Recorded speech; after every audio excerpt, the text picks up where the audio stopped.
Preface. What is history? The importance and scope of this question for our times is only vaguely and then only imperfectly understood. Despite this lack of comprehension, and whether we like it or not, we dwell in the midst of this question, only rarely, if ever, experiencing it as a question but continually confronted with and challenged by its various answers. The question itself permeates all of our thinking about ourselves and our civilization, but it would be erroneous to assume that its importance is therefore merely theoretical or to believe that the theoretical and spiritual, however distinguished from the practical and material, can in this case be completely or even largely dissociated from them, or that the political and economic well-being of man and his civilization is not inextricably bound up with his reflective consideration of himself, his political circumstances, and the state of his civilization. There are two great intellectual forces in the modern world, science and history, and while they often seem mutually antagonistic, they are in fact fundamentally complementary. Modern science determines the causal laws that govern the motions of matter, but, in contradistinction to ancient science, eschews teleology and thus any determination of human ends. While it may thus present humanity with supreme knowledge of the mechanism of nature and open up the possibility for the technological conquest of the natural world and indeed of human nature itself, it does not, and in principle it cannot tell us what we ought to do or how we ought to live. It is this question that history answers. History, of course, is not modernity's only answer to this question. Empiricism, for example, answered this question with the doctrine of natural rights. Rationalism discovered a solution in rational theology. Humanism and classicism looked to ancient concepts of virtue and individuality, and transcendental idealism turned to teleological judgment and art. Moreover, many of these notions still exercise considerable force on contemporary thought and the political institutions that this thought informs. The continued importance of natural rights in the American context is only one example of this. Despite this importance, however, these other forms of thought have generally been unable to resist the encroachments of various forms of historical understanding. Gradually and often imperceptibly they have been permeated and overwhelmed by history. Even we Americans, who in many ways have been least receptive to historical thinking, find ourselves surprisingly dependent upon it. Despite our predisposition for scientific explanations, we seldom ask about what is simply true, or good, or just, or beautiful, but rather about historical truth, or the judgment of history, or historical causes, or roots in history. We are concerned with the historical situation, with social progress, with human and technological development, with the process of industrialization and modernization, even characterizing those peoples and cultures which have not yet been wholly caught up in this process as underdeveloped or, charitably, developing. While this is still a far cry from the thorough historicism of the continental tradition, it is perhaps an ominous indication of the general tendency of our thought. In the ancient world, the consideration of humanity and its institutions fell within the purview of poetry or mythology and philosophy.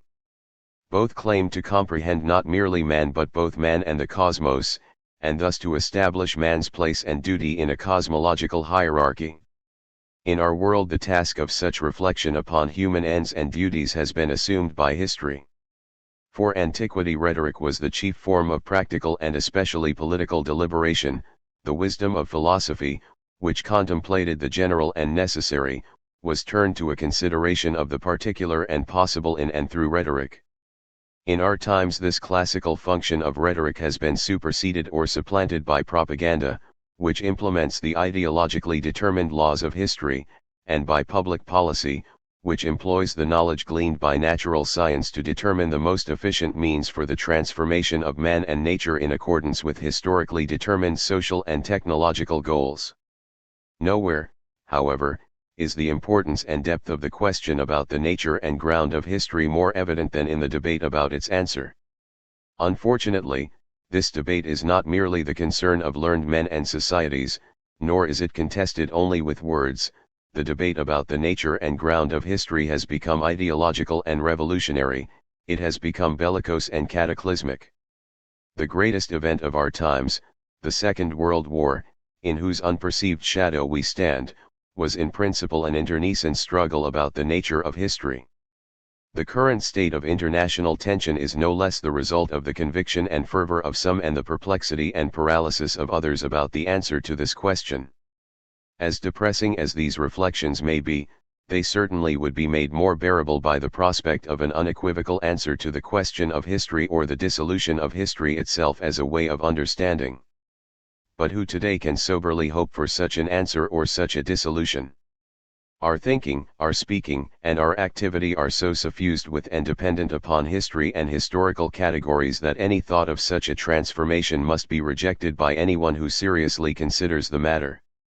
In fact, such consideration must convince one that the influence of history upon our thinking and our lives is neither speedily nor steadily diminishing but rather continually increasing. History is and remains decisive for human life and thought, and the question of history thus becomes all the more important. We cannot forget and we dare not neglect this question. The truth, the value, the consistency, and the function of all historical concepts and hence the justice or propriety of their practical application is dependent upon a true or adequate answer to it.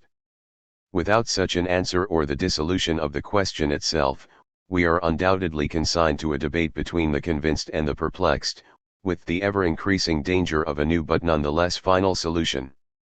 It is in this very real sense that the incipient world technological civilization, in which we place all our hopes and find all our fears, is essentially bound up with this question. But what if the question itself is inappropriate, if the question itself has misguided us? What if, however useful the means, the ends of modern civilization which history reveals are simply false, or worse, that this civilization has no ends, no purpose, no meaning? In view of these possibilities, a concrete questioning about the nature and ground of history is apparently necessary as a prolegomenon to any serious attempt to determine the ultimate importance of history to and for humanity, and hence to and for politics. It is the purpose of this work to raise this question through an examination of the thought of Hegel and Heidegger. If not the first, Hegel's philosophic system was undoubtedly the most comprehensive attempt to understand man and existence as historical. It was, moreover, the culmination of the entire Western philosophic tradition and the source of almost all succeeding thought about history. While not the last, Heidegger's investigations were surely the most significant recent examination of history. His thought also is, or at least claims to be, an, if not the, alternative to Hegel's and indeed to the whole Western tradition. Through the examination of the thought of these two thinkers we may thus be able to gain a decisive insight into the question of history. Chapter 1 attempts to demonstrate the necessity for asking about the ground of history through a consideration of the conceptual development of history. History for us is ambiguous. It is on one hand the totality of human events, and on the other the account of these events. For the ancients and early moderns history meant the account of events which were thought to be intrinsically capricious. Since the Enlightenment, however, history has come to be identified with the events themselves.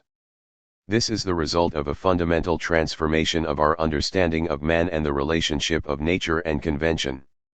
For the Greeks, history like poetry and philosophy aimed at revealing the eternal in the actual, i.e., the underlying natural truth that appeared in and through the conventional actions of men. It thus supported and was bound up with the polis. The decline and dissolution of the polis in the Roman and Christian worlds led to the degeneration of history and its ultimate subordination to Scripture. While the modern concept of history develops on this ancient model, it comes to depend increasingly upon the modern view of man as a free and self-conscious being. History in this sense comes to be understood as the progressive unfolding of rational freedom and purpose in opposition to a degenerate and merely mechanical nature. This notion rests upon a reversal of the ancient view of the relation of nature and convention, which certainly in part is due to Christianity. History for modernity thus becomes the progressive liberation of man from the tyranny of nature. The course of the development of the concept of history from the Enlightenment to the French Revolution, idealism, the historical school, Marxism, nihilism, historicism, and existentialism is only the increasing radicalization of this initial premise that ends, however, not in the complete liberation and perfection of man but in relativism, fanaticism, and world war. In light of this development, it is thus necessary to call history into question. The question about history in this sense leads to the question of the ground of history, the question whether history is or can be anything at all. Chapter 2 considers the origin of the question of the ground of history and attempts to show how this question arose for Hegel. Although the question of the ground was already central to ancient philosophy, the consideration of the ground of history only begins with Rousseau and arises in his second discourse in response to the question of the relationship of the political and the natural. Humanity is characterized by its ability to free itself from and oppose itself to nature in and through the political. History for modernity, as it appears in Rousseau, is the account of the progress of man to self-consciousness and freedom. The relationship of self-consciousness and freedom to nature and its laws, however, is not considered by Rousseau, and it is consequently difficult to discern the ground of their interaction. It is precisely this question, however, that Kant addresses in the third antinomy of pure reason. According to Kant, both universal natural necessity and freedom are necessary and also antinomious, since every event must have a prior cause, and yet, unless there is a first and hence free cause, the series will always be incomplete and the laws of nature thus never sufficiently grounded. Kant solves this antinomy by showing that the contradiction is not in the world but in consciousness, positing two distinct and independent realms, the phenomenal realm of nature and the noumenal realm of freedom. Hegel's conception of history is a direct response to the third antinomy and Kant's problematic solution to it. This problem for Hegel, however, is not merely theoretical but also practical. In fact, the antinomy of freedom and natural necessity as it appears in the French Revolution and English bourgeois society was apparently the immediate impetus for his thought. In Hegel's view, Kant solved the antinomy only by making consciousness itself contradictory and therefore unintelligible. Hegel, however, accepts this contradiction and makes it the basis of his system. Antinomy becomes dialectic. Chapter 3 is a consideration of the phenomenological ground that Hegel presents as the answer to the question of the ground of history. It is primarily an examination of the introduction to the phenomenology in which Hegel outlines his project and discusses his methodology. In his view, history is, on one hand, the development of the knowledge of the objective or natural world. This is phenomenology as the appearing of knowledge of the phenomenal. As such, it is the account of the development of consciousness to absolute knowledge. On the other hand, history is the experience of consciousness itself, i.e., of the subject as it comes to an ever deeper and fuller knowledge, not about the natural world but about itself. The experience of consciousness is thus the process by which man comes to complete self-consciousness and unity with himself. Insofar as this development is the development of consciousness, it is dialectical, and insofar as it is the development of self-consciousness, it is speculative. Together the dialectical and the speculative constitute the fullness of the absolute and the essence of science. This is Hegel's new understanding of consciousness as spirit and the absolute that is the basis for the reconciliation of the subjective and the objective, and therefore of freedom and natural necessity. This reconciliation in turn is the ground Hegel establishes for history. Chapter 4 examines Hegel's discussion of the character of this phenomenological ground within the concrete history of man's political and spiritual development and its foundation in the science of logic. In his lectures on the philosophy of history, Hegel attempts to show that the process of the development of consciousness and self-consciousness that he described in the phenomenology is identical with the concrete history of humanity as the interaction and reconciliation of freedom and nature within the political realm. In the phenomenology, Hegel considers each of these moments separately, as the development of consciousness, spirit, and the absolute. From the perspective of completed science as it appears in the philosophy of history, however, this development can be understood in its unity and truth as the concrete history of humanity. However, even if Hegel successfully demonstrates the unfolding of the phenomenological ground in and as concrete history, he still has to concede that the entire system is based on contradiction. It would thus seem that at least prima facie it must be irrational. Hegel attempts to meet this objection and establish a true ground for history and consciousness in his Science of Logic. What is, according to Hegel, is contradictory and unitary, the whole is the identity of identity and non-identity. Being and nothing understood statically are opposites, understood in and as the process of becoming they are identical. The dialectical process thus has a speculative unity. The question arises, however, whether this dialectical logic is itself comprehensible or whether it is only a logical illusion which justifies underlying moral and political predispositions. Even granting that Hegel may be correct, the ground of history as it appears in his work thus remains fundamentally mysterious. The chapter consequently ends with a critique of Hegel's answer to the question of the ground of history and his thought as a whole. Chapter 5 is a consideration of Heidegger's re-evaluation of history as being and the consequences of this re-evaluation for ethics and politics. The failure of Heidegger's initial attempt to show that being is time or history leads him to a critique of subjectivity and modernity. Modernity as the realm of subjectivity is also in Heidegger's view the realm of alienation. This alienation in turn engenders a desire for reconciliation. Modern man's attempt to reconcile himself with the world by objectifying it through science and historiography in order to subordinate it to the categories of subjectivity leads, however, only to nihilism as it appears in unfettered world technology, ideological politics, and world war. In Heidegger's view, nihilism is not merely the consequence of modernity but is rooted in the metaphysical essence of the West as such. It is in fact the result of the history or destiny of being that begins with the pre-Socratics and ends with Marx, Nietzsche, and modern technology. For Heidegger, this history is the consequence of a growing concealment and forgetfulness of the mysterious beginning of the West in an original experience of being. This withdrawal of being in favor of being, which is the essence of this history, reaches its conclusion in nihilism, which denies being altogether in favor of being. While nihilism thus seems to betoken the total degradation of man, Heidegger wants to see it as the highest revelation of being itself and hence as the ground for an authentic ethical, political, and spiritual life. Such a new understanding depends upon the recognition that being is utterly different than all beings, that it appears consequently as nothing, and that this nothing is the aporia or question that is the beginning of all thought and therefore of all ontology. Understood in this manner, being appears in its truth not as a what but as a how, not as eternity but as history or destiny. The unfolding of the West, then, is fundamentally determined by the revelation and concealment of being. The solution that Heidegger sees to the problem of nihilism thus lies not with man but with being. The nothingness of nihilism may foreshadow a new revelation of being as destiny, but this cannot be brought forth by man.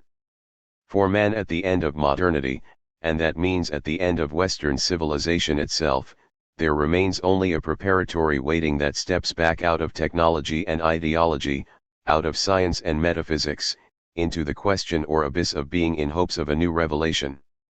This chapter, and the work as a whole, concludes with a critique of the problems and dangers of Heidegger's project and a consideration of its consequences for ethics and politics. This study was made possible in large part by several generous grants from the Deutsche Akademischer Austauschdienst, DAAD, which supported my work at the Hegel Archives and the Ruhr-Universität in West Germany. I would like to thank the DAAD and the director of the Hegel Archives, Otto Poggeler, for their support and encouragement of my work. I would also like to thank the many friends and teachers who have helped me find my way through the labyrinth of German thought. I am especially grateful to Joseph Cropsey, Paul Ricoeur, Nathan Tarkov, and Ruth Grant for their thoughtful criticism of the manuscript, and to Sharon Watchell and Queen Ward for typing it. This study must in consequence of its insufficiency be but a poor recompense to the kindness of so many, yet I hope that it may serve as an adequate occasion for my thanks. 1. The question of history. What is history? Such an important question ought to have a straightforward and unambiguous answer. This, however, is not the case. As we understand it today, history has two different but related meanings. It is on one hand the totality of events, the residential gesti that constitute the unfolding of human civilization, and on the other the account or report of these events, the historia rerum gestarum. Thus, even on the most rudimentary level, we encounter ambiguity. How are we to understand history? Is it fundamentally the whole of events of which a posteriori an account is given, or is it only in and through the account that these events become history? Does history, in other words, have an objective reality, or is it only a story that has a relationship to events and perhaps even in some sense gives them meaning but that is not in or of the events themselves? This ambiguity is in fact only a reflection of a deeper disagreement. In antiquity and even in early modernity, history was understood as the historia rerum gestarum, while the events themselves were thought to be governed not by rational or causal laws but by an incomprehensible destiny. Since the Enlightenment, however, the opinion that history is the human actuality or residential gesti which historians merely describe or again reconstruct, has grown and solidified. To come to terms with this ambiguity and the question of history, it is thus necessary to examine the debate about the nature of history itself. History originated with the Greeks and was closely related in their view to philosophy and poetry. Indeed, at first these three were hardly distinguished from one another. The earliest philosophers often wrote in verse and apparently called their works histories. Nor is this very surprising, since the word itself derives from the same root eidna, to know, through having seen, as the philosophic term eidos, idea, form. This close relationship is likewise evident in its early usage, where it generally means witnessing, knowing, or inquiring. Heraclitus, for example, used the term to describe the thought of Hesiod, Pythagoras, Xenophanes, and Hecataeus, clearly suggesting a sort of knowing that is akin to both philosophy and poetry. 1. In the 5th century, however, the conception of history became more specific and differentiated. History for Herodotus still meant inquiry, but his was an inquiry only into human affairs. 2. The same might be said of Thucydides, although he did not use the word history, since it was a foreign word in classical Attic. On this basis Aristotle characterized history as a story or account of human affairs. 3. Fastening on a different aspect of the original conception of history, Plato and Theophrastus understood it as natural history or inquiry into nature, i.e., as the science that brings the flowing to a standstill. For while history was still the general name for the inquiry into and account of the motions of nature and the actions of men, a clear and decisive divergence into two genres, natural history and political history, was thus already apparent in the 4th century and led to the later isolation of natural history as a specialized discipline separated from political history. Despite this divergence, however, the original meaning of history and its close attachment to philosophy and poetry were not lost. The historian was the witness or judge of events, and as such his activity depended upon his having seen or at least having inquired of those who had seen the events in question. 5. Such seeing was rudimentary not just to history, however, but to all the ways of knowing. For example, it was just such a desire to know through having seen, eidna, that characterized poetry and that Aristotle described as peculiarly and naturally human and philosophic. 6. History was thus in a fundamental way bound up with philosophy and poetry and along with them constituted the essence of Greek thought. Reality for the Greeks is a conjunction of the actual and the eternal. The transience of human life and the deeds of men, in their view, can only be understood in conjunction with the eternity of the gods and nature. The gods exist in a realm beyond both death and change and are the embodiment of individual immortality and perfection, while nature is the realm of constant change which is governed by a teleology that produces the eternal repetitions of the heavens and the species. Time in this sense is, as Plato's Timaeus asserts, the moving image of eternity. By contrast, man is a lamentably finite being. He is chiefly characterized by death, and his deeds are even more fleeting than his life. He is lifted up for a moment onto the coasts of light to struggle for preeminence and contemplate the radiant beauty of nature and the gods, only to be crushed by these gods for their sport or to be devoured by a dark and omnivorous destiny. In contrast to the orderliness of nature, human affairs are governed by chance, subject to such sudden and unpredictable reversals that even the most powerful men and the greatest empires are never secure. All that is certain is that everything that has come to be will also pass away, that today's victor will on some tomorrow lay in the dust under the heel of a new master upon whom fortune has momentarily smiled. Both the goal and the limit of human striving are thus established by the eternal point. 7 Man constantly seeks but can never attain immortality. He is of course vouchsafed the species immortality of nature, but this does not satisfy him since it is something he shares with all other life. He desires the individual immortality of the gods, but this is beyond him, and the hubris that characterizes the attempt to attain it is the worst of all crimes and is met with the most terrible of all punishments. To know thyself for the Greeks is thus to know that you are not a god, and to do everything in measure is to act as a mortal man rather than as an immortal god. Despite these limitations, man is granted a certain sort of immortality, an immortality that lies between the immortality of nature and that of the gods, between the species and the individual. This middle ground is the polis.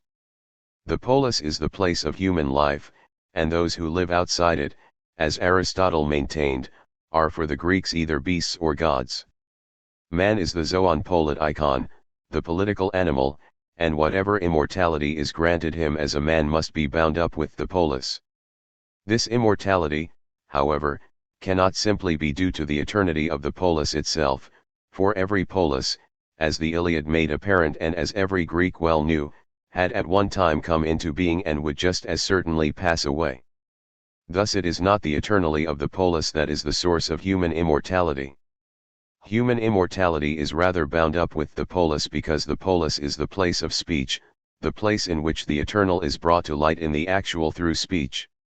As the zoon politikon, man is the zoon logon ekon, the speaking or rational animal, and thus has access to and in a sense can participate in that which transcends him. Although there are many different forms of speech in the polis, philosophy, poetry, and history are the highest because they most clearly reveal the eternal. According to Aristotle, philosophy aims at the revelation of the necessary, while poetry is concerned with the possible and history with the actual. 8 Philosophy in his view thus explains what, for example, virtue and vice are in themselves, while poetry presents us with images of virtuous and vicious men, as they necessarily would be if they were. History, in contradistinction to both, is a putting into words of what has been seen in human affairs, for it is only thus that events last, it is only thus that they are remembered and have meaning. As Epictetus remarked, it is not through the deeds of men but through the words about these deeds that we are moved. 9 History for the Greeks does not explain the logical development of events, because there is no such logical development, but rather makes static and thus comprehensible the highest moments of the ephemeral. These moments are the highest, however, because they most clearly reveal what is essential and eternal in human life. History thus calls back to memory what has been seen, not in order to describe or reconstruct actuality but to open up the eternal for man. The eternally that history reveals, however, does not depend upon the eternally of the written or oral record of events. Historical events are not eternal because they are remembered but are remembered because they reveal the eternal. They are thus eternal in the same sense that Achilles' deeds are eternal because they embody what is true about man everywhere and always. History in this sense reveals the source of human immortality. 10. History, however, like philosophy and poetry, does not aim merely at the revelation of the eternal but also at the preservation of the polis. All three thus have both a theoretical and a practical goal, although philosophy and poetry often find it difficult to reconcile these two goals and tend rather to uncover an abyss between the conventional and the natural, or between the affairs of men and those of gods. Indeed, from a political point of view, philosophy and poetry tell man more often what he is not than what he is, emphasizing his mortality to indicate the source of his immortality. History, on the contrary, reveals the eternity of explicitly political actions, and consequently it guarantees an undying fame for the virtuous and valiant and an undying opprobrium for the vicious and cowardly, thus motivating men to sacrifice their ephemeral pleasures, their wealth, and even their lives in the service of the polis. In this way history sets the polis at the center of Greek life and immortalizes those deeds that are conducive to its preservation and glory.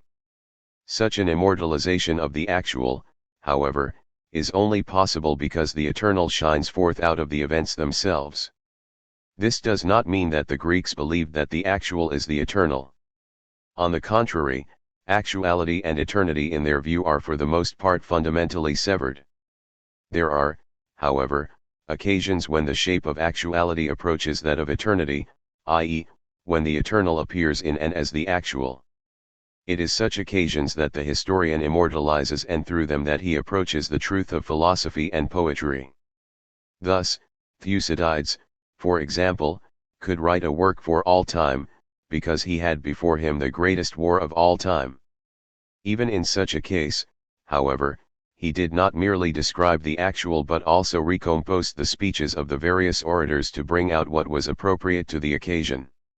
The historian in this sense chooses an event or action that most clearly reveals or embodies what is essential or eternal in human life and reworks it in whatever way is necessary to bring out the truly real element in it. It is precisely for such distortions, however, that we moderns often criticize ancient historians and question whether their work is really history. In this light it is often asserted that they were unable to develop a true historical science because they lacked a sense of history or of actuality, or because they had only a rudimentary or primitive conception of scientific methods, or that they were too encumbered with a mythological past to recognize the true causal connections between events. 11 While all of these assertions may in some sense be correct, they fundamentally misconstrue the Greek conception of history. The truth is not that the Greeks were unable to develop a historical science, but that they did not want to, that their methodology was different than our own because their end was different than our own. History for the Greeks does not provide a logical and complete explanation of the actual, which is in their view impossible, but strives to reveal the eternal in the actual and thus to provide the ground for human immortality. The events themselves and the connection between them, which are of such importance to us today, are only significant for the Greeks insofar as the eternal is present in these events and can be extracted and preserved in words, i.e., only insofar as the glorious deeds of valiant men can be preserved from the oblivion that the necessity of their deaths would otherwise entail. History thus recognizes and immortalizes the deeds that preserve and glorify the polis and, as such, is only possible in the context of the polis, for only in such a relatively small community are individual deeds significant. It is thus not surprising that the degeneration of the polis and the degeneration of history go hand in hand. This first became evident in the late Roman Republic when the political demand for glorification subverted the philosophic demand for truth in history. History was no longer written by those outside the regime for all time but by those involved in public affairs for the political necessities of the moment. In this way history became merely a rhetorical tool. As with all tools, however, it is still possible to distinguish a good and a bad use. Caesar, for example, wrote excellent accounts of his wars in Gaul, which, however, aimed only at his own aggrandizement. Cicero, on the contrary, sought to preserve history's service to the state. History in his view is a branch of rhetoric that makes use of embellishments but also stresses the moral lessons of the story. 12 In this manner Livy, for example, consciously sacrificed the truth on many occasions for the sake of Roman glory and the preservation of examples of martial virtue for emulation. History as the unity of theoretical and practical wisdom is dissolved in favor of the practical. While it may retain a certain nobility, its higher philosophic character and thus its connection to the eternal are thereby lost. Even this political task of history, however, disappeared with the destruction of the polis under the empire. With the dissolution of the polis all men became, as Aristotle had earlier maintained, either gods or beasts, either divine and all-powerful emperors or private citizens with rights but no duties, with property but no capacity to perform noble deeds. In this context history degenerated into universal history on one hand and biography on the other. Universal history arose as the accumulation and coordination of the individual histories of the previously independent states that had been absorbed into the empire and aimed at providing a basis of understanding for commerce and interchange. The ethical and political purpose that Cicero had still recognized as belonging to history thus came to an end. History was consequently reduced to little more than a tool of economics and administration that relied entirely upon the accounts of others and made no pretense to the contemplation and evaluation of contemporary events. Such an evaluation, however, was carried out in a different form. History became biography. For the Greeks, history was concerned with the noble actions of men in the context of the polis. The dissolution of the various cities into the universal empire, however, put an end to noble deeds, since no ordinary citizen could ever play a truly significant role in so great a state. Indeed, the only persons capable of truly noble or ignoble deeds were the emperors, but they rose so far above their fellows that they were deemed divine, and their actions could consequently be neither praised nor blamed according to human standards. It is thus hardly surprising that history should give way to biography, and that the demand upon history for rhetorical glorification and flattery should supersede and dissolve the political demand for virtue and public spiritedness. This is already evident in the dissolution of the distinction of history and drama in late Hellenistic art, as well as in Tacitus and the late Roman biographers. Point 13. The way to history as a fictional story almost certainly follows from this dissolution. Concomitant with the degeneration of Greek and Roman history under the empire was the rise of Christian history. This new form of history was the result of the confrontation of Jewish or Christian thought with the work of the ancient historians. The first Christian histories, to be sure, relied almost exclusively on the accounts of ancient Judaism and the lives of Christ and the apostles, but it would be a mistake to see the origin of this sort of history in the so-called historicism of the Old or New Testament. There is in fact no word in ancient Hebrew for history, and the concept is foreign to ancient Jewish thought. Point 14. Christian history was rather the result of the encounter of theology and history. Confronted with the accounts of a glorious pagan antiquity, the Christian historians had to find some means of demonstrating that the actions and characters described by the pagan historians could in no way rival those described in Scripture, in order to wean men from the ancient models of the good or noble life. Their task was not simply to deny classical antiquity, but to subordinate it to the Christian worldview. Point 15. This synthesis of Christian theology and ancient history brought about a decisive and fundamental change in the conception of history itself. The original Greek sense of history as witness remains in Christian history, but it is no longer the knowledge of what is seen, but the knowledge of God through the witness of the apostles. History which had sought the eternal in the actual thus becomes the revelation of the eternal as such, the witness to the hidden truth or meaning of events as a whole, which comes to light and hence visibility in and through the Word, i.e., in and through Christ.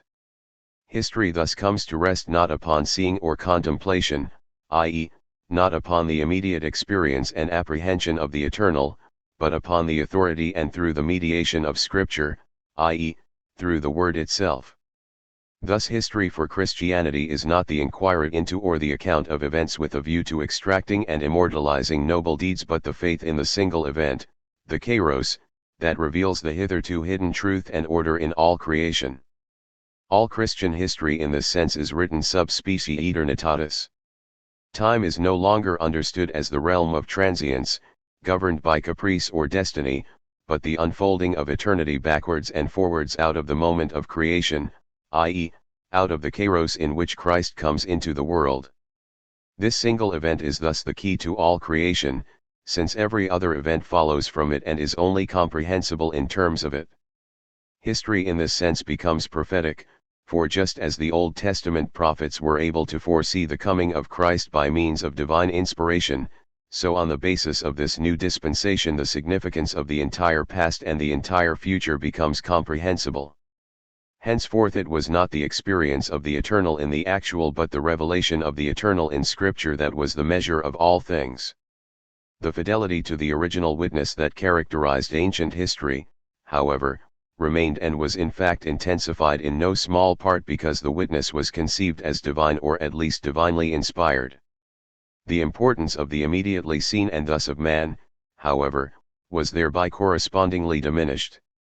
Man, who is in any case a poor and untrustworthy witness in comparison to God, is rendered even less trustworthy by original sin, which, according to Christian dogma, produces a necessary blindness in man's soul.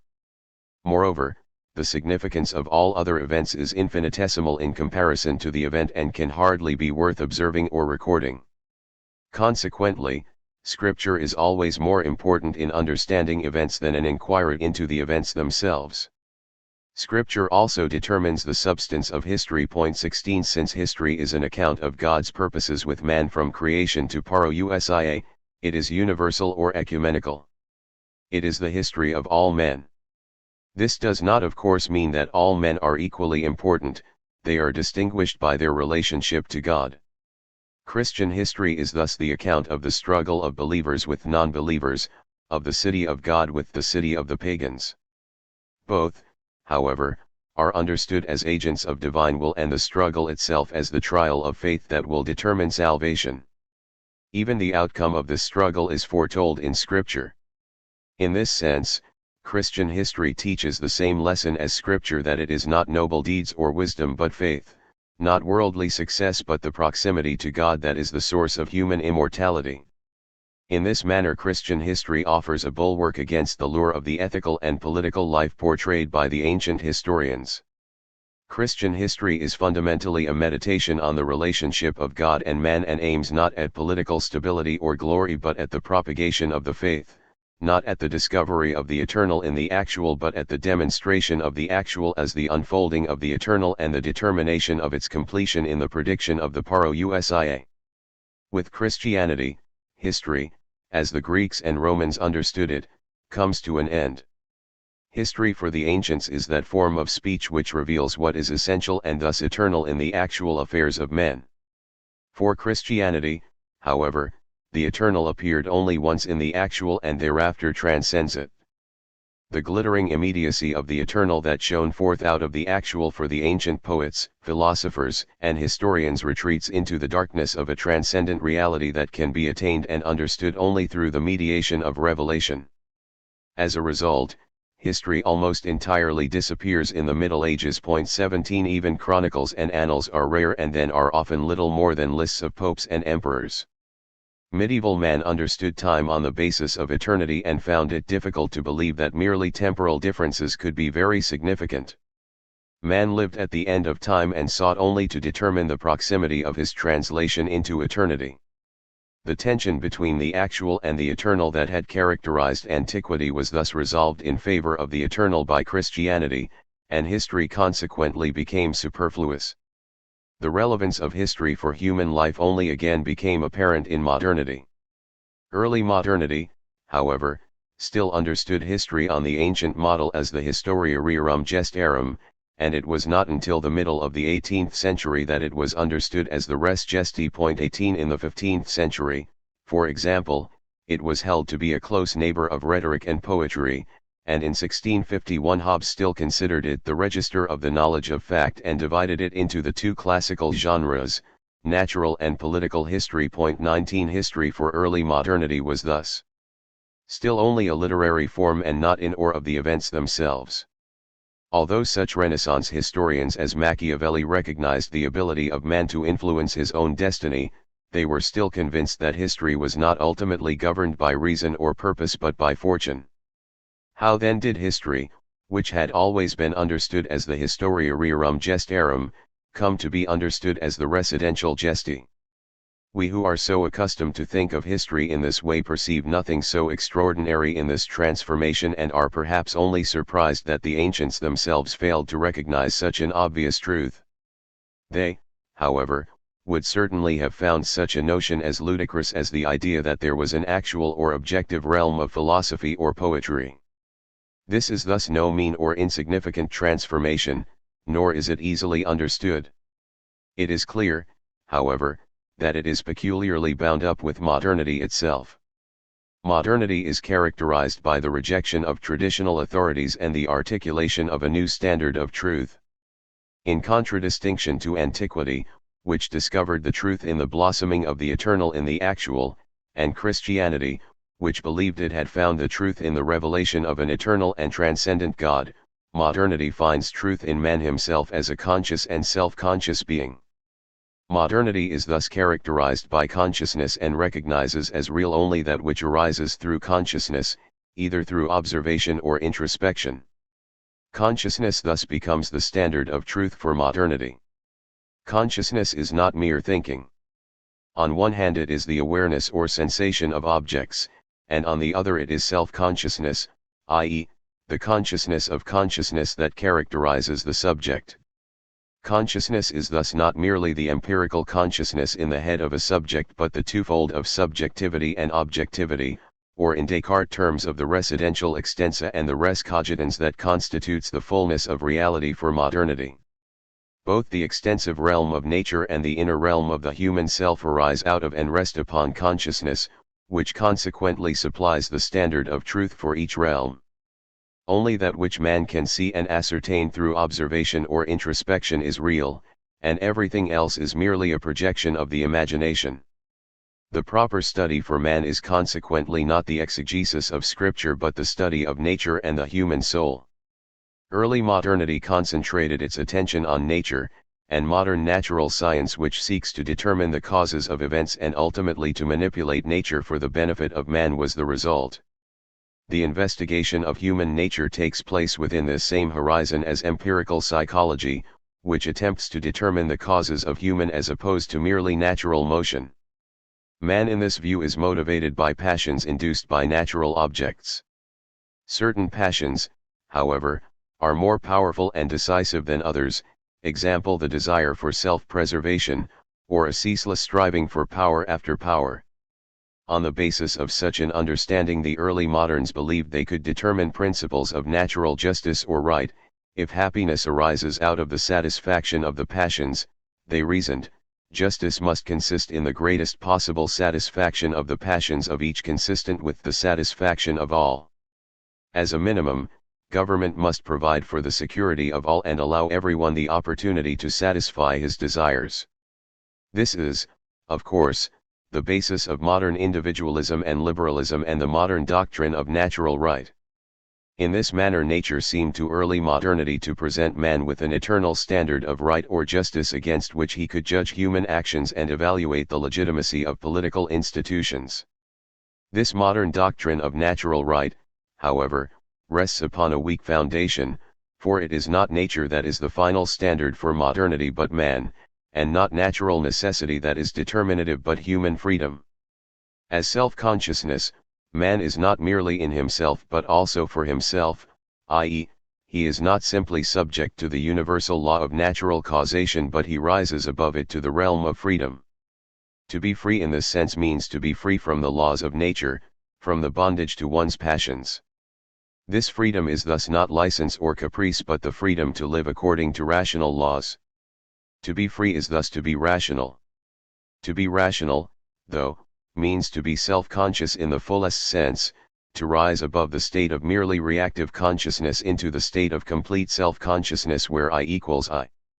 To be rational in this sense means to be self-identical and not contradictory, to be an I or a subject as opposed to a not I or object.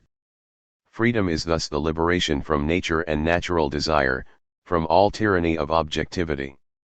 The recognition of subjectivity, however, is likewise the recognition that all men are subjects who ought not to be treated as objects, i.e., as something merely natural, and who must therefore be freed from the tyranny of natural desire. Such a liberation, however, can only be achieved if both man and nature are subordinated to the laws of reason, if nature is subjectivized. The modern conception of man as a free and rational subject thus undermines natural right and gives birth of the notion that nature itself must be overcome. Despite its assault upon Christianity, modernity thus in a sense completes the Christian project. 20 As self-consciousness, man stands between the actual and the eternal. He is connected to the actual by consciousness or sensation and to the eternal by self-consciousness or reflectivity. It is introspection, however, that is decisive. Luther, for example, argued that individuals can know the highest truths, i.e., the truths about God, through conscience, i.e., through the introspective examination of their own souls. For Leibniz, in a similar fashion, it is the essence of apperception or self-consciousness that in thinking of itself it also thinks being, substance, and God. 21 This does not mean that for modernity man is God, although the culmination of this aspect of modernity in Nietzsche's conception of the Overman comes close to such an assertion, but rather that man is the agent of the absolute or eternal in the actual. The freedom that arises out of self-consciousness thus imposes a fundamental obligation upon man to rise above nature and natural desires and transform both in accordance with the laws of reason. The task of man, as modernity understands it, is thus set by his unique access to the eternal. He must realize the kingdom of God in this vale of tears by subordinating a fundamentally brutish nature to the humane laws of reason. This notion of the unfolding of human freedom and reason in opposition to nature gave birth to the idea of progress. Progress in this sense is the process by which man conquers and transforms nature. This transformation, however, presupposes the development of consciousness to self-consciousness and the consequent liberation of man from nature. In modernity's view, such a development is the result of experience, i.e., of trial and error, which is embodied in memory and transmitted through education. Progress is thus the consequence of the cumulative experience of mankind. The proof of this idea of progress for modernity was the manifest superiority of modern natural science and the liberation of man through modern morality and politics. Francis Bacon, for example, saw the discoveries of Columbus and Copernicus as a demonstration of the superiority of modernity to antiquity, and Voltaire drew the obvious, although in many respects ludicrous, conclusion that young people leaving school in his own time knew more than the philosophers of antiquity. 22 Previously, human development had been an unconscious progress from mere consciousness and the slavery of natural desire to self-consciousness and the freedom of self-determination. With the advent of a self-conscious humanity and the recognition of human freedom, however, this development need no longer necessarily be accidental and plotting but could be directed and accelerated by the conscious application of reason. There were dangers, however, that lurked within the idea of progress that modernity did not at first perceive. The ancients, among others Lucretius, recognized progress within the realm of convention in the increasing perfection of the arts, but this conventional or technical progress was limited by and subordinate to the order of nature in their view. The modern conception of progress, however, envisions the conquest and consequent subordination and transformation of nature by human freedom armed with a supreme knowledge of nature's secrets and a highly developed technology. The idea of progress thus represents an inversion of the ancient relationship of nature and convention and, indeed, is only a fuller expression of the essential truth of modernity, that man, and not nature or God, is the measure and master of all things. 23 The significance of this doctrine for human life, however, only becomes fully apparent in the Enlightenment. Human conduct for the ancients was regulated by convention, which established the standards of right and wrong and of praise and blame for human actions. These standards often varied from city to city. Because of this, the Greek conventionalists argued that there were no standards beyond the customs of the city. The mainstream of Greek philosophic thought, however, resisted this notion and argued that the mere variation of conventions did not lead to relativism because the various conventions could all be judged against nature. The notion of the superiority of nature to convention thus formed the basis for the ancient conception of natural right. The modern form of this doctrine, however, rests on much less certain ground because of the reversal of nature and convention, which appears in the idea of progress. The unfolding of the essence of modernity thus effectively undermines nature and natural rights, since it makes evident the truth that was always implicit in modernity, that in matters of human conduct man must look not to nature but to human freedom as it manifests itself in conventions to know what he ought to do. Such a doctrine, however, is constantly in danger of becoming a mere conventionalism or subjectivism. If man can only look to himself to discover the standards for his actions, he constantly runs the danger of mistaking current prejudices and opinions for the truths of reason, or of simply identifying what is with what ought to be. What is thus apparently necessary is a rational standard for evaluating convention. Modernity's ultimate answer to this question is history. Early modernity and the early Enlightenment were primarily concerned with natural or political science and empirical psychology and had serious doubts about history.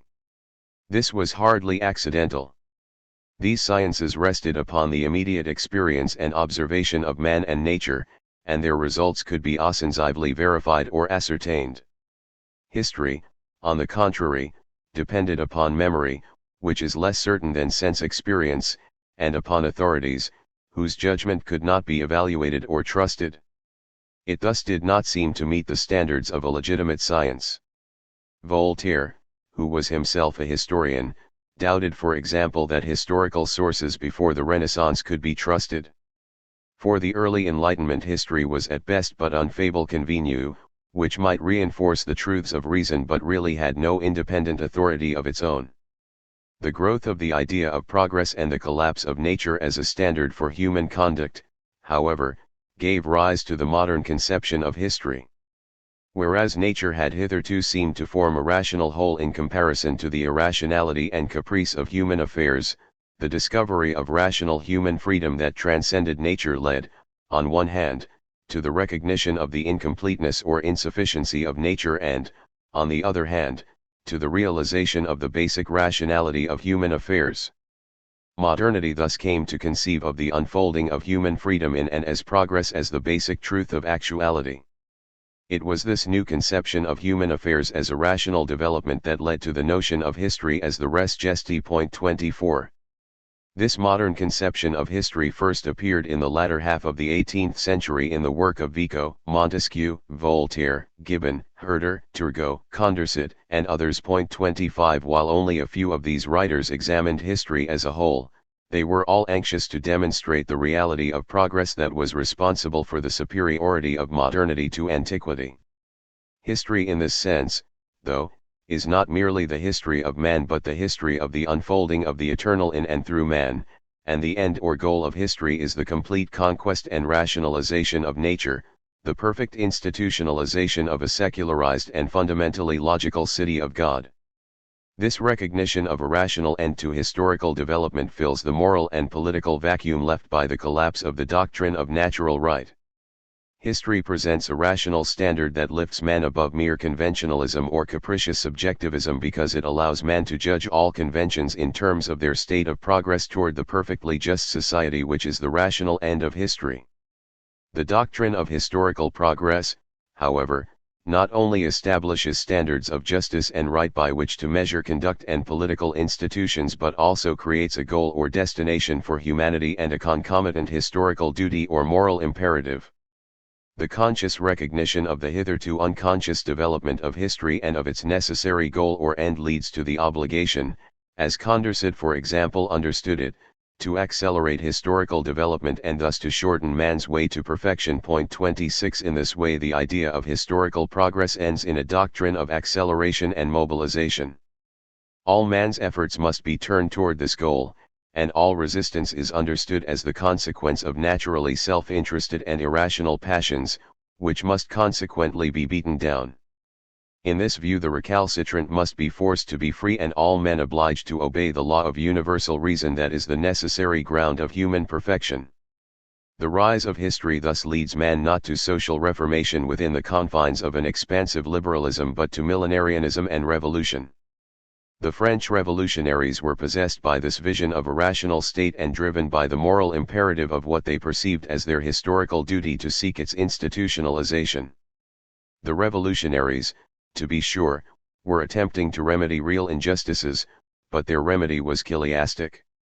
They recognized that violence was evil but believed that revolutionary violence, directed by a true understanding of universal history and universal rights, could put an end to all evil and establish a rational society of universal liberté, égalité, and fraternité. Revolutionary violence thus was justifiable as the evil that put an end to all evil, that freed man finally from the tyranny of his natural impulses.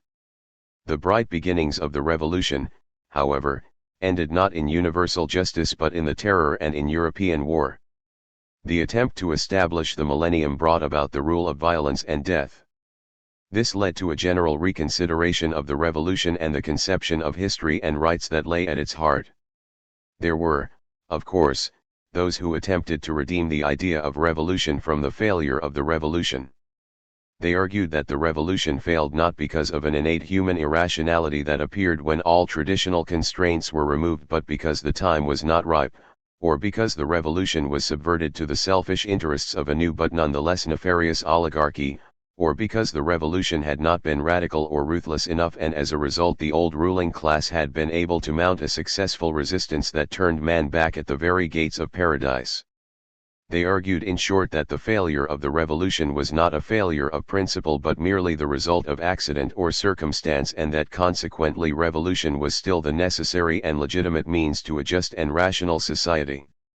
In view of the fanaticism and violence that often accompanies such a philosophy of revolution, it is not surprising that many of those who were staunch supporters of the idea of progress nonetheless here parted company with the revolutionaries and attempted to formulate a theory of history that demonstrated the necessity of progress but denied the concomitant necessity of revolution. The articulation of such a theory has been the self-appointed task of the Anglo-French historical tradition. In general, this tradition deviates little from the Enlightenment conception of historical progress through the scientific conquest and subordination of nature. Instead of revolution, however, this tradition favors the application of the methodology of natural science to the historical or social sciences to produce a rational basis for public policy and reform. Despite this general abhorrence of revolution, however, it is not at all clear that this tradition sufficiently guards against it. Indeed, insofar as it accepts the idea of progress and acceleration, it is difficult to see how it can reject revolution except on grounds of general or private utility. There is, however, no principled barrier here to revolution, and this tradition is thus constantly in danger of falling away from the liberalism and moderation that it professes. The Anglo-French tradition therefore does not really present an alternative to the Enlightenment idea of progress and revolution. This in part is certainly because of its devaluation of nature in favor of freedom and reason. The end of history is consequently always utopian, always a negation of nature and therefore also of human nature. What is necessary is a more fundamental and more thorough consideration of the ground of the relationship of nature and freedom. This task was first undertaken by German idealism. German idealism, especially in its culmination in the thought of Hegel, represents the first, the fullest, and perhaps the most profound attempt to come to terms with the meaning of history. Idealism had already accepted the Enlightenment doctrine of historical progress before the revolution and even supported the revolution at its beginning, but in light of its disastrous conclusion found it necessary to reconsider both history and progress.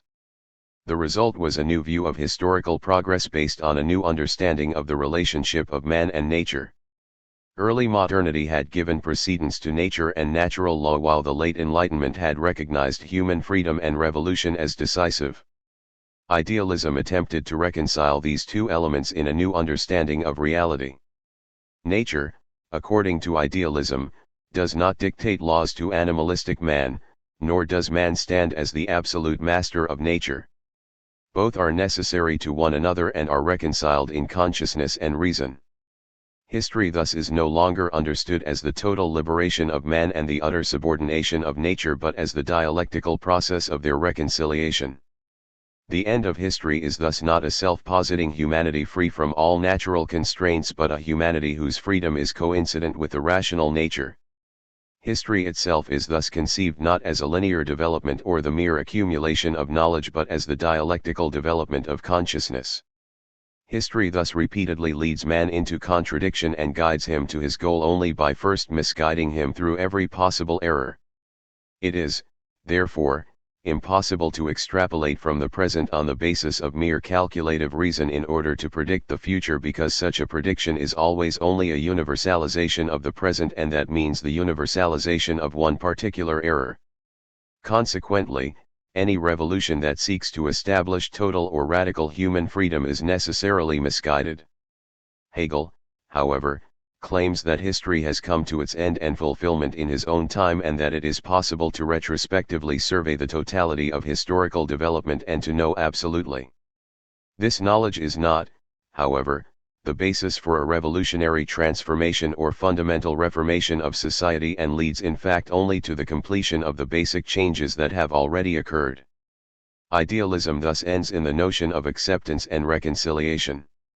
Like idealism, Romanticism turned against the revolution. Romanticism, however, adopted a radically different tack. Modernity, as we have seen, is characterized by consciousness, by the duality of subjectivity and objectivity. German idealism attempted to reconcile the subjective and the objective, i.e., human freedom and nature, on the basis of a new understanding of consciousness.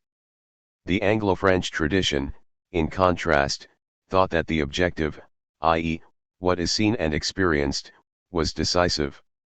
Romanticism, on the other extreme, discovered the truth not in the observation or consciousness of objects but in the self-consciousness or introspection of the subject, not in the motions of the stars but in the motions of the human heart. For Romanticism, man has access to the eternal and therefore to the truth, not through rational calculation or understanding but through feeling. Reason, in contrast, isolates man in his individuality, alienating him from God, nature, and his fellow human beings, thus undermining the unity and harmony of traditional life. The consequence of such enlightenment in the Romantic view is alienation and revolution. In the political realm, the Romantic attack upon the Enlightenment was led by the historical school under the leadership of Savigny, Ranke, and others. 27 The Enlightenment understood man as fundamentally individual and sought to establish a political system to guarantee individual natural or human rights. Such a universal individualism, however, undermines the community, which arises out of traditional customs and laws.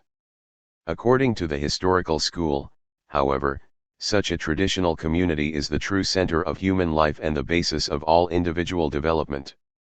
The attack by the historical school upon the Enlightenment and the Revolution thus does not turn against history or against rights per se but only against their universality, i.e., against reason.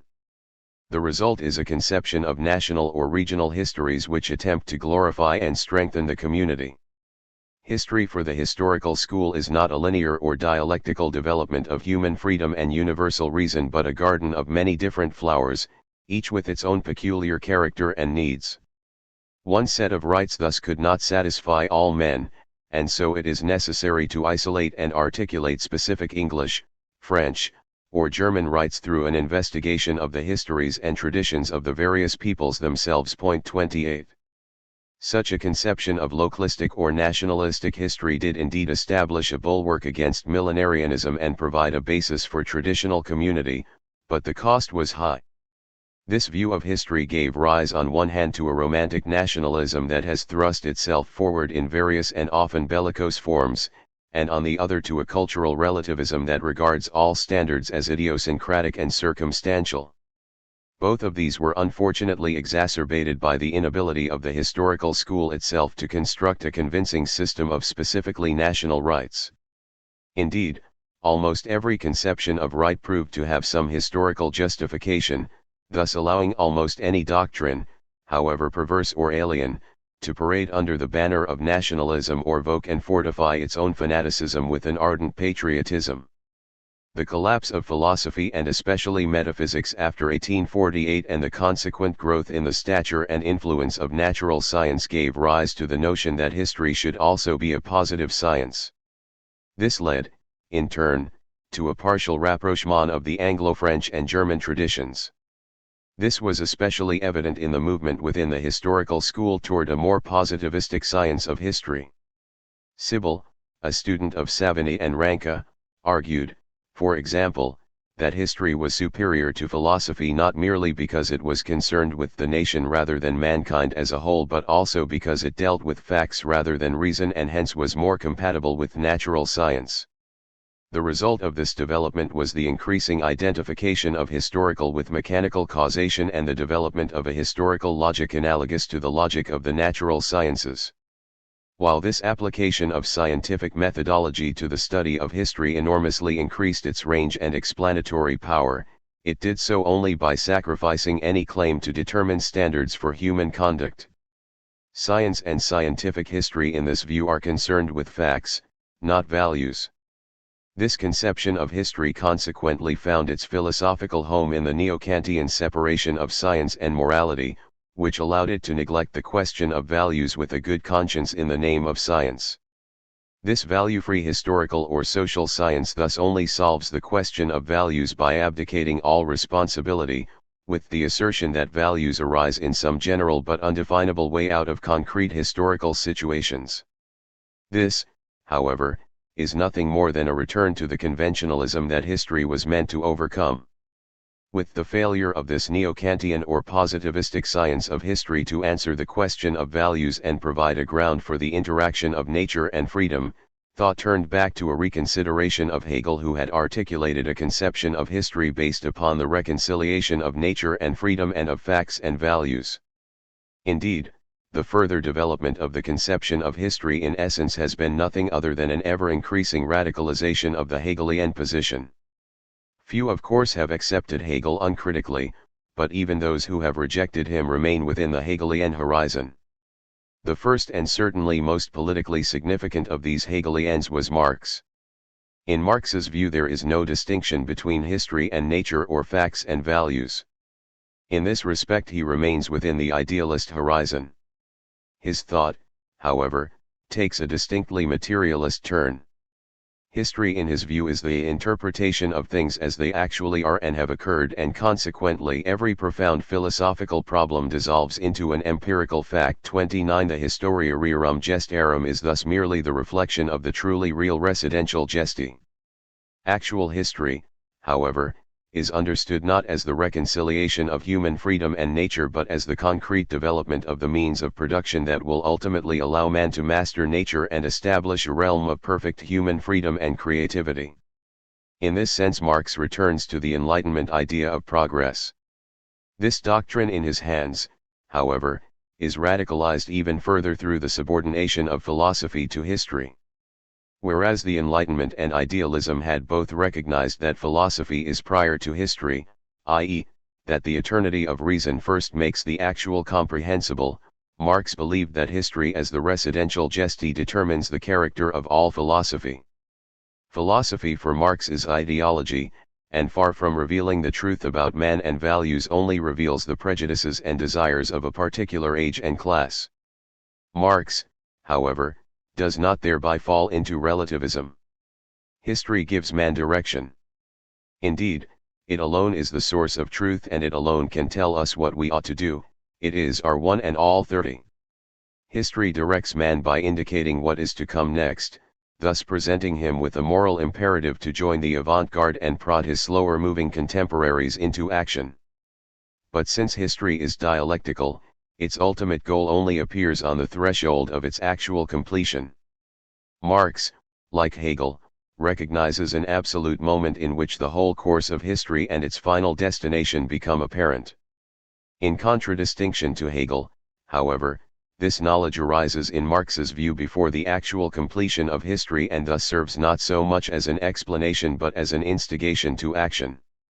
Marx, however, radicalizes the Enlightenment idea of revolutionary acceleration. For the Enlightenment, revolution may be necessary if all efforts at reform fail.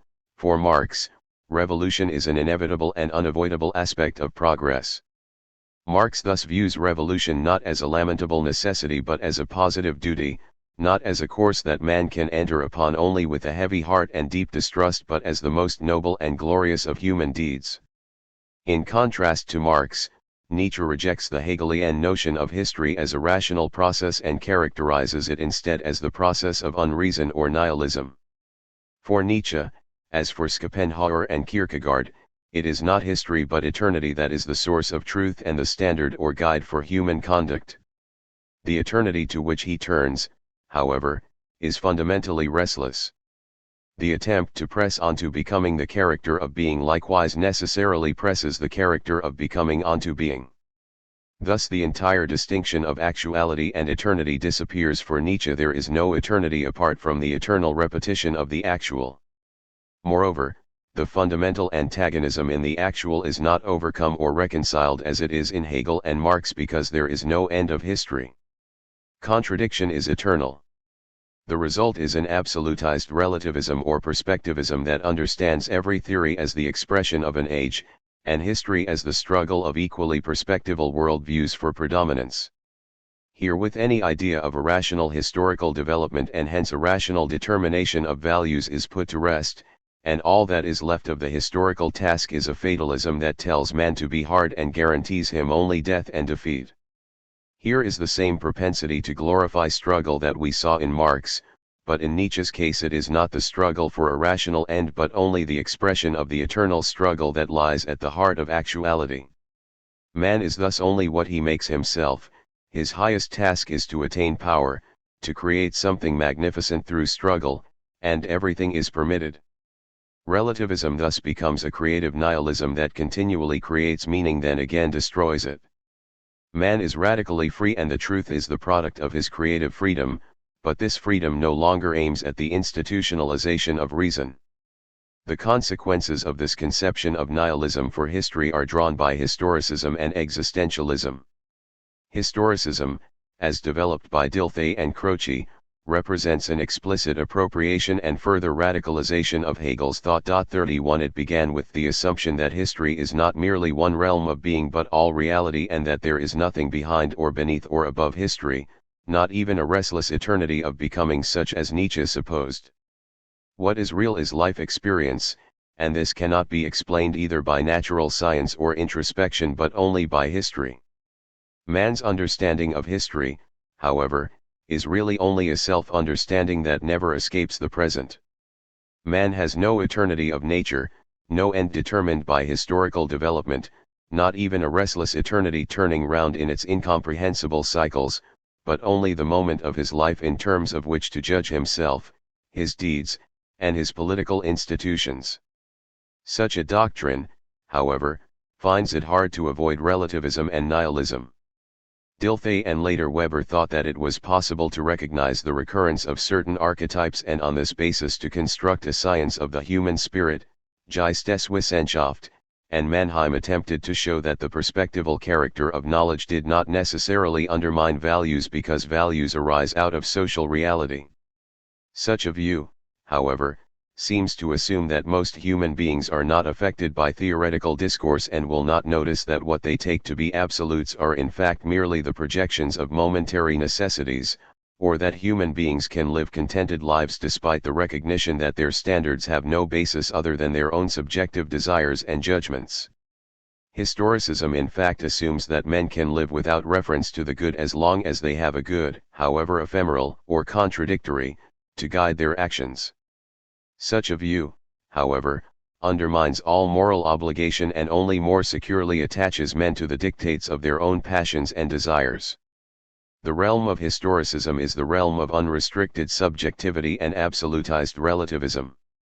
It leads either to paralysis or caprice, to the despairing recognition that God and all ideals are dead, or to the realization that everything is permitted. It was not the philosophy of Nietzsche or historicism, however, that shook the optimism of modernity but the First World War, which left the idea of progress that had reigned since the Enlightenment buried beside its other victims in Flanders fields.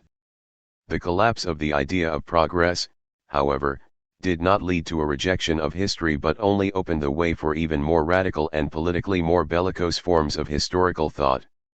The very premise of the peace was in fact an outgrowth of romantic nationalism. If nationalist aspirations were the cause of the war, men reasoned, then their satisfaction would serve as the basis of the peace.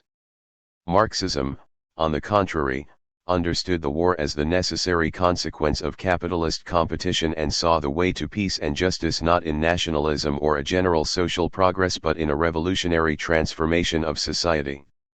The First World War in this sense dispirited the liberalism that understood history as a process of rational technical and political development and turned men's aspirations toward ideologies that offered radical solutions through revolutionary action. Hegel understood his age as the end of history and looked back upon historical development as the process of reconciliation that culminated in rational states and absolute knowledge.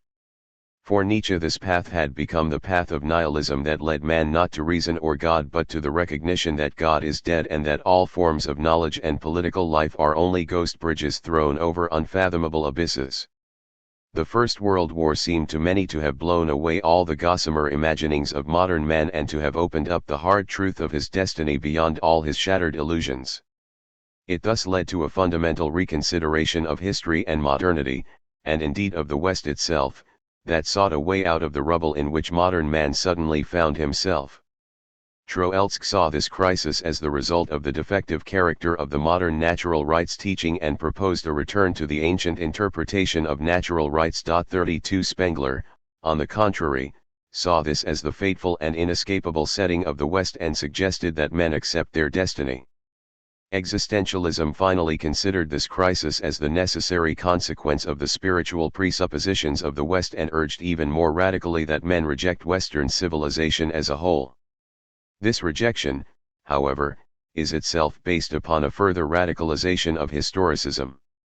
Existentialism, especially as developed by Heidegger, begins with the premise of historicism that actuality is life experience, but it attempts to retrieve life from an utter historicization through a reconnection to the eternal.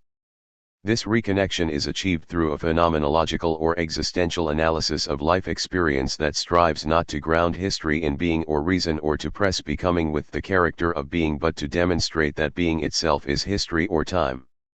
In this manner, existentialism claims to go beyond all metaphysics and thus beyond the West itself, which understands being always only metaphysically as eternal presence. It is in fact this metaphysical understanding of eternity and not historicism that existentialism believes is the source of nihilism. The solution to nihilism, therefore, is not a rejection of history and a return to ancient thought, which is only an earlier and less developed form of nihilism, but the recognition that being or eternity is itself history or time. Being is thus not presence, not any sort of thing but nothing, the abyss or chaos out of which everything is born, the fate that establishes the character and the horizon for all things. All historical forms or epochs are in this view unique revelations of being that spring up out of the abyss and that hence cannot be predicted or even entirely understood but only recognized and accepted as the fateful sending of being. Man always finds himself thrown into a world with a particular horizon that determines both the character and limits of his knowledge and action. His task is the resolute acceptance of a fate revealed in a moment of vision or a radical choice, a leap into engagement or commitment that has no basis in reason, history, or experience but arises out of the recognition that mere deliberation is absurd and that the basis for choice can only be understood by those who are already committed by their deeds. It would seem that existentialism, then, is nothing other than radical nihilism, the final and most abysmal stage in the historicization of human life. Hegel discovered the truth of history in dialectical reason, Nietzsche in the eternal repetitions of becoming, historicism in becoming itself, and existentialism finally in nothing. Whether existentialism is truly nihilism, however, depends upon the character of this nothing. If it is merely the absolute negation of everything, which leaves only a chaotic and meaningless actuality, then existentialism is indeed the most extreme form of historicism and nihilism. If, however, this nothing is in truth the manifestation of the eternal in the actual, which gives everything else form and meaning without ever taking on form or becoming meaningful itself, then existentialism offers an alternative to historicism, modernity, and indeed to the West itself. Existentialism, however, carries us beyond good and evil and indeed beyond reason. Consequently, we cannot determine whether this beyond is suprarational or subrational. While existentialism thus indicates a way out of the crisis of modernity, it directs us only to a dark staircase and does not tell us whether it leads upward to the light or downward into an even more monstrous night. All of these attempts to come to terms with nihilism and the crisis of the West, however, were lost like lifeboats in the oblivion of a heavy sea as the second and greatest storm of our century, the Second World War, carried traditional European civilization, which had already been seriously battered by the First World War and the Depression, to the bottom. Neither Spengler's pessimism, nor Troeltsch's suggestion that man set sail for the calmer waters of the Aegean, nor even the urgings of existentialism that man flee into the storm to find the sun could convince more than a few of their fellow voyagers. It was, rather, two other forms of historical thought, romantic nationalism and Marxism, that struggled for control of the ship, and it was their vehemence and fanaticism that finally destroyed it. Nietzsche had predicted that the wars of the future would be conflicts not of interest but of principle, and that men would consequently exterminate their fellows not from a mere love of destruction or natural cruelty but from a religious zeal as missionaries of new moralities. The Second World War was a testimony to his foresight, for it was in principle nothing other than a disagreement about the nature of history. While the romantic and revolutionary nationalism of the Nazis and fascists, which grew out of the nationalistic history of the historical school and the thought of Nietzsche, understood history as a struggle of nations and races that had to end in the predominance of the superior Aryan race, Marxism believed its essence was class struggle that could only end with the triumph of the proletariat. Thus, not only were they both characterized by particular conceptions of history, but these views likewise determined their historical duty and fostered an ideological fervor and fanaticism that propelled them into war. The Second World War, however, does not seem at first glance to have produced as great a shock as the first. There was no sense of a setting of the West, no lost generation, no outbreak of existential anxiety and despair. In fact, it seemed at its end as if a new day had begun, as if Orpheus-like man had finally returned from the underworld. But in fact the real effect of the Second World War was only more subtle, more concealed, and hence more dangerous. Its inhumanity was simultaneously unimaginable and mundane. No one could grasp its enormity, and each particular incident, however horrible and perverse, became insignificant and trivial in comparison with the whole. The war thus evoked a tremendous anxiety that prevented man from coming to terms with its horror and drove him instead into the future as the secure harbor of his hopes and the bastion against his fears. The question of history, however, was not settled by the war but only made less visible and therefore more difficult to comprehend. Romantic nationalism and Marxism in fact resurged after the war, sometimes singly, sometimes united in movements of national liberation, sometimes even fortified by an existentialism that finds truth in struggle and death. 33 Far from shaking the trust that these movements place in history, the war only strengthened their convictions and intensified their missionary zeal. In contrast, liberalism found little in its own conception of history to provide a bulwark against the convictions of its adversaries. While originally based upon the conception of natural rights, modern liberalism has come increasingly to identify its communal and political task with economic, social, and technical progress. Its claim to superiority is not merely that it better secures human freedom but that it is also the most efficient way to universal prosperity and happiness. This idea of progress, which derives from the Enlightenment via the Anglo-French historical tradition, was, however, peculiarly transformed by the two world wars and their aftermath. The hopefulness of a world that had overcome such horrors found the fulfillment of its dreams in the growth of prosperity in America and the startlingly swift recovery of Western Europe and Japan. The future seemed an open road to the social justice of a great society. It is apparent, however, that we are unable to accept this progress with the pure optimism of the 19th century. This is hardly accidental. Each step toward prosperity is also one step nearer annihilation. Our increasing ability to please ourselves has been matched only by our increasing ability to destroy ourselves. We thus greet the future with a deep and unperceived schizophrenia. 34 In the face of a committed Marxism and in the shadow of nuclear destruction we strive to see only a sunny future but are repeatedly thrown into despair. Unwilling to peer into the night, we are tormented by our own lengthening shadows. As the question of history becomes more and more urgent, we thus become increasingly unwilling or unable to confront it. Despite the decisive role that history plays in almost all aspects of our lives, the question of history tends to disappear. The conviction of Marxism, which allows no questioning of received doctrine, and the anxiety of liberalism, which shies away from such a questioning, have swallowed up the question in a scholarly oblivion. History has, to be sure, been rejected or depreciated by many. Neopositivism, for example, denies that history is anything more than a story and characterizes historicism as superstition. 35 According to this view, the chief question about history is whether it is a sort of explanation or merely a kind of narration. 36 This attack upon history and historicism, however, fails to take seriously the claims made for history, and its refutation scarcely amounts to more than the assertion that history fails to meet the standards of objectivity and causation.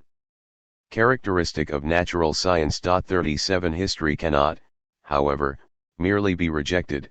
It forms such an integral part of our lives and our world that a mere rejection serves only to conceal its real importance and thus to becloud our vision as we attempt to circumvent an abyss.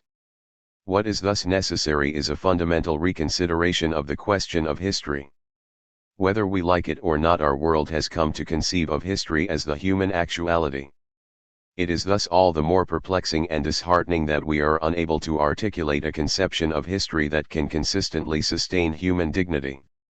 This failure might well prompt one to abandon history altogether and turn instead to the apparently less problematic and clearly less dangerous notion of antiquity, that the human actuality is not determined by history but by chance or fate, which operates within the wide parameters of nature. This ancient view rests upon the denial that history is the residential geste. Such diverse schools of thought as historicism, existentialism, and neopositivism have in different ways come to more or less this conclusion. Actual history, as they understand it, is little more than a capricious or at best fateful concatenation of events such as antiquity described.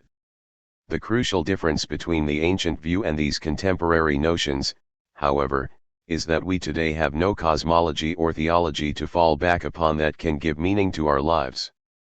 God is dead, or at least distant in the moment of need, and nature is a mere mechanical causality whose only end is entropy. For modernity, the purpose of human life arises not out of religion or nature but only out of human reason and freedom. To conclude that history, which is the actualization of this rational freedom, is chaos, is thus to surrender to nihilism. History cannot be simply rejected, nor at least in its present state can it be simply accepted or affirmed. Thus history must be either transcended or given a rational ground. To transcend history, it is first necessary, however, to demonstrate that history is not the human actuality, that it is not a residential, and that there is consequently no residential geste. To establish a rational ground for history, on the contrary, it is necessary to demonstrate the reality of such a res. The question about the residential or whatness of history, however, is nothing other than the question of the ground of history. Thus the first step in any attempt to deal with the problem of history for human life and thought is the consideration of the question of the ground of history. It is to this question that we must turn. 2. The question of the ground of history. As we have seen, the question "what is history?" asks whether history is the human actuality or merely the product of human imagination, i.e., whether it is the residential geste or only the historia rerum gestarum. Modernity has come to the conclusion that it is the human actuality. The attempt to explain and ground history as the residential geste, however, has proven more difficult than modernity at first suspected, and has led to a continual radicalization of the concept of history. History, which the Enlightenment believed was at best only a support for natural reason, increasingly has come to supplant reason as the definitive interpretation of human life and the natural world. The philosophical development that occurs under the names Hegel, Savigny, Marx, Nietzsche, Dilthey, and Heidegger represents the increasing and ultimately utter historicization of Western life and thought. Moreover, this process is driven forward not by the success of history in explaining human life but by its failure.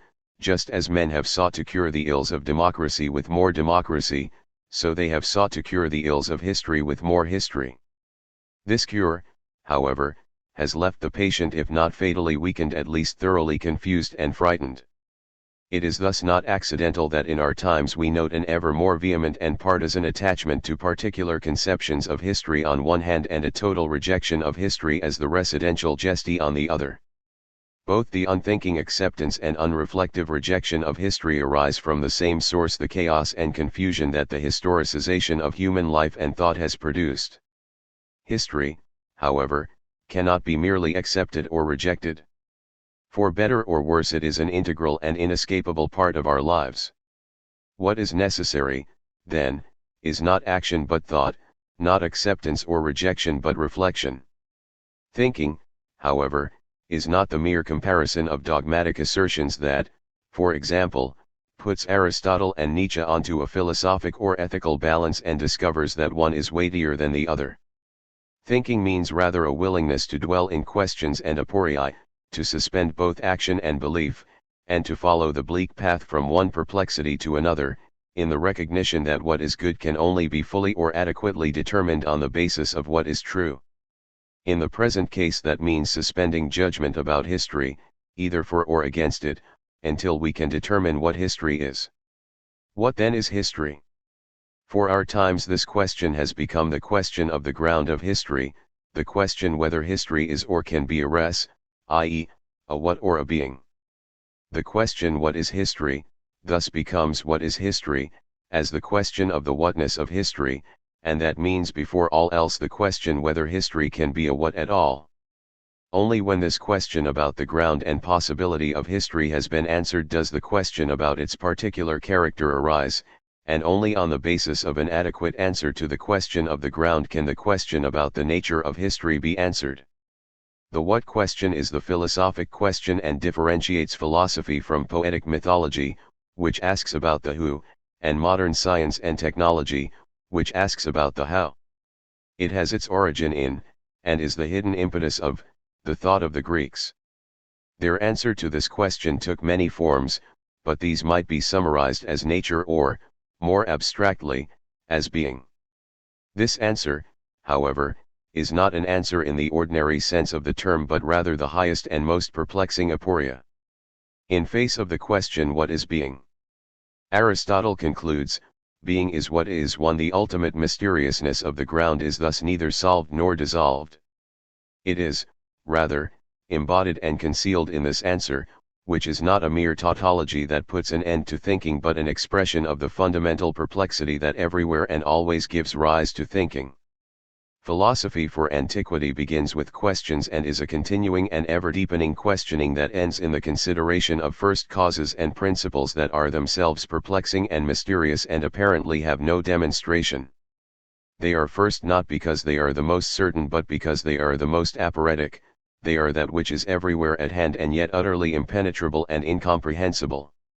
Philosophy and questioning come to an end in the consideration of these firsts precisely because they no longer direct questioning beyond themselves, they are themselves forms that are naturally whole and indivisible and hence beautiful.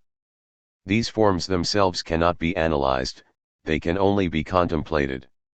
Thus, questioning leads to Sophia, to wisdom, for in the contemplation of the highest aporia, the beautiful form, philosophy, the love and pursuit of wisdom, attains its end and becomes wisdom.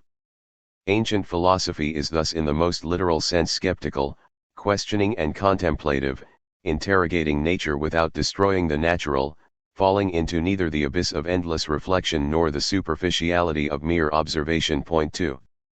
The question of the ground of history, however, does not arise for the Greeks because history for them is merely the historia rerum gestarum, the art that strives to capture what is eternal and thus memorable in the actual affairs of men.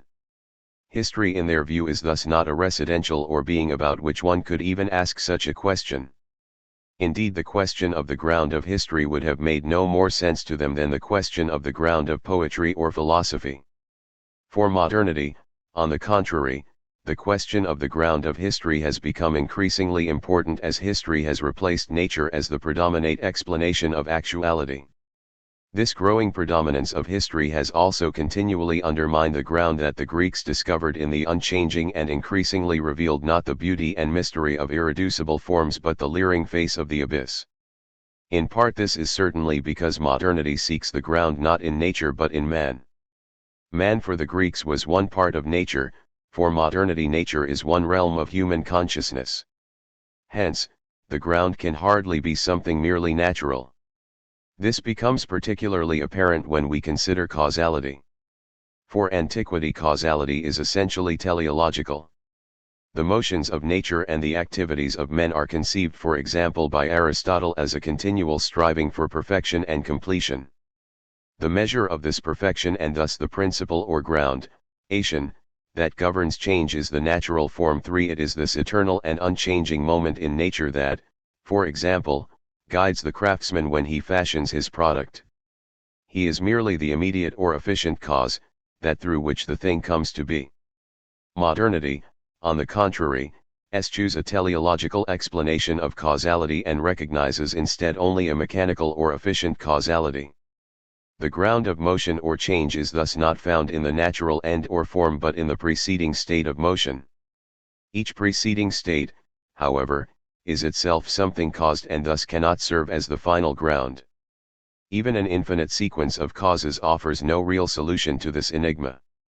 Modernity resolves this problem with the principle of sufficient reason, i.e., with the notion that the series of causes is rational because it is whole point for the wholeness of this whole, however, depends upon a first, uncaused cause. Such a cause, though, cannot be something merely natural and must in fact transcend nature. This transcendent cause modernity discovers in a divine or human freedom that arises out of self-consciousness or reason. Insofar as reason becomes the measure of reality, however, the scriptural assertion of divine and human freedom or spontaneity becomes untenable, and freedom, especially in the form of history or the doctrine of progress, itself requires a ground. As modern man liberates himself from nature by subordinating nature to the imperatives of his own will, he is forced to assume the burdens that nature previously bore. Thus he is somewhat dismayed to discover that his destruction of the independence of nature has left him nowhere to stand, no firm ground on which to plant his overburdened feet, and he is finally compelled to ask about the ground of his own freedom and that means about the ground of history. The unfolding of Western thought from Rousseau to Kant to Hegel is the working out of this question. The question of the ground of history in Rousseau and Kant as the antinomy of freedom and natural necessity.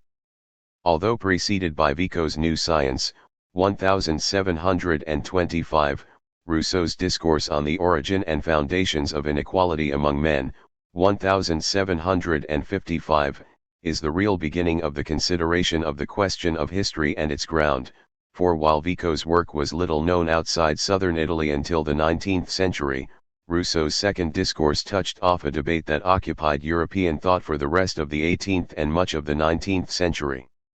In his first work, The Discourse on the Arts and Sciences, Rousseau had questioned the idea of progress and thus the whole notion of history as the development of humanity and concluded that the development of the arts and sciences had not fostered human excellence but had in fact produced only human degradation. The value of the whole historical process was thus called into question. The second discourse is Rousseau's attempt to explain how this disaster came about. It is thus a consideration of the essence and ground of the historical development itself. The source of degradation and degeneration in the second discourse is inequality. Rousseau thus believes it necessary to mark in the progress of things the moment when, right succeeding violence, nature was subordinated to law, to explain by what succession of miracles the strong could resolve themselves to serve the weak, and the people to purchase an ideal repose at the price of real felicity. 5. In contradistinction to Aristotle, Rousseau does not seek the source of inequality in nature. Nor for that matter does he find it in convention. Nature is characterized by equality and convention is based upon inequality. The question for Rousseau becomes how convention itself arises out of and in opposition to nature. The answer to this he discovers in man and his history. In turning away from both nature and convention, Rousseau turns toward man, toward human being as the source and ground of all being. Although in some sense natural, man is also above or apart from nature. Moreover, insofar as man is natural, he is apparently non-political, for the political or conventional is not a natural growth but the product of free choice. Insofar as man is political, he is thus unnatural. The origin of inequality and the essence of history thus lie in man's transcendence over or fall from nature into the political. The crucial question is thus not about nature or politics but about man and his history. The determination of the origin of inequality and the essence of history thus requires not the study of nature or convention but of man himself as he arises out of nature and passes into convention, of man as a self-reflecting being. For how can one know the source of inequality among men if one does not commence to know them themselves? And how will man finally come to see himself as nature has formed him through all the changes that the succession of times and things must have produced in his original constitution, and to unravel that which he retains of his proper foundation from that which the circumstances and his progress have adjoined to or changed in his primitive state. 6. The essence of history appears in Rousseau's view in and through man's self-examination, and thus in and through his contemplation of the transformations of the human soul. History is in a very literal sense psychology, the logic of the soul, and it is only in the introspective self-examination of the soul, i.e., only in and through self-consciousness, that the original state of the soul and the reason for its transformations can be determined. The logic or essence of history is thus the logic of the successive transformations of soul, and the foundation or ground of history is not in nature or being per se but in human nature, or better human being, as it is revealed in and by self-consciousness in introspection. Point 7. This logic or character of the human soul, of its passions and thoughts, is the logic of history as the process of the development or degeneration of humanity. History as psychology is sociology. The actual or factual history of mankind is not in question in the second discourse. Rather, Rousseau writes the essential history of humanity.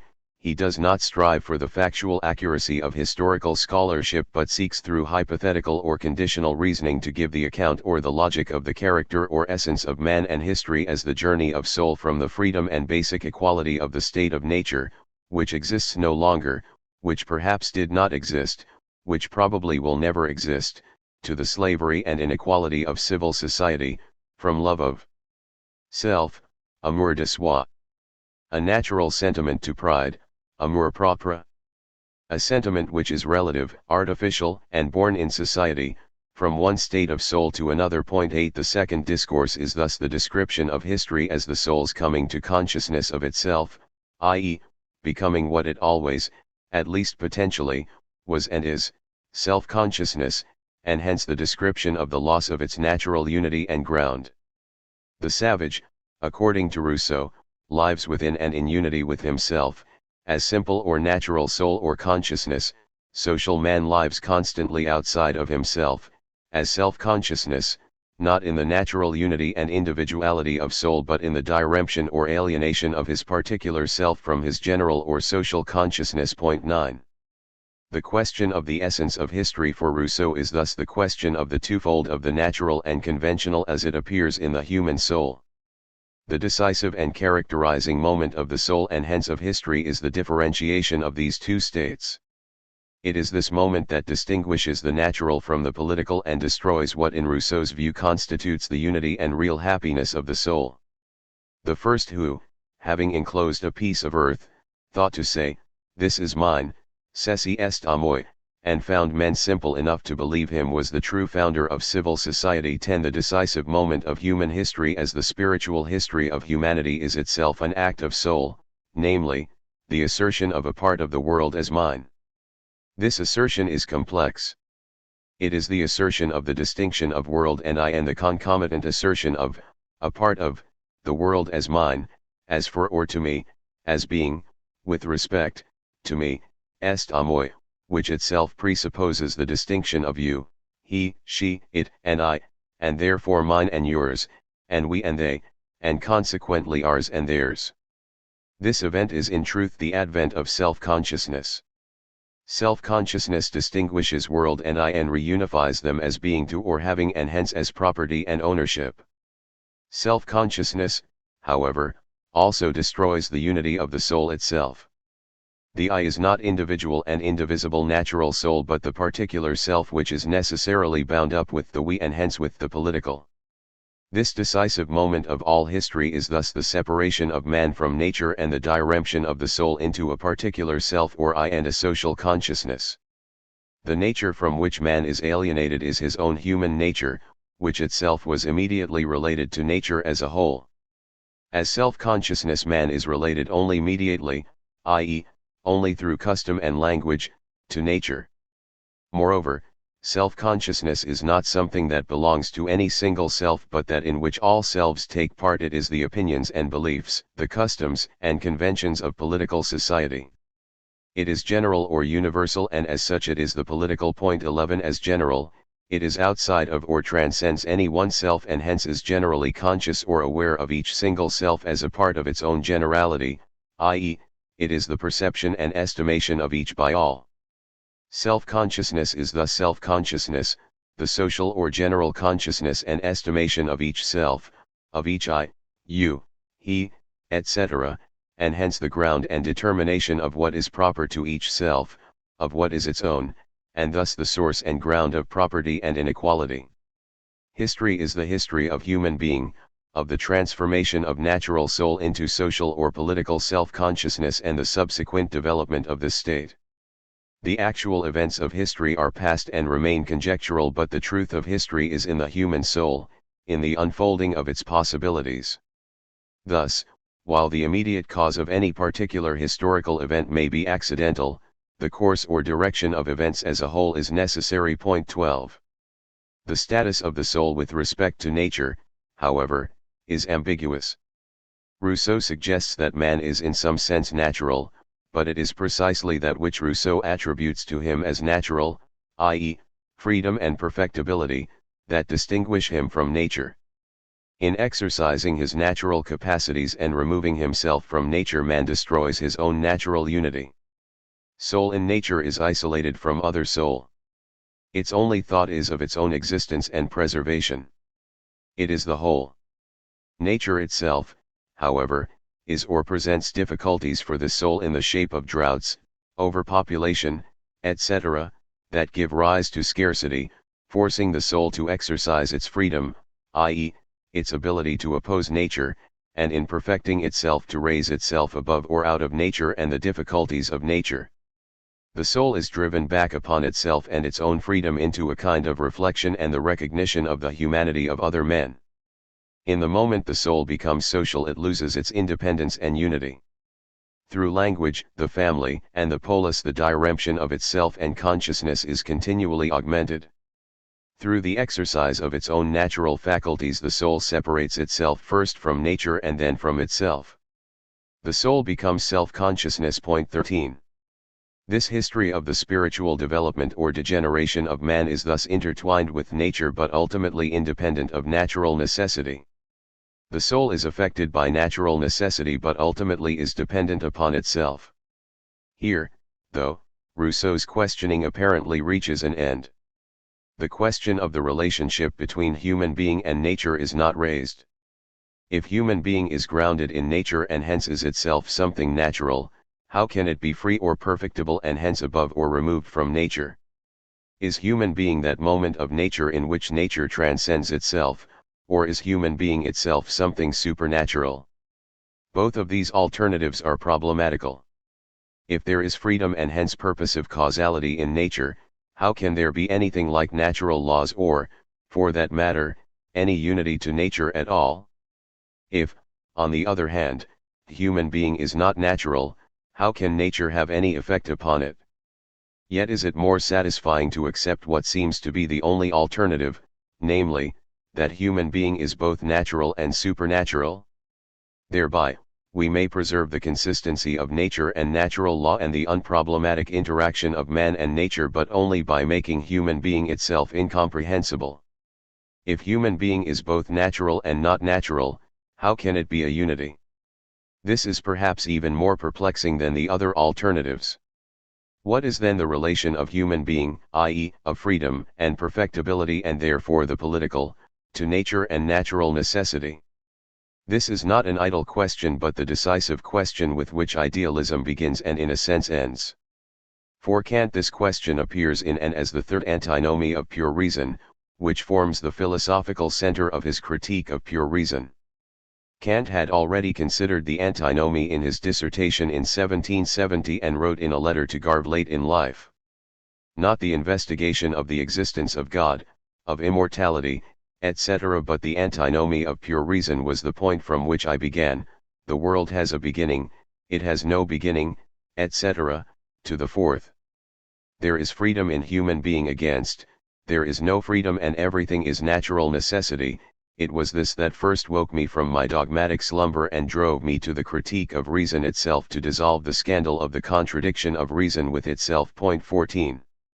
An event or the experience of an event according to Kant can only be rational, and hence sufficiently grounded, if it derives causally from previous events or experiences, and if the sequence of events or experiences is itself complete and hence necessary or grounded in a first or necessary cause.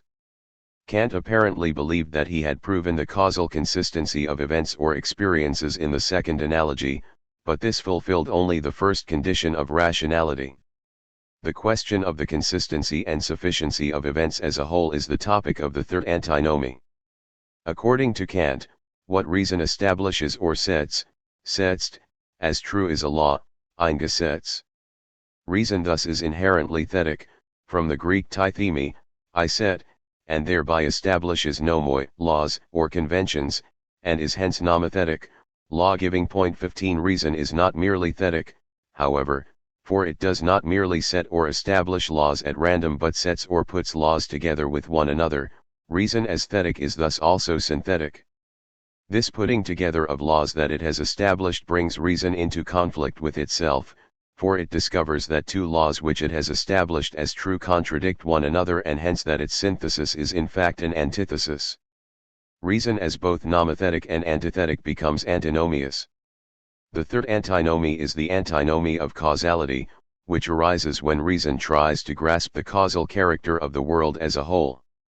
On one hand, it seems that there must be a free causality in addition to a causality in accordance with the laws of nature, because without such transcendental freedom causality itself can never be complete or sufficiently determined, since there can by definition be no first or final cause, hence no end to the series of causal determinations, and therefore no true or complete knowledge of the originating cause. This is the thesis position that Kant identifies with rationalism. The antithesis position, i.e., the position of empiricism, is that there is only natural causality and no causality through freedom. If there were transcendental freedom, according to the antithesis, then there would be a cause that was itself uncaused, and this would overturn the fundamental presupposition of causality, i.e., that there is an unbroken chain of cause and effect, and hence causality itself would be self-contradictory. The proof of each position thus follows from the refutation of the other and results in the disheartening conclusion that there can be no natural causality and therefore no natural laws without freedom, but also that there can be no natural law with freedom, that both positions are thus mutually necessary and mutually contradictory. Kant's answer to this problem is transcendental idealism. According to Kant, the thesis and the antithesis can only be conceived in relation to one another. Transcendental freedom is essentially the denial of the universality of natural necessity, just as the universality of the law of nature is the denial of a free causality. Both positions exist and, according to Kant, can only exist as the constituent elements of an antithesis. Their synthesis is thus fundamentally dialectical and antinomious. The ground of the antinomy thus lies in reason itself, for reason as thetic is also architectonic, and as such seeks to extend its understanding and the categories of understanding beyond the experience of the finite to the infinite. 16 Reason attempts to form a system for the infinite with finite forms and thus becomes dialectical and antinomious, since the infinite transcends all finite categories and can only be indicated by a negation of the finite. Consequently, it is reason itself that entangles itself in contradiction. As architectonic reason, however, also seeks to solve or dissolve the antinomies, not merely because the disharmony is aesthetically or logically displeasing, but because the consideration of the antinomy makes rational activity impossible and life itself ultimately unbearable. Human thought or consciousness finds itself in a quandary or aporia when it considers its relation to events as a whole, for in reflecting upon itself and its place in the order of things, consciousness understands itself on one hand as free and causative and on the other as merely a necessary moment of the natural causal process. It thus appears to itself in self-consciousness as both absolutely free and absolutely determined. It is precisely this problem that is the impetus of Kant's transcendental idealism, and it is with a view to grounding morality and clarifying the natural condition that he seeks to resolve this question. Kant believed that he had already demonstrated in the transcendental aesthetic that all that we experience has no grounded existence outside of our own thoughts, i.e., that we do not perceive or experience the things in themselves but only that which appears within the forms of our consciousness, i.e., within space and time. Hence, events as a whole cannot transcend the limits of consciousness. The antinomy arises, according to Kant, not because the world is itself antinomious but because finite human reason tries to transcend its own limits and obtain speculative knowledge of the infinite. The solution to the antinomy of freedom and natural necessity thus involves the recognition of the inherent limits of human understanding. Kant concludes that the contradiction can be resolved if we recognize two separate but possibly isomorphic realms of reason, a phenomenal realm of appearances governed by the scientific laws of nature and a noumenal realm of the things in themselves governed by the moral law of freedom, i.e., a realm of pure reason and a realm of practical reason. According to Kant, a causal determination through nature and a causal determination through freedom are thus at least hypothetically possible insofar as these two realms are truly isomorphic. The antinomy in his view thus only appears to be a contradiction within the world when in fact it is only a reflection of the underlying structure of consciousness or reason itself. The two realms of reason thus reflect the two capacities of consciousness. The apparent contradiction of freedom and natural necessity is thus resolved in Kant's view in and by transcendental idealism, which recognizes the duality of the phenomenal and noumenal realms as a reflection of the underlying truth and unity of consciousness or reason itself. The problem that arose in Rousseau's conception of the essence of history as the question of the relationship of natural necessity and freedom is thus apparently solved in transcendental idealism. But is Kant's solution sufficient? Does transcendental idealism provide a real ground for the reconciliation of the natural and the spiritual, or the phenomenal and the noumenal? Kant solves the antinomy by demonstrating that the contradiction is not in the real world but in consciousness. But does this not make consciousness itself contradictory? The suspicion arises that Kant's solution is in fact only a deeper and more trenchant problem. He seems to have saved science and morality only by sacrificing man, to have preserved the unity of the world by giving up the unity of consciousness. Kant consequently does not solve but only radicalizes the problem we discovered in Rousseau. Thus, while he may have opened up a revolution in the way of thinking, he did not find the way to bring it to a close. He did, however, establish the horizon for a solution, and it was within this horizon that speculative idealism sought to construct a new world and thus to bring the Kantian revolution to its conclusion. Hegel's reception of the antinomy, the revolution of freedom and the tyranny of natural desire. It was the failure of transcendental idealism that gave birth to perhaps the most profound and certainly the most comprehensive attempt to understand and articulate the historicality of man, his institutions, and his world, i.e., speculative idealism. The work of Fichte, Schelling, and Hegel has long been recognized as an outgrowth and a transformation of Kantian transcendental idealism. While the work of Fichte and Schelling in large part antedates that of Hegel and certainly had a decisive influence upon his reception of Kantian philosophy, Hegel was nonetheless the most important of Kant's heirs, first because of the innate depth and breadth of his thought, and second because of its unambiguous importance for the political and intellectual constellations of the 19th and 20th centuries. In the preface to his first published work, The Difference of Fichte's and Schelling's System of Philosophy, 1801, Hegel locates the common origin of speculative idealism in the reception of the spirit. Although not the letter of Kant's transcendental idealism, Kantian philosophy made it necessary that its spirit be separated from the letter and the pure speculative principle be lifted out of the rest which belongs to rationalizing reflection or which can be used by it. 17 According to Hegel, it was with a view to redeeming the spiritual element within Kantian philosophy and reconciling its internal contradictions that the renewal of philosophic speculation was necessary. Diremption is the source of the need of philosophy, and as the culture of the age the dependent and given side of the form. 18 The need of philosophy arises when that which is received as tradition is entzet, literally intued or more commonly bifurcated, estranged, or diremped. Humanity always exists within a tradition, within the shadow of its past. Each generation is constrained, although not determined, by the limits and forms of the world into which it is born. Whatever changes are brought about are necessarily in and in reaction to something that is.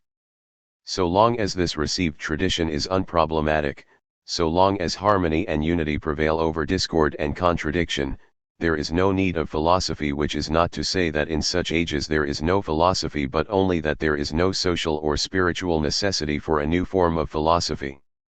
Only when humanity is torn by contradiction, by division, and alienation, is there truly a need of philosophy. To overcome such solidified contradictions is the single interest of reason. 19. Reason is judgment and therefore synthesis, the putting or setting together of different elements and thus the establishment of a reconciliation between these elements within a unity that transcends and encompasses them. Reason thus has an interest, i.e., a connective function among or between beings, in overcoming and subordinating the contradictions that arise between objects, concepts, laws, etc., and hence in reunifying what is bifurcated or alienated. Reason thus assumes both difference and unity and cannot sacrifice either. Consequently, it must not dispute the actual contradictions that do arise, but rather demonstrate both their necessity and the necessity of the unity that is the ground of their compatibility. When this overarching unity disappears and the unifying force in human life diminishes, then philosophy becomes necessary to re-establish the harmony and unity in the order of things. This conception of the beginning or source of philosophy is essential to speculative idealism. For Hegel and his age, philosophy had become necessary because the religion in which man raises himself above all alienation and in the realm of grace sees the freedom of the subject and the necessity of the object disappear was no longer a sufficient unifying force. 20. Hitherto all contradictions had been reconciled in God and His grace. The ground of this reconciliation, however, was destroyed by the incorporation and transformation of religion into modern philosophy. Philosophy thus needed to discover a new ground and reconciliation for the prevailing antagonisms and contradictions. In Hegel's case, this meant, for the contradiction of freedom and nature that he saw, on one hand, in the opposition of the French Revolution and English bourgeois society and, on the other hand, in the diremption in German spiritual life that manifested itself in transcendental idealism. Although philosophically rooted in the reception and transformation of transcendental idealism, the decisive and directing impetus for Hegel's thought was the French Revolution and to a somewhat lesser extent the English Industrial Revolution. 21. The tale of Hegel, Hölderlin, and Schelling dancing around a freedom tree to celebrate the outbreak of the French Revolution has been properly discounted by modern scholarship, but it is nonetheless illustrative of what was undoubtedly Hegel's initial enthusiasm for revolutionary ideals. More than 30 years later he could write of the outbreak of the revolution. Anaxagoras had first said that nous rules the world. Not until this moment, however, did man come to know that thought should rule spiritual actuality. This was a magnificent sunrise. All thinking beings celebrated this epoch. A sublime feeling ruled in this time, a spiritual enthusiasm filled the world with awe, as if the actual reconciliation of the divine with the world had just taken place. 22. According to Hegel, the recognition of the universality of freedom and reason lay at the heart of the French Revolution. The original insight of Anaxagoras that nous rules the world first appears in the public realm at this time, not, however, as a reality but as a public imperative. Reason should rule, all men should be free. The nature of an imperative is futural.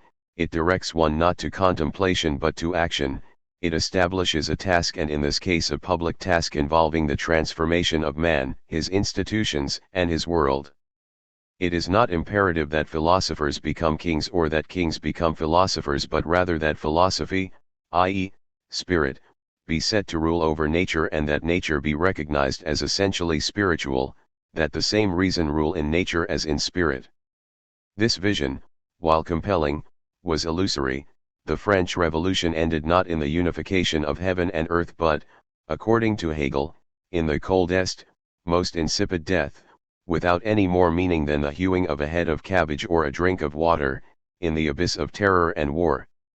Thus, while Hegel was initially enthusiastic about the revolution and continued throughout his life to recognize and propound the basic justice of its original principles, he also clearly recognized the defects of these principles and abhorred and denounced the disastrous course of the revolution itself. 23. Revolutions in the affairs of men and nations, according to Hegel, are preceded and prepared by invisible, Secret revolutions in spirit itself. Point 24. The ground of the French Revolution was prepared in this sense by the revolution in thought wrought by Rousseau, who recognized that the essence of man is freedom. This freedom with which Rousseau is concerned, however, is not the caprice of natural passions but rather the freedom of self-consciousness, i.e., the unity of thinking not with the natural world but with itself, and consequently the capacity to remove itself from and oppose itself to nature. The freedom of self-consciousness, as the French understand it, is thus, according to Hegel, free will, i.e., the will of the self-conscious subject to relate himself to objective nature, the will to transform nature and subordinate it to the forms of human understanding. This freedom is thus not the caprice of the passions, not the freedom of personal self-interest, but the freedom to act rationally, i.e., according to and in harmony with the general will, the freedom thus to act according to the rules of a community. Point 25. In his particularity, man is natural, suffering from numerous wants, passions, and desires. In his generality, i.e., as a species or a community, man participates in the rational and hence becomes truly free. According to Hegel, for Rousseau, the freedom of nature, the foundation of freedom is not actual freedom, for first the state is the actualization of freedom. 26. The state can only be the realization of this freedom, however, if it is itself founded upon rational principles. The inability to establish such a rational state in France through reform was directly responsible for the revolution. The ancien regime that the revolution toppled was, according to Hegel, a desolate aggregate of privileges and legal systems contrary to all thought and reason. The original basis of the regime in the distinction of the noble and the base dissolved when the nobles no longer found it necessary to risk their lives in pursuit of honor. Their nobility consequently came to reside merely in their pride, which was itself founded solely upon their position vis-a-vis the lower classes. The maintenance of this nobility and pride thus depended upon the maintenance of these now merely arbitrary distinctions. The regime thus came to rest upon a severe oppression of the general population justified by the doctrine of divine right supported and propagated by a corrupt clergy. This led to a fundamental corruption and perversion of customs and spirit, to a regime in which there was no place for freedom and humanity but only for tyranny, degradation, and exploitation. The pervasiveness of this moral and ethical decadence in both the church and state effectively closed off the possibility of reform from within. Point 27. Reform was also crucially undermined in Hegel's view by the polarization of Homs a principes and Homs d'etat, of philosophers who attempted to determine the true principles of just and rational government in the abstract without any experience of the necessities of power, and statesmen, ministers, and men of action who were responsible for the day-to-day business of government but who had little or no knowledge of the proper principles upon which government should be based.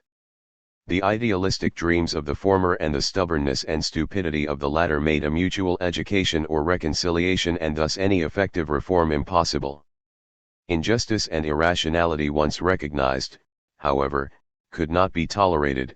If the realm of perfect justice and reason could not be established gradually, then it must be established immediately, if not peaceably, then forcibly.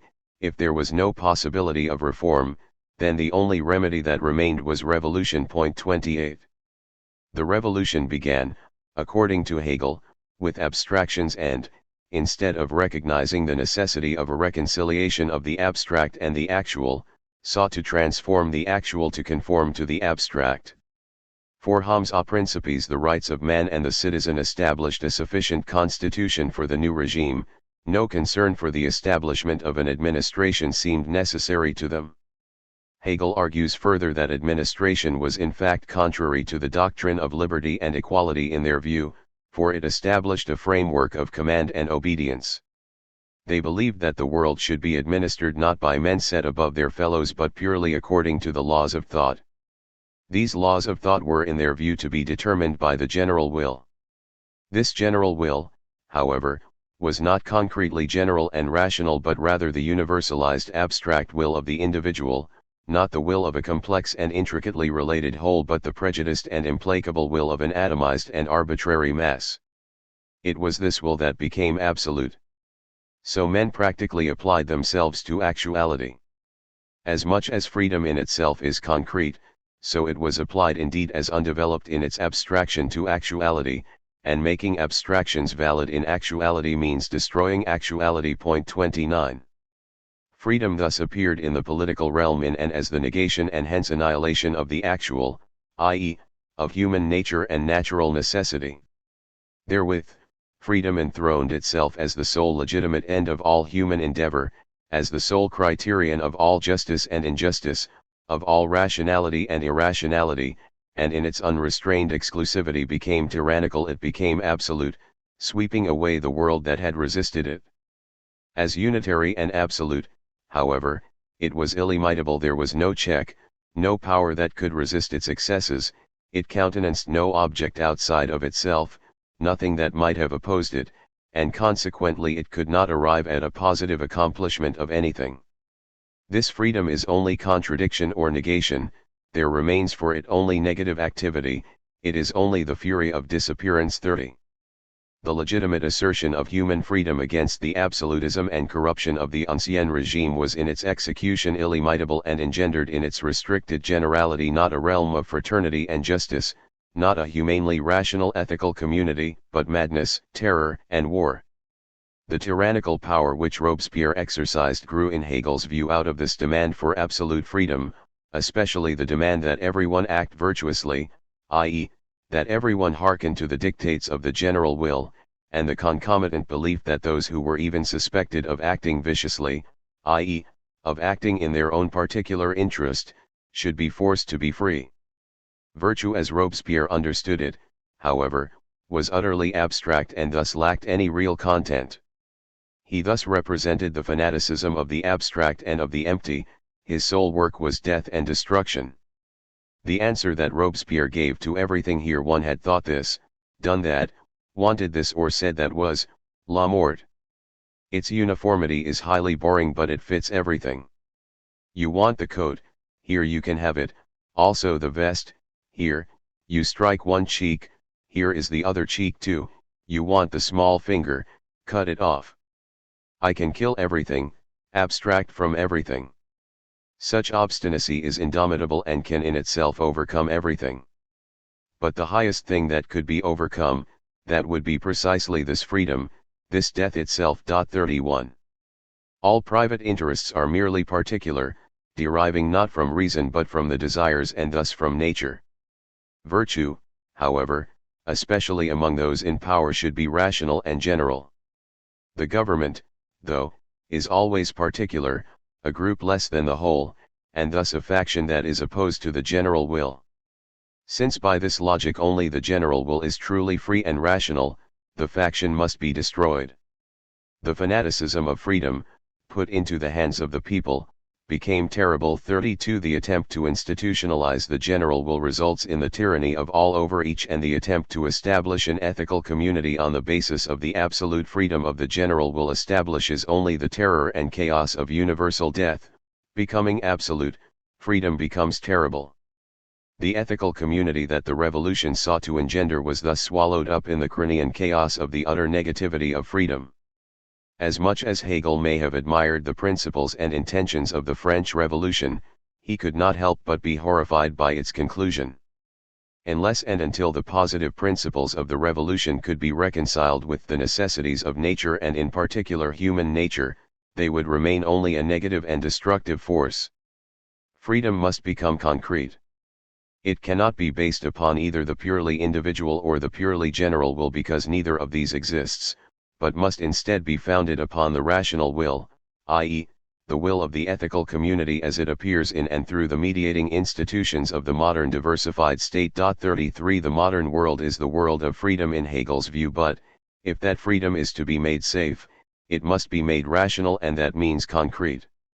The rational state presupposes the reconciliation of freedom with nature, and that means for Hegel the reconciliation of the French Revolution with bourgeois society. The basic principle of bourgeois society, according to Hegel, is self-interested man, i.e., man as determined by his natural desires, not, to be sure, man himself in a natural condition of isolation as he was described by Rousseau, but man as a particular individual in relationship to other such individuals, i.e., Man in society. 34 This society, according to Hegel, differs from the duality of family and polis, which characterized the ancient world, and is in fact a purely modern phenomenon. Forming a unity of sorts, but a unity that is fundamentally only a commonality, a mere collection or togetherness. This commonality, however, is far from unstable and indeed is bound together by the ties of necessity, i.e., of economic necessity, that arise out of the increasing specialization and division of labor. The self-seeking and self-serving purpose in each man's strivings is thus necessarily intertwined with the similar strivings of all other men and therefore must be regulated. This regulation is achieved, however, not through the constitution of rational government but through the institution of merely individual and particular positive rights and an agency to adjudicate disputes and enforce compliance through the application of penalties and sanctions.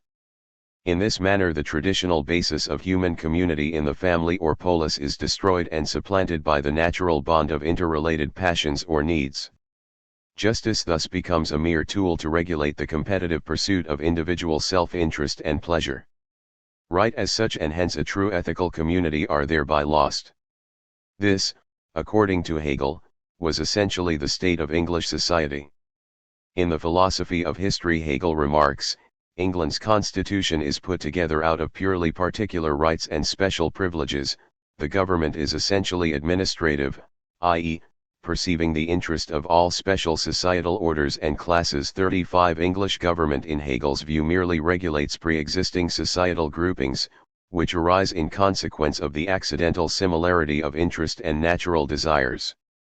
The English state is thus essentially identical with that described by Hobbes, who recognized that the nature and organism of the state should be established on the foundation of human nature, human inclination, etc. 36 In this respect he is typical of English philosophy, which is also only the grasping of the natural in thoughts, forces, laws of nature are fundamental determinations. 37 He and for that matter Locke thus remain within the Baconian premise, that the truth is to be found in the natural passions and perceptions of man, i.e., in experience. As the basis of English liberalism, however, this produces only the atomization of individuation. Rousseau's state was to be grounded in freedom, that of Hobbes in natural necessity, Rousseau's in the general will, that of Hobbes in particular self-interest. The English system is thus more concrete than the French, for it is more decentralized, but this decentralization has its drawbacks. The general interest is in this way concrete, and the particular is therein known and willed.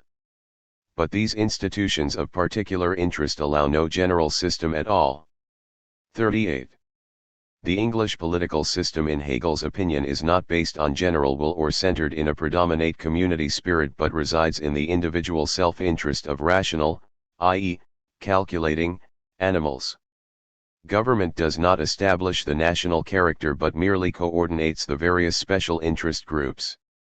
Thus, there is in fact no general or national interest but only a collection of concrete particular interests deriving from natural desires. Consequently, there is no state in the strict sense of the term. Indeed, membership in the state even becomes something optional. Thus, contrary to the prevailing view, there are nowhere fewer institutions of real freedom than in England. 39 The English understand their freedom, according to Hegel, as the freedom of individuals and corporations, and government seems necessary to them only to ensure the sanctity of contracts and defense, and even here, i.e., in the military, positions upon which the very existence of the state depends can be purchased. This guarantees in Hegel's view the rule of natural necessity in the from of capricious individual desires and passions. Only the embodied general will can be truly rational and free, and it is precisely this will that is sacrificed to individual self-interest. English bourgeois society is thus not free but enslaved to natural desire. English liberalism, and indeed any liberalism that does not go beyond civil society, is thus in Hegel's opinion bankrupt because it is not and cannot ever be truly liberal, i.e., truly free. The predominance of the individual ruled by natural desire also fosters a general corruption and degeneration of customs and morals, since the worth of everything is judged only in terms of its exchange value. The practice of buying and selling votes is particularly offensive and most clearly demonstrates the lack of any real freedom in England. Thereby property, not humanity, rules, and the republican principle is subverted. The government represents and speaks not for the general good of the people but for the collective good of property. 40. This is also the source of the great strength of the English government. In comparison with France, this emphasis upon the particular and the practical assures a government of men trained from youth in the practical problems of state business. In no other state is national economy more important, and in no other state is it more effectively managed, in large part because profit depends upon the ability to determine and fulfill the needs of others. 41 Men thus are naturally brought to consider the particular needs and desires of their fellow men, and are successful to the extent that they understand them and how to satisfy them. The wealth this system engenders, however, is inimical to rational law and tends rather to undermine than to support the common good. In the first place, if left to itself, civil society produces a small number of wealthy citizens and a large pauperized rabble, not necessarily as the result of any exploitation as Marx would have it, but because specialization and the division of labor magnify pre-existing natural differences between men, and because some start life with more capital and hence a greater likelihood of success than others due to accidents of birth. The resultant poverty is not merely politically destabilizing but also fundamentally dehumanizing, since in Hegel's view man's humanity arises not out of his natural individuality but out of the character of the ethical community of which he is a member. Nor are the rich immune. Not only does their humanity suffer from the same disintegration and atomization and from an even greater narrowness and specialization than the poor, but insofar as they are also most capable of satisfying their needs they are also least likely to find satisfaction, since it is in the interest of everyone else to discover new needs for them and to subdivide and multiply the needs they already have. Hegel thus concludes that in peacetime bourgeois life is the bog, Versumpfung, of humanity, and that it is only through war that bourgeois man is elevated above his own self-interest to concern himself with the state, and even in such cases his patriotism is bound up with his economic and personal well-being. Thus, unless reconciled with the true principles of a free and rational government, this society can never constitute a true ethical community, and consequently its members cannot achieve true freedom and humanity but remain trapped in the loneliness of their individuality and the slavery of natural desire. 42. The political problem Hegel saw in England and France was the diremption or alienation of freedom and natural necessity. The abstract freedom of human self-consciousness as it is manifested in the general will had to be reconciled with the concrete necessity of natural desire as it appears in individual self-interest. The solution to Hegel's problem thus lies in the reconciliation of the principles of the French Revolution and the concrete reality of English bourgeois society. In their national constitution the French began with abstractions, general thoughts which are negative versus actuality, the English antithetically with concrete actuality for the shapeless building of their constitution. Also their writers have not elevated themselves to general and fundamental propositions. 43. France and England, according to Hegel, are antithetical in their basic national character.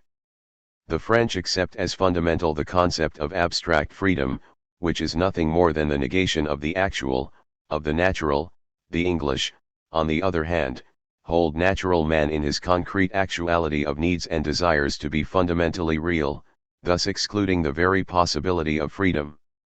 A rational and good political system presupposes the reconciliation of these two positions. Such a reconciliation assumes the political transformation of the regimes themselves on the basis of principles that are themselves the result of a theoretical resolution of their contradiction. Hegel believed he discerned the beginning of such a political transformation in France with the establishment of the Directory and the Code Napoleon. Hegel highly esteemed Napoleon, though not so much as a general or conqueror but as a lawgiver. 44. His good wishes for the success of Napoleon and the French thus probably arose out of his admiration not for the revolution but for the combination of reason and measure in Napoleon's political institutions, although he was not uncritical of Napoleon's efforts, noting that his attempt to give a modern constitution to Spain failed because it was not in keeping with their national character and level of development. 45. Such constitutional monarchies, however imperfect, offered in Hegel's view at least a partial reconciliation of the principles of the revolution and the self-interest of bourgeois society, and at a very minimum restrained the most blatant abuses of each.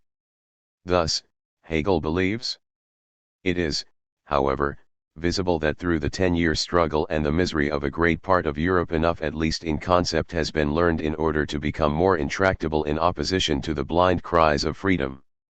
In this bloody game the cloud of freedom, in whose attempted embrace the peoples have fallen into the abyss of misery, is dispersed, and certain forms and concepts have entered into the popular sphere. The freedom cry will have no effect, anarchy has separated itself from freedom, and that a stable government is necessary to freedom has deeply rooted itself, just as deeply, however, that the people must take part in the laws and the most important affairs of a state. 46. In France itself, however, such reforms remained insufficient because the centralization of power begun by the Revolution, secured by the Terror, and institutionalized by Napoleon through his police system prevented the actual participation of the various social groups in the government. 47. If the rational state was to be established in France, this last remnant of Robespierre's general will had to be abolished. Such decentralization, however, remained impossible in Hegel's view so long as there was no spiritual bond to replace the merely external political bond that held the nation together.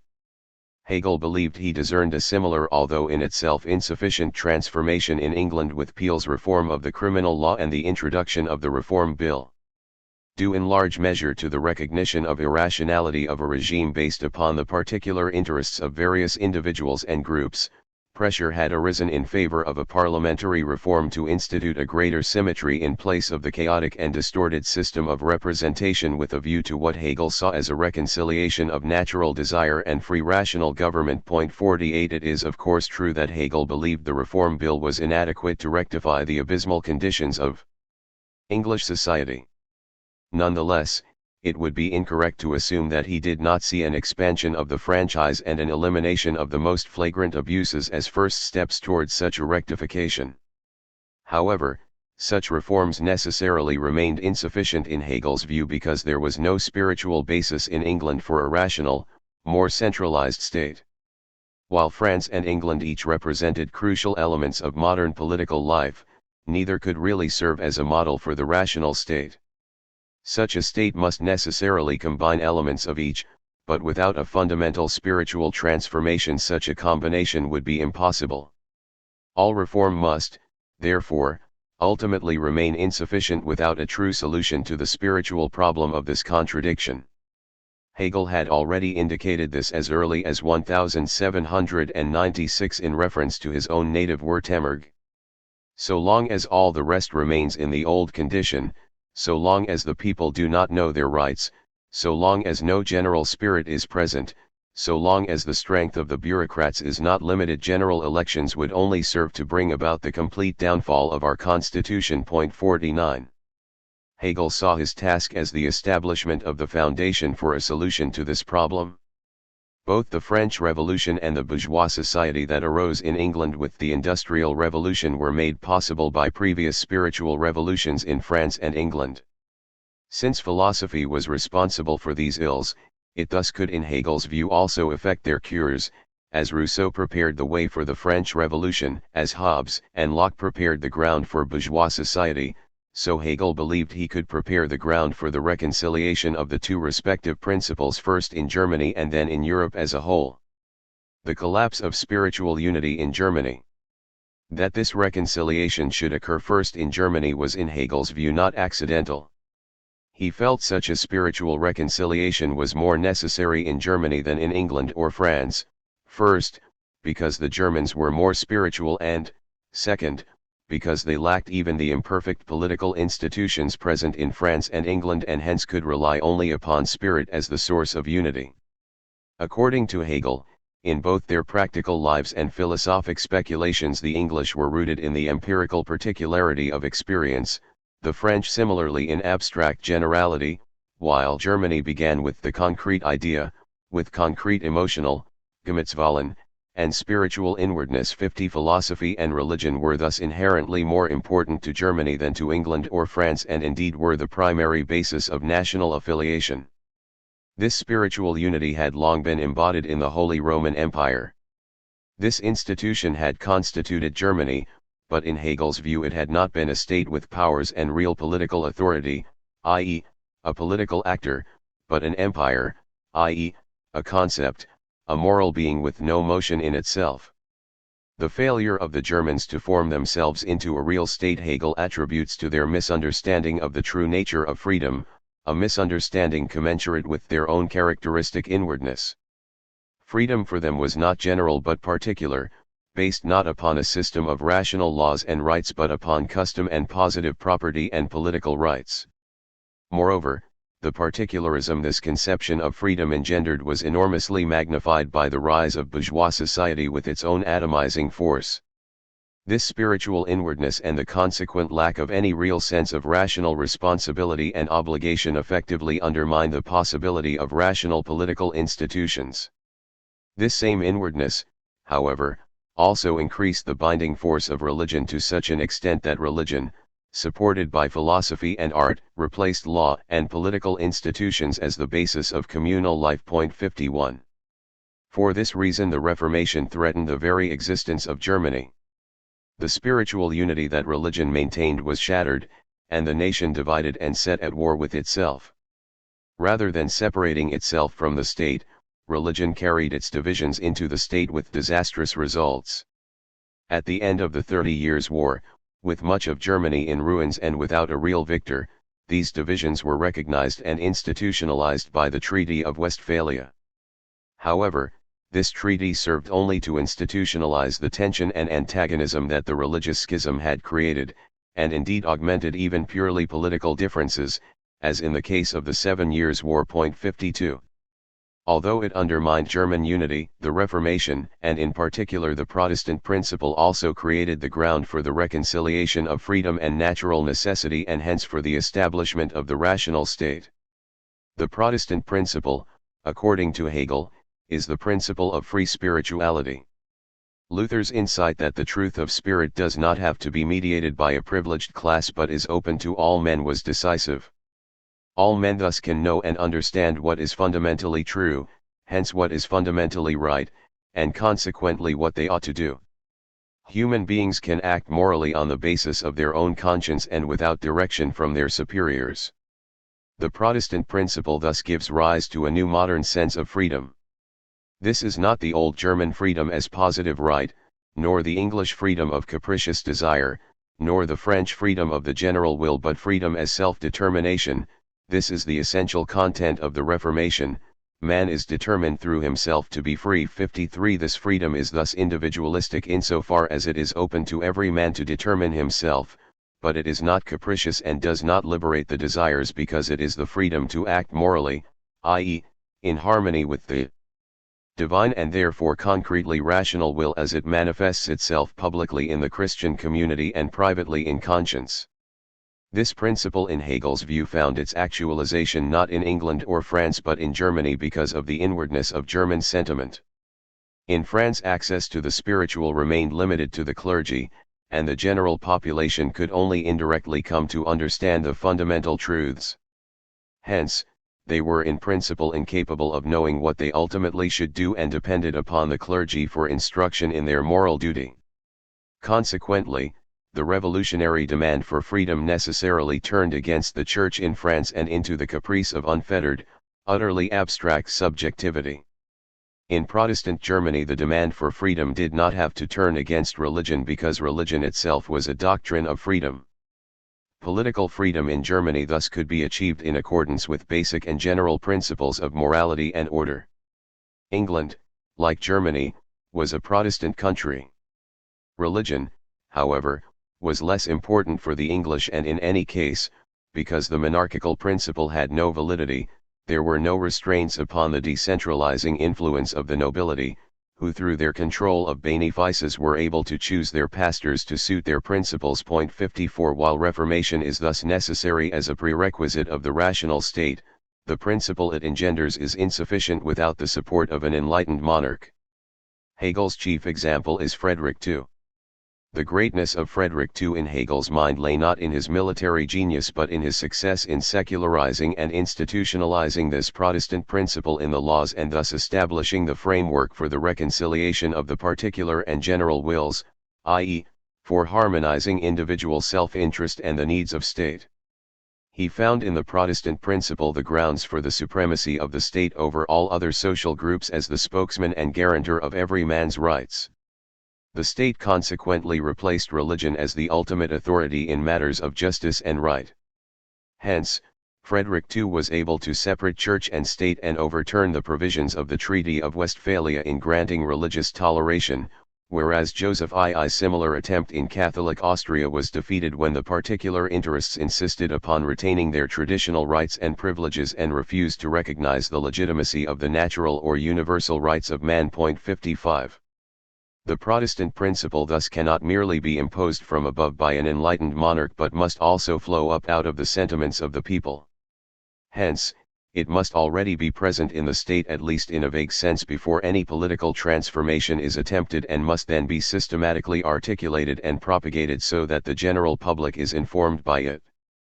Without such a transformation of the basic disposition and sentiments of the people, in Hegel's view the state will lack the resolve necessary to maintain itself in times of crisis. This was the lesson Hegel learned from the collapse of Germany in the face of the French Revolution and Napoleon. In this confrontation the German states, failed to unite in the common defense, which made it clear that they had not really grasped and embodied the truth of the Reformation, i.e., that true freedom could exist only in and as a part of an ethical community of free men. 56. On one hand, they feared what appeared to them as the absolutism of a Frederick II or Joseph II because they had not comprehended the principles the monarchs espoused, largely because however liberal these rulers' intentions their methods were absolutist. More important, however, the German states conceived of their freedom as the right to do what they pleased, to support or not support the nation as they saw fit, and even justified their lack of support on the basis of Robespierre's right of insurrection. This led to anarchy. The states' fear of despotic inroads upon their positive rights thus produced a situation in which just such a despotism seemed to be the only way to preserve national integrity. The Germans found themselves torn between their freedom and their self-interest and were unable to reconcile them with one another. Unable or unwilling to choose either the way of the English or that of the French, they were paralyzed, defeated, and dismembered. In Hegel's view, Germany had become nothing more than a Gedanken state, a state in thought, and the Germans little more than the Quakers of Europe. This political ineptitude, however, could not in Hegel's view be remedied by political means alone because it rested upon a deeper misunderstanding about the relationship of freedom and natural necessity. The solution lay not in the mere political imposition of the Protestant principle but in its systematic theoretical explication. Only when it had been clearly and thoroughly articulated could it truly inform the general public with the sentiments necessary to the rational state.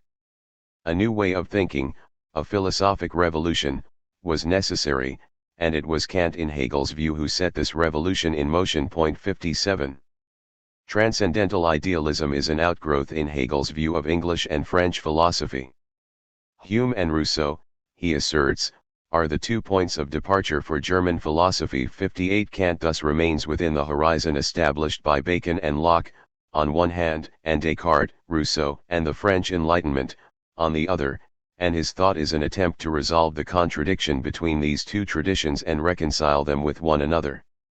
This contradiction that characterizes modern European thought, however, is in principle nothing other than the contradiction of freedom and natural necessity that finds its foremost expression in the third antinomy and its provisional solution in transcendental idealism.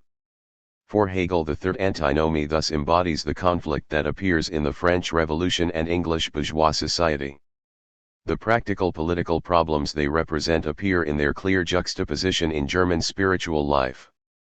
While perhaps less politically disastrous than the tyranny of freedom in the Revolution and less debilitating than the rule of natural desire in bourgeois society, the contradiction of nature and freedom that appears in the third antinomy is, however, even more destructive of human spirituality.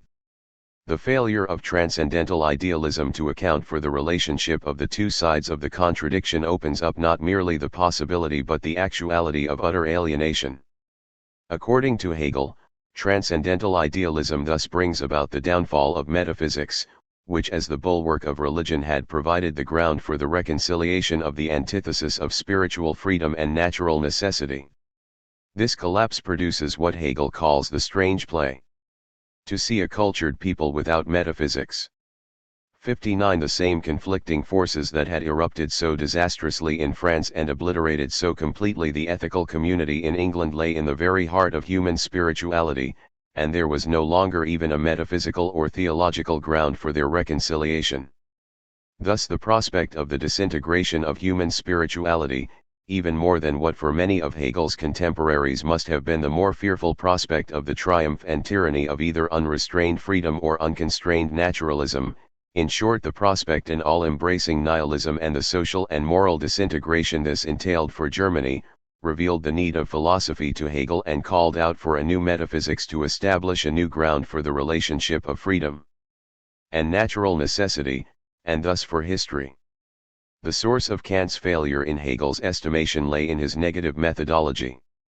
In the limitation of understanding to the finite, Kant seems to renounce all pretensions to knowledge of the infinite or divine. But in Hegel's view this is only the renunciation of positive knowledge of the absolute. Since the absolute or whole transcends even an infinite totality of finite determinations, understanding, which is itself limited to the finite, attempts to grasp the whole negatively, i.e., through antithesis. Hegel saw this striving for a negative understanding of the absolute as the impetus behind transcendental idealism. Hegel thus characterizes transcendental idealism as an apophatic or negative theology that tries to demonstrate the existence of the divine or absolute by showing the incompleteness or contradiction of all attempts to grasp the absolute in terms of worldly or finite categories. This negative attempt to grasp the infinite, however, is insufficient without the unquestioned belief in God's immediate presence. If the existence of the absolute is already cast into doubt, such an attempt can only serve to further undermine man's faith in the unity of the whole. In such a state philosophy, which aims at positive knowledge of the absolute, becomes necessary.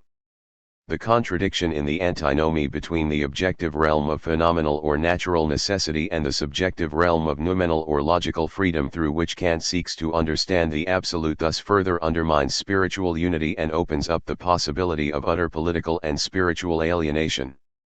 In this aporia and with a view to its solution in the positive knowledge of the absolute, Hegel's philosophizing begins. From antinomy to dialectic.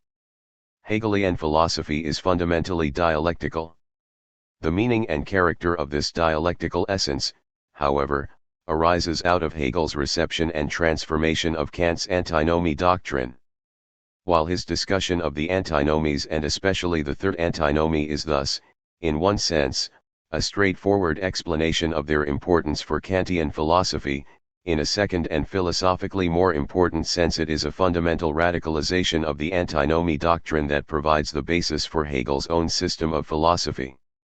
In both his lectures in Nuremberg and in the Logic he accurately restates Kant's presentation of the third antinomy and clearly recognizes that the thesis argues in support of a causality through freedom and or in addition to a causality through nature. 60 In explaining the thesis, however, and in his restatement of it in his History of Philosophy, he clearly and erroneously asserts that the thesis argues in support of the exclusive causality of freedom. 61 This inconsistency is so manifest that it is hard to believe that Hegel's misconstruction is not intentional. This transformation radicalizes the antinomy in a manner that would have been completely unacceptable to Kant. Nature and natural causality were in his view incontestable. Hegel, however, apparently sharpens the antinomy in order to more distinctly display the conflict of nature and freedom as two at least seemingly self-subsistent alternatives. Moreover, he thereby apparently either overlooks or neglects the subsidiary question of the sufficiency of the explanation of the whole in terms of natural laws. Kant himself seems never to have considered the possibility that freedom alone might determine the whole and in fact argues that, if such were the case, freedom would then only be nominally different than natural necessity. Hegel's account of the French Revolution, as we have seen, seems to indicate that in contradistinction to Kant he took seriously the possibility of an exclusive causality through freedom. He saw the omnipotence of freedom in the tyranny of reason and the terror. 62 His transformation of the antinomy thus seems to aim at expressing the true antinomy, the true danger to the human spirit as he saw it. Kant solves the antinomy, according to Hegel, by making it absolute as the limit or horizon of all possible experience and knowledge. 63 This negative articulation of the absolute is likewise the denial of the possibility of positive knowledge of the true unity and ground of knowledge and being.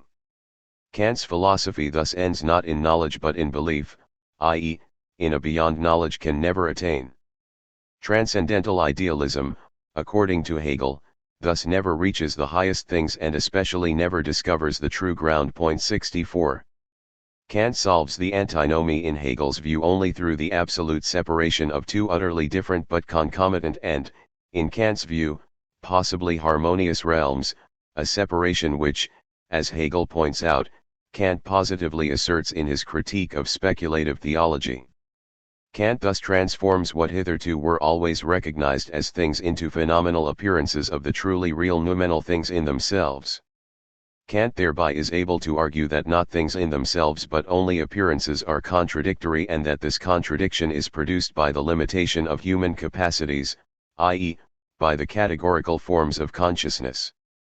Hegel, however, considers this explanation insufficient because, according to Kant himself, the application of the categories is necessary, for there is no determination except through the categories. Reason is thus bound by necessity to apply the categories or not to think and hence not to be, consequently the contradictions that arise through the categories are themselves necessary. So this antinomy remains in our inner life, as previously God had to assume all contradictions into himself, so now it is self-consciousness. 65 In Hegel's opinion the solution to the antinomy according to transcendental idealism is secured only through the apotheosis of self-consciousness.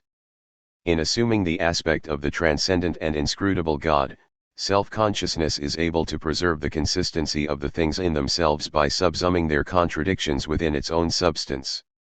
This, Hegel continues, is too much tenderness toward things. It would be too bad if they contradicted themselves. That spirit, the highest, however, is contradiction, that is not supposed to be bad. In order to secure and maintain the rationality of reality, according to Hegel, Kant sacrificed the unity of self-consciousness or spirit, which is itself the ground of rationality. The rationality of both phenomenal nature and noumenal freedom is dependent upon the unity of self-consciousness or spirit. Thus, if self-consciousness or spirit is itself contradictory, the order of nature and morality is essentially ungrounded and hence irrational. Thus, as Hegel concludes, the contradictory destroys itself, so spirit is ruin, madness in itself. While Kant found security and a sort of contentment in the contemplation of the lawful motions of the heavens above and the equally lawful moral realm within, Hegel, like Pascal, was aghast at those infinite dark spaces between, at the utter alienation in that spirit, in that self-consciousness through which both realms had their existence. Hegel's critique here is well founded but not entirely fair to Kant, who was not merely interested in securing the consistency of the empirical realm for natural science but also the consistency of the noumenal realm for morality. The spiritual and the natural, as he understood them, are distinct, and the antinomy arises not in one or the other and hence not within spirit but at their interface within self-consciousness. The recognition of two different capacities of reason, however, is not necessarily the recognition of their mutual contradiction. They may simply be mutually exclusive. In such a case the unity of self-consciousness and reason is indeed mysterious but not necessarily impossible. The ground of this distinction, however, lies in the Leibnizian and Kantian distinction of two principles of rationality: the principle of sufficient reason, and the principle of non-contradiction. Hegel's radicalization of the antinomy undermines this distinction, it is not the question of the sufficiency of natural causality and the possible necessity of a free causality to secure this sufficiency, but the juxtaposition of an exclusive causality according to freedom and an exclusive causality according to natural necessity that lies at the heart of the antinomy. Freedom in Hegel's view, as became clear in the French Revolution, is not confined to the noumenal realm, nor is natural necessity merely something within the phenomena. They thus cannot be harmonized by a restriction to separate domains. They interact everywhere and always. The fact of their contradiction, according to Hegel, must be taken seriously, and Kant's failure to do so is a sign of philosophic weakness. Kant's attempt to avoid such a radicalization by the positive assertion in the Critique of Practical Reason of a moral realm in which freedom has an absolute and self-evident existence, independent of the natural realm, concealed but did not overcome the contradiction. This contradiction, which cannot be overcome by the system and which destroys it, becomes really inconsequential, in that this absolute emptiness, i.e., absolute spontaneity and autonomy, is supposed to give itself a content as practical reason and extend itself in the form of duties. 66 Thus, according to Hegel, the principle of the absolute freedom of self-consciousness or spirit, which Rousseau recognized as essential, and its disastrous political consequences, i.e., the French Revolution, are trivialized and falsified in the theoretical restriction of freedom to the moral sphere. If freedom is active and hence truly causal, then it also must be capable of transforming and destroying the natural. Kant's belief that freedom was in fact identical with morality was in Hegel's view refuted by the French Revolution. This assertion of freedom struck nature with such vehemence that any attempt to characterize it as morality must necessarily have merited universal disapprobation, were it not for the fact that it was precisely the moral purity of its chief actors that produced its excesses. Morality and hence freedom become meaningless in such a context. The concept of universal human rights undermines the ethical community that gave them substance. Without the substance of the community, without an ethos, morality becomes merely formal and, at least potentially, terrible. Kant himself apparently recognized the necessity of some sort of reconciliation of the realm of freedom and the realm of natural necessity. In addition to the obvious ontological difficulties that such a dualism engenders, it also fundamentally subverts the possibility of human happiness. Without a reconciliation of the phenomenal and the noumenal, man must ever be torn by the natural impulses of his desires and the liberating impetus of rationality. As self-consciousness, man is the conflict and reconciliation of freedom and nature. Insofar as he is merely conscious, man is subject to natural desire. Insofar as he is self-conscious, man sees only his own freedom in rationality, in the identity of self-reflection. Man is thus the battleground on which freedom and natural necessity meet. Only within human being is their conflict manifest, and it is only within self-consciousness that the potentiality for their unity arises. This reconciliation takes several forms for Kant: religion, teleological judgment, art, and history. The last is of particular importance to us. 67 As particular, i.e., as an individual, man is generally motivated by desire. His own freedom and the good of others is almost always more distant than the immediacy of his passions. As general, i.e., as a species, however, man is predominantly rational. It is not the particular interest but the general interest that is determinative, if only as the establishment of just laws for the regulation of particular interests. Thus, while the individual in the exercise of his freedom may reject the imperative of rationality, the species tends toward its institutionalization in a rational world political order. Thus, while the individual may never be able to overcome this dualism, as a species he is continually progressing toward a true reconciliation and unity. This argument, however, does not satisfy Hegel. He argues that practical reason, which takes refuge in infinite progress and is supposed to constitute itself in freedom as absolute, acknowledges even through this infinity of progress its finity and inability to make itself valid as absolute. 68 Practical reason should but never can be absolute. It can approach infinitely near to the absolute but can never attain it. Thus for Hegel transcendental idealism never gets beyond the level of an ought and thus never achieves a true reconciliation of freedom and natural necessity. It thus fails to establish a ground for history. Although Kant was responsible for opening up the problem of the antinomy, even he, according to Hegel, did not recognize its true proportions. Reason for Kant is architectonic and as such strives to form a coherent and symmetrical system. Rather than deriving the antinomies from an examination of what is, Kant merely adapts them to the completed schema of the categories. Kant thus recognizes only 4 antinomies.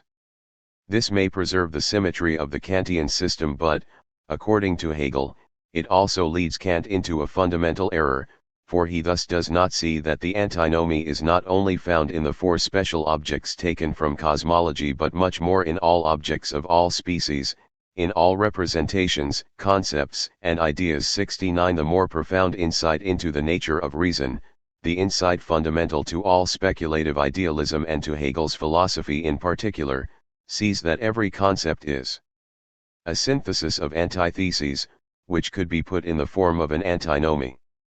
Hegel thus concludes, to know this and to recognize the objects in this characteristic belongs to that which is essential in philosophic observation. This characteristic constitutes that which furthermore determines itself as the dialectical moment of the logical. This is the origin of Hegelian dialectic out of the Kantian antinomy. Hegel did not simply adopt the Kantian antinomy doctrine but also transformed it. 70 Kant in Hegel's view may well have identified the most important antinomies, but he did not grasp or express their true form nor did he comprehend their true extent, nor, finally, did he recognize or establish a real solution. It is this deficiency that Hegel attempts to remedy. The Kantian antinomy doctrine, mutatis mutandis, becomes Hegelian dialectic. Dialectic for Kant is fundamentally sophistical. Returning to what he claims is the ancient meaning of the term, he asserts that dialectic was nothing other than the logic of illusion, a sophistical art. 71 Joining this with the medieval definition of the term, as the alleged organon, Kant concludes that dialectic is nothing other than a sophistry unrestrained by the realities of substance. The antinomy in Kant's opinion is the example par excellence of the dialectical conclusions of speculative reason, which oversteps the bounds of experience. Thus, Kant concludes that speculative reason in its transcendental employment is in itself dialectical. 72. Hegel's reception and transformation of Kant's antinomy doctrine is also the reception and transformation of his concept of dialectic. According to Hegel, Kant discovered but misunderstood the fundamental truth that all reason is dialectical. Kant's conclusion that reason is incapable of knowing the infinite is, according to Hegel, very strange, since by Kant's own account the infinite is the rational. Kant's solution is thus tantamount to the assertion that reason is incapable of knowing itself. Man in Hegel's view is not limited to categorical understanding but is also capable of reason that grasps the infinite.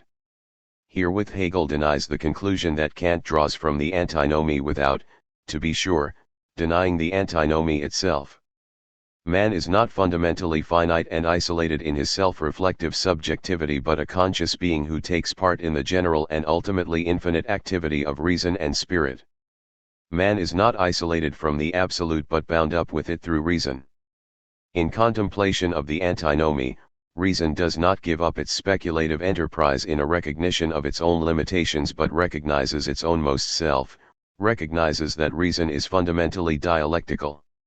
Reason, however, is not content to remain in the alienation of the antinomy but attempts to reconcile or synthesize the conflicting forces not through the dissolution of the contradiction itself, for this just is the dialectical, but through the recognition and establishment of both the contradiction and its unity.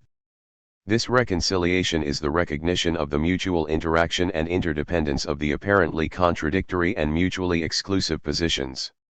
According to Hegel, Kant recognized the necessity of the contradiction. This was indeed one of his greatest services to philosophy, but he did not recognize or articulate the equally necessary relation or synthesis of the opposing positions.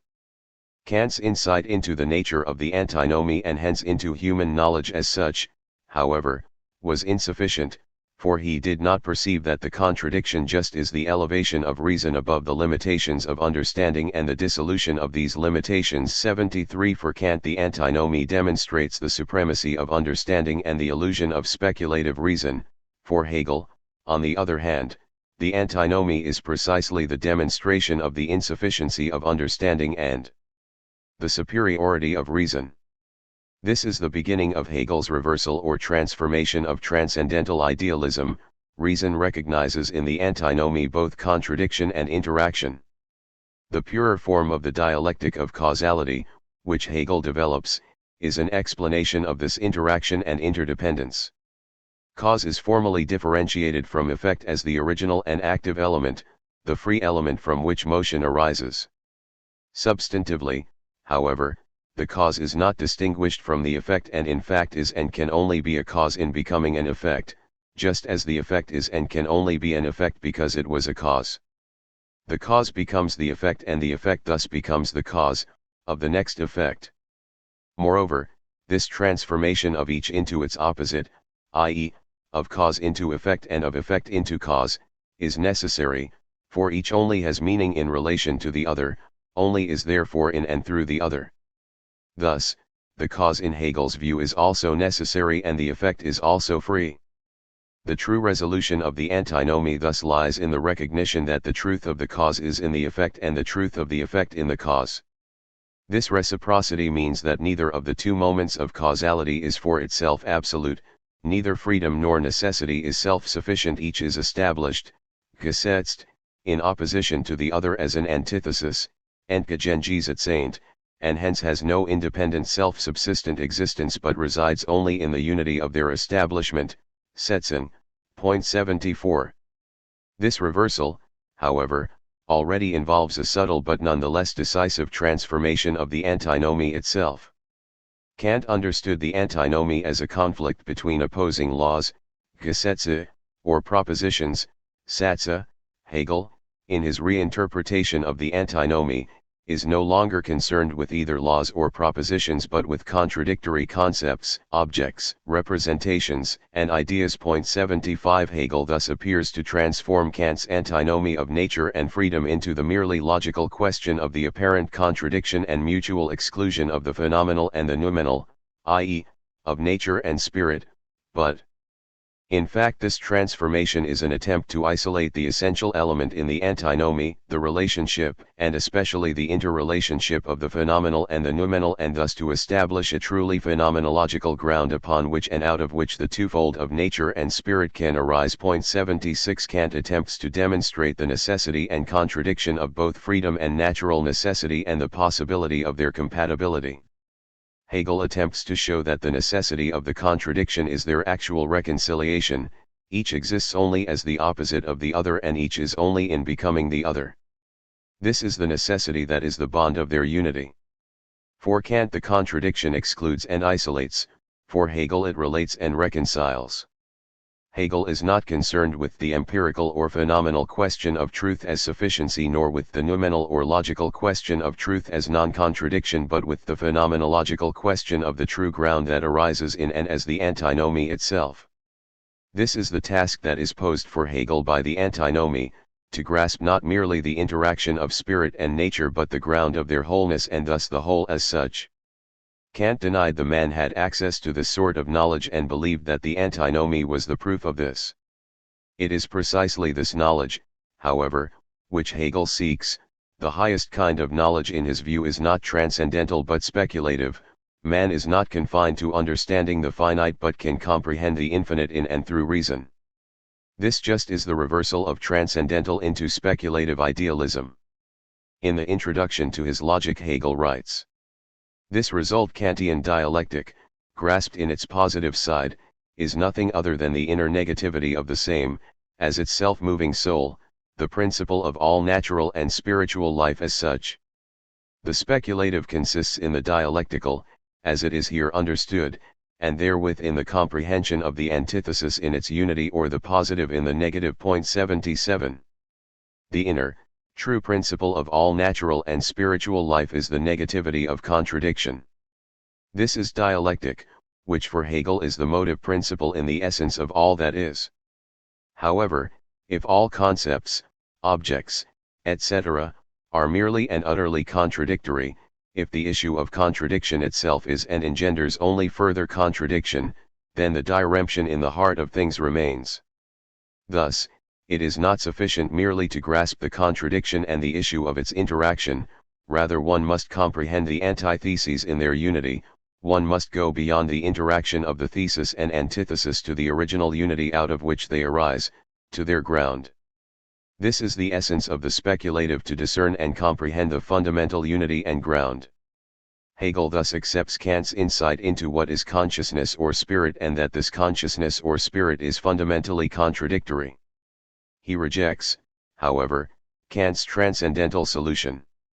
The solution in his view lies not in absolute separation but in absolute reconciliation, not in the distinction of a noumenal or logical realm and a phenomenal realm of consciousness but in a single phenomenology of spirit. To grasp this absolute synthesis, however, it is first necessary in his view to face resolutely the contradiction itself. To overcome nihilism one must first accept it as nihilism. Out of this abyss of nothing, the feeling, God is dead, the highest totality in its complete seriousness, and out of its deepest ground, at once all-encompassing and in the most joyful freedom of its form, can and must arise. 78. The transformation of transcendental idealism thus rests upon a new understanding of contradiction. Kant, according to Hegel, recognized the necessity of contradiction, but he had failed to discern the necessity of contradiction and hence believed it necessary to dissolve contradiction to maintain the rationality of natural and moral law. In so doing, however, he also dissolved the necessity present in the contradiction. It is precisely this necessity, however, that is the real reconciliation and overcoming of the contradiction. The basis of the reconciliation of the contradiction, and thus of the reconciliation of the phenomenal realm of natural necessity and the noumenal realm of freedom, thus arises out of the nihilistic essence of the contradiction itself. If the contradiction were merely accidental, it could not be absolute. As necessary, however, the nihilistic essence of the contradiction overcomes itself in the recognition of its own necessity to form itself into a system of absolute knowledge or science. The highest irrationality thus encloses within it, in Hegel's view, the highest rationality.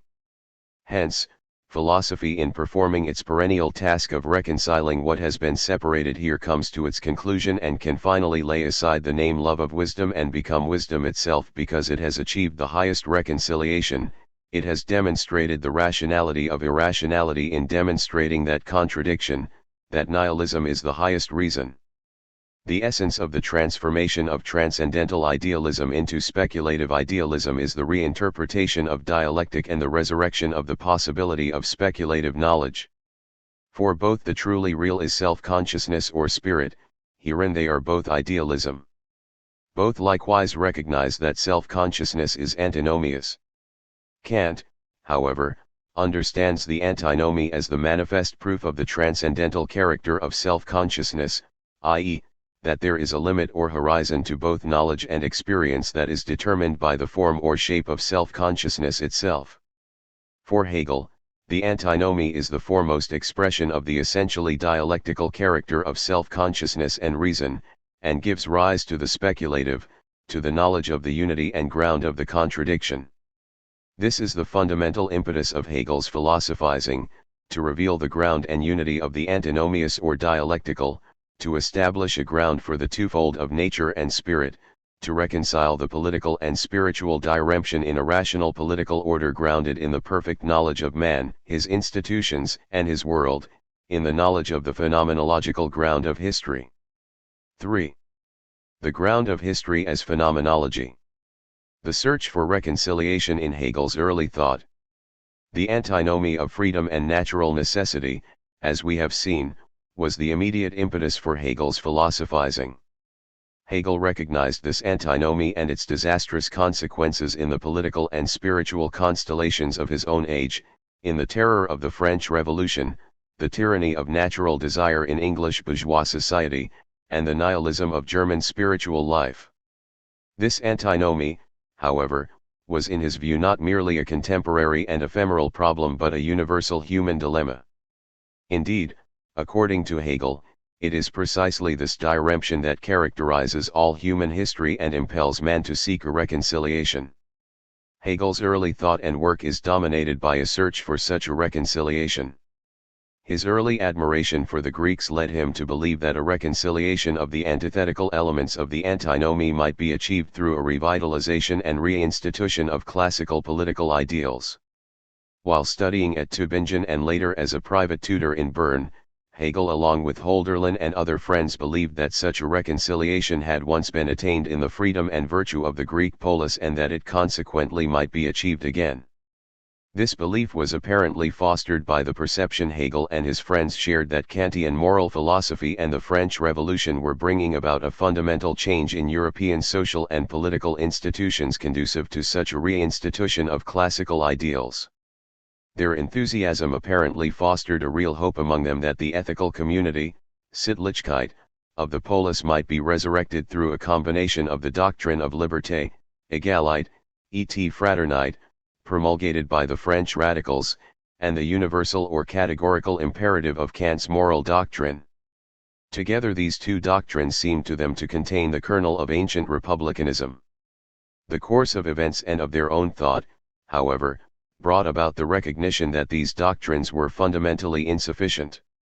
Confronted with the disastrous consequences of the ideals of the revolution and the empty formality of the categorical imperative, their hopes for a reconciliation on these grounds waned. However, they did not entirely abandon their hope of a resurrection of ancient political ideals. The new ground that they sought to establish, however, was more explicitly an amalgamation of Platonism and Christianity. 1. The antinomy and concomitant distinction of spirit and nature, of freedom and necessity, of subject and object allowed in their view only two equally undesirable alternatives: an objective tyranny of nature and natural necessity, or a subjective tyranny of spirit or reason and freedom. Each of these alternatives overcame the antinomy but only by extinguishing the other element.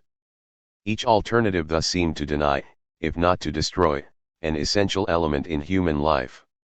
Hence, Hegel and his friends attempted to show that these alternatives were in fact the result of a false dichotomy, that the distinction of subject and object, etc., had been and could be overcome in and through love. Within both objective natural science and subjectivistic or romantic philosophy, all relationships, in Hegel's view, are reduced to the subordination of objects to subjects or subjects to objects. This, however, entails the necessary destruction of all ethical or communal life, for the ethical community is based not upon the subject or the object but upon love, which manifests itself within and as the basis of the family, the tribe, and the polis.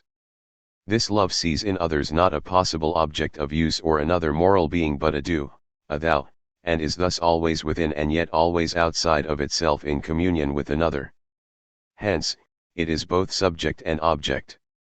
This conception of love apparently had two sources: the Platonic conception of Eros, and the Christian conception of Christ as a God-man. 2. In both cases, in Hegel's view, love provided the basis for the relationship of man and the divine, and hence for man and man in the community. Both the Greek polis and the Christian congregation were based upon this love and overcame in their own ways the diremption of the antinomy.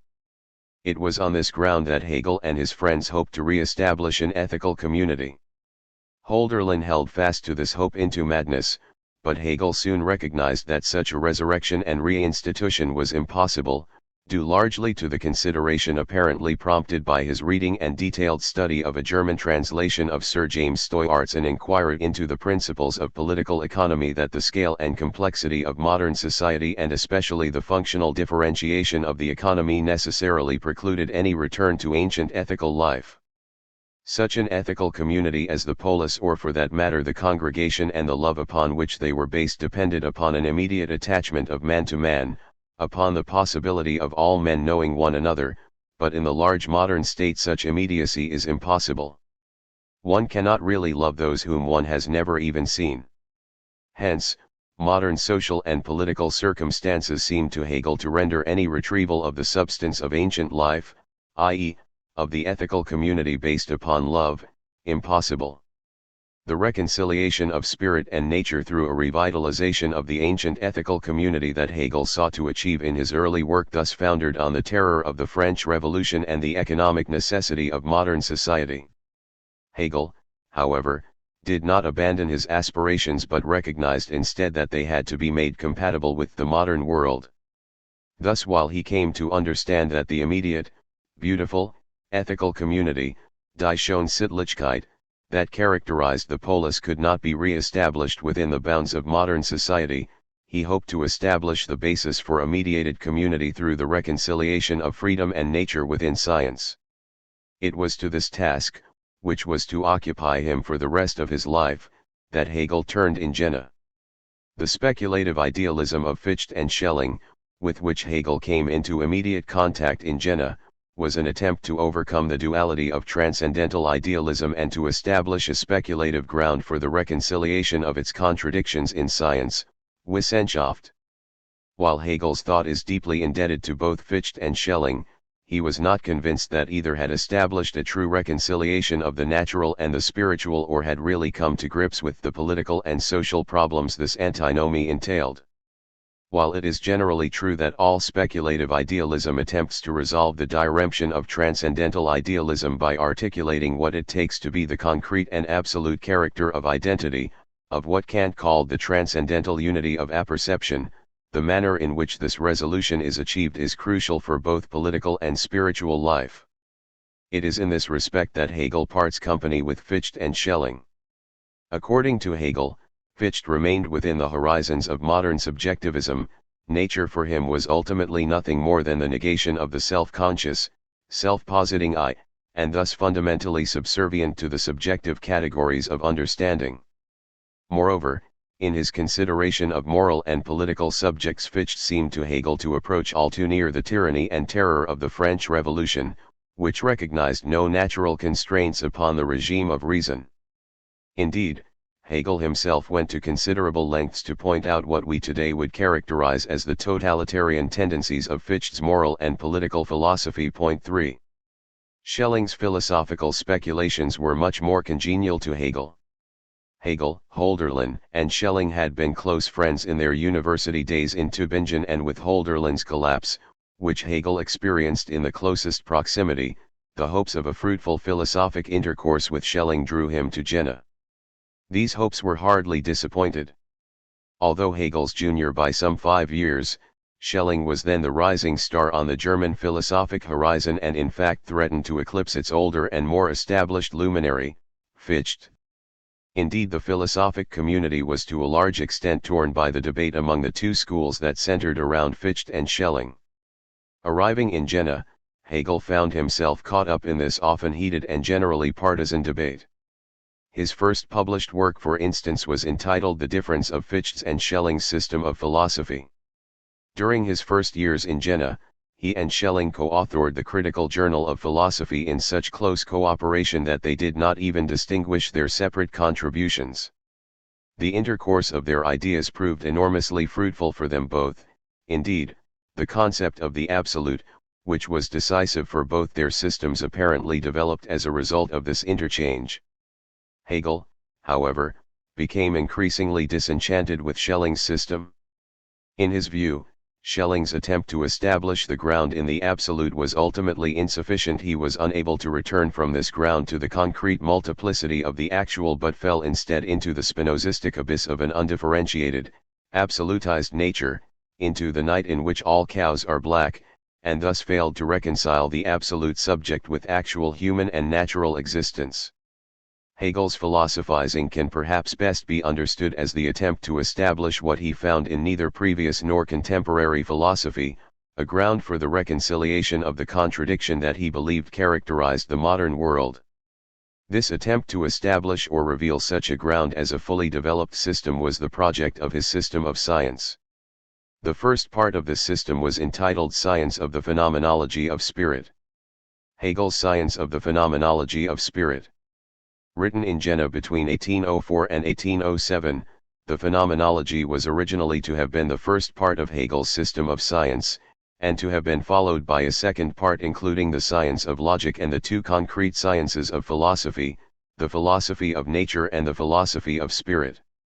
In the preface to the Logic, 1812, Hegel remarked that, due to the expansion of the original conception of the logic, it alone was to comprise the second part of the system, to be followed by a third part consisting of the two concrete sciences. This project, however, was never completed, although the system itself in an altered form was completed in Heidelberg in 1817 as the Encyclopedia of the Philosophical Sciences.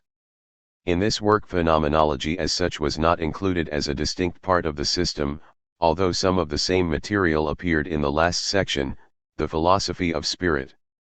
Finally, in his revision of the Logic in 1831, Hegel remarked that the forthcoming edition of the Phenomenology would no longer be entitled the first part of the system of science, thus ending rather ambiguously the question of the place of the phenomenology in Hegel's thought as a whole. 4. The importance of the phenomenology for philosophy as such has been no less ambiguous. During Hegel's lifetime it was not the phenomenology but the system which was considered of central importance, and after the collapse of the Hegelian school in 1844, Hegel's work as a whole and the phenomenology in particular were so largely neglected that Windelband remarked in 1878 that the race of men who could read and understand the phenomenology was dying out. The so-called Hegel Renaissance of the late 19th and 20th centuries, however, began not with the dead system but with Hegel's early works and in particular with the phenomenology, and in our century the phenomenology has attained such an elevated station that one of Hegel's most thoughtful interpreters, Kojève, could characterize it as the book of all books. Thus, whether the phenomenology is the original and authentic expression of Hegel's thought and hence the true beginning of his system, or whether it is merely the preparation or propedeutic for true science, its importance both for Hegel's thought and for our own is incontestable, and any consideration of Hegel's thought thus presupposes an understanding of the phenomenology. 5. The phenomenology was originally conceived as a much shorter work, more or less identical with the first three sections of the work in its final form, i.e., consciousness, self-consciousness, and reason, with the title Science of the Experience of Consciousness. The title was changed at such a late date that due to a binding error some copies of the first edition appeared under this original title. 6. The term Bewusstsein, generally translated as consciousness, denotes what is certainly the central concept of both transcendental and speculative idealism, and indeed modern philosophy as such. A compound of the adjective bewusst, known, aware, from the verb wissen, and of sen, to be, or sen, being. It appeared originally as Bewusstsein, a translation of Conscium sibi esse in the late 16th century. The noun Bewusstsein with the sense consciousness, however, only appears in the 18th century as Wolff's translation of Descartes' Conscientia. It is the name for the essential relationship of being and knowing that is articulated in Descartes' Cogito ergo sum, not as the residential cogitans of the res extensa but that in which both subsist and out of which both arise. Consciousness thus cannot be simply identified with the subject but is rather the twofold of subject and object, i.e., that in which spirit and nature appear to and for one another. In his Science of the Experience of Consciousness, Hegel considers consciousness primarily as individual consciousness, which, to be sure, participates in the general but which is and remains the consciousness of an I, i.e., the relationship of being and knowing in and through the I. The experience of consciousness is, on one hand, the actual historical development of the individual I as the process of its coming to know itself and, on the other hand, the development of the twofold of being and knowing, i.e., of the various forms of historical consciousness and hence of the world and knowledge as they appear in and through consciousness. The science of the experience of consciousness is thus not itself beyond consciousness, i.e., not a meta-language or theory, but the completed knowledge, the fully developed relationship of being and knowing, which knows itself in and as consciousness. At some point in the composition of this work Hegel apparently decided to expand the work into its present form and retitled it Science of the Phenomenology of Spirit. Whatever Hegel's ultimate reasons for this expansion of the work, it is clear that an account of the development of natural or individual consciousness to self-consciousness and completed reason, i.e., to the knowledge of self-identity and the identity of self and nature, was in Hegel's view insufficient as the first part of his system of science. This point is fairly clear in the text itself. Consciousness, as Hegel presents it, discovers at the culmination of its individual development that it is a moment of spirit, Geist, i.e., that it is not isolated in the individuality of its own self-reflection but is fundamentally united with the community. Individual consciousness comes to the realization that its being is not accidentally but essentially and necessarily social, that its very individuality is only in and as a particular moment of the political. The experience of consciousness is not complete in its experience of its own individual self and its relationship to nature. Hence, the individual must also pass through the content of the phases of development of general spirit. 7. Consciousness recognizes that its own experience and knowledge of itself can only be completed in and through an examination of its own general social and political existence. The execution of the original intention thus seems to necessitate a transformation of the project itself. Only when the social and political development of general consciousness or spirit is comprehended can the task of the self-realization and self-reconciliation of consciousness, of the twofold of spirit and nature, be completed. This reconciliation of consciousness with itself in all its forms is the task and goal of the science of the phenomenology of spirit. The term phenomenology is a modern construction combining phenomenon and logos. Grammatically a participle, phenomenon derives from the Greek pheno, bring to light, appear, shine. As a participle its meaning is twofold: 1. The appearance, Erscheinung, as mere appearance of illusion, shine, i.e., that which seems to be but is in reality not, and, 2. The appearing, das Erscheinen, as the coming to be or shining forth, das Scheinen, of what truly is. For Kant phenomena, Erscheinungen, are not mere illusions, Schein, for there is always an object represented, nor are they, however, real things in themselves, for outside of our thoughts they have no existence which is grounded in itself. 8. For transcendental idealism that which appears, the phenomenal, is utterly separate from the noumenal thing in itself. It is precisely this dualism, however, that Hegel seeks to overcome. The key to the transformation of transcendental into speculative idealism thus lies in the combination or reconciliation of the phenomenal and the noumenal in the concept of phenomenology. Phenomenology for Hegel's predecessors, Lambert, Kant, Fichte, is the science that distinguishes between appearances and illusion, the science that attempts to determine what is a true representation of the real within consciousness and what is merely imagined by consciousness. Phenomenology for Hegel, as we shall see, is the appearing of the truly real as the shining forth of the logical or noumenal in the phenomenal or empirical as the phenomenological. Phenomenology thus does not separate appearance and reality but reconciles or synthesizes them and thus brings to light the ground and unity of their twofold. The doctrine of transcendental idealism, that there is only knowledge of appearances, is thus subsumed in and transformed by the recognition of the concrete rational reality of the appearances as the appearing of what is. What is for Hegel, however, is spirit, and phenomenology is thus always the phenomenology of spirit.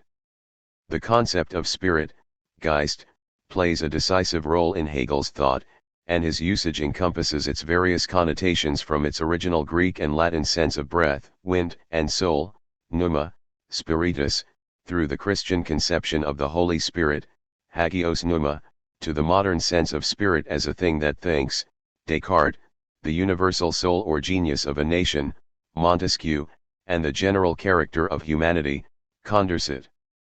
In his early work the word is little used, and its place and function are generally filled by what Hegel calls life. It was perhaps his intercourse with Schelling that led to his adoption of the term. In his work before 1797 Schelling had already characterized spirit as a preliminary form of the absolute. All the activities of spirit are thus aimed at presenting the infinite in the finite. The goal of these activities is self-consciousness, and the history of these activities is nothing other than the history of self-consciousness.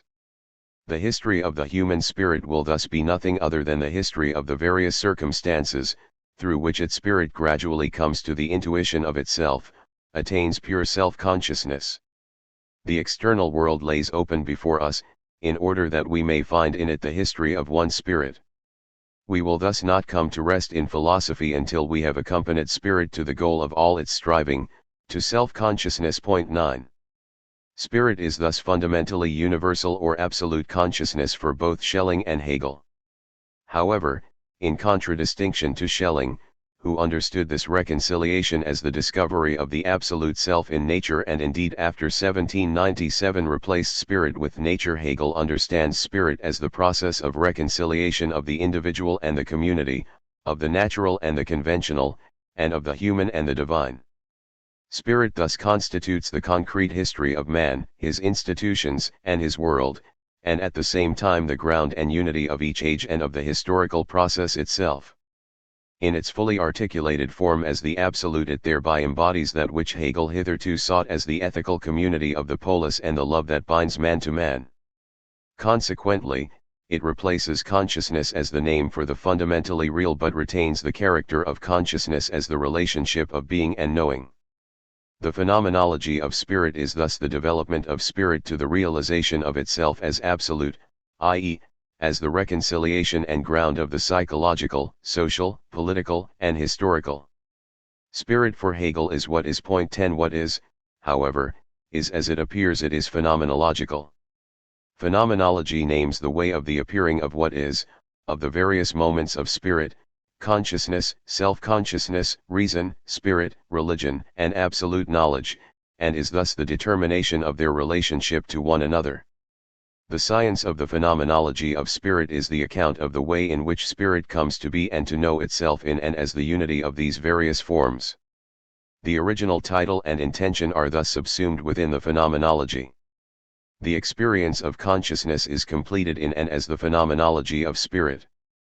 The phenomenology of spirit, however, is always the experience of consciousness. 11 Both titles thus give us two separate and important insights into the project that Hegel undertakes in the phenomenology, although these remain only insights and indeed raise more questions than they answer. To answer these questions definitively would require a thorough analysis of the phenomenology. Such an analysis has eluded all the efforts of scholarship and philosophy and shall not be undertaken here. Instead, we shall attempt to shed some light on specific aspects of this project through an analysis of what is perhaps the most important section of the work, the introduction. The introduction. The introduction is the true beginning of the phenomenology. The preface which precedes the introduction in all editions is often assumed to be the preface to the work itself, but it was written after the phenomenology was completed and was almost certainly intended as the preface to the entire system of science. 12 The introduction itself was originally untitled, and the title appeared in the first edition only in the table of contents, apparently at the prompting of the publisher. In fact, Hegel maintains on many occasions that there can be no introduction or propedeutic to his system. Science or absolute knowledge is complete and total, consequently there can be no knowledge outside of it. Any introduction that was not already the beginning of science, therefore, would assume knowledge exterior or superior to this absolute totality. Such an introduction would refute the claim to completeness of the system itself and is consequently impossible. Thus the introduction to the phenomenology is not something separate from the work itself but its true and necessary beginning. This does not mean, however, that the introduction is like the other sections of the phenomenology. The beginning is always unique. It rises up out of what is and constitutes itself as other. It necessarily establishes that of which it is the beginning as different from that out of which it arises. It is not, however, a mere demarcation or limit but indeed the entirety of what is to be. The beginning is always the unarticulated whole, the acorn that contains the oak. The beginning of the phenomenology is no exception.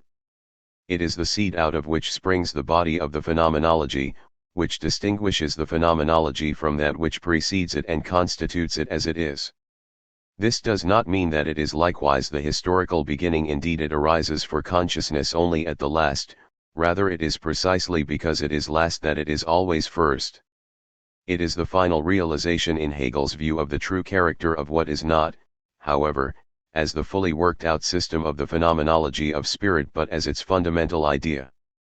Hegel's project in the phenomenology can thus perhaps be best ascertained by an examination of the introduction. The introduction consists of 17 paragraphs which seem to form two symmetrical sections of 8 paragraphs each and a concluding section of 1 paragraph.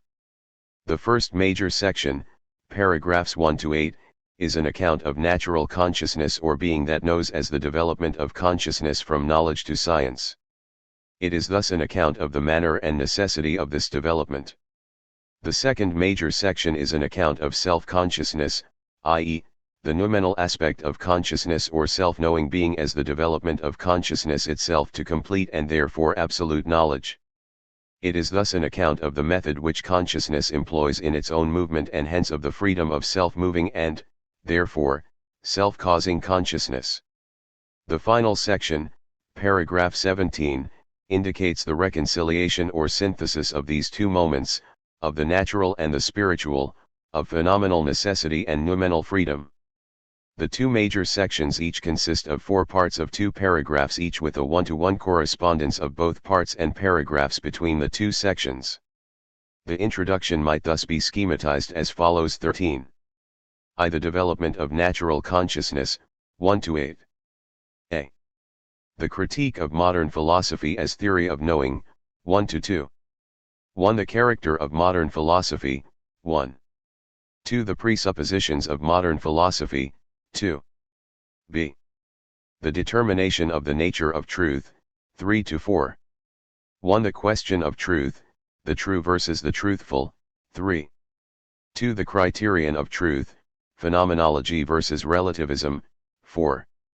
C. The development of consciousness as a natural process, 5-6. 1. The movement of consciousness through its natural forms, 5. 2. The movement of consciousness as skepticism, 6. D. The rationality of the development of consciousness, 7-8. 1. The completeness of the development of consciousness versus nihilism, 7. 2. The goal of the development of consciousness versus natural conservatism, 8. 2. The development of self-consciousness, 9-16. A. The critique of knowing as application of a standard, 9-10. 1. The character of a standard of knowledge, 9. 2. The presuppositions of a standard for knowledge, 10. B. The determination of the truth of knowledge, 11-12. 1. The question of truth, subjectivism, 11. 2. The criterion of truth as the reflectivity of consciousness, 12. C. The development of consciousness as a free process, 13-14. 1. The movement of consciousness as dialectic, 13. 2. The movement of consciousness as experience, 14. D. The rationality of the development of consciousness, 15-16. 1. The necessity of the development of consciousness, 15. 2. The development of consciousness as science, 16. 3. The reconciliation of natural consciousness and self-consciousness in and as absolute knowledge, 17. Paragraph 1. The phenomenology begins with a rejection of the conclusion of transcendental idealism that absolute knowledge or science is impossible and that man must thus be content to dwell on one hand in the empirical or phenomenal realm of positive but limited knowledge and on the other in a noumenal realm of faith closed to positive knowledge. In this respect, however, transcendental idealism is typical of modern philosophy as a whole, which in Hegel's view is merely a theory of knowing or cognition, Erkenntnis theory, that is less interested in truth than certainty and that therefore turns to an examination of knowing rather than to an investigation of the world. It thus conceives of knowing or cognition only as a tool or medium through which we have contact with reality and seeks to determine what we can know through an examination of how we do know. That it discovers an abyss between knowledge and reality is in Hegel's view hardly surprising. Kant believes that this conclusion is inevitable, but for Hegel it is only the result of a fundamental misunderstanding of human knowing as a technology with which man as subject conquers objective nature. If knowledge is indeed power, as Bacon asserted and modernity has come to believe, then the result, according to Hegel, is a necessary alienation of man from nature that ultimately allows no reconciliation and which culminates in the isolation of man in his self-reflective subjectivity. The phenomenology thus begins with a rejection of the modern conception of epistemology and the conception of ontology and experience that underlies it. Point 14. This rejection is conjoined to the assertion of a new view of the fundamentally real. The absolute, i.e., the ens realissimus, is not lost in a beyond in Hegel's view but is always already in and for itself by us. This being present by, as Heidegger has pointed out, is in Greek parousia. Point 15. The phenomenology thus begins with the assumption that we are already in the parousia of the absolute, within the all-embracing ground, and the task of the work as a whole is thus the demonstration of this parousia, of the possibility and actuality of science, and so of the ground of the twofold of knowing and being, i.e., of consciousness, in the absolute. Point 16. This ground is therefore not to be found only in a beyond of faith but is always, although often unperceived, already by us in knowing and consequently only needs to be recognized in its truth as the ground. Such a recognition, however, can only arise after our misconceptions and prejudices have been dissolved. The demonstration of the parousia of the absolute undertaken in the phenomenology is thus neither a deduction nor an induction but rather a refutation of all human prejudice or error that strives not to prove that the absolute is but to allow it a place in which it may appear as it already and always is. Paragraph 2. The failure of modern philosophy to discover this ground Hegel attributes to its presupposition that the absolute can only exist in a beyond of faith eternally closed to positive knowledge. It supposes that knowledge at best can only produce an image of what truly is and consequently that the real never exists in the immediacy of parousia but always only in the mediacy of representation.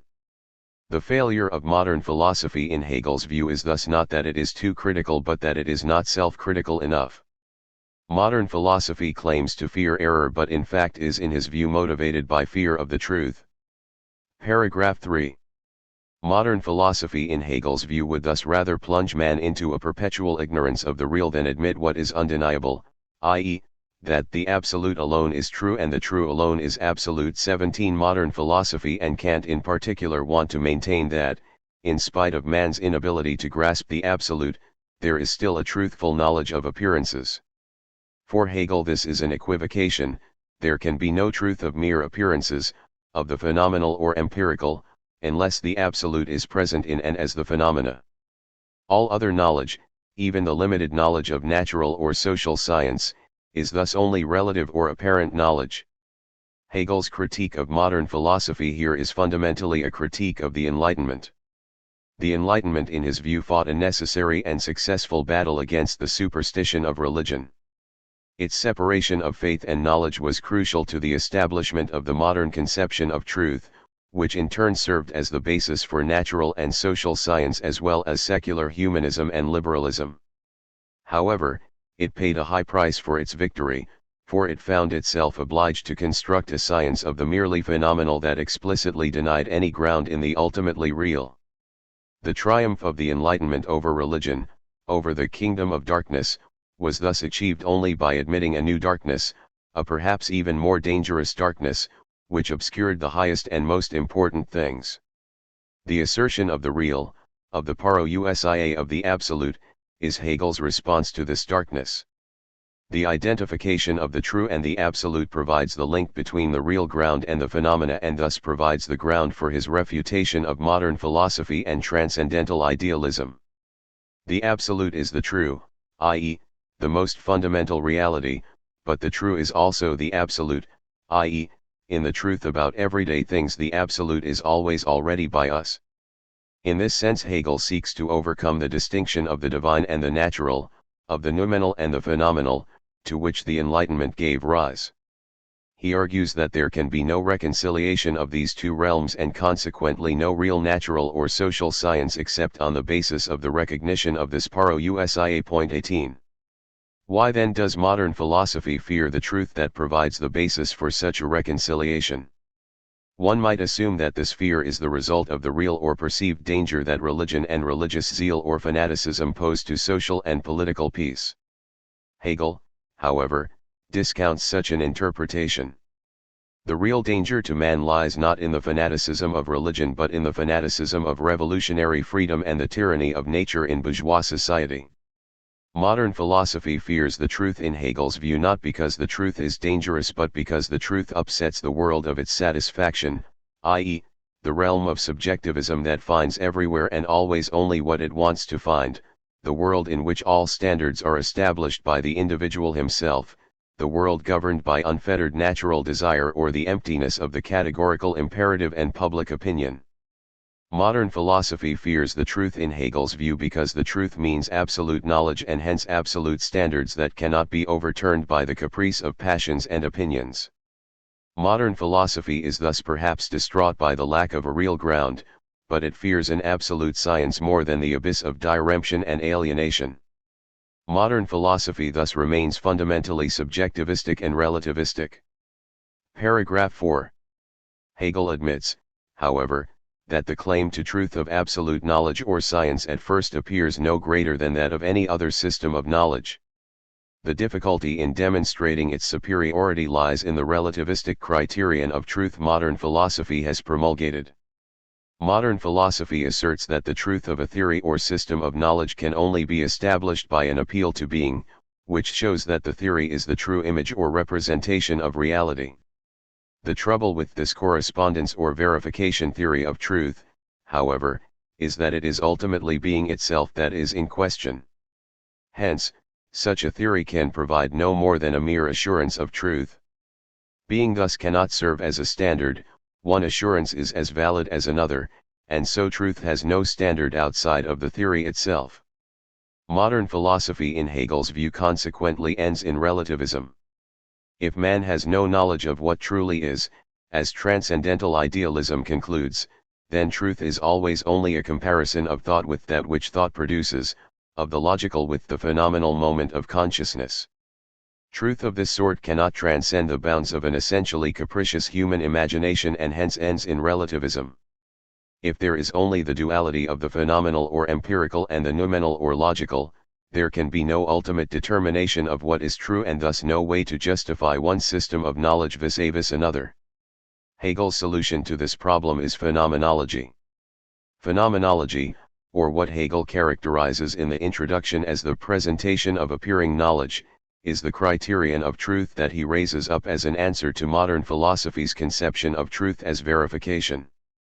The word appearing, Erscheinenden, is already used interchangeably by Kant with phenomenon. What is presented, dargestellt, has already been collected or recollected. To gather or collect in Greek is legein, from which logos derives. The presentation of appearing knowledge is thus the phenomenology of no leg, i.e., the collection as the recollection and representation of all the various forms or systems of knowledge. 19 Phenomenology is thus the criterion by which truth can be determined as the account of the progress of all merely apparent or relative knowledge to absolute knowledge. It is the demonstration of the insufficiency of every other form of knowledge and the demonstration that only in absolute knowledge and science is the truth that they all seek attained. Phenomenology is thus also the appearing of the absolute that establishes itself in its parousia through the recollection and presentation of its own genesis in and through the various forms of relative knowledge or natural consciousness. The phenomenology thus presupposes the absolute in a manner reminiscent of Schelling but does not in his Spinozistic manner merely assume or assert it. Rather, as the presentation of appearing knowledge, it is a deepening of Kantian or Fichtean subjectivism that demonstrates the link that binds all forms of consciousness and apparent knowledge to science and the absolute. Thus it does not seek merely the infinite but rather attempts to demonstrate the integral and necessary conjunction of the finite and the infinite in all forms of life and thought. Hegel, unlike Schelling, does not seek to demonstrate merely that the absolute is but first and foremost that the absolute is by us. 20. Paragraph 5. Hegel thus begins not with the absolute as such but with natural consciousness. Natural consciousness is, on one hand, consciousness of nature or of the phenomenal and, on the other hand, consciousness itself as naturally appears, i.e., as soul. 21 As consciousness of nature it is determined by and thus subservient to the objective structure of the natural or phenomenal world and hence not free. Its end, the truth about the phenomenal, is something other than itself, and it is moved by its desire to attain this end. as the account of the consciousness of the natural or the phenomenal. Phenomenology is an absolute epistemology or the epistemology of the absolute in all its manifold phenomenal forms. As an account of soul, phenomenology is fundamentally psychology, the account or logic of the unfolding of the natural capacities or possibilities of soul in and as history. From this perspective, the phenomenology appears to be an account of the various historical forms in which man has appeared. Phenomenology thus seems to be an account of the various forms of human consciousness or knowing, a sort of intellectual history of humanity. 22 In this sense it is reminiscent of Rousseau's account of the development of man in the second discourse as the transformation of human being, from natural soul in harmony with the natural world into self-consciousness that is alienated from nature, other men, and ultimately even itself. History in this view is thus degeneration and leads man to despair. From the perspective of nature it is only the process of loss and alienation.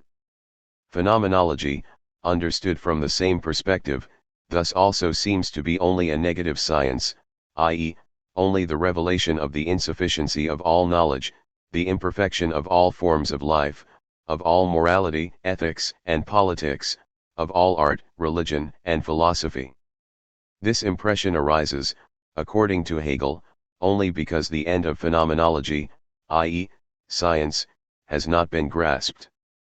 From the perspective of completed knowledge it becomes clear that all the errors and misconceptions of human history are justified as integral and necessary moments of the dialectical development of humanity to perfection. While Hegel thus may adopt the premise and methodology of the second discourse, he does not accept its conclusions. In his view, consciousness has already passed through all of its forms in the pursuit of this final truth, and there remains only the recollection and representation of them in their truth as the science of the experience of consciousness, or, since soul is essentially spirit and Hegel's psychology essentially sociology, as the science of the phenomenology of spirit. Paragraph 6. This end, however, is not apparent to the historical or natural consciousness that undergoes this experience. Man historically always understands himself in terms of what and how he knows, but does not understand that this knowledge is fundamental to his being as consciousness, nor that through this knowledge his being is bound up with the completed and hence perfected knowledge of the Absolute. This development thus seems to him to be the way of doubt, or actually the way of despair. Natural consciousness does not know absolutely. However, insofar as it knows at all, it already contains the concept of absolute knowledge as the ideal. For the most part the discrepancy between the actual and the ideal remains concealed, and natural consciousness remains satisfied with certainty. It is certain of what it knows and is. Philosophy, however, which demands truth and not mere certainty, necessarily confronts this discrepancy and recognizes this so-called knowledge as mere prejudice and opinion. This recognition of the discrepancy between knowledge and science, according to Hegel, is doubt, Zweifel. Zweifel originally meant twofold sense. Consciousness doubts in Hegel's view because it is always both in itself and beyond itself, sunken, on one hand, in its own knowledge and, on the other, already a moment of science. Doubt thus arises because consciousness is always already aware of what it has not yet attained, because consciousness is fundamentally diramped, antecedent. This doubt or skepticism is not a mere Cartesian suspicion or mistrust of traditional authorities which accepts the judgment of common sense, but the conscious insight into the insufficiency of all appearing knowledge, the despair, Verzweiflung, of the soul that knows it does not know. Phenomenology is thus the way of doubt and despair, the history of philosophy that finds its way to wisdom in aporia and antinomy. 23.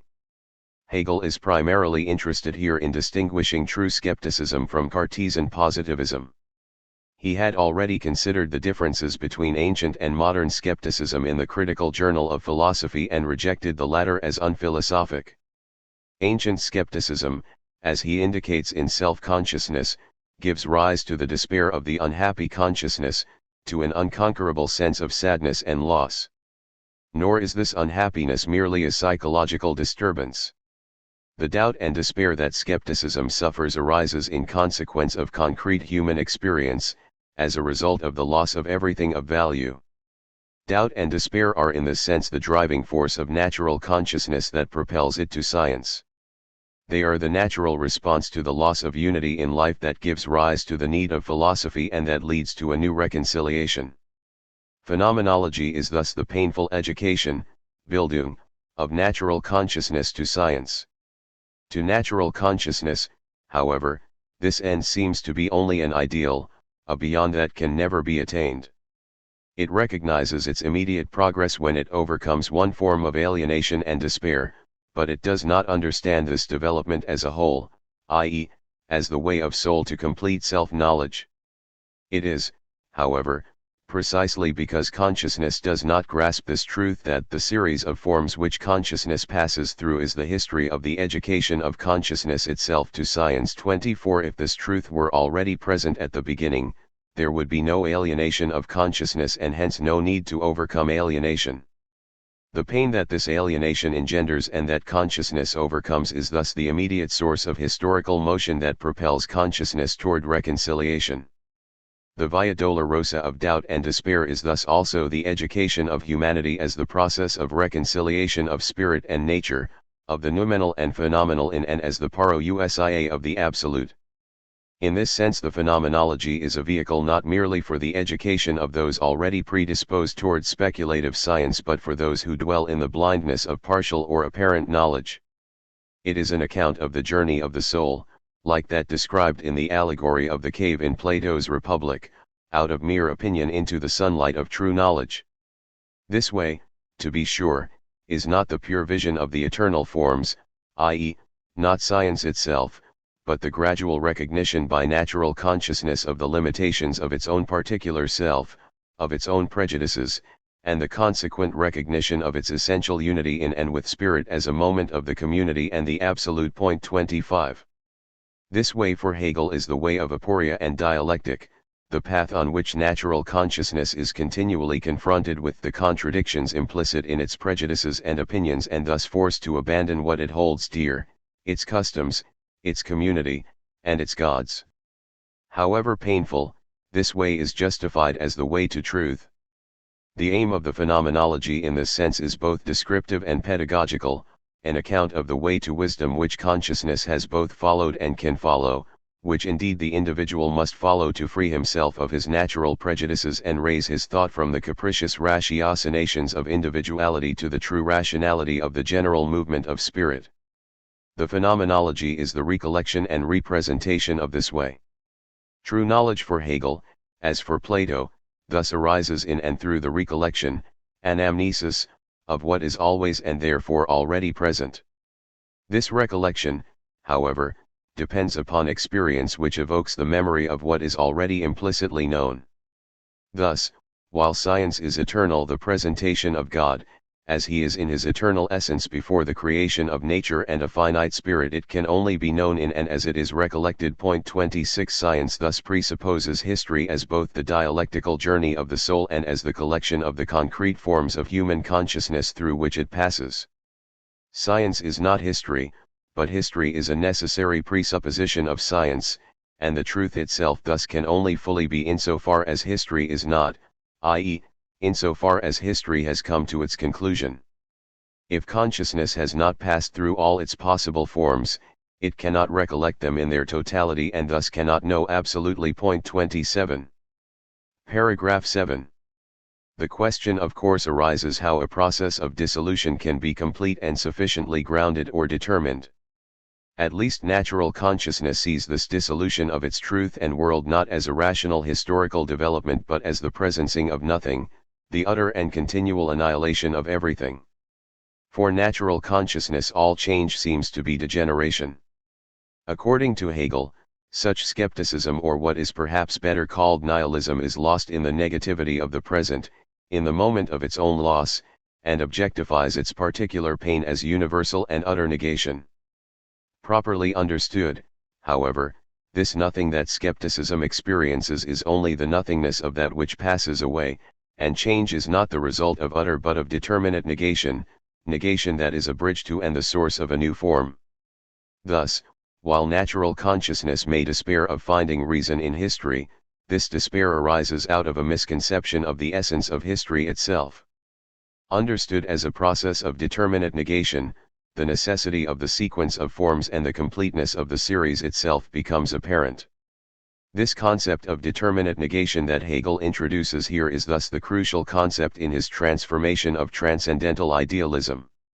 At first glance, however, it would seem that Hegel is simply wrong, that the negation of something is just as likely to be nothing as something else. Even if negation does indeed produce another thing, there is apparently no reason why it should be any one thing rather than another. However, as Hippolyte has pointed out, every historical situation is determinate and as such is always already a negation, omnis affirmatio est negatio, point 28. Hence, all historical negation is the negation of negation. To negate or destroy a historical form is thus to destroy the negation, i.e., the contradiction or alienation that is present within that form and that characterizes or determines it. The new form that arises out of the negation is thus in Hegel's view the necessary consequence of the determinate character of the preceding historical form. Historical change in this sense is not the result of the application of external force but the consequence of the overcoming or reconciliation of internal contradiction. As noted in the last chapter, it is the necessity of the contradiction or negation that is the source of reconciliation, and it is thus this necessity that establishes the unity of the historical process itself. History is not the process of coming to be and passing away. In history, as Hegel understands it, nothing is ever lost, each moment or form of consciousness is preserved and gathered up into the wholeness of the Absolute. Hence, the completeness of the forms of unreal consciousness will follow from the necessity of the progression and its continuity. Hegel's solution to the antinomy thus forms the basis of his conception of determinate negation and hence of the necessity and completion of history itself. This necessity and completion, however, is nothing other than the phenomenological ground. Paragraph 8. The end or goal of this process is as securely established in Hegel's view as the order of progression, since it must end when all contradiction is overcome and the subject and object reconciled in the parousia of the Absolute. The end of the development of consciousness is implicit in consciousness itself. As determinate, consciousness is contradictory, it is subject and object. It is, however, also the negation of this contradiction, and thereby reconciles itself with itself. Consciousness has this dual character in Hegel's view because in contradistinction to the merely natural, consciousness is its own concept, i.e., it is self-consciousness. It thus always already transcends itself and contains and indeed is its own beyond. It is both in itself and outside or above itself. In this way it both alienates itself from itself and reconciles itself with itself. Consciousness thus rises above nature and frees itself from nature's laws. What is merely alive, merely natural, can only be unified or reconciled with its opposite, i.e., with the whole from which it is sundered in its individuality, through death, for only death destroys the natural individuality of living things. Consciousness in Hegel's view, however, carries with it its own death, since it destroys its own separateness and reunifies itself with itself in and through this death. 29. It is this characteristic of consciousness to be always beyond itself that expels it from the world of its satisfaction and propels it toward a new reconciliation and unification with itself. This pursuit of reconciliation, according to Hegel, may thus appear to natural consciousness as the loss of its world, of its home, customs, government, and gods, and natural consciousness may attempt to preserve this world. Such resistance, or what Marx was later to characterize as reaction, however, is in fact the fear of truth.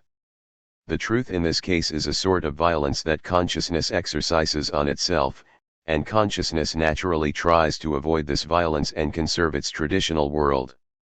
Natural consciousness does not recognize the necessary development of knowledge and hence of consciousness itself toward the Absolute. Progress seems to it to be only the cry of those who want to upset the natural scheme of things. Natural consciousness is thus fundamentally conservative and strives to maintain the world that is for it not as a transient moment of historical development but its permanent home. Consciousness, however, is unable to prevent this transformation not because it is too weak but because it is too strong, because the enemy, the agent of change that consciousness struggles against, is its own true self. As consciousness, self-consciousness is the perception and hence consumption of its natural object. Point 30 Self-consciousness is thus desire, but the satisfaction of desire depends not upon consciousness but upon the object. As self-consciousness, on the contrary, it is conscious and hence desirous only of itself. It is thus liberated from the tyranny of natural desire, from the natural object independent of itself. The freedom that arises from this reconciliation with itself, however, is purchased at the price of its former happiness, which depended upon the natural object, and hence evokes resistance and reaction. Consciousness, however, is essentially self-consciousness and thus overcomes this resistance, for the dissatisfaction of consciousness arises not merely as a result of the loss of external necessities but because these objects no longer fulfill the needs and desires of consciousness itself. Summary, paragraphs 1 to 8.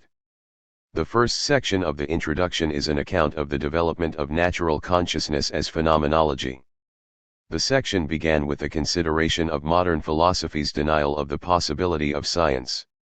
This denial was shown to rest upon the unquestioned assumption of the absolute separation of subject and object, of the phenomenal or empirical and the noumenal or logical. In the third and fourth paragraphs, Hegel argued that modern philosophy's subsequent notion of knowing as a tool makes truth impossible and ultimately leads to relativism. To this relativism of modern philosophy Hegel juxtaposed phenomenology, the presentation of appearing knowledge, which in the fifth and sixth paragraphs was portrayed as the necessary development of natural consciousness or soul. Finally, in the seventh and eighth paragraphs, Hegel presented a refutation of utter skepticism or nihilism and natural conservatism, which call into question the rationality of the historical development phenomenology describes. This section of the introduction is thus an account of the relationship of knowledge to its object as other. This is the essential characteristic of natural consciousness. It does not comprehend itself as its own object but instead understands its object as an external other.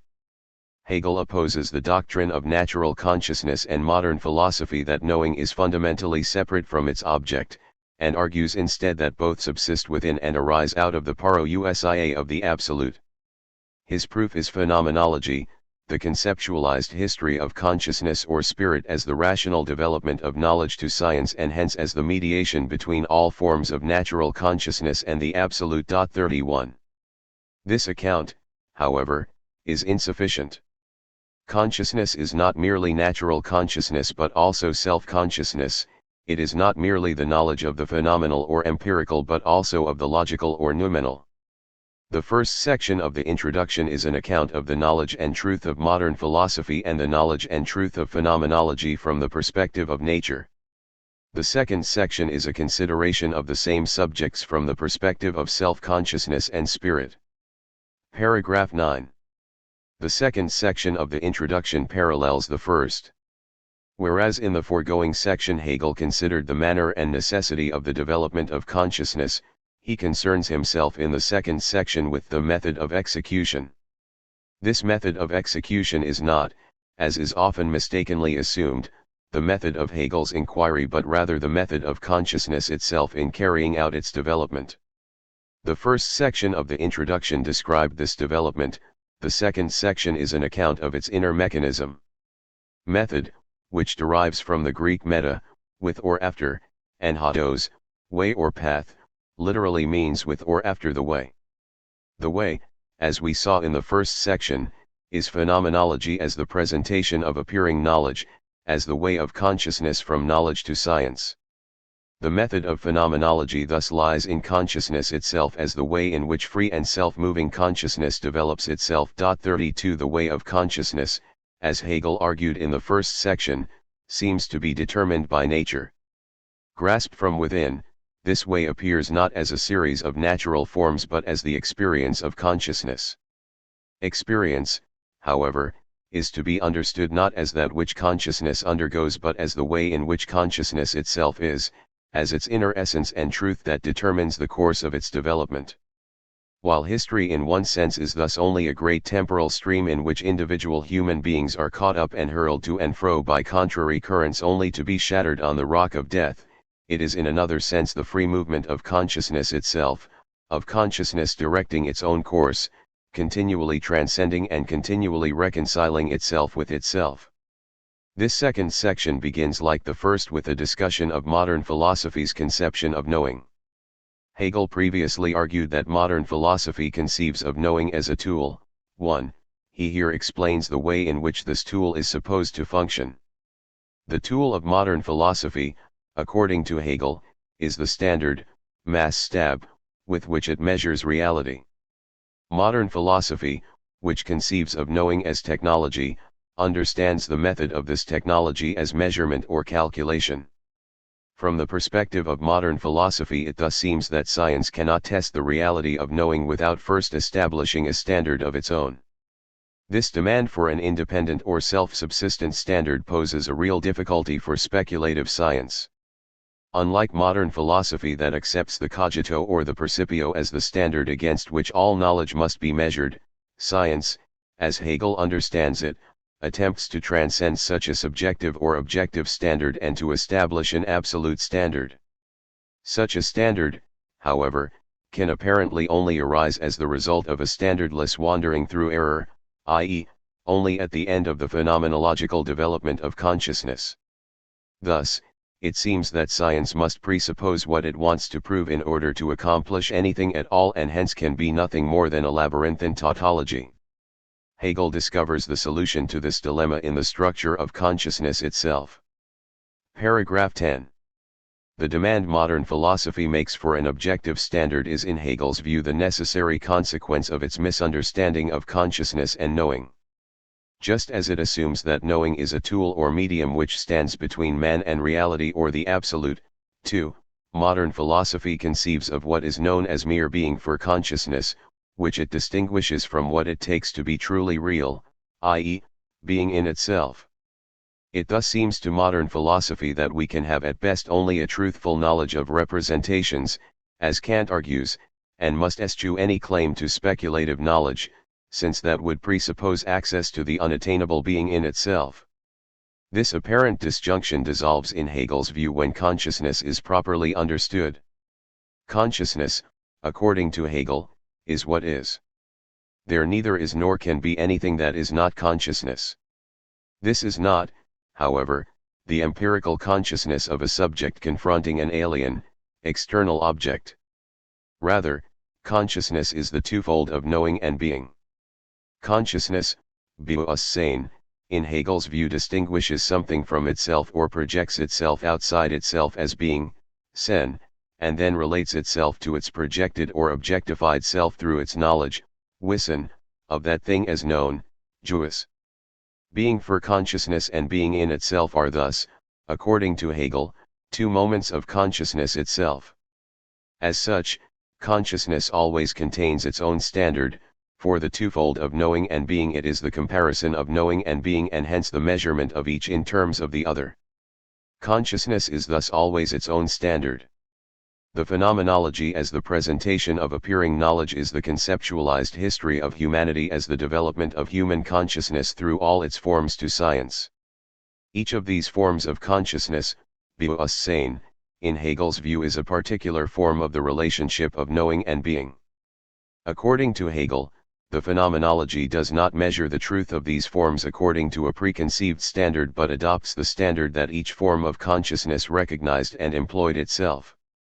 It is thus not the objective account of the development of consciousness from the elevated perspective of pure science but the recollection and representation of the various forms of consciousness, of their truth and their contradictions, as they immediately present themselves to retrospection.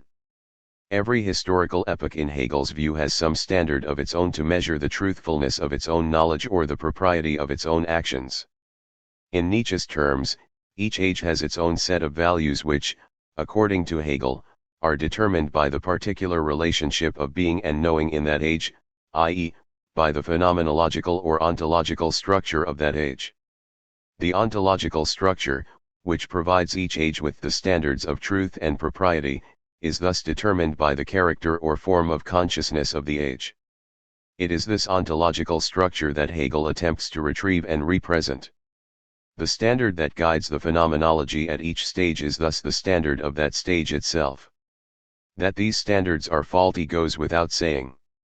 Indeed, it is indispensable to the fulfillment of Hegel's task that these standards be imperfect and ultimately self-contradictory, for it is precisely this self-contradictory or antinomious character of consciousness that is the source of historical motion and development. Consciousness always tests itself, its knowledge and its customs, and thus the very standards by which this test is carried out. In and through this testing it comes to the recognition of its own contradictions and the necessity for self-overcoming. The phenomenology is thus not merely the account of the ontological structure of each age but also of the defects of these ontologies, of how these defects give rise to new ontologies, and of the dialectical or historical development of ontology as a whole. Paragraph 11. Hegel's project is thus an investigation of the various historical forms of consciousness and knowledge in their multiplicity and their unity. Is such an investigation, however, possible? It would seem at least to modern philosophy that Hegel could never understand a historical epoch as it understood itself because in understanding it he would transform it, since it would be mediated through his consciousness, or in modern terms since it could only be understood from his own point of view. What Hegel recognizes as the ontology and standard of an age could thus never be identical with that standard itself. Such an objection arises in Hegel's view because modernity misunderstands what is. It conceives man as a subject confronted by an objective and fundamentally alien nature that must be subjugated to subjective categories and the imperative of the human will. The certainty and power that modern man attains in and through modern science and technology is, however, incomplete and ultimately unsatisfactory, because the orderly, calculable world he thus constructs is fundamentally artificial and destroys even the possibility of a natural ground or a reconciliation with nature. Thus what he does not achieve and cannot find is the truth, i.e., what is in itself, which the prerequisites of power and certainty relegate to a beyond of incomprehensibility. Modern philosophy cannot find the truth because it denies the parousia of the absolute, i.e., that the absolute is by us. As Hegel argued earlier, the absolute alone is true and the true alone is absolute. 3. True knowledge is absolute knowledge and the absolute is present in all truth. Absolute knowledge is not merely completed knowledge but the knowledge the absolute has of itself as all of its incomplete forms. As the perfect self-knowledge of consciousness in and as the absolute knowledge is not distinct from its object but knows in and through pure introspection. This introspection, however, is also pure retrospection, for in absolute knowledge consciousness recognizes itself as what is, and that means as what was, i.e., as the entirety of the various historical forms of knowledge and consciousness. It is thus possible for man to understand all the various historical epochs and modes of thought by understanding himself. Absolute knowledge is thus in one sense the completion or perfection of the Socratic self-investigation, of the command, know thyself. Hegel's completion of this imperative, however, is fundamentally conditioned by his reception of Rousseau. To know oneself is to know the separation of man from nature, the essential history of the free development of human being from mere sense certainty to absolute knowledge and science. Introspection thus becomes retrospection and discovers or perhaps recovers the truth about its own genesis in and as history. Paragraph 12. Science in Hegel's view thus transcends the distinction of subjective and objective that characterizes modern philosophy and consequently has no need of the independent standard modern philosophy demands, since consciousness always gives itself its own standard and is always a comparison with itself. 33 Hegel argued earlier that modern philosophy's correspondence theory of truth leads to relativism and presented phenomenology, i.e., the presentation of appearing knowledge, as an answer to this problem. 4. This same question arises again here as the question of the standard of truth.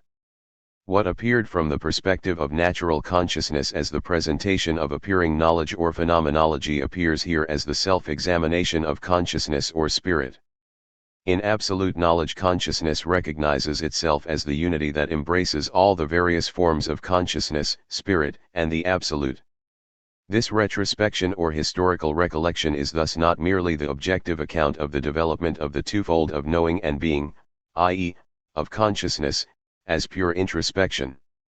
The phenomenology as completed knowledge or science is the contemplation of knowledge not merely as it is in itself, i.e., as natural consciousness in all its historical forms, but as it is in and for itself, i.e., as the knowledge of these forms from the perspective of the experience of consciousness itself as it passes through them. Paragraph 13. Since consciousness tests itself, any retrospective application of a standard is not only unnecessary but in Hegel's view would distort historical actuality. There thus remains for those who participate in the phenomenological investigation only the pure contemplation of appearing knowledge as the movement of consciousness. 34 The phenomenology in this sense is thus the unity of pure retrospection, which surveys the objective development of human knowledge and history, 5, and of pure introspection, which is the subjective recollection of this development from the perspective of the consciousness that lived through it.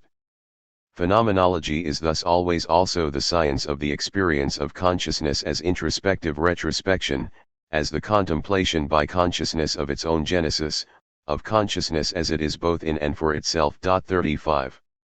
The source of this genesis of consciousness is consciousness itself as self-consciousness. In the amount of self-consciousness, consciousness rises above itself and observes the relationship of knowledge and object that has hitherto characterized it. This moment is in Hegel's view the comparison by consciousness of knowledge and its object. If these two do not correspond, then consciousness concludes that either its knowledge or the world is defective or false and must be transformed. Since both are bound together, however, the transformation of one is likewise the transformation of the other and consequently of the standard itself, i.e., the reality, which was used to test the truth of knowledge. By rising above itself, consciousness, Bewusstsein, thus transforms both the knowledge, Wissen, and being, Sen, which were hitherto its essence. Insofar as consciousness is self-consciousness, it is thus dialectical. For Kant, consciousness is thetic and sets or establishes laws. It determines what is true within knowledge and thus what is true for consciousness. It cannot, however, go beyond consciousness to the infinite or absolute without becoming entwined in antinomy. Kant thus concludes that positive knowledge is only possible within the phenomenal or empirical realm and can never grasp the noumenal or logical. Both of these realms, however, are manifestations of consciousness qua reason and are thus bound together in and as the transcendental unity of apperception. As we have seen, Hegel was not satisfied with this solution and attempted to demonstrate the reconciliation implicit in the antinomy itself as the necessity of the contradiction. This necessity in Hegel's view resides in consciousness itself, as the twofold of natural consciousness and self-consciousness, of truth and knowledge, of the phenomenal or empirical and the noumenal or logical. Consciousness itself is dialectical. Consciousness thus is both the source of division or opposition and the movement toward and ground of reconciliation. In this sense, Hegel's conception of dialectical consciousness is his answer to the emptiness of the transcendental unity of apperception. It has often been remarked that speculative idealism might be described as an extended meditation upon this transcendental unity. It must be noted, however, that speculative idealism transforms this placid eternity into the ceaseless struggle and strife of a fundamentally thetic and that means dialectical spirit. Kant's eternity of rest becomes in the hands of Fichte, Schelling, and Hegel the eternal struggle of what is with itself. The phenomenology is the account of this thetic or dialectical motion as the continual interaction or altercation of the phenomenal or empirical and the noumenal or logical moments of consciousness. Consciousness or spirit as thetic, antithetic, antinomious, and dialectical is the source of the motion of history, and history is thus the self-movement of consciousness. Moreover, as self-reflective and synthetic, consciousness is the ground and unity of this motion, For this motion in Hegel's view is simply the movement of consciousness to self-consciousness and the recognition in science by consciousness that it is itself the ground of the reconciliation of the phenomenal or empirical and the noumenal or logical as the phenomenological ground of history. Paragraph 14. This dialectical movement of self-consciousness is experience. Experience is thus the name for the fundamental motion of and within consciousness itself. In the moment of consciousness the object is in itself, i.e., in but not for consciousness. In the moment of self-consciousness the object is merely in itself for consciousness and hence no longer independent and self-subsistent. The original object and consequently the diremption of subject and object is thus negated in the moment of self-consciousness. The negation of this original object, of its independence, is, however, also the negation of self-consciousness itself, since consciousness no longer has a consciousness and an object in front of it but only a consciousness. This consciousness thus becomes its new object and self-consciousness becomes the mere consciousness of this new object. The synthesis of self-consciousness, which overcomes or reconciles the phenomenal and logical moments, thus dissolves, and consciousness thereby divides or alienates itself from itself. The reconciliation of consciousness and its object in self-consciousness is thus necessarily followed by the alienation or externalization of its own self, i.e., the self of self-consciousness, as the new object. In finding itself in the object and the object in itself, consciousness loses itself. Every reconciliation thus engenders a new opposition. 36. History from the perspective of self-consciousness is in Hegel's view this dialectical experience. The unity of each historical epoch arises through the reconciliation of antecedent contradictions and manifests itself as a naive, unself-conscious faith in the synthesis. When, however, the contradictions that have been overcome are forgotten, consciousness turns to an examination of its own naive faith in itself. This act of self-examination, however, is the division of this form of consciousness against itself and thus the source of the contradictions that the self-examination discovers. The harmony of the epoch dissolves into the strife of contradiction. Nor can this age regain its original faith in its own rectitude and truth, for it has recognized the contradiction that is at the heart of its own character. Conservatism in Hegel's view is thus futile, first because it seeks to conserve what has already passed away, and second because its very effort at conservation is entwined in the same consciousness that recognizes what is to be conserved as other, as an object opposed to consciousness. The way to reconciliation thus seems to lie only in the future, in the abandonment of the old ways in favor of the new. Consciousness in this sense is fundamentally Faustian, continually seeking, continually finding, and continually losing the satisfaction that arises out of the reconciliation with its object. Consciousness is thus also fundamentally tragic. Hegel earlier described the way of consciousness as the way of doubt and despair. 6. The source of both is located here in consciousness, which is itself doubt, Zweifel, and hence twofold. Consciousness continually strives to reconcile this diremption but is continually unable to achieve a lasting reconciliation because the activity that engenders reconciliation is also the source of alienation. Consciousness thus comes to despair. It is this futility of all human striving that Hegel seeks to redeem through the recollection and representation of human history by demonstrating humanity's apotheosis in the parousia of the absolute at and as the end of the historical via dolorosa of doubt and despair. 37 The experience of consciousness is despair, but that despair has as its issue the perfection of humanity and the complete reconciliation of spirit and nature in science. Consciousness is thus itself the source of historical motion and determinate negation. This negation is always a self-negation, a negation of negation as the motion from consciousness to self-consciousness. Such a negating thus can only be completed when all diremption and alienation have been overcome. It may appear in the moment of dissolution that this negation is the appearance of the nihilistic essence of existence, but such a view fails to recognize the higher unity that this dissolution produces, in part because this new unity is not yet clearly articulated, in part because it is incomprehensible for the previous form of consciousness, and in part because it involves the destruction of the customary objects that brought satisfaction to natural consciousness. Dissatisfaction and restlessness are thus intrinsic to consciousness, since it is separated from its object throughout its development. It is in fact only in pure introspective retrospection, i.e., in absolute knowledge, that consciousness recognizes the truth of this experience as the experience it has of itself, as the unfolding and enfolding of the twofold of subject and object, of noumenon and phenomenon in and as phenomenology. Paragraph 15.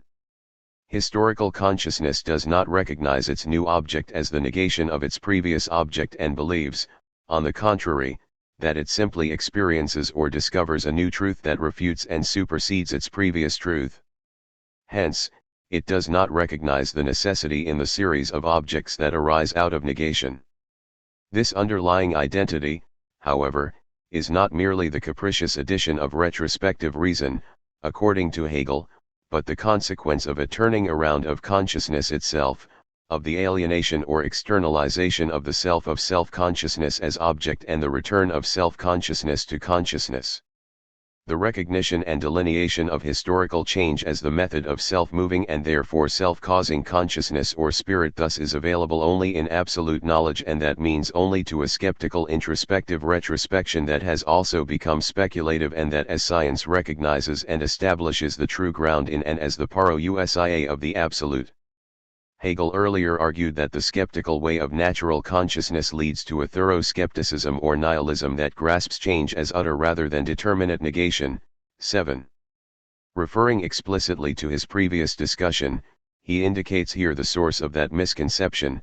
Historical consciousness recognizes only the content, which indeed is utterly transformed, but in contradistinction to science does not recognize the formal continuity and unity of change.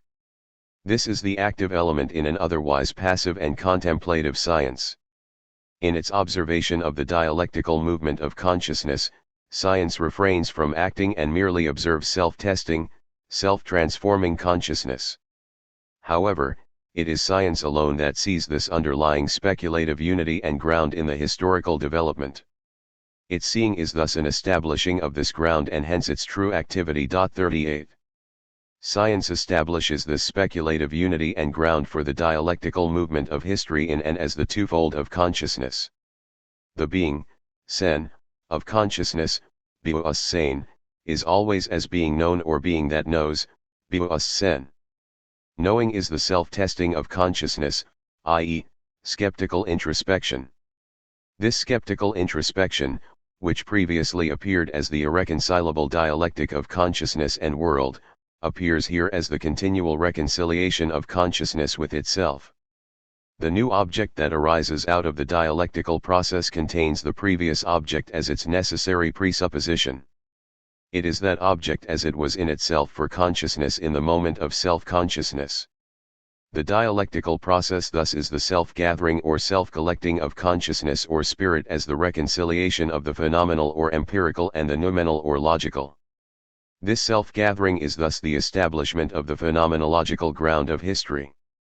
The truth of this development, however, is only visible when this self-collecting has been completed, i.e., when skeptical introspection becomes speculative retrospection, and thus the recollection and representation of history as the manifestation of this ground, as the necessary development of consciousness to science. Paragraph 16. History in this sense is the necessary way to science as the self-movement of consciousness or spirit. Moreover, through this necessity, according to Hegel, this way to science is already science as the science of the experience of consciousness. From the perspective of natural consciousness, phenomenology as the way of appearing knowledge is not yet the free science which moves itself in its peculiar forms. 5. Viewed from the perspective of self-consciousness, however, consciousness appears as free and self-moving and therefore as science. This is not, however, the pure science, Wissenschaft, that has liberated itself from its otherness, i.e., from being, sen, and that thus considers only the logical forms, but is defined in terms of its content, i.e., in terms of its being, as the science of the experience of consciousness, Bewusstsein. The scientificality of this way of consciousness resides in the necessity that characterizes its free development. This necessity is the necessity inherent to the contradiction, i.e., the determinate negation that consciousness exercises upon itself. Consciousness as self-consciousness is this negation and is thus the source of the necessity of this negation. In action, consciousness negates. Its freedom thus consists in its capacity to negate its object. This negation, however, is not annihilation but the negation and thus the reconciliation of the twofold of being and knowing, i.e., of consciousness, with itself. As such, it is already a moment of the absolute and hence already absolute knowledge or science. Hegel earlier argued that it was futile to resist the dialectical movement towards science. 8.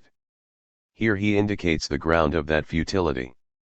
The way to science is not merely a natural process that consciousness can more or less successfully resist but the necessary way of consciousness itself, which in the freedom of self-determination strives for complete self-knowledge and reconciliation. History is not merely something external that may or may not be struggled against but the movement of humanity itself to perfection. As such, it is in Hegel's view necessary and irresistible. Summary, paragraphs 9 to 16. The second section of the introduction is thus an account of the development of self-consciousness as experience. The first section was an account of the nature of knowledge, truth, change, and rationality from the perspective of natural consciousness. First and foremost, however, it was a refutation of modern philosophy, which pointed toward the alternative of phenomenology.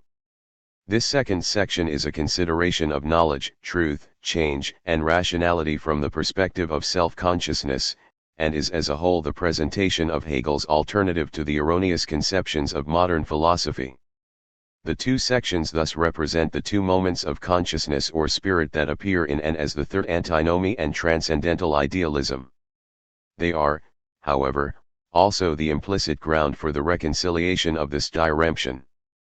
Paragraph 17.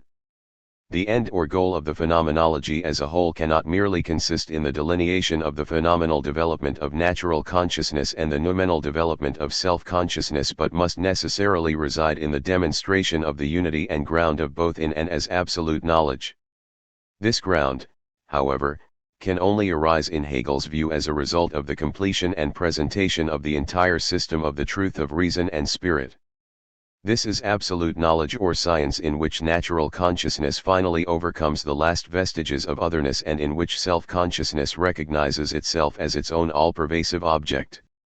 Absolute knowledge in this sense is the reconciliation of the phenomenology of spirit and the experience of consciousness. Phenomenology always seems to be concerned only with appearances or phenomena and the experience of consciousness always only with the essence or noumenon.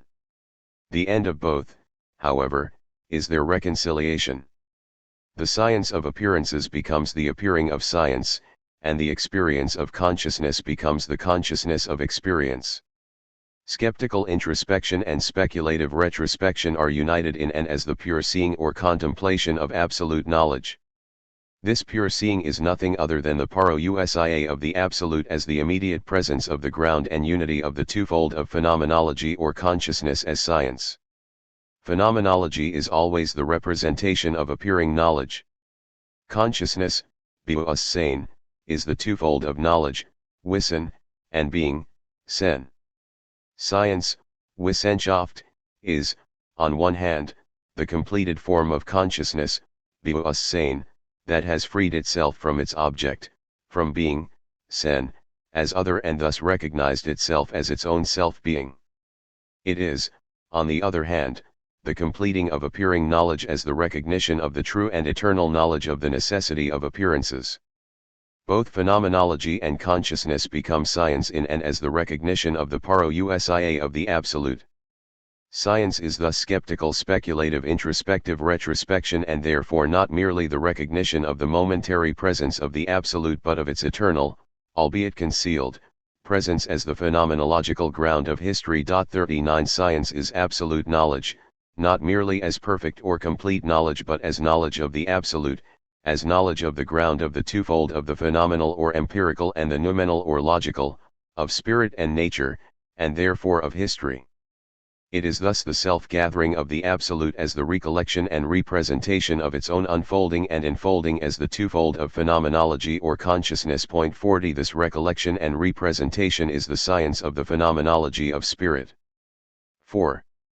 The philosophy of history and the question of its ground. The phenomenology and the philosophy of history.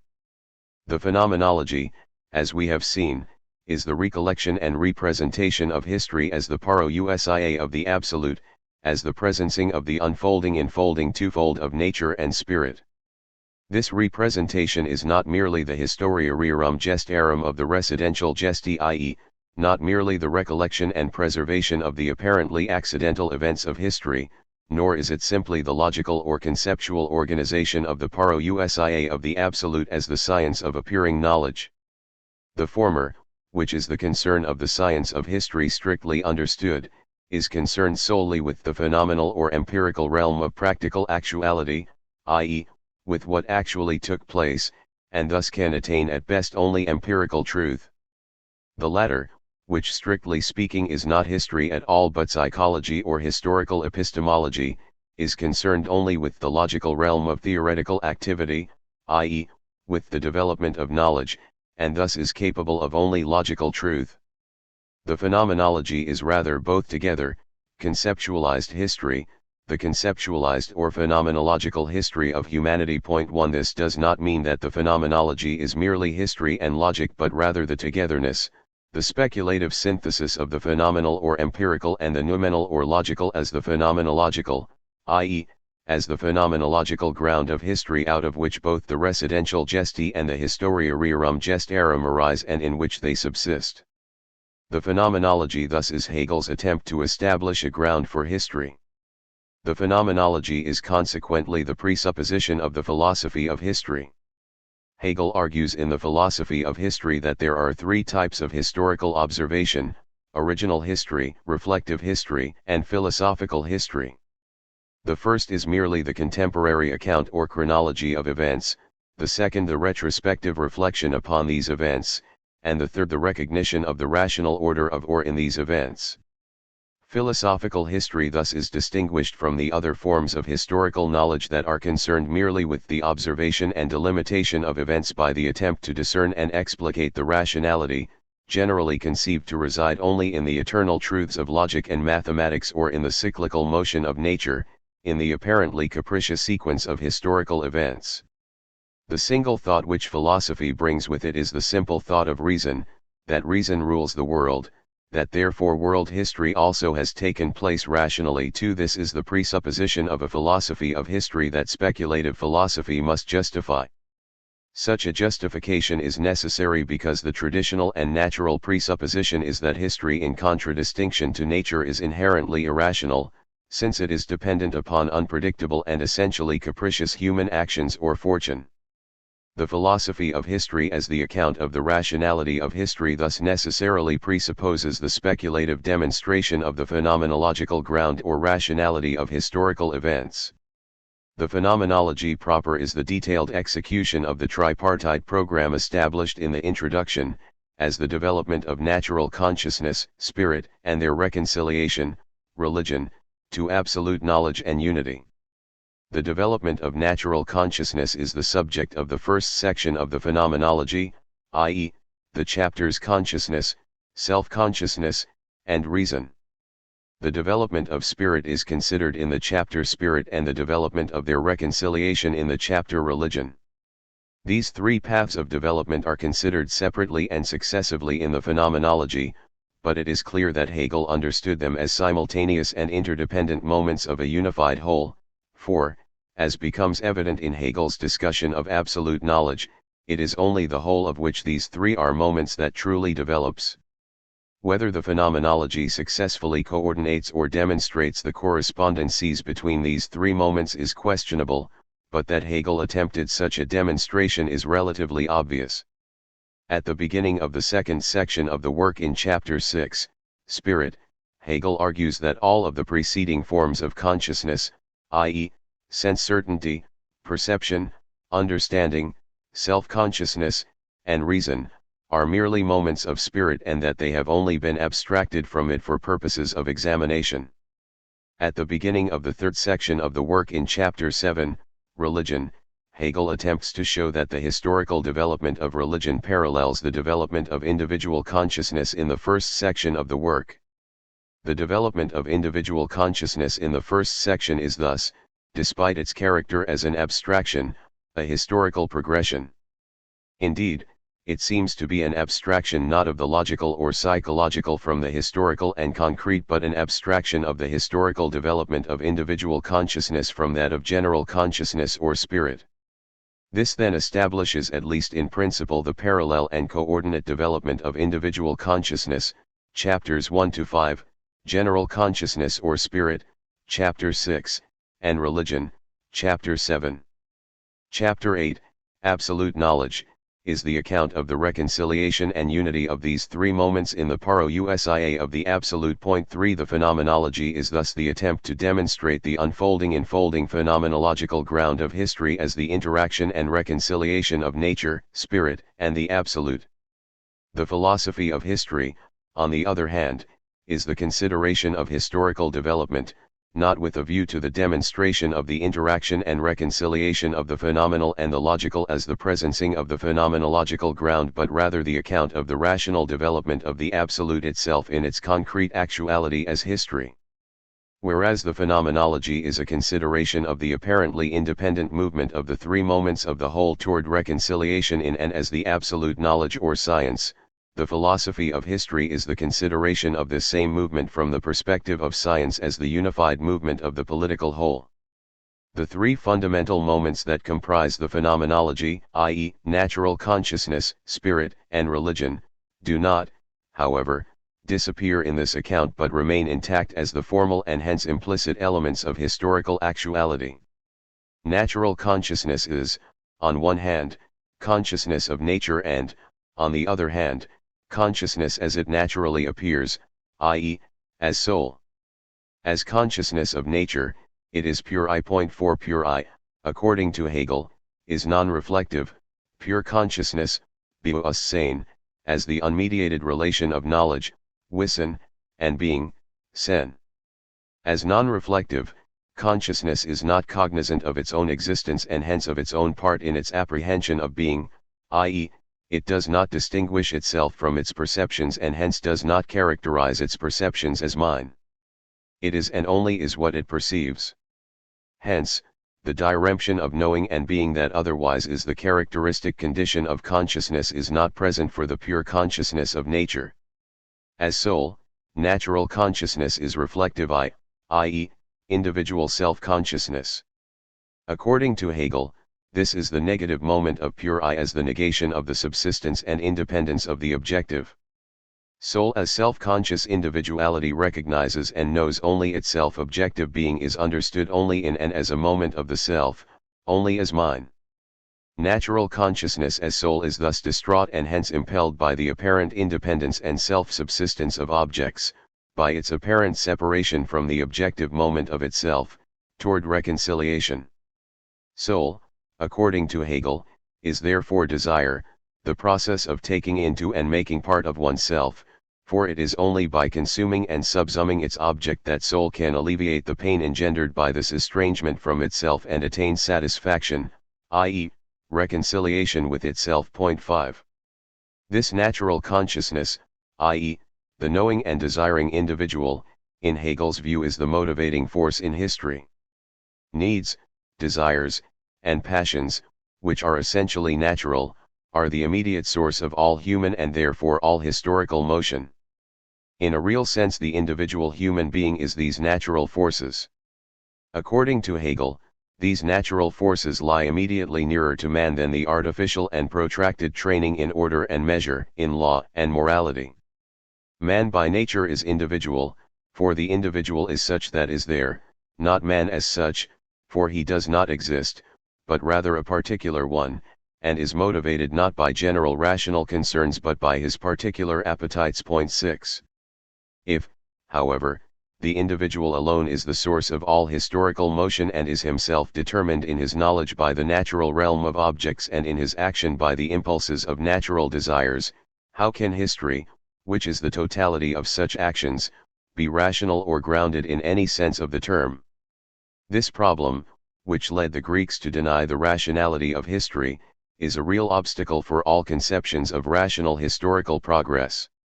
Hegel does not adopt the obvious recourse of denying the causality of the passions, indeed, he asserts the exclusive causality of the passions. However, while the passions motivate, according to Hegel, they do not direct. Desire, to be sure, is always for a specific object and in that sense self-directing. Desires themselves, however, can be regulated and directed by education and the specification and limitation of possible objects of desire. It is in this general sense that tasks are set or objects determined by the customs of a specific people. The possibility for the satisfaction of desire and thus the direction of the motion that results from desire is something general, originating not in natural passion or desire but in rational conventions of a particular social whole. This direction of the passions is what Hegel calls the cunning of reason. The individual passions, which are the source of historical motion, are themselves organized into a rational whole by the direction of reason. Reason is by its very nature general, it is not a particular characteristic of one individual but of human being per se. Each individual, however, is also rational and thus participates in reason.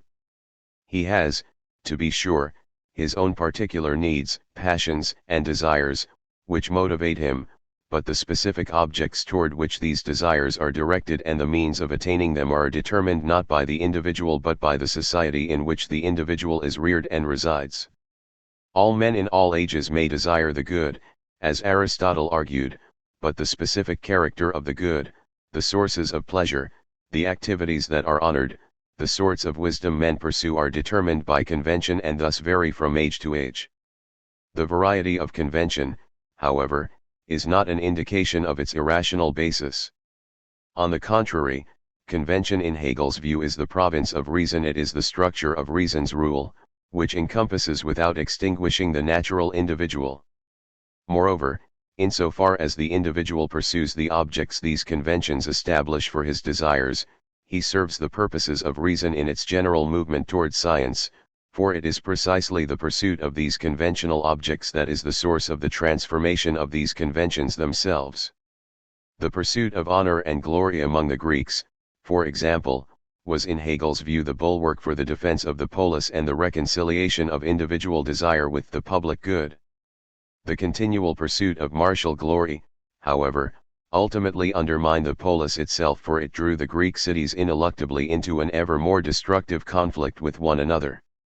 The result was the annihilation of their independent communities and their subordination to a universal empire. The transformation of convention, thus, is not merely a gradual and undifferentiated process. Although by and large incremental, the process periodically reaches a point at which a quantitative difference becomes a qualitative difference. In this moment the individual who acts stands on the shoulders of those who came before him and is able to scale the wall they all sought to climb, and thus is privileged to lead humanity into a new world. The object of this individual's own particular desire coincides with the general objective movement of spirit itself, with what is necessary and what is timely. It is in this sense that he is a world historical individual. Such individuals are not theoretical but practical and political men, and their actions are motivated not by altruism but by self-interest. Their genius is not creative but cognitive, they recognize and desire what is politically necessary and bring this to the awareness of others. They thus are irresistible because the truth and necessity of their goal, of their particular desire, is apparent to every other man as the inner truth of his own heart. These men, for example, Alexander, Caesar, and Napoleon, are consumed by their single passion, and in attaining their goal they are left only to discontent or death. After bringing about some fundamental transformation in the world, they either, like Alexander, having fulfilled their every wish, find only the ennui of purposelessness and a diminution into early death, or like Napoleon, exile from a world that they in a sense have created. 7 The natural individual is the source of historical motion, but the path and direction of this motion is determined not by the individual, and not even by the world historical individual, but by spirit itself. Spirit, according to Hegel, is general consciousness. As general it transcends nature and all natural laws, for natural causality presupposes a particular object. Spirit, moreover, is not merely consciousness of nature, i.e., not merely in itself, and sich, nor is it merely self-consciousness, i.e., merely for itself, but rather essence that is in and for itself and therefore free from the necessities of nature. It neither perceives nor is perceived by anything other than itself, it is neither for another nor is there any other for it. According to Hegel, the essence of spirit is freedom. Spirit is being by itself. This just is freedom. 8 As that which is in and for itself, spirit is likewise by itself, i.e., self-subsistent and independent of the connections of natural causality. It thus is the free self-moving absolute that has not yet come to a reconciliation with natural individuality. As pure spirit it is by itself and not yet by us, i.e., it is not yet present in and as the parousia of the absolute but is rather separated from the individual as the objective structure of society, the social conventions and institutions, which transcend the individual and within which the individual always finds himself. For the individual this generally seems to be an alien other in which he as an individual has no part and yet which demands much of him and with which he has to come to terms. In this sense spirit is the ethical life of a people, insofar as it is the immediate truth, the individual that is a world. 9. Spirit, as Hegel understands it, is the ethical or social world, the ethos or Sittlichkeit within which all individuals subsist. These conventions and institutions, however, have an existence and a development independent of the individual. Moreover, this development is not the result of the action of individuals but follows in Hegel's view a rational and irreversible path of its own toward a specific destination. This development is not the result of natural forces and thus not subject to natural necessity but is rather the movement of spirit or general consciousness itself toward absolute knowledge and science. This movement is essentially dialectical and proceeds according to the inner necessity of spirit itself to come to complete self-consciousness of itself in and as the absolute. This inner necessity we have already examined. The reconciliation of natural consciousness and general consciousness, of the individual and society, however, was only indicated in our discussion of the introduction to the phenomenology and neither thoroughly examined nor sufficiently explained. It is, however, precisely this reconciliation that forms the real ground and the concrete actuality of the twofold of nature and spirit, and therefore of history. This reconciliation of natural consciousness and spirit, of natural causality and freedom, of the individual and society is the state. This essentiality is itself the unification of the subjective and the rational will, it is the ethical whole the state, which is the actuality in which the individual has and enjoys his freedom, but in which it is the knowing, believing, and willing of the generality. 10 True freedom for the individual is only possible insofar as his actions are in accordance with the general movement of spirit itself. The freedom of capricious natural desires is only license and in truth the subjection to natural causality. Real freedom is thus only possible in and through the ethical life of the political community which unites the natural desires of the individual with the rational objects established by society for those desires. It is only the state that can guarantee a reconciliation of these two through laws and education. Human beings in Hegel's view can be truly free only when they live within convention, within the prevailing ethos, and yet they tend naturally to obey only their desires and to seek only their own satisfaction. The state imposes a necessity supported by force and ultimately by the power of life and death that constrains the individuals to act in accordance with prevailing conventions. The freedom that men enjoy within the state is thus not the freedom that arises from a mutual limitation of their natural freedom but the concord of individual and society, of the subjective will of the individual and the objective general will of the society. The subjective will, passion, is the motivating, the actualizing, the idea is the inner, the state is the present at hand, actual ethical life. For it is the unity of the general, essential will and the subjective, and that is the ethical community. The state in Hegel's view is neither a collectivity of individuals nor a people, Volk, as a whole, but the concrete actuality and ground out of which both arise and within which both subsist. Both the subjective will, i.e., natural consciousness as both consciousness of nature and natural desiring soul, and the objective or general will, as the inner idea or rational form, constitute the twofold that in its synthesis is the state, for the true is the unity of the general and the subjective will, and the general is in the state in the laws, in general and rational determinations. What is fundamentally true and real is neither the individual nor the society but the state, which establishes and maintains laws as the expression of its rationality. Moreover, as we saw earlier, the absolute alone is true or the true alone is absolute. The state is not merely the corporeal and therefore ephemeral reconciliation of the individual and society but a moment of the absolute itself, of the ultimately real phenomenological ground. It is in this sense that Hegel concludes, the state is the divine idea, as it is present at hand on earth. 11. Thus, in Hegel's view the state is fundamentally bound up with and determined by what he calls religion. This is not the apathesis or deification of the state, as many of Hegel's detractors have argued, but rather the recognition of the necessary interaction of the divine and the political, which characterized life in antiquity and which in Hegel's view continued to characterize life, if in a less obvious manner, up to his own day. The city for Hegel is always the city of the gods or of God and is modeled not upon ephemeral earthly things but upon the eternal divine forms. The character of the prevailing view of the divine manifested in religion or culture determines the fundamental character of the state.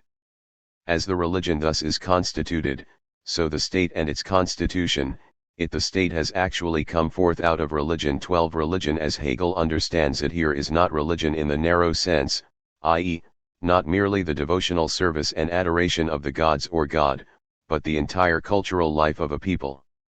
Thus, religion includes all the arts and philosophy. Indeed, in his encyclopedia Hegel describes absolute spirit as art, revealed religion, and philosophy. With this conception Hegel seeks to transcend the Enlightenment distinction of a realm of culture separate from and in many ways opposed to religion. It is not, however, a reactionary attempt to restore the traditional contiguity of pre-revolutionary and pre-Enlightenment European civilization, as many have argued, but rather a return to what Hegel believed to be the true political conception of antiquity. Here Hegel owes much more to Rousseau than to the Restoration. Traditional European civilization recognized, to be sure, the fundamental unity of culture and religion, but this unity itself was predicted upon the separation of the church, and culture, from the state. It is this fundamental separation and the Enlightenment separation of culture and religion that Hegel seeks to overcome through a revitalization of the ancient political cultural unity. Religion in Hegel's view is the understanding the state has of itself as the absolute, the image of itself that it paints upon the heavens to make itself visible and hence comprehensible to itself. The absolute, conceived as the beautiful, the divine, and the true, however, is not yet comprehensible in its truth as the state but remains concealed in the duality of the state and the absolute. Athens for the Athenians, for example, had a double meaning: on one hand, the totality of institutions, i.e., the state, and, on the other, the goddess, Athena, who, according to Hegel, personified the spirit of the people, externalized in and as the divine. Indeed, religion is the place where a people gives itself the definition of that which it holds to be true. From this side the religion stands in the closest connection with the principle of the state. Freedom can only be there where the individual is known as positively in the divine essence. 13. The individual can be free if and only if his action is within the rational structure of the state as it is articulated in the prevailing religion or culture, for it is only thereby that the individual acts in accordance with the general will and spirit of the people and hence rationally.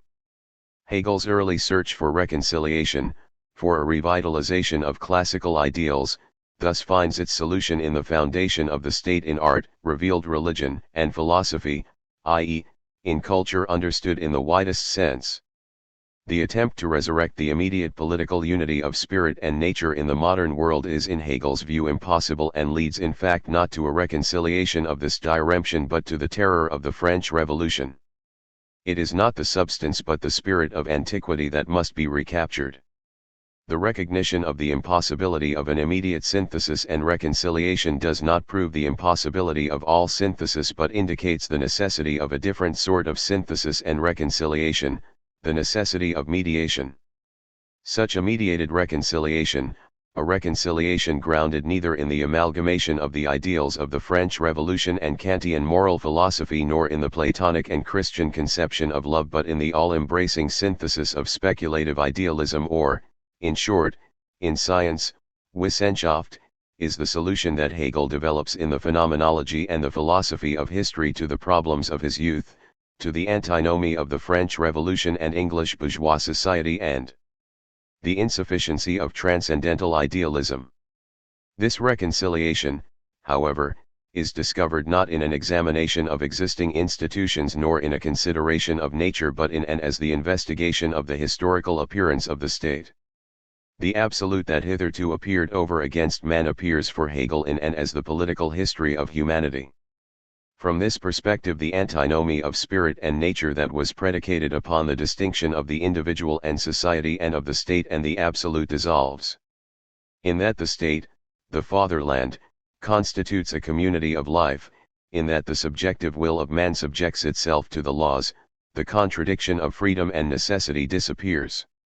Necessary is the rational as the substantial, and we are free in that we recognize it as law and follow it as the substance of our own essence. The objective and the subjective will are then reconciled and one and the same unclouded whole. 14. Hegel's historical understanding of the state as the ground of the twofold of nature and spirit, of the individual and society, is a transformation of the conception of freedom and necessity with which we have hitherto been concerned. Necessity as it appears in Kant's antinomy is natural necessity, the necessity imposed by a universal natural causality. Freedom in the antinomy is not specifically the freedom to act rationally, according to determinate laws, but freedom from the laws of nature. Kant, as we saw, attempted to harmonize these two in transcendental idealism, relegating natural necessity to the phenomenal realm and freedom to the noumenal realm. In Hegel's view, however, this solution is insufficient because it does not explain the ground of the twofold of the phenomenal and the noumenal, in part perhaps because Kant did not properly grasp the nature of the political constellations of his age and hence did not recognize the true significance of the French Revolution and English bourgeois society, and thus the true nature of the antinomy as a fundamentally political problem. He consequently did not recognize the necessity of a synthesis of the phenomenal and the noumenal, i.e., of a reconciliation of the realms of natural science and morality within the political and cultural realm. Indeed, he believed such a reconciliation impossible. From the perspective of absolute knowledge, the necessity in question is not the necessity of nature but the necessity of reason as it is embodied in political and cultural institutions, and the freedom not the empty freedom of the individual to act morally, but the freedom of the individual to act within and as a moment of an all-encompassing political and cultural whole.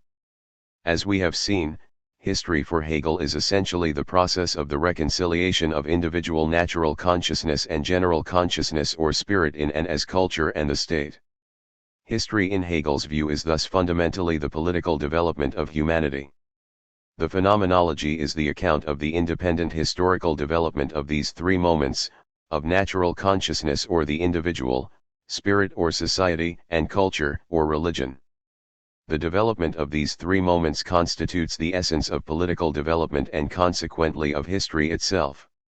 Natural consciousness, according to Hegel, comes to recognize itself as both consciousness of nature and as soul, i.e., as reason, and therefore as spirit. Spirit on the other hand comes to the realization of its own particularity in and as morality, and religion, or religious consciousness comes to the realization of the immanence of the absolute in the synthesis of individual and society within the parousia of the absolute as science. This phenomenological process, however, is an abstraction of these three moments from their concrete historical actuality in and as the state. This abstraction, however, is appropriate, since it is precisely the alienation and apparent irreconcilability of these moments that characterizes humanity's historical existence. The fundamental unity of these three moments only becomes evident at the end of history to speculative retrospection in and as the recognition of the hitherto concealed parousia of the absolute. The demonstration of this parousia is thus the presupposition of and preparation for science and thus for a true philosophy of history. This is the goal of the phenomenology. On the basis of the phenomenology, however, it is then possible to reconstruct the actual history of humanity in its fundamental truth as the history of the absolute itself. The concrete embodiment of the absolute, however, is the state, and the true history of humanity is thus fundamentally political history. According to Hegel, there are four major stages or phases of historical development: 1. The Oriental world, 2. The Greek world, 3. The Roman world, and 4. The Germanic or European world. The historical process itself is the movement of the twofold of nature and spirit from an unmediated unity or togetherness based upon nature through disunity and contradiction to the reconciliation based upon a mediated unity of spirit. The four worlds Hegel delineates are the four crucial phases of this development. Spirit at first is sunken in nature, and every development of the same is the reflection of spirit into itself, against the natural immediacy. 15. In turning away from this immediacy, spirit alienates itself from nature. This alienation, however, is in fact the turning of spirit into itself, out of the unreflected and hence unmediated unity with nature as the unreconciled other and into self-consciousness and therefore freedom. The fundamental motion of spirit is thus a self-liberation, the continual pursuit of freedom. However, this freedom when it first appears is only partial and therefore incomplete because nature is still present as other and has not yet been grasped and subordinated as the substantive moment of spirit itself. It is this fact that in Hegel's view characterizes the ancient world, i.e., the Oriental, Greek, and Roman worlds. Complete freedom presupposes a reconciliation of spirit with nature and a return to unity, not, however, to the mere togetherness of undifferentiated natural immediacy but to a fundamental and comprehensively differentiated spiritual unity. The pursuit of such a reconciliation and the establishment of such a unity in Hegel's view is the chief and decisive characteristic of the modern Germanic or European world. History as a whole is thus in Hegel's view the process of alienation and reconciliation, the unfolding and enfolding of the twofold of nature and spirit from the immediacy of nature and natural necessity to the mediacy of spirit and freedom. 16. This reconciliation of spirit and nature finds its final and ultimate expression in the highest moment of cultural life, in philosophy as science, Wissenschaft, and thus in Hegel's speculative idealism. The present standpoint of philosophy is that the idea is apprehended in its necessity, the sides of its diremption, nature and spirit, each as the representation of the totality of the idea and not only as identical in itself, but bringing forth out of itself this one identity, and this is thereby recognized as necessary. The final goal and interest of philosophy is to reconcile thought, the concept, with actuality. 17. The end or goal of philosophy is the establishment of the final reconciliation of nature and spirit. This does not mean the recognition and explanation of the identity of spirit and nature as two separate realms à la Kant, but rather the production of the ground or unity of the twofold of nature and spirit itself and the derivation of spirit and nature from this unity as a twofold. In contradistinction to the identity of nature and spirit that characterized the Oriental world, which was merely a phenomenal or empirical identity, merely in itself, the identity that speculative idealism establishes, according to Hegel, is fundamentally phenomenological.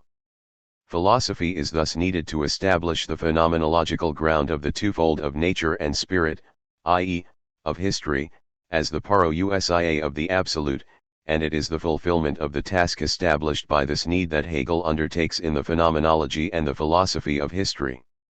History as a whole, understood from the unity of its ground in the twofold of the parousia of the absolute, is the progress of spirit out of nature, the recognition of its independence in Christianity and its triumphant return to and conquest of the natural world. It is thus the unfolding of the merely empirical unity of nature and spirit, or the natural spirituality of the Oriental world into the harmony of nature and spirit of the Greek world, and the utter alienation of spirit and nature in the Roman world. The Germanic or European world then is the process of reconciliation, or the enfolding of nature and spirit into the unity of the twofold, on the basis of the real ground. This progress is likewise the progress of freedom from the despotism of the Oriental world, which recognizes that only one is free, through the democracy and aristocracy of classical antiquity, which recognize that some are free, to the monarchy of the modern world and the recognition that all are free. Thereby the natural individual is tamed and reconciled to the laws of spirit or the society, and the society is transformed from a realm of capricious and absolute determinations and laws into a rational state, which countenances free individuality. The development of freedom and civilization thus reveals itself as the enfolding twofold of the absolute. It is the goal of science to reveal the absolute as the ever-present essence of this twofold, as the source of its dialectical motion and its speculative unity, the demonstration. That eternal life is this, to eternally produce and eternally reconcile the contradiction to no contradiction in unity and unity in contradiction. This is absolute knowledge, and science is this, to know this unity through itself in its entire development. 18. Philosophy, according to Hegel, is necessary to articulate and secure this ground. To finally understand this ground, we therefore must turn not to an examination of the phenomenology or the philosophy of history, but to an investigation of the articulation of the essence of absolute knowledge itself in Hegel's science of logic. Absolute knowledge, science, and the ground. Does Hegel then finally succeed in establishing a ground for history? To answer this question we must determine on the most rudimentary logical and ontological level whether Hegel's notion is both consistent and complete. This involves three questions: 1. The logical question of consistency or non-contradiction; 2. The empirical or phenomenal question of completeness or sufficient reason; and 3. The ontological or phenomenological question of the compatibility of consistency and completeness. The logical question is the question of history as a process, the phenomenal question the question of history as a whole, and the phenomenological question the question of history as a complete process. History, however, is in Hegel's view always and only the development of consciousness or spirit to perfect self-knowledge. The question of the ground of history thus becomes the question of the ground of spirit or consciousness itself. Consciousness for Hegel, however, is fundamentally dialectical or antinomious and therefore self-contradictory. How then can Hegel maintain that his theory establishes a true ground when he himself admits, or seems to admit, that consciousness, which is the basis of history, is itself contradictory? This objection misses the true subtlety and profundity of Hegel's thought. Consciousness is indeed contradictory in Hegel's view, but it is precisely the necessity of this contradiction that is the truth and underlying unity of consciousness and therefore of history itself. The two contradictory moments are both necessary moments, i.e., each can only be and hence be defined in terms of the other. They each subsist only within the synthesis or unity of this encompassing necessity. Hegel's speculative idealism consequently does not deny or avoid contradiction but rather subsumes it within the speculative synthesis. Each synthesis, however, by Hegel's own admission, engenders a new contradiction. In raising itself above itself into self-consciousness, consciousness recognizes and establishes the speculative unity of what it hitherto had recognized as the duality of self and object. It thus enfolds itself. Consciousness, however, subsequently becomes conscious of its own consciousness and thus unfolds itself again into the contradiction of self and object. Consciousness consequently is and remains always both dialectical and speculative, a concatenation of contradiction and unity. The consistency requirement of the ground thus seems at best to be only poorly met. What sense does it make to argue that all contradictions are subsumed within the speculative synthesis if the ground of that synthesis, i.e., consciousness, is itself a process of unification and contradiction? Has Hegel really gone beyond the Kantian insight of the antinomious character of consciousness in any but the most superficial way? Has he not indeed succeeded only in extending the sphere of contradiction, which Kant so carefully confined, to encompass all life and thought without thereby really demonstrating an underlying unity that would make such universal contradiction comprehensible? The question of the consistency of consciousness and thus the ground, however, is not the question of the consistency of any particular moment of the process, but of the process as a whole. The logical requirement of consistency is thus fundamentally bound up with the phenomenal requirement of completeness. Indeed, in Hegel's thought both the logical and the phenomenal are united in such a way that each depends upon the final and highest or most comprehensive synthesis of consciousness in and as absolute knowledge. If consciousness is the dialectical process of historical development, which while uniting every contradiction also dissolves every synthesis, how can it ever be a whole? To use the language of the third antinomy, how can a chain of dialectical causality ever be complete or sufficiently grounded and at the same time non-contradictory? Even if each moment in some sense becomes complete and hence a whole, how can that satisfy the principle of sufficient reason, if every whole is itself imperfect and incomplete? Hegel's answer to this question is straightforward: history is teleological, it has both a beginning and an end, and the beginning and end are identical, the process itself is circular. With this notion of a circular teleology, Hegel attempts to overcome the problem posed by the third antinomy and thus to establish a true phenomenological ground for history. Point 19. Hegel argues that the progression is a retrogression into the ground, to the original and truthful, upon which that with which the beginning is made depends and by which it is brought forth. Thus, consciousness on its way out of the immediacy with which it begins is led back to absolute knowledge as its innermost truth. This conclusion, the ground, is then also that out of which the first goes forth, that at first appeared as immediacy. What is essential for science is not so much that a pure immediacy be the beginning but that the whole is a circular motion in itself, in which the first also becomes the last and the last also the first. The line of scientific locomotion thereby forms itself into a circle. Point 20. The problem that Kant recognized, i.e., that the ground of history required that the causal series be both finite or complete and infinite or non-contradictory, finds its solution in the dialectical circularity of historical development. History, however, is not merely circular but also, as we have seen, teleological, the progress of consciousness and mankind to perfect self-knowledge in the parousia of the Absolute. These two apparently incompatible conceptions are reconciled in Hegel's thought in the identity of the first and the last, of the pure mediacy of the Absolute and the pure immediacy of sense certainty.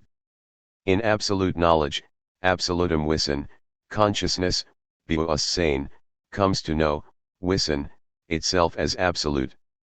Consciousness thus becomes pure knowledge and loses its dual character as knowing and being. Indeed, it is in this sense that it is absolute, i.e., in that it is absolved or freed from being as its object. In fact, it is only in this sense that it is complete or perfect, since it thereby overcomes the inner separation of knowing and being. It knows only itself and is only the knowing of this knowing. This knowing furthermore knows itself to be absolute, i.e., to be completed and hence perfect as the embodiment of everything that is or can be. Consciousness in absolute knowledge thus becomes pure and universal mediacy. This mediacy, however, is in Hegel's view nothing other than the pure immediacy with which the entire process began, the pure immediacy of being. Pure form is pure content, knowing is being. In this perfect self-knowledge, consciousness returns to the original immediacy of being. In its going into itself, its spirit is sunken in the night of its self-consciousness, its existence which has disappeared, however, is preserved in it this night, and this existence which has been overcome the previous one which, however, has been newly born out of knowledge is the new existence, a new world and form of spirit. In it spirit has to naively begin again with its immediacy and raise itself up again, as if all of the preceding were lost for it and it had learned nothing from the experience of earlier spirits. Point 21. The reconciliation and ground established in the parousia of the Absolute thus itself collapses in the night of self-consciousness, i.e., in the moment that absolute knowledge becomes conscious of itself as absolute knowledge and thus loses its synthetic unity and returns to the original diremption of pure being and knowing. The reconciliation and synthesis of all the preceding moments and therefore of history itself is, however, retained in and through spirit's going into itself, Insichten, and recollection, Erinnerung, of the multitude of past forms within this immediacy. The ground in this sense lies in the speculative retrospection of absolute spirit, i.e., in the recollection of the past moments in and through the phenomenology of spirit. The ground itself thus is the highest moment of the circular process in which spirit constitutes itself as a whole. This moment and hence the ground, however, appear to be transient, to dissolve from the fullness of absolute knowledge into the emptiness of mere sense certainty. If the ground itself passes away, how can Hegel argue that history is sufficiently grounded? Here one must distinguish between the ground itself and knowledge of this ground. The parousia of the absolute is the kairos in which consciousness grasps the truth about the ground, i.e., that the absolute has always been the ground of history. That this insight, i.e., that absolute knowledge, dissolves is equally necessary. This dissolution is indeed the proof of the absolute as the absolution of consciousness itself. Indeed, if the process ended with absolute knowledge as the completion of the circle and the final end, then the sufficiency requirement would not be satisfied, since the question would necessarily arise about the cause of the whole of which we were no longer a part.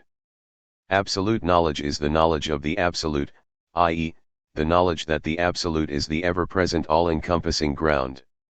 If indeed absolute knowledge were the end, then the absolute itself would also be completed and past.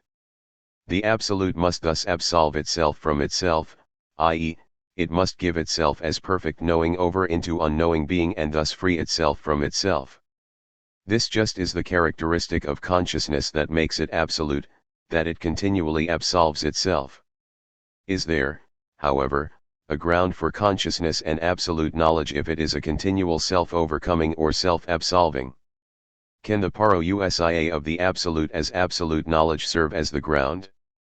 Does it fulfill the logical requirement of consistency necessary to a ground? The question about the comprehensibility of the ground of history thus becomes the question of the comprehensibility of absolute knowledge and the absolute itself. The answer to this question resides in the system of absolute knowledge itself, i.e., in Hegel's science of logic. The articulation of the explicit character of absolute no-leg, i.e., of the constitution of the historical process from the perspective of the ground and the fundamental character of that ground itself is the project Hegel undertakes in the logic. His logic thus differs from the phenomenology in that it is the articulation of the development of knowledge, Wissen, which has been absolved from being, Sen, and not of the appearance of knowledge in conjunction with being in and as the experience of consciousness, Bewusstsein. The logic is the explanation of absolute knowledge, Wissen, as a conceptual or logical whole and is thus the science, Wissenschaft, of logic. This is possible because the task of the phenomenology already has been completed. The logic thus does not have to recount the development of consciousness from the perspective of developing consciousness itself but has the entirety of this development before it as it is delivered by speculative retrospective introspection and can thus grasp what is in its absolute truth. It is the logic of the development of consciousness or history as a whole, i.e., from the perspective of the ground. Consciousness, and hence history, however, is not simple but twofold and thus, as we have seen, fundamentally dialectical. The logic itself is the articulation of this speculative and dialectical logic of consciousness, the demonstration of the synthetic unity of all contradictions and therefore of consciousness itself, and of the genesis of all contradictions out of this all-encompassing synthesis. Whether and to what extent Hegel is successful in generating all contradictions out of the universal synthesis of the twofold of consciousness itself shall remain unexamined here, and we shall focus instead upon the character and principle of this fundamental synthesis itself. The logic begins with the consideration of this all-embracing speculative synthesis, i.e., with the assertion that being and nothing are the same. Being is indeterminate immediacy and has no distinction within itself or with anything outside itself. It is pure emptiness. Nothing, on the other hand, is complete emptiness, contentlessness, undifferentiatedness itself. Being is and can be defined only by its opposition to nothing, and nothing only by its opposition to being. Each is only as the opposite of the other, and beyond this opposition has no defining characteristics. They are only because they contradict one another, only because they are logically and that means dialectically united. This logical or dialectical relationship subsists between them because they are nothing other than pure intuition itself, i.e., absolute knowledge that in the night of self-consciousness has absolved itself from itself, that has overcome itself and become conscious of itself as the universality of the absolute. In this manner consciousness, bewusstsein, as absolute knowledge, wissen, becomes pure and empty being, sen, or nothing. Both absolute knowledge and being thus represent the unity of consciousness with itself seen from its two sides, as the unity of knowing and the unity of being. What from the perspective of the phenomenology appeared as the unity of subject and object, particular and universal within the parousia of the absolute in absolute knowledge, appears in the beginning of the logic as the unity of being and nothing. The highest psychological or epistemological or historical moment becomes the most rudimentary and fundamental logical moment. Point 22. This speculative unity of being and nothing is thus, in Hegel's view, the most fundamental and most thorough of unities, for the phrase either being or nothing apparently exhausts all possibilities. Nonetheless, neither being nor nothing exists as such. Their truth is thus this motion of the immediate disappearing of the one in the other, becoming. Pure being and pure nothing do not exist in the world but are only the constituent elements of and abstractions from what is ultimately real, becoming. Becoming is this immanent synthesis of being and nothing, and it is the dialectically immanent nature of being and nothing themselves, that they show their unity, becoming, as their truth. 23. The postulated unity of consciousness as either the unity of knowing in absolute knowledge or the unity of being and nothing in logic is itself an abstraction from the moment of parousia, an abstraction because this moment contains both pure knowing and pure being. This does not, however, mean that the moment of parousia is itself diramped. Both pure knowing and pure being are present as abstractions from the twofold of consciousness because in this moment the two sides of consciousness are identical and the twofold collapses into a unifold. This unifold is the identity of pure mediacy and pure immediacy in and as the parousia of the absolute. This parousia, as we now see, however, is the pure process of knowing and hence the pure process of being. It is thus, however, becoming. The contradiction of being and nothing thus does not entirely disappear but is rather subsumed and retained within becoming. It is indeed their conceptual unity within becoming that constitutes the ground. The concept of the unity of being and nothing, or, in more reflected form, the unity of being differentiated and being undifferentiated of the identity of identity and non-identity. This concept could be seen as the finest, purest, i.e., most abstract definition of the absolute. Point 24. This unity of being and nothing in becoming is the most general and hence most abstract definition of the absolute and hence of the ground. All other determinations and developments, as Hegel points out, are thus only a fuller articulation of this definition. Becoming, the ultimately real, is thus essentially the unity of being and nothing. This characterization or definition of the ground, however, hardly goes beyond that already articulated in the phenomenology as the unity of pure mediacy and pure immediacy in the completion of history. The historical process appears here, abstracted from concrete consciousness, in its truth as becoming, but it is still not clear whether and how history or becoming constitutes a rational or comprehensible ground. It seems that Hegel's solution to the contradiction of being and nothing rests upon the very twofold of consciousness for which a solution was sought in the phenomenology. It is thus not to becoming that thought must turn but to the ground of the unity of being and nothing within becoming, which Hegel characterizes as the identity of identity and non-identity. The absolute is not becoming itself but the principle of unity or synthesis that unifies becoming. Hegel calls this principle absolute negativity. At the beginning of the second of the three parts of the logic, The logic of essence, Hegel establishes the essence of becoming and hence of history in absolute negativity. He argues that the immediate or being is only this likeness itself of negation with itself, the negated negation, absolute negativity. This likeness with itself or immediacy is thus not a first, from which is begun and which goes over into its negation, nor is it an existing substratum, that moves itself through reflection, but rather the immediacy is only this motion itself. Becoming in essence, its reflected motion, is thus the motion from nothing to nothing and thereby back to itself.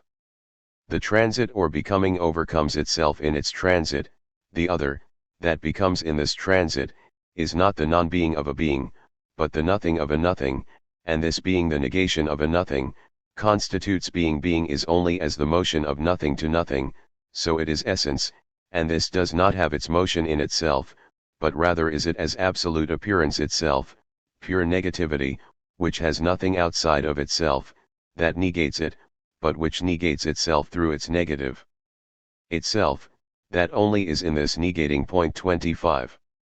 Becoming is in essence absolute negativity. Absolute negativity is, on one hand, negativity that is absolute, i.e., the complete and utter rule of nothing as negation, and, on the other hand, the negativity of the absolute itself as the absolving of all finite forms. Negativity in this sense names the absolute itself as the absolving, as the infinite. The absolute is this negativity, and it is only thus that the negativity can itself be absolute. As absolute, this negativity is, moreover, the essence and ground of the dialectical process itself and the source of both contradiction and unity. The original negation is the source of contradiction and historical motion in that it dissolves the speculative unity. The second negation, the negation of the negation, is the establishment or re-establishment of what is, the negated nothing of becoming is thus being. History in this sense absolves itself from itself and establishes its own ground in and as the absolute. However, this absolute, the ultimate ground upon which all else rests, is thus nothing. This nothing is not, however, the nothing of something, i.e., not no thing, but rather negativity, the nothing that reflects back upon and negates itself, thus constituting the pure process. Reflective nothing is negativity, and as such it has the same absolving character as consciousness.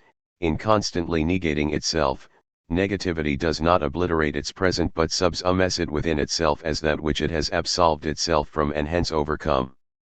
The process of consciousness and negativity is thus the same, arising above, a separation from and encompassing within, an absolving and hence an overcoming. It seems indeed to be Hegel's purpose here not to demonstrate the existence of nothing but rather to describe the fundamental character of consciousness as the absolute. If consciousness, however, is what is and is itself fundamentally nothing that reflects upon itself, can Hegel's speculative idealism be anything other than systematized nihilism? Can the nothing, even as negativity, serve as the ground of history? In his consideration of transcendental idealism, Hegel recognized that consciousness is what fundamentally is and that consciousness is itself contradictory. As contradictory, however, it does not refute itself but rather is a dialectical process and therefore historical.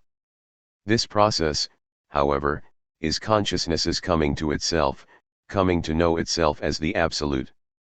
The absolute, however, is the recognition of the identity of identity and non-identity, i.e., of the unity of consciousness with itself as the self-absolving.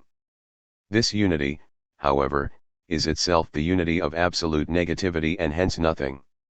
This nothing is not the nothingness of everything but rather the negativity of absolution that characterizes the process of knowing itself. 26 Negativity is thus how consciousness is, and as this how it is the unity of the dialectical process. If, however, consciousness is what fundamentally is and yet is in the truest sense only as a process and therefore only on the basis of the how of that process itself and that how is itself nothing as negativity, can anything be said to be and to be sufficiently grounded and a whole? Can the fundamental principle, the how, of a process serve as the ground of that process itself? Even if this is possible, can that principle serve as a ground, if it is itself self-contradicting, self-negating, self-absolving, and fundamentally nothing? If the parousia of the absolute is the recognition in absolute knowledge of absolute negativity, can we still speak of the ground of history? Even if history as this absolute negativity forms a circular whole, does this whole itself make any sense as a whole? Is the principle that determines its motion and wholeness itself comprehensible? Or must we perhaps conclude that, at a very minimum, Hegel's speculative ground remains fundamentally dark, a mystery that must either be accepted or rejected but that cannot be proved or disproved? Must we, despite the real magnificence and profundity of the Hegelian system, conclude that it rests upon an aporia still deeper and still more mysterious than the aporia of transcendental idealism it sought to solve? Does Hegel overcome the nihilism that appeared in the antinomy and establish a true ground for history, or is the ground that he establishes at best incomprehensible? Does Hegel truly determine what history is, or does he only more securely establish the identification of history and nihilism? Critique and conclusions. We have tried to show in the preceding discussion how Hegel attempted to resolve the question of the ground of history. We have now to determine his success.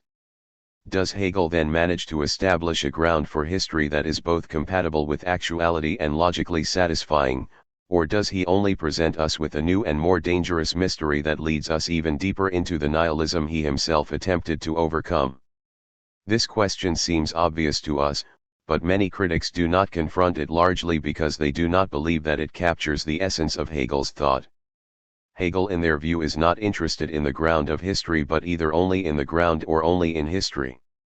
These two alternatives have in fact characterized the interpretation of his thought almost since the moment of his death. The left Hegelians and the so-called neo-Hegelians of the Hegel Renaissance have favored a historical interpretation, while the right Hegelians and others have preferred a theological or metaphysical reading. Thus men such as David Friedrich Strauss and Fachenheim understand the essence of Hegel's thought to lie in his notion of the unity of God and man, while others such as Feuerbach and Lukács see this merely as a deviation from his original and fundamental concern with dialectical historical development. His metaphysics in their view is thus a betrayal of his revolutionary beginnings in the service of the European Restoration and the ascendant bourgeois society. Like Kojève, they thus conclude that the historical Hegel is the authentic Hegel. The metaphysical school on the contrary sees such a historical interpretation, especially of the earlier, theological Hegel, as mistaken and motivated more by ideological fervor than the love of truth. 27. Both of these interpretations are one-sided and fundamentally obscure Hegel's synthetic intention. While Hegel may indeed have been concerned with establishing a speculative metaphysics to fill the void left by the collapse of Christianity, this does not prove that history was irrelevant for him. From his earliest days in the gymnasium he demonstrated an abiding enthusiasm for history that is evident in many of his works, not the least of which is his philosophy of history. The presence of this historical element, however, does not indicate that Hegel was uninterested in speculative metaphysics or rational theology. Philosophical reflection, as he argues in the preface to the Phenomenology, is in fact superior to history as a form of knowing. Hegel thus does not mean to exclude either history or metaphysics but strives instead to demonstrate that history is the unfolding of the absolute and that the absolute is the end and completion of history. Hegel thus aims at establishing a ground for history that will bring metaphysics down to earth without destroying its speculative essence and lift history above the realm of mere contingency without obliterating its actuality. The question, then, is not whether Hegel was actually concerned with the question of the ground of history but whether he successfully answered it. The question of the ground of history arose for Hegel out of his dissatisfaction with Kant's solution to the antinomy of freedom and natural necessity. In his view, transcendental idealism is insufficient because it only resolves the contradiction by subjectivizing it, i.e., by transposing it from the actual world into consciousness itself. Hegel's own solution, however, is liable to this same objection, and many of his critics have characterized his thought as just another form of subjectivistic idealism that never comes to terms with the actual world but only generates it a priori out of pure thought. The solution that Hegel establishes to the antinomy in his notion of the absolute is thus, according to Marx, for example, only a reconciliation in thought that may please the philosopher but that never overcomes the actual alienation that characterizes man's political and natural existence. 28. This objection, however, rests on the misidentification of Hegel's notion of consciousness and subjectivity. His critics, beginning generally from the standpoint of empiricism, attribute to Hegel a similar understanding of consciousness as a human capacity, something within the subject that allows him to perceive and hence know the objective world. As detailed in Chapter 2, however, consciousness, Bewusstsein, for Hegel is always the twofold of knowing, Wissen, and being, Sen, of the subjective and the objective, of the noumenal or logical and the phenomenal. Hegel thus understands the world not in terms of pure thought but on the basis of experience or phenomenology as the twofold of thought and actuality. Hegel, in an even more forceful manner than Kant, thus rejects both the objectivism of empiricism and the subjectivism of rationalism. Just as there can be no subject without an object, so there can be no object without a subject. Both arise out of consciousness as experience or phenomenology. Hegel's thought in this sense is, therefore, not subjectivistic. There is a deeper sense, however, in which Hegel's thought might be accused of subjectivism. Hegel, it is argued, may not deduce the objective world from pure thought but more fundamentally derives both subjectivity and objectivity from what is an essentially subjectivized absolute. According to this argument, Hegel's speculative idealism like that of Schelling is fundamentally Spinozism, a pantheism or, as Erdmann called it, a panlogism, that conceives both the residential extensa and the res cogitans American Samoa extensions of divine essence or modes of divine substance. Hegel's thought in this light is understood as a secularization of the Christian conception of God and his creation or as an unconscious projection of human subjectivity into an abstract but still theological absolute. 29. While this objection does point to a salient feature of Hegel's thought, it does not give sufficient credit to countervailing aspects that prevent it from degenerating into mere Spinozism. In one sense it is clearly true that Hegel's thought is an absolute subjectivism. The same, however, might be said of Newton, who recognizes space and time as forms of divine substance. Moreover, unlike both Spinoza and Schelling, Hegel does not derive actuality from the concept of the absolute but, as shown in Chapter 3, tries to reconstruct actuality on the basis of the experience of consciousness. He may thus end up in the absolute but only after passing through all the realms of ordinary human experience. He thus does not produce a night in which all cows are black but a realm of mediation that connects all human possibilities from the most mundane to the most exalted. In this sense his thought seems more Aristotelian than Spinozistic.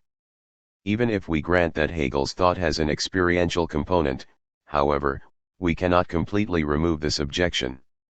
Another obstacle, Hegel's teleological conception of nature, stands in our way. Hegel's nature has little in common with the natural world as it is conceived by natural science, and the ascendancy of the science leaves us with little choice but to reject Hegel's view. It seems to be both anthropomorphic and antiquated, a product of Romanticism, that describes not the visible nature world but a divine or rational essence imagined to reside in that world.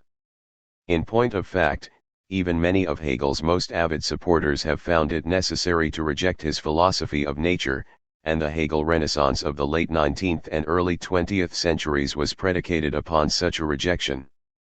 If, however, Hegel's nature has no connection to actuality, it would seem that his purported reconciliation of freedom and nature is merely imaginary. If this is the case, then his notion of history and the ground of history must also be inadequate.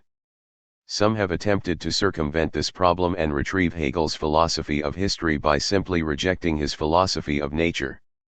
This, however, not only distorts the systematic character of his thought but ultimately even undermines his philosophy of history, which depends upon a reconciliation of man and nature and thus upon a teleological nature that tends towards such a reconciliation. It seems impossible to either accept or reject Hegel's notion of nature without rejecting his philosophy as a whole. 30. This problem, however, is not insoluble. Although we may be forced to reject Hegel's philosophy of nature, it does not necessarily follow that we must reject his philosophy of history or the ground of history that he discovers in the reconciliation of freedom and natural necessity. In fact, the source of the unacceptability of Hegel's philosophy of nature as a whole may well be the source of its success in explaining the confrontation of freedom and nature in man. Modern natural science begins from the motions of physical bodies and determines the causal laws that govern these motions. These laws are then used to explain human motion. Hegel, on the contrary, begins with man and delineates the laws that govern his motions, applying these in turn to physical nature. While he thus may come to erroneous conclusions about the physical world, it does not follow therefore that his conclusions about human nature are equally erroneous. It has been a firmly established belief that there is an unbroken natural continuum that encompasses both physical and human nature, but even modern natural science is beginning to doubt that it can adequately describe biological processes with merely causal explanations and is at least in part returning to teleology. This is not to suggest that Hegel's teleological conception of nature as a whole is correct, but only that such a conception of human nature is not necessarily wrong. If this is indeed the case, then his conception of human nature may be separable from his notion of nature as a whole and thus defensible on its own grounds as an understanding of man. On the most immediate level, Hegel's conception of human nature is not so different than that of Hobbes. Human motion is determined by passion or desire. The metaphysics that underlies this motion, however, is widely different. In contradistinction to Hobbes, Hegel does not believe that the objects of these desires are fundamentally natural. This is not to deny that the desires have a natural origin. He argues instead that despite their origin they are fundamentally formed and directed by spirit, i.e., by freedom as it is embodied in customs and laws. These laws determine what is good, and this notion of the good serves to guide and regularize the desires. Thus, while we naturally desire to eat, custom determines what, how, when, where, with whom, and in many instances even why we eat.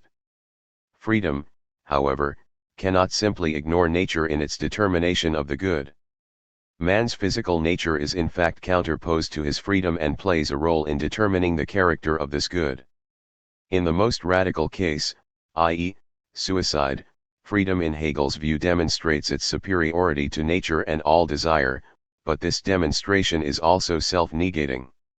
In all other cases, freedom must come to terms with the natural structure of desire and discovers in the end that the only complete notion of the good is that which is in harmony with man's desires.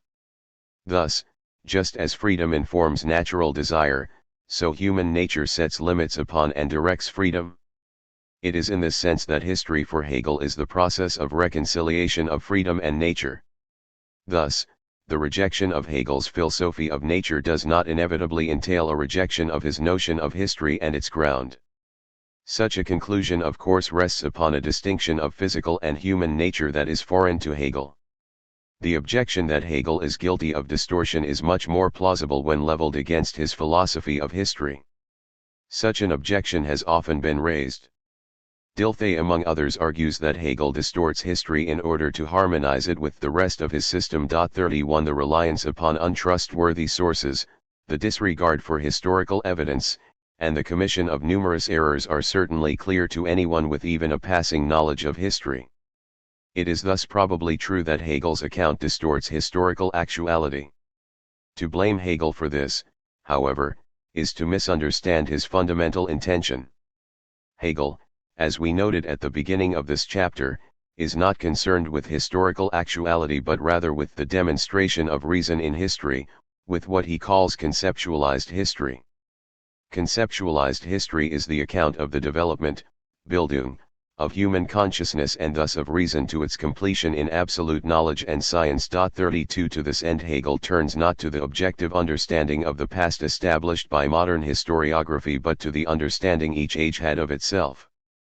Historiography in his view does not come to the truth about history because this truth does not reside in the mere facts of an age but in its spirit, and this spirit is revealed only in the consciousness and self-consciousness of the age itself, in its art, religion, philosophy, and historiography. This is the meaning of Hegel's otherwise puzzling assertion that an age does not have a history unless it has a historiography, i.e., unless it is conscious of itself and thus constitutes itself as a whole. That each age partially misunderstands itself is intrinsic to its own historical and dialectical existence. Hegel's errors are thus more often than not the errors or contradictions of the age itself, which more clearly reveal the spirit of the age than all the facts unearthed by modern scholarship. To demand an objective account of an age is thus in Hegel's view to misconstrue its historical character, and to demand such of Hegel is to misunderstand his entire project. There remains, however, at least the suspicion that many of Hegel's apparent errors are decisive for the demonstration of the dialectical rationality of the historical process. If reason truly is in history, then one might expect that the residential gesti and therefore the historia rerum gestarum would properly reflect this rationality. While such an objection has great force, it is not altogether sufficient. Hegel makes no claim that every event is determined by or part of the dialectical development of history. The residential gesti may correspond by and large to the rational laws of development, but the force of accidental causality may nonetheless produce numerous deformations in the historical process. In Hegel's view, however, such accidents are historically meaningless, since they cannot ultimately deflect the dialectical development. One has to wonder, however, whether accident does not play a much greater role in history than Hegel believes. It is hard to believe, for example, that the early deaths of Alexander, Caesar, or Napoleon would not have had a decisive impact upon the course of historical development. Löwit rightly sees this recognition and dismissal of chance as the product of an underlying eschatological and therefore Christian element in Hegel's thought that leads him to reject the ancient notions of chance and fate as the ruling forces in human affairs. That he underrates the importance of these forces seems incontestable. 33. In direct contrast to the complaint that Hegel distorts historical actuality in favor of a systematic metaphysics or philosophy is the objection that he in fact undermines all philosophy and replaces it with history, that far from eschewing or corrupting history he enthrones it. He is thus seen as the foremost proponent of historicism. This objection has been substantially met in chapters 2 and 3. That Hegel resisted historicism and attempted to establish a ground for history is undeniable. The notion that he was a thorough historicist must thus be rejected. The more subtle form of this objection, however, is not so easily met. Hegel, it is argued, may not himself have been a historicist, but by opening up philosophy to history he nonetheless created the possibility for the replacement of philosophy by history and thus for historicism. The force of this criticism, particularly in light of the development of history and historicism among the left Hegelians and neo-Hegelians, is quite strong. The conjunction of history and philosophy did not, however, begin with Hegel, and in fact Hegel himself struggled to prevent philosophy from degenerating into mere history. As we saw in Chapter 1, the idea of history had already become a revolutionary force in Europe in the period immediately preceding Hegel. Hegel recognized quite correctly that it thus could not simply be cast aside but at best only tempered and controlled. This he attempted to do. The assertion that he should have rejected history as such in favor of ancient naturalism and its corresponding political philosophy overlooks what was clear to Hegel, that any return to antiquity flew in the face of modern society and could end only in a fanaticism of freedom or practical reason. While one may disagree with this assessment, it is hardly fair to blame him in the end for historicism. We may ask, however, whether Hegel succeeded in grounding history, i.e., whether he does in fact demonstrate that reason is in history or that history has a ground. In the first instance this is the question of the adequacy of his principle of historical or dialectical motion, i.e., the principle of determinate negation. As noted in Chapter 2, this principle arises out of Hegel's transformation of Kant's antinomy doctrine. Kant believed that the antinomy could be resolved only through the recognition of an utter separation of the phenomenal and the noumenal realms. Hegel, on the contrary, argued that the necessity of the contradiction was the basis for reconciliation. Determinate negation is the assertion of this necessity and is thus always the negation of the contradiction, i.e., of the previous negation. The consequence of determinate negation is thus not utter annihilation but a new form that arises out of the previous negation. The principle of determinate negation that governs historical motion is thus crucially dependent upon the necessity of all contradictions, for it is only out of this necessity that the speculative ground of unity arises. One may well wonder, however, whether all the contradictions that Hegel adduces are necessary and, indeed, what the ground of such a necessity could be. Why, for example, is the contradiction of being and nothing necessary? Why not being and appearance? Or being and knowing? What characterizes the necessity of this contradiction? Does it arise out of our conventional use of language? Is it merely historical? These problems are real and palpable. Moreover, as shown in Chapter 2, Hegel does not recognize some limited number of contradictions but asserts that they are in all objects of all species, in all representations, concepts, and ideas. Thus, every object and concept must not only have one and only one necessary opposite but it must itself be the reconciliation of another contradiction. Whether and to what extent Hegel is able to justify this rather tremendous claim is by no means clear and would involve a detailed examination of his logic that cannot be undertaken here. 34 One has to doubt, however, that such an examination would or even could justify such a claim. The basis for determinate negation, according to Hegel, is consciousness, and the necessity of all contradictions arises out of their existence in and for consciousness. Every object and every concept in his view is the result of the conjunction of knowing and being, of a subject conjoined to or aware of an object. There is thus in every case an implicit diremption that arises out of the separation of subject and object. This diremption is the basis of the contradiction. Each side of the contradiction, however, is dependent upon the other for its meaning and existence. This mutual dependence is the source of the necessity of the contradiction, and the recognition of this dependence is the determinate negation of the original diremption or contradiction. Determinate negation is thus nothing other than the moment of self-consciousness in which consciousness rises above itself and recognizes that subject and object are fundamentally one. What becomes clear in this light is that Hegel's notion of contradiction is less stringent than that of traditional logic, since it is in fact only the formalization of diremption. This does not, however, mean that it is inferior to the traditional notion. The necessity of each contradiction may not be logically justifiable in the traditional sense but may arise nonetheless out of human experience, out of the unfolding of consciousness itself. It is thus not history or logic that is fundamental in Hegel's view but consciousness, which generates and resolves all contradictions through its dialectical experience. The necessity of historical motion, however, does not depend merely upon the necessity of each individual contradiction but upon the series of contradictions that constitutes dialectical causality as a whole. This whole, however, depends upon a necessary end or ground to the series itself. Chapters 2 and 3 show that this necessity also arises out of consciousness for Hegel. Consciousness is not merely the motive principle of historical motion but as absolute knowledge also its end or goal. Concretely, however, this necessity is more difficult to define. Is history merely the history of absolute spirit, of art, religion, and philosophy that culminates in absolute knowledge and science? This can hardly be the case.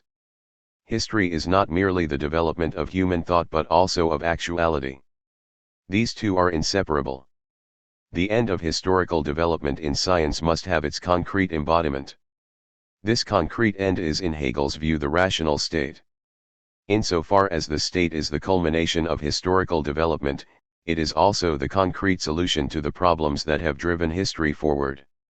It is thus the resolution of all previous contradictions and provides us with a concrete analog to absolute knowledge. As such, we can evaluate the success of Hegel's attempt to overcome diremption and establish a true ground for history through an examination of this state. Hegel's notion of the rational state has long been an object of controversy. Many have argued in fact that it is only a projection of Hegel's latent but nonetheless irrational and ultimately even fascistic nationalism. The characterization of Hegel as a German nationalist, however, is clearly wrong, the result of a misappropriation and misrepresentation of Hegel's thought after 1870. Although his early unpublished work reveals on occasion some national sentiments, Hegel saw the future Germany in his published works not as a united nation but as an aggregate of self-contained territorial states whose political unity rested not upon an instinctual patriotism or dedication to the people, Volk, but upon the sanctity of rational institutions. The characterization of Hegel as a Prussian nationalist, while initially more plausible, is equally unfounded. It is true that Hegel was employed by the Prussian state, but this does not mean that he was its uncritical defender. Prussia, as Hegel understood it, was a generally enlightened but far from perfect state.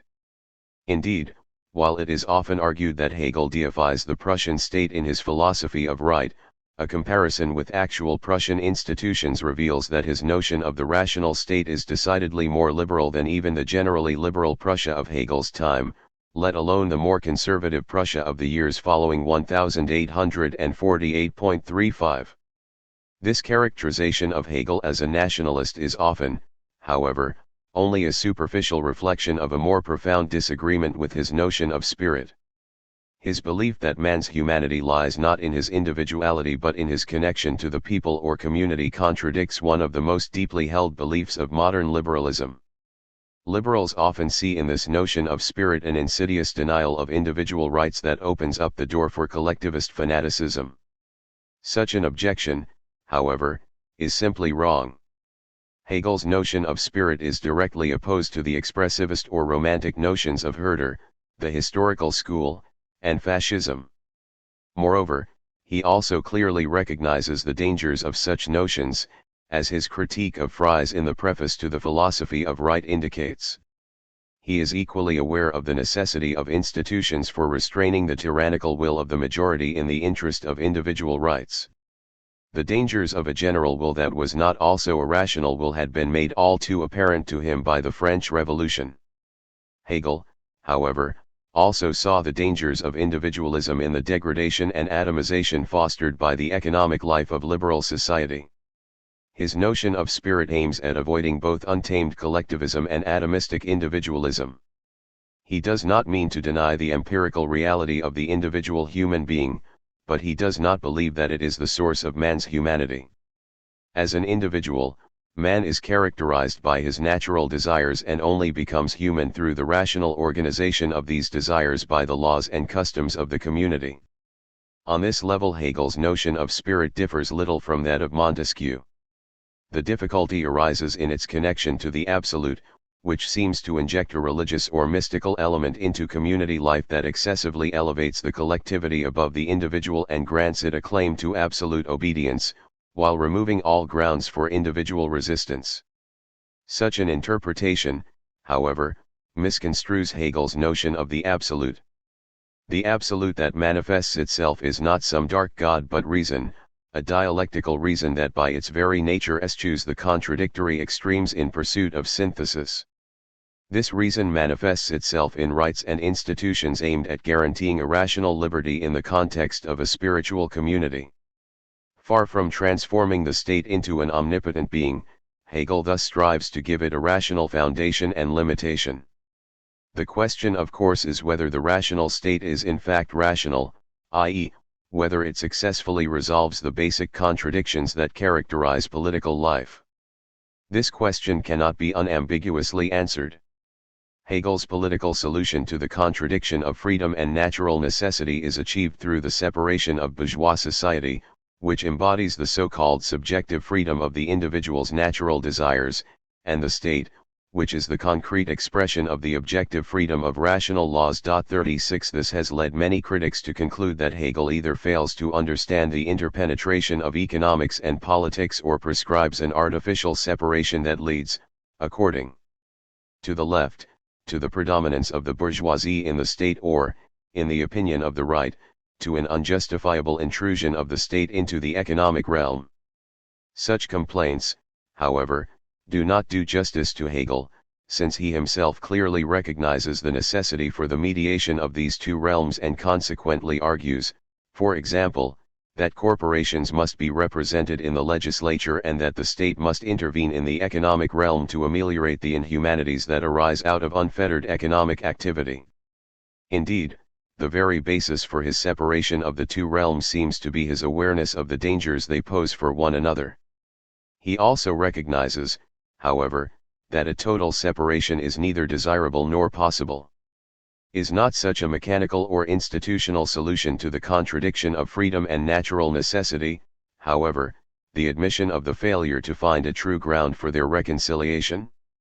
Such a suspicion is hard to avoid and is further augmented by Hegel's failure to consider or explain the role of competition, class or factional conflict, and technological innovation in the rational state, all of which call into question the harmony of freedom and nature that Hegel claims to have established. We thus seem to be driven to the conclusion that Hegel's solution to the fundamental contradiction of political life is deficient, that he fails to provide an actual or concrete solution and flees instead like Kant into an ideal realm of mere thought in order to establish an apparent but fundamentally imaginary reconciliation. Such a conclusion, however, rests upon a distinction of thought and actuality that is foreign to Hegel. In Hegel's view, all entities that rise above mere empirical particularity are fundamentally spiritual. The so-called concrete institutions of communal life, the family, the corporation, the legislature, the monarch, the army, and all other components of the state and society are concretely only aggregations of individual human beings. Their reality thus resides not in their concreteness but in their embodiment of a universal concept. The family, for example, is not an empirical entity that one can touch or see. One sees only individual human beings. The family is an embodied concept, an idea in Hegel's terminology. The being and meaning of ethical and political entities thus derive from the conjunction of the phenomenal and logical that constitutes their phenomenological or spiritual actuality. The objection that Hegel's solution is merely spiritual is thus insufficient. Hegel's spiritual solution is the solution to a spiritual problem. One of course might well reply that this is only a nominal solution that leaves unanswered the question of the relationship between two realms of spirit.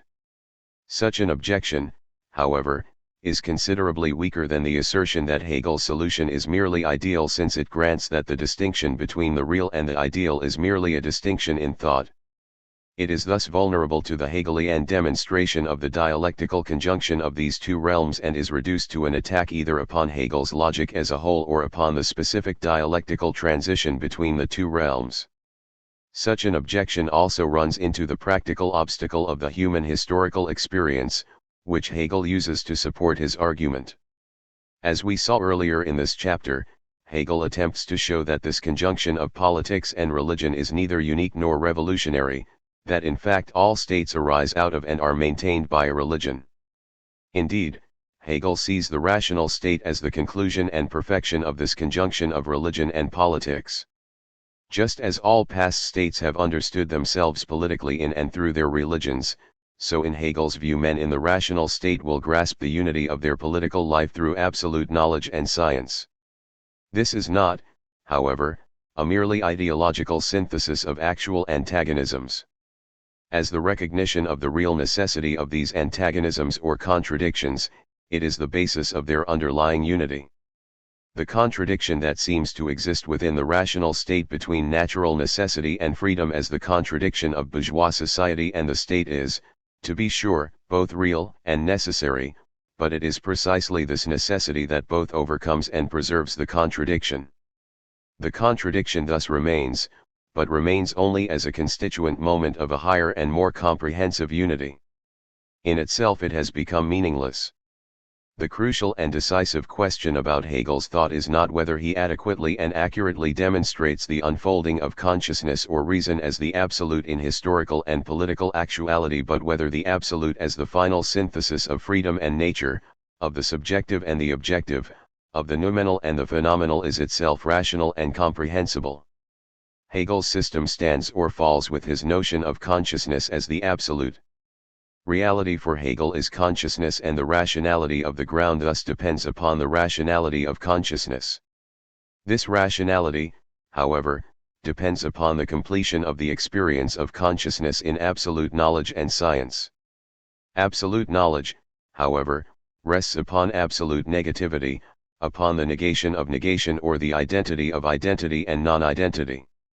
This, however, seems to be little more than a logical or ontological restatement of the basic fact of self-consciousness.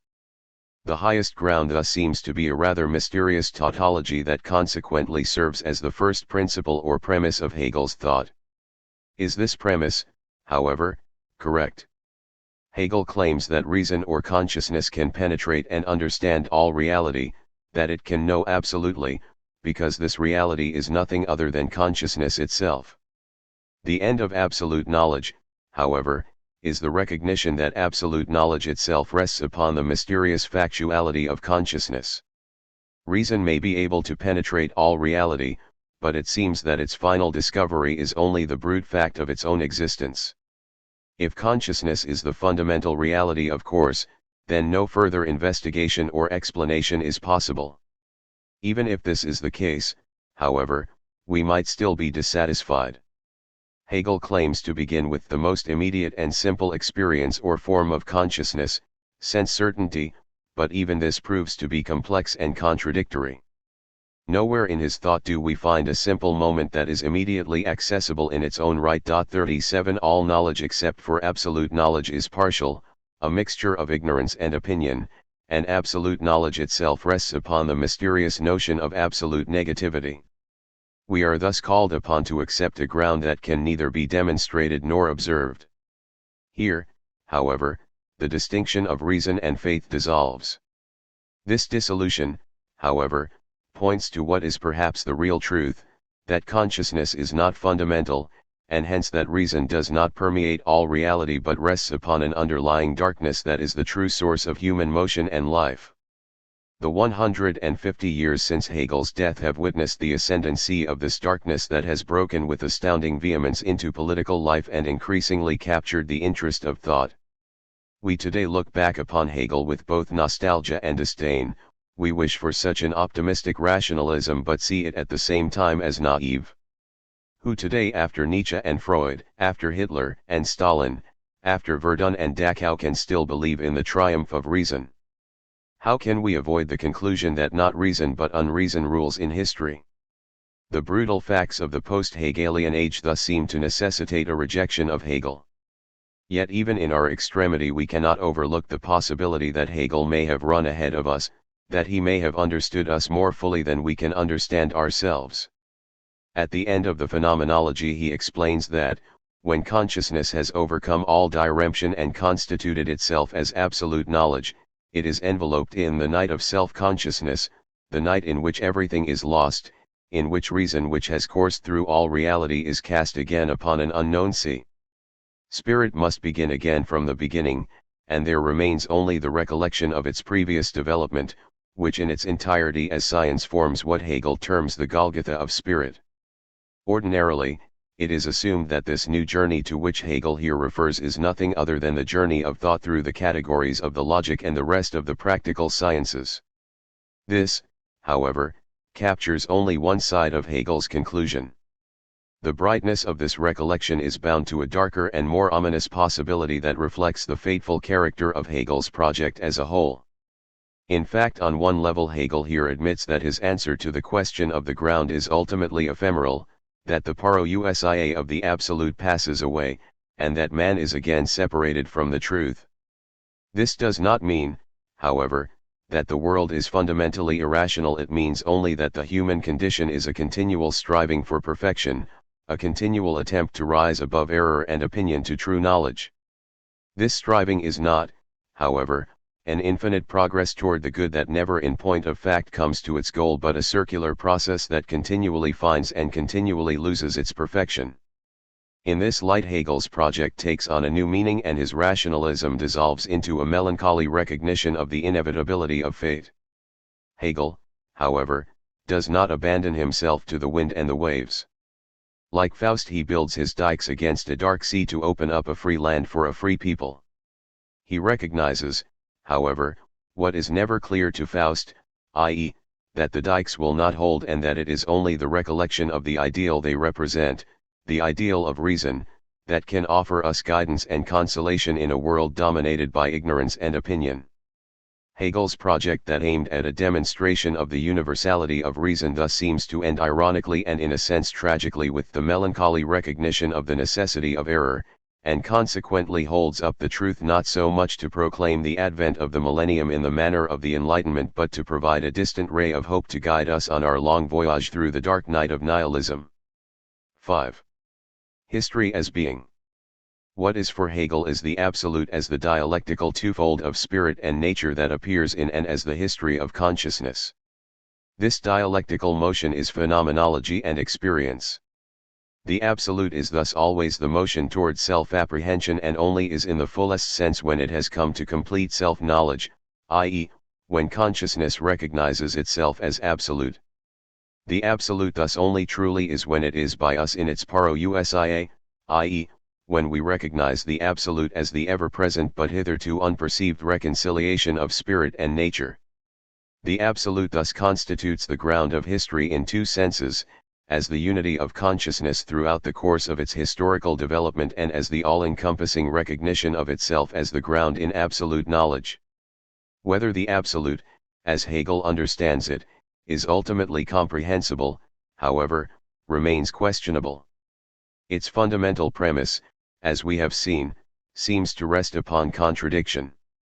In his logic, Hegel attempted to show that a consistent account of the world could be generated from an initial premise that is both contradictory and non-contradictory, but the nature of this premise is dark and elusive. It seems that it can at best only be characterized in an enigmatic fashion as the identity of identity and non-identity, or of being and nothing, or as the negation of negation. Thereby Hegel perhaps indicates that the absolute is the unity of determinate being and pure process within the manifold of the concept, but the ground itself remains dark. Indeed, this ground what in the truest sense is apparently can only be insofar as it annihilates itself, i.e., as the annihilation of annihilation. Whether this is meaningful or comprehensible, however, is at least in one sense irrelevant, since it is fairly clear that such a ground, however it appears or is conceived, cannot in the strict sense still be conceived as what is, i.e., as something or as what being. Hegel, to be sure, seeks to rectify this insufficiency with his assertion that the process of negation is circular and, therefore, complete. This solution is in its simplicity an answer to the problem Kant raises in the third antinomy, since it establishes both freedom and natural necessity, both the consistency and completeness of history that Kant demanded. Even if this process itself is consistent and complete, however, it is by no means clear that this is equally true of the principle that underlies and determines it, or that the succession itself can in the strict sense be said to be. Consequently, we must wonder perhaps if Hegel does indeed solve the problem of the ground of history that Kant opened up, or whether he does not attempt to conceal this abyss in the mystification of the absolute. Hegel's philosophy begins with political and spiritual nihilism and ends with the annihilation of annihilation. Speculative idealism recognizes that God is dead but attempts to show that the death of God is the ground for the reconciliation of heaven and earth, of the divine and human, of the immortal and the mortal. God is dead, but God rises from the dead. The parousia of the absolute for Hegel is the truly understood parousia of Christ and thus not merely the promise but the actualization of eternal life in and as spirit. 1 We must, however, ask whether Hegel's system in its entirety is not based upon a logical illusion or does not presuppose a particular sort of belief or faith, i.e., Christianity, which bridges this mystery but which the system itself cannot explain, whether for all of its magnificence and profundity it does not finally fail to resolve the antinomy and instead only adopts it as its first and hence unquestioned principle. The failure to establish a generally satisfactory reconciliation of the two sides of the antinomy and especially to articulate a position capable of encompassing the movements of thought predicated upon this disjunction, i.e., natural science and romanticism, was at least in part responsible for the collapse of Hegelianism and the rise of Neo-Kantianism after 1844. It cannot be denied that the retirement in 1838 of Hegel's friend and supporter von Altenstein, who had guided the development of classicism in Prussia as Minister of Culture, and the succession of Frederick William IV to the throne of Prussia in 1840 had a decisive impact upon the transformation of German intellectual life, but this does not seem to offer a sufficient explanation for either the rapidity or the magnitude of this transformation. The new king was attached to that same romantic nationalism that Hegel had criticized in the preface to the Philosophy of Right in the person of Fries, and was consequently antipathetic to Hegel and his more cosmopolitan thought. This change in the political realm did indeed lead to a revision in education and cultural policy, highlighted by the appointment of the romantic Schelling, Hegel's one-time friend but later rival, to fill his chair in Berlin and root out Hegelianism, but it is unlikely that a system of philosophy that enjoyed such widespread stature and pervasive influence could have been so suddenly and so decisively cast aside, so generally and so swiftly forgotten, had it been truly comprehended and met the needs of the times. It seems more likely that the support of the monarchy and the Ministry of Culture only delayed the collapse of a philosophic system that could not survive without the continuing support of its author, because it did not succeed in establishing a comprehensible ground for contemporary spiritual and scientific developments. We thus seem to be driven to the conclusion that Hegel's solution to the problem opened up by the antinomy was either insufficient altogether or at best sufficient only within the idiosyncratic political and spiritual horizon of his own times. Hegel attempted to establish a ground in the absolute for the reconciliation of nature and freedom, and thus to resolve the contradictions that had manifested themselves in the French Revolution, English bourgeois society, and German spiritual life. In this attempt he was at least temporarily successful. The collapse of Hegelianism, however, opened up anew these dangerous possibilities for human life. Indeed, it would not be so far-fetched to assert that the history of philosophic thought since Hegel has in many respects been an attempt to come to terms with these possibilities, and the history of political affairs an indication of the manifest failure to do so. The signs of this collapse, however, were already apparent in the split within the Hegel school itself during the 1830s between the old or right and the young or left Hegelians. The right Hegelians attempted at first to preserve the Hegelian synthesis, fastening upon his systematic reconciliation of man and God, which had raised the ire of traditional Christianity, and on his liberal political prescriptions, which they hoped to see embodied in a reformed Germany.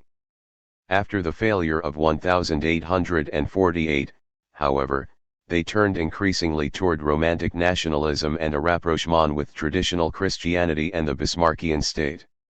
This turn was in part the result of a perceived spiritual affinity, but was driven as well by the inner dynamics of their debate with the young Hegelians. The young Hegelians, on their part, were not interested in the preservation of the Hegelian system but in its actualization. Indeed, they believed that the conservative systemic element in Hegel's thought was fundamentally at odds with its radical dialectical methodology. Hegel's claim that the rational is actual and the actual is rational seemed to them only a quietistic buttress of the traditional order. They thus turned increasingly toward a dialectical investigation of the empirical actuality of nature and history that Hegel in their view had improperly neglected. They did not, however, simply abandon rationality in favor of actuality, but rather posited the rational as the goal of the actual. They thus returned to the Enlightenment notion of progress and historical accelerationism that in Hegel's view had produced the French Revolution.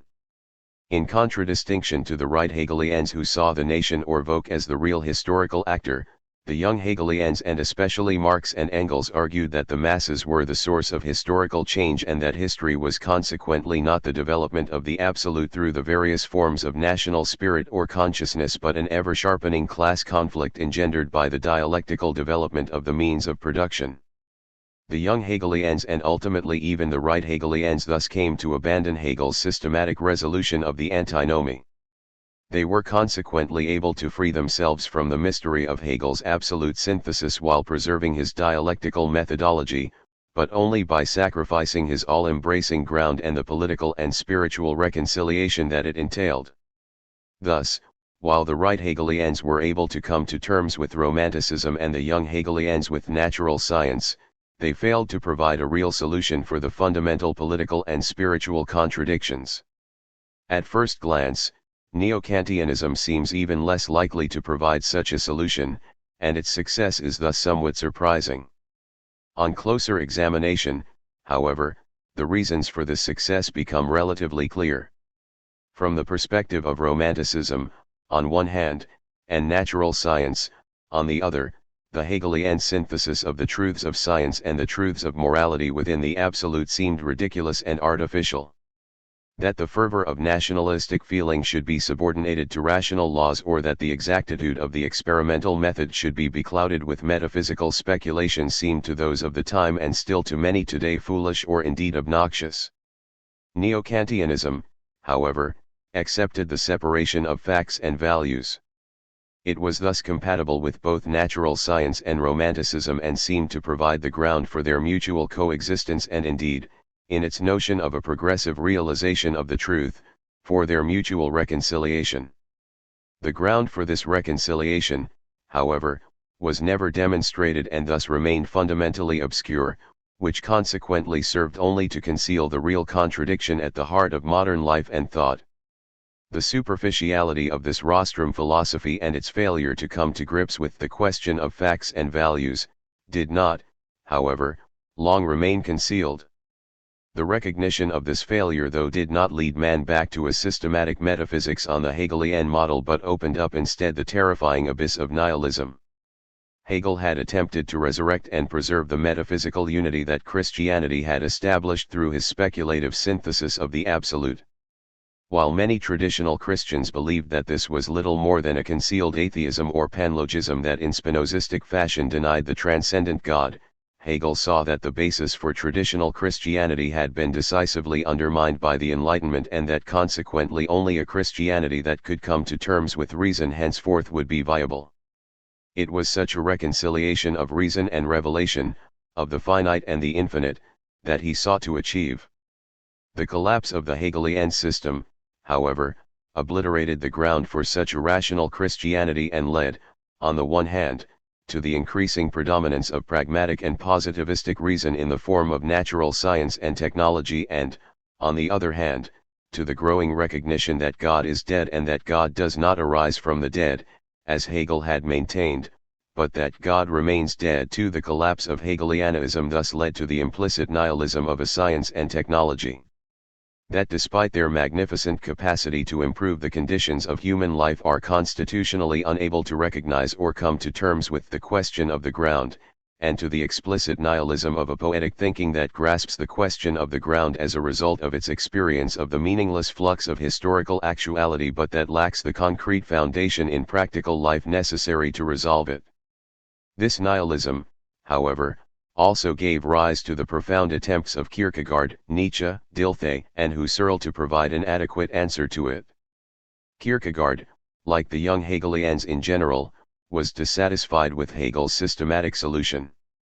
He did not, however, follow their path toward a scientific examination of historical actuality, but turned instead to the consideration of the unique and inexplicable reality of individual existence and its relationship to the divine.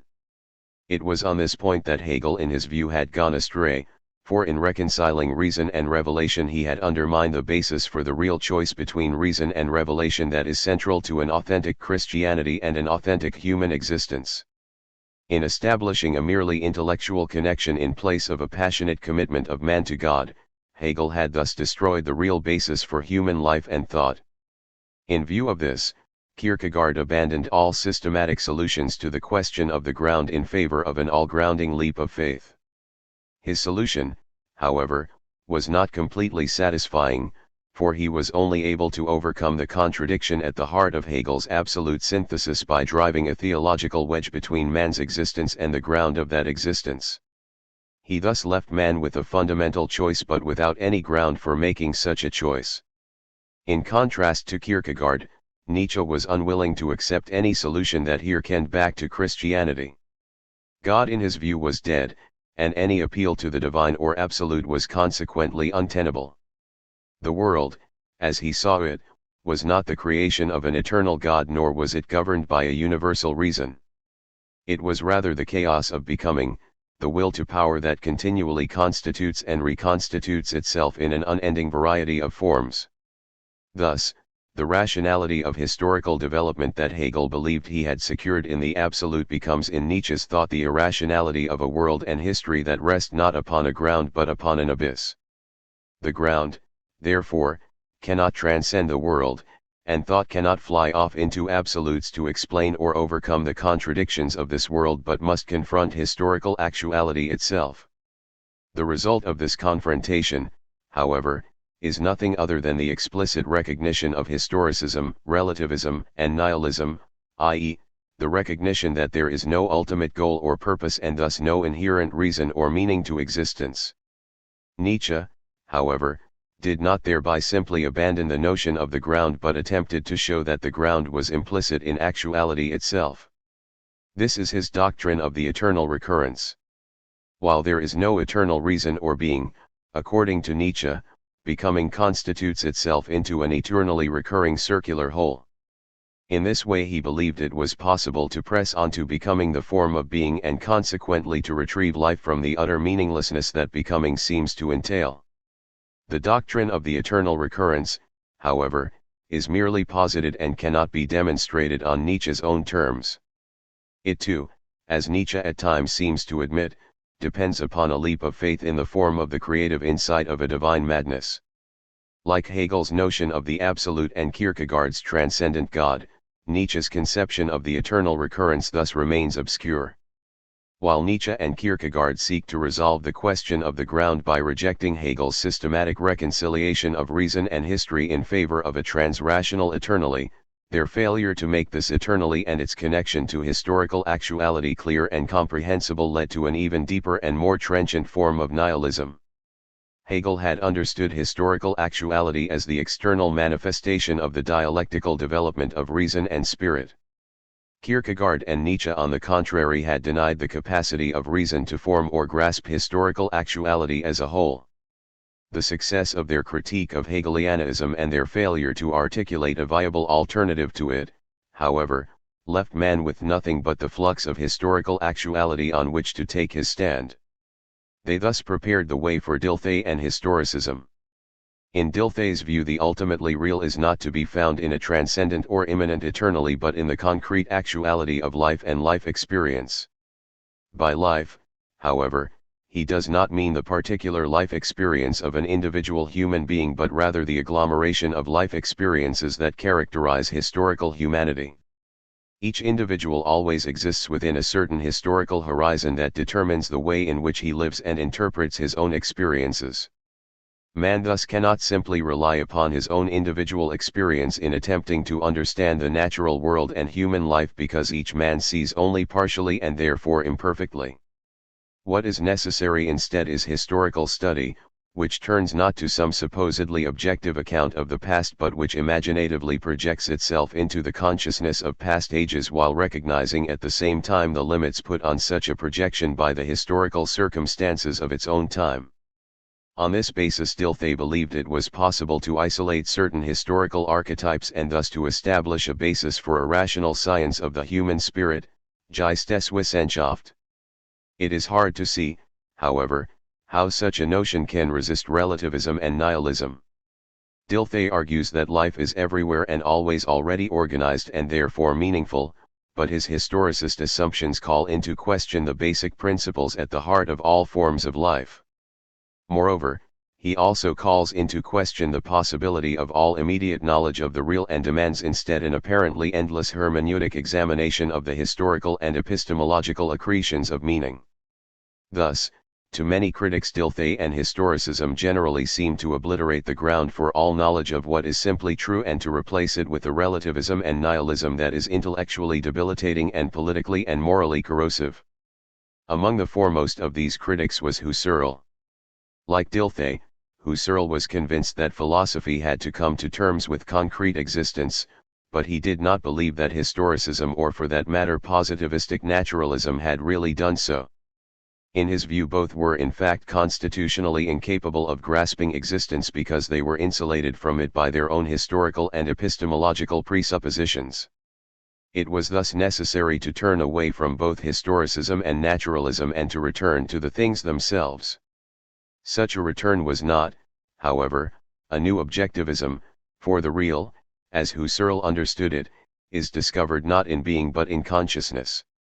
It is this truth that phenomenology attempts to reveal by tracing the various modes of being back to the fundamental structures of transcendental consciousness. Through such an analysis Husserl believed man could come to know what was simply true. Such a return to a Cartesian or Kantian beginning, however, necessarily runs the danger of subjectivism, and it was thus perhaps not accidental that Husserl was never able to successfully resolve the question of intersubjectivity, i.e., the question of the social basis of life and thought. Despite such difficulties, however, this thought represented a real challenge to all forms of historicism. The German philosophical world at the beginning of the 20th century was torn by these various conflicting schools of thought. Positivism, Neo-Kantianism, historicism, and phenomenology all had their advocates and disciples. Nietzsche and Kierkegaard were read with a passionate intensity, and even Hegel had been rediscovered and rehabilitated. The philosophic landscape was thus much changed from the time of Hegel. This transformation was in large part due to the collapse of Hegelianism and the rise of the question of nihilism. The 19th century, which still lived in the remnants of the European tradition and the anticipation of the eventual triumph of reason and science, was, however, unable to grasp the real magnitude and seriousness of nihilism. The 20th century on the contrary became all too horribly aware of this question as a result of the First World War, which like a great storm washed away all of the comfortable illusions of traditional European civilization. The war thus gave the contemporary philosophic debate a real meaning and urgency that it had previously lacked. It seemed to many that a new beginning had to be made, that in some way the philosophical presuppositions of modernity or perhaps even of the West itself had been monstrously defective and that consequently a new way of thinking that went beyond modernity and the West was needed. This was the problem that impelled thinking in the years following the First World War, and it impelled no one's thought so completely and so powerfully as that of Heidegger. Heidegger was born in 1889 and thus raised and educated in the years preceding the war. His earliest works in fact reflect the scholarly debates of this period. He had received his philosophical education under the Neo-Kantian historian and value philosopher Heinrich Rickert, and from an early period had been attracted to the work of Dilthey and Kierkegaard and somewhat later to that of Nietzsche and Hegel. Indeed, his early thought has been characterized as the attempt to think the is of the Kantian categories as life in Dilthey's sense, i.e., as the irreducible historical facticity of human existence. 3 Heidegger's concern with such a reconciliation apparently arose in consequence of his encounter with phenomenology. While still a student in the gymnasium he had become deeply interested in the question of being as it appeared in the thought of Franz Brentano, an early and influential phenomenologist. It is thus hardly surprising that he soon became interested in the thought of Husserl, Brentano's student, or that he later became his friend and philosophical ally, when both he and Husserl were teaching at Freiburg. Heidegger's early thought thus became at least in one sense phenomenological. For what apparently appealed to him most about phenomenology, however, was not so much its methodology, which he later abandoned, but its imperative to return to the concrete actuality of human existence. Heidegger's attachment to phenomenology was always tempered by his profound sense of the necessity of seriously confronting the philosophical tradition. He saw the lack of such a consideration in Husserl as a serious drawback. 5 The attempt to reconcile the systematic thought of Neo-Kantianism with the historical thought of Dilthey and Hegel under the rubric of phenomenology, i.e., to interpret time as the transcendental horizon for the question of being and thus to open up the way to a new consideration of the ground, was the project of Heidegger's unfinished magnum opus, Being and Time. The specific task of being and time, according to Heidegger, was to raise the question of the meaning of being, Sinn, through an analysis of human being, Dasein, in terms of temporality. 6 Through this analysis of human historicity Heidegger hoped to reveal time as the horizon of being itself. The goal of Heidegger's project in Being and Time was thus nothing less than the determination of the fundamental relationship of being and nothing, or, as Gadamer suggests, the demonstration that being itself is time. 7. In this way Heidegger hoped to overcome the basic presuppositions of Western metaphysics that had in his view led to nihilism. He was unable to complete the project to his own satisfaction, however, and consequently never published the decisive second half of the work. This failure was in part apparently the result of the Cartesian or Kantian presuppositions of his phenomenological methodology. As a result, the language of being and time and consequently Heidegger's analysis remained inextricably entwined in subjectivity and a subjectivistic metaphysics, which, as Heidegger himself later argued, excluded even the possibility of raising the question of being as such. 8. The completion of the project of being and time could only be achieved by abandoning phenomenology and explicitly confronting the problem of subjectivity. For Heidegger this meant a decisive turn in his thought that manifested itself in the first instance as a thorough and unrelenting critique of modernity. 9. Heidegger's critique of modernity. According to Heidegger, modernity is characterized by subjectivity, i.e., by the fact that in modern times man himself serves as the measure and ground of all truth and hence as the measure and ground of all ethical and political life. Modernity is thus also the realm of freedom, for the predominance of subjectivity frees man from the theocentric structure of traditional Christian society. 10. Truth ceases to depend upon the authority of revelation and finds its ground in man's own perception and reflection. Consequently, human life can no longer be founded upon claims of divine or traditional right but instead must discover a new basis in subjectivity itself, i.e., in the perceptions, feelings, opinions, and ratiocinations of man. Heidegger does not mean to assert, however, that the truth which forms the basis of human life in modernity is merely subjective in opposition to the objectivity of science.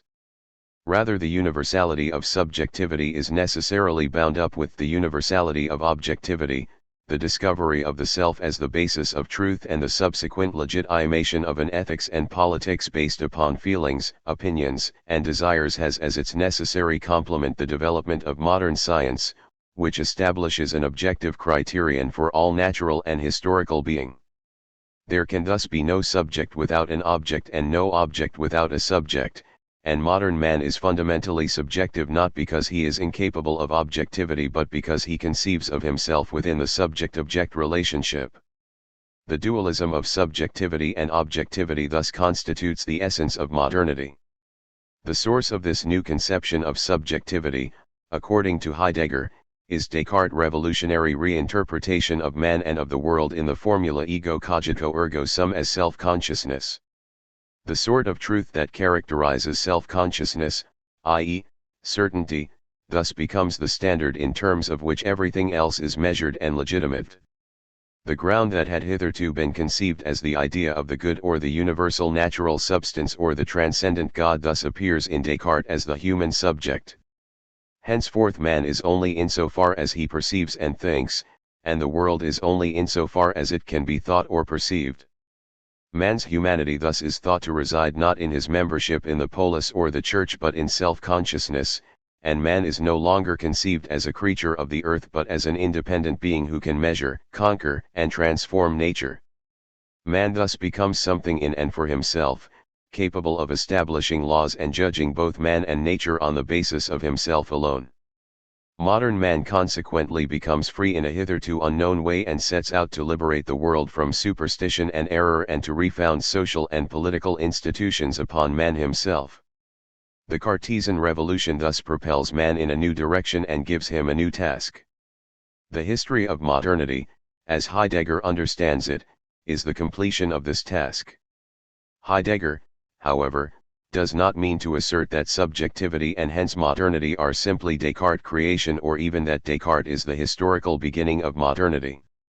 The question of the ground in Heidegger's view is the fundamental question of all metaphysics ancient and modern, and the specific answer that it receives in the thought of Descartes was prepared by a long historical tradition.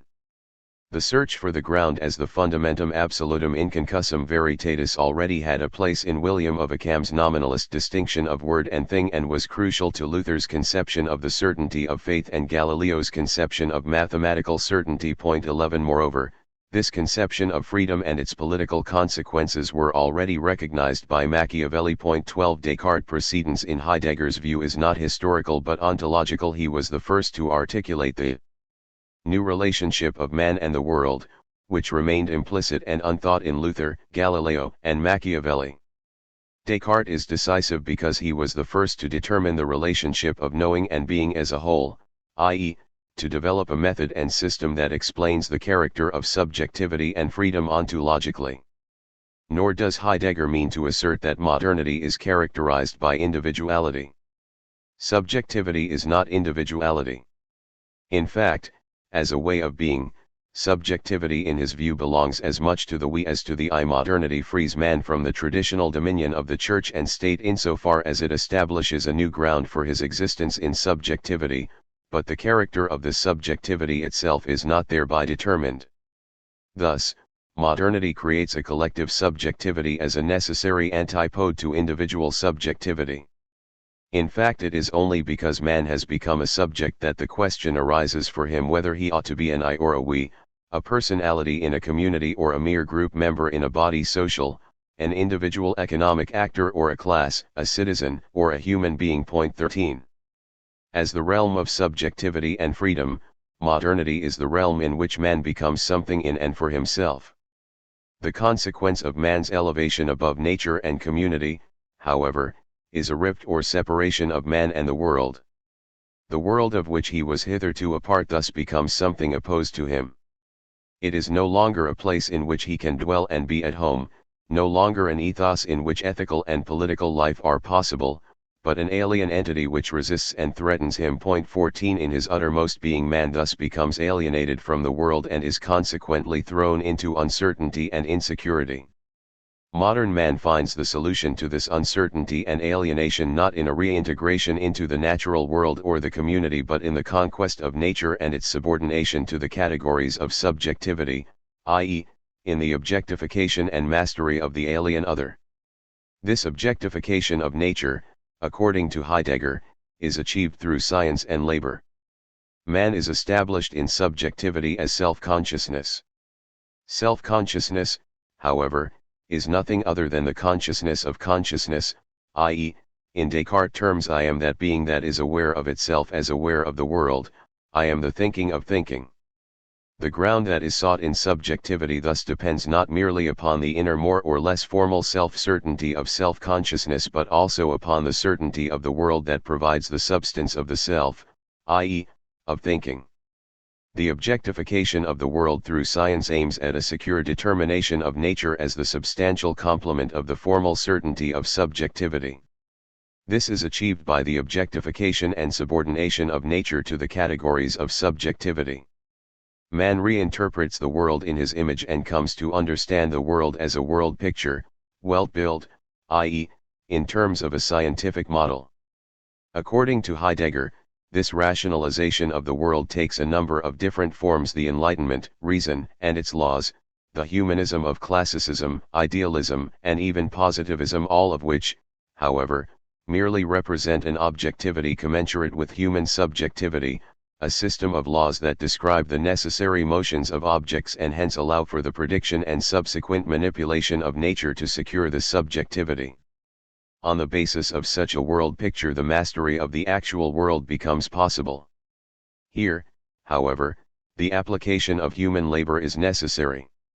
Labor in this sense completes what science begins insofar as it transforms nature into objects for human use. It is this organization of labor under the leadership of science to manipulate and transform the natural world in the interest of the certainty and security of man as ground and standard of all truth and therefore of all being that constitutes the essential activity of subjectivity and hence the characteristic activity of modernity.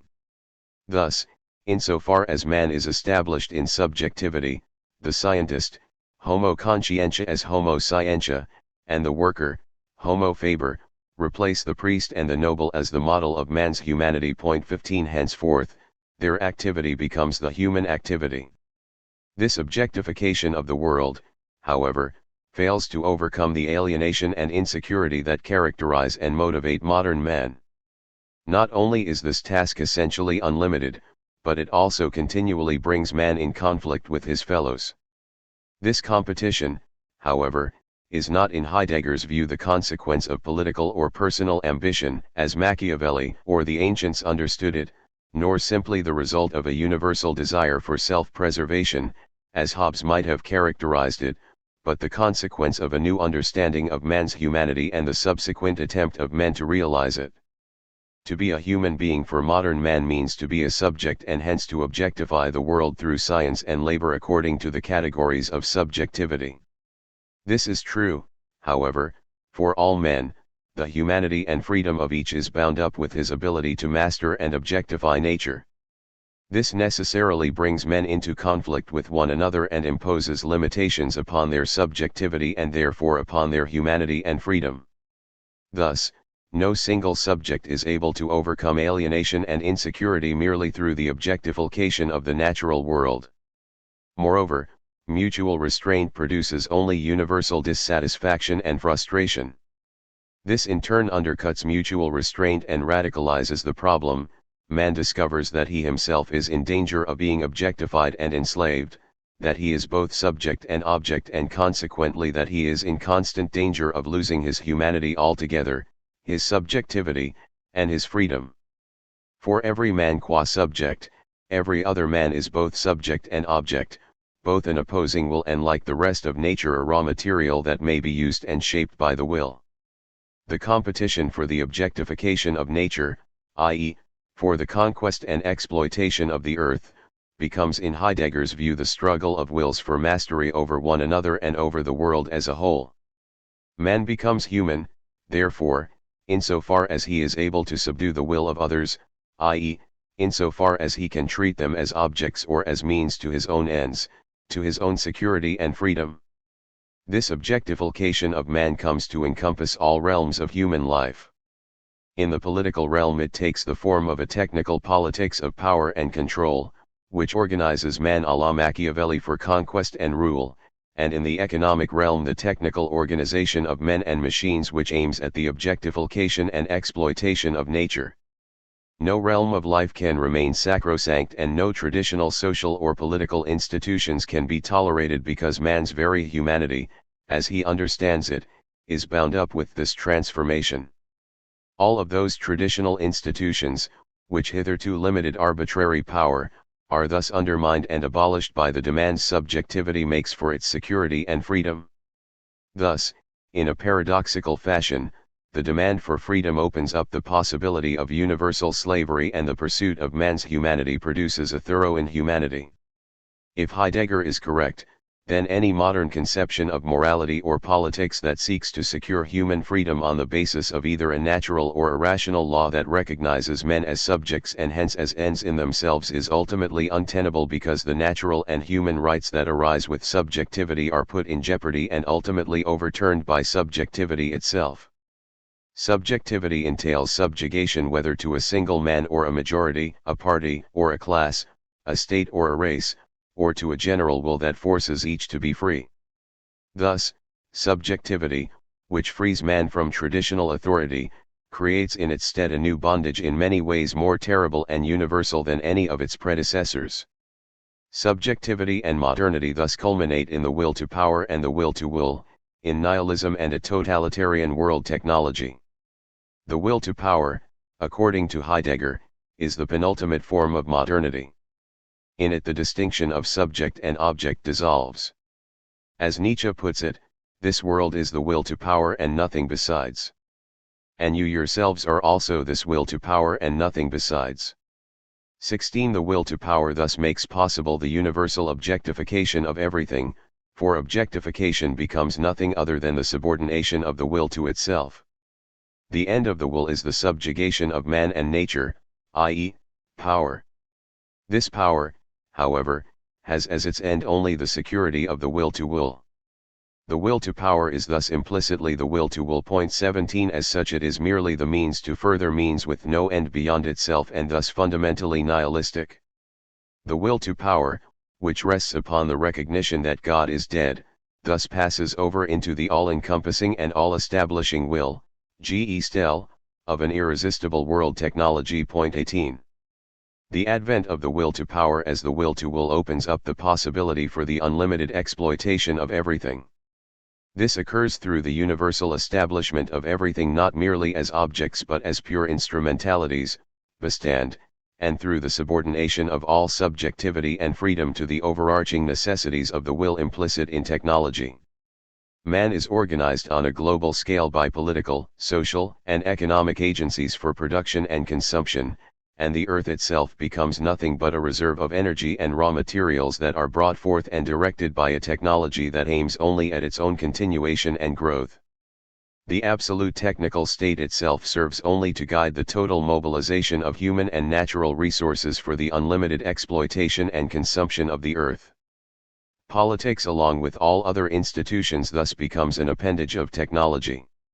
In this planetary imperialism of technical organization, subjectivity and modernity reach their endpoint. 19.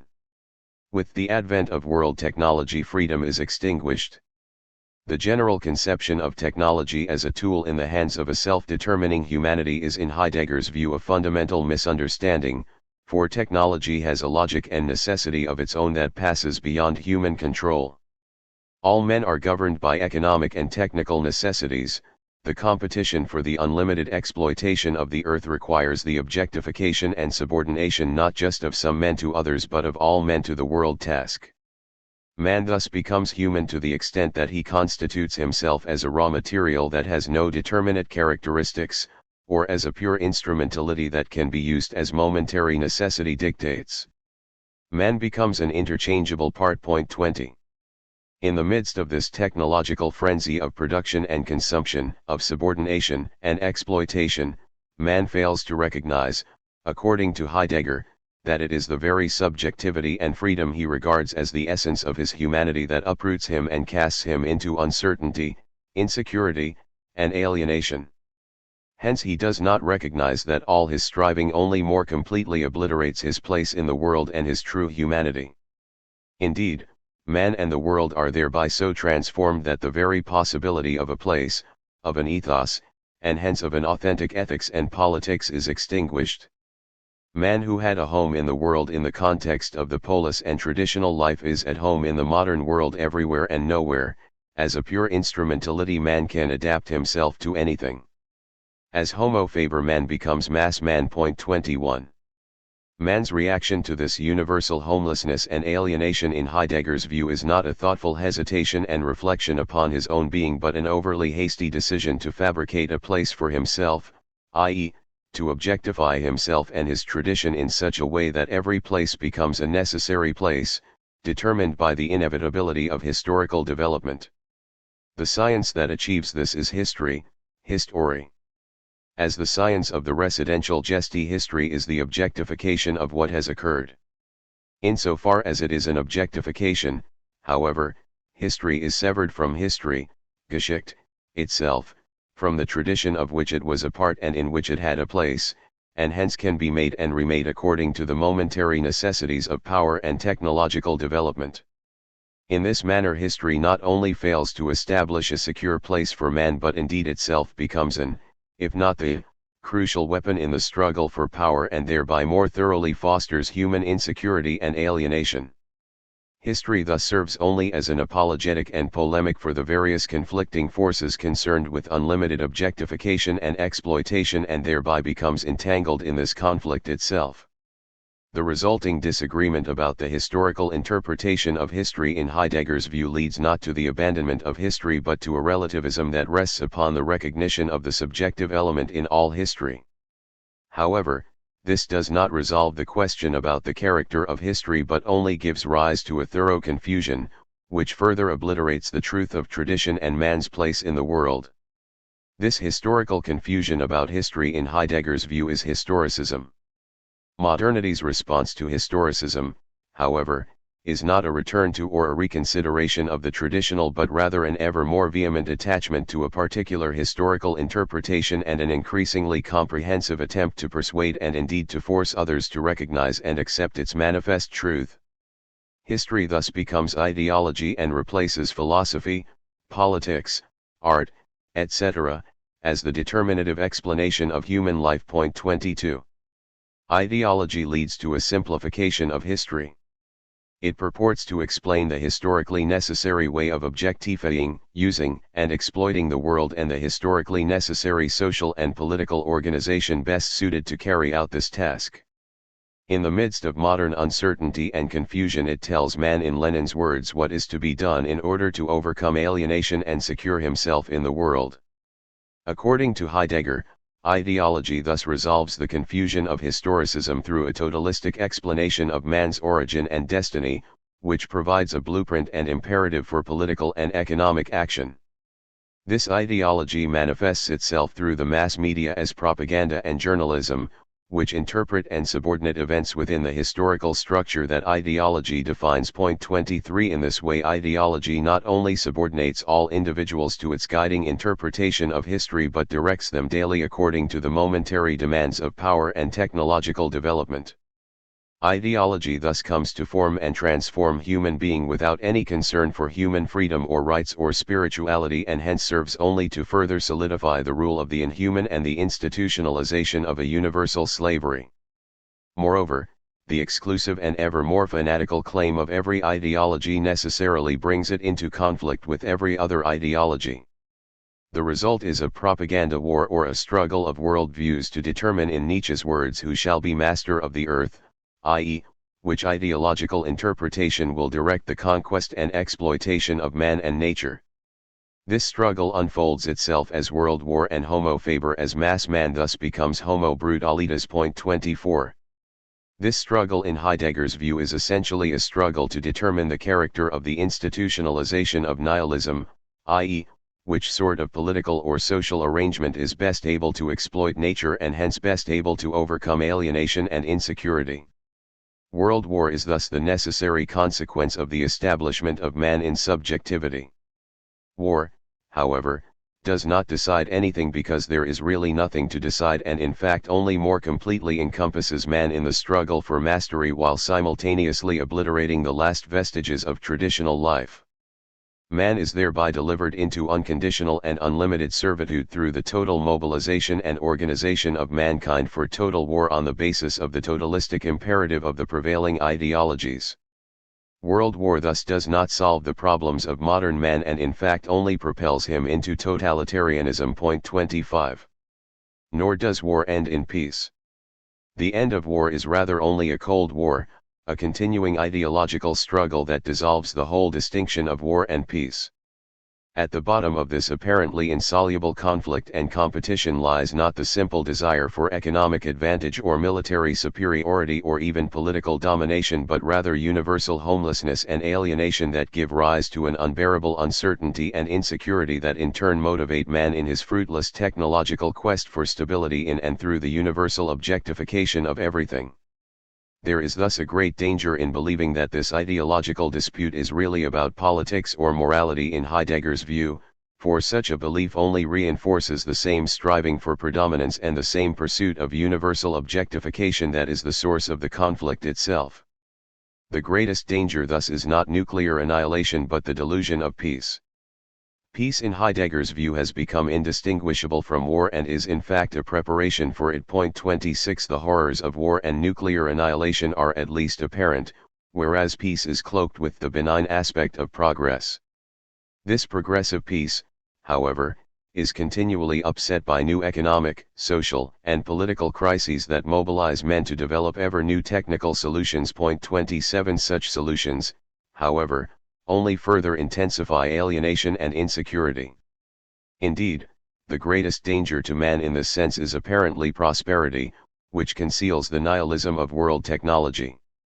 According to Heidegger, the desolation of the earth is just as compatible with the attainment of the highest living standards of man as with the organization of the equality of happiness of all men. 28. While modernity may produce prosperity, it does so only by sacrificing man's true humanity as homo humanus, since it necessarily destroys the earth as earth, i.e., the humus of the humanus, and consequently sets man adrift in an infinite cosmos, a space age in which he has all the space, all the Lebensraum he could desire, but in which he has no place that is peculiarly his own and hence is destined to continually transform everything into his own, into an object for his insatiable and unlimited will. 29.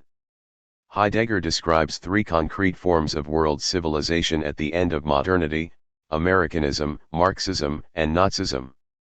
In his view, all three are avatars of subjectivity and nihilism, and thus are metaphysically, although perhaps not morally or politically, identical. All are characterized by the dictatorship of the public over the private and by the predominance of natural science, economics, public policy, politic, and technology. As such, they represent the unlimited exploitation of man and nature by an institutionalized nihilism. 30. In Heidegger's view, it is not liberalism or democracy that is essential to Americanism, but a particular form of subjectivity, i.e., logical positivism. Combined with psychology, psychoanalysis, and sociology, and making increasingly greater use of cybernetics to facilitate the direction and coordination of affairs, it develops operational models to explain the nature of psychological, social, economic, and political phenomena. American philosophy thus abandons itself to the technological essence of modernity, and indeed even understands itself as the handmaiden of science. In this sense, however, Americanism is really only a transplanted Europeanism that reconstructs all human understanding on the model of mathematical physics.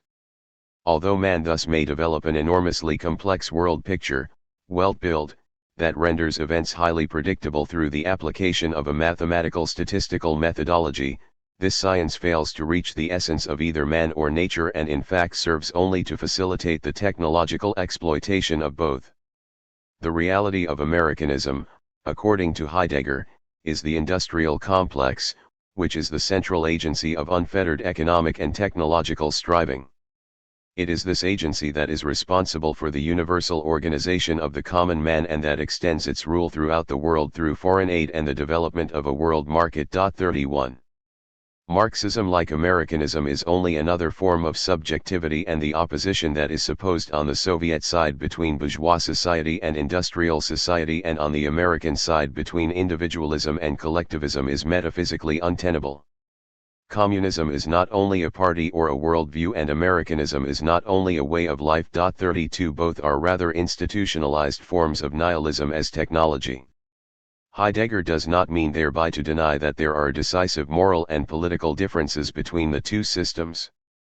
The political and moral, however, are not in his view what is essentially at stake. The question is rather whether either of these systems offers an answer to the underlying nihilism that ever more explicitly characterizes modern life. That one seduces man from his true humanity with pleasure, happiness, and prosperity, while the other relies upon coercion and indoctrination, may be ethically decisive but does not preserve man's humanity. Nihilism, as Heidegger understands it, cannot be overcome by the replacement of God by reason, progress, or an economic socialism that establishes mere democracy, but necessarily depends upon a transformation of the essence of man himself. 33. All Marxism in Heidegger's view rests upon Marx's statement that to be radical is to grasp the matter by its root. The root for man, however, is man himself. 34. Marxism is consequently the social production of society and the self-production of man as a social being.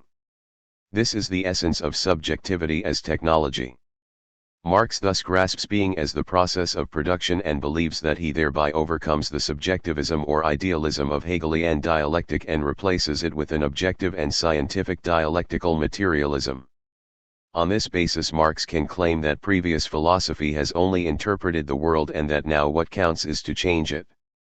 Not only does Marx thereby fail to recognize that interpretation is always a transformation and that thought is merely the highest form of praxis, but he is also blind to the necessarily conceptual basis of his own thought.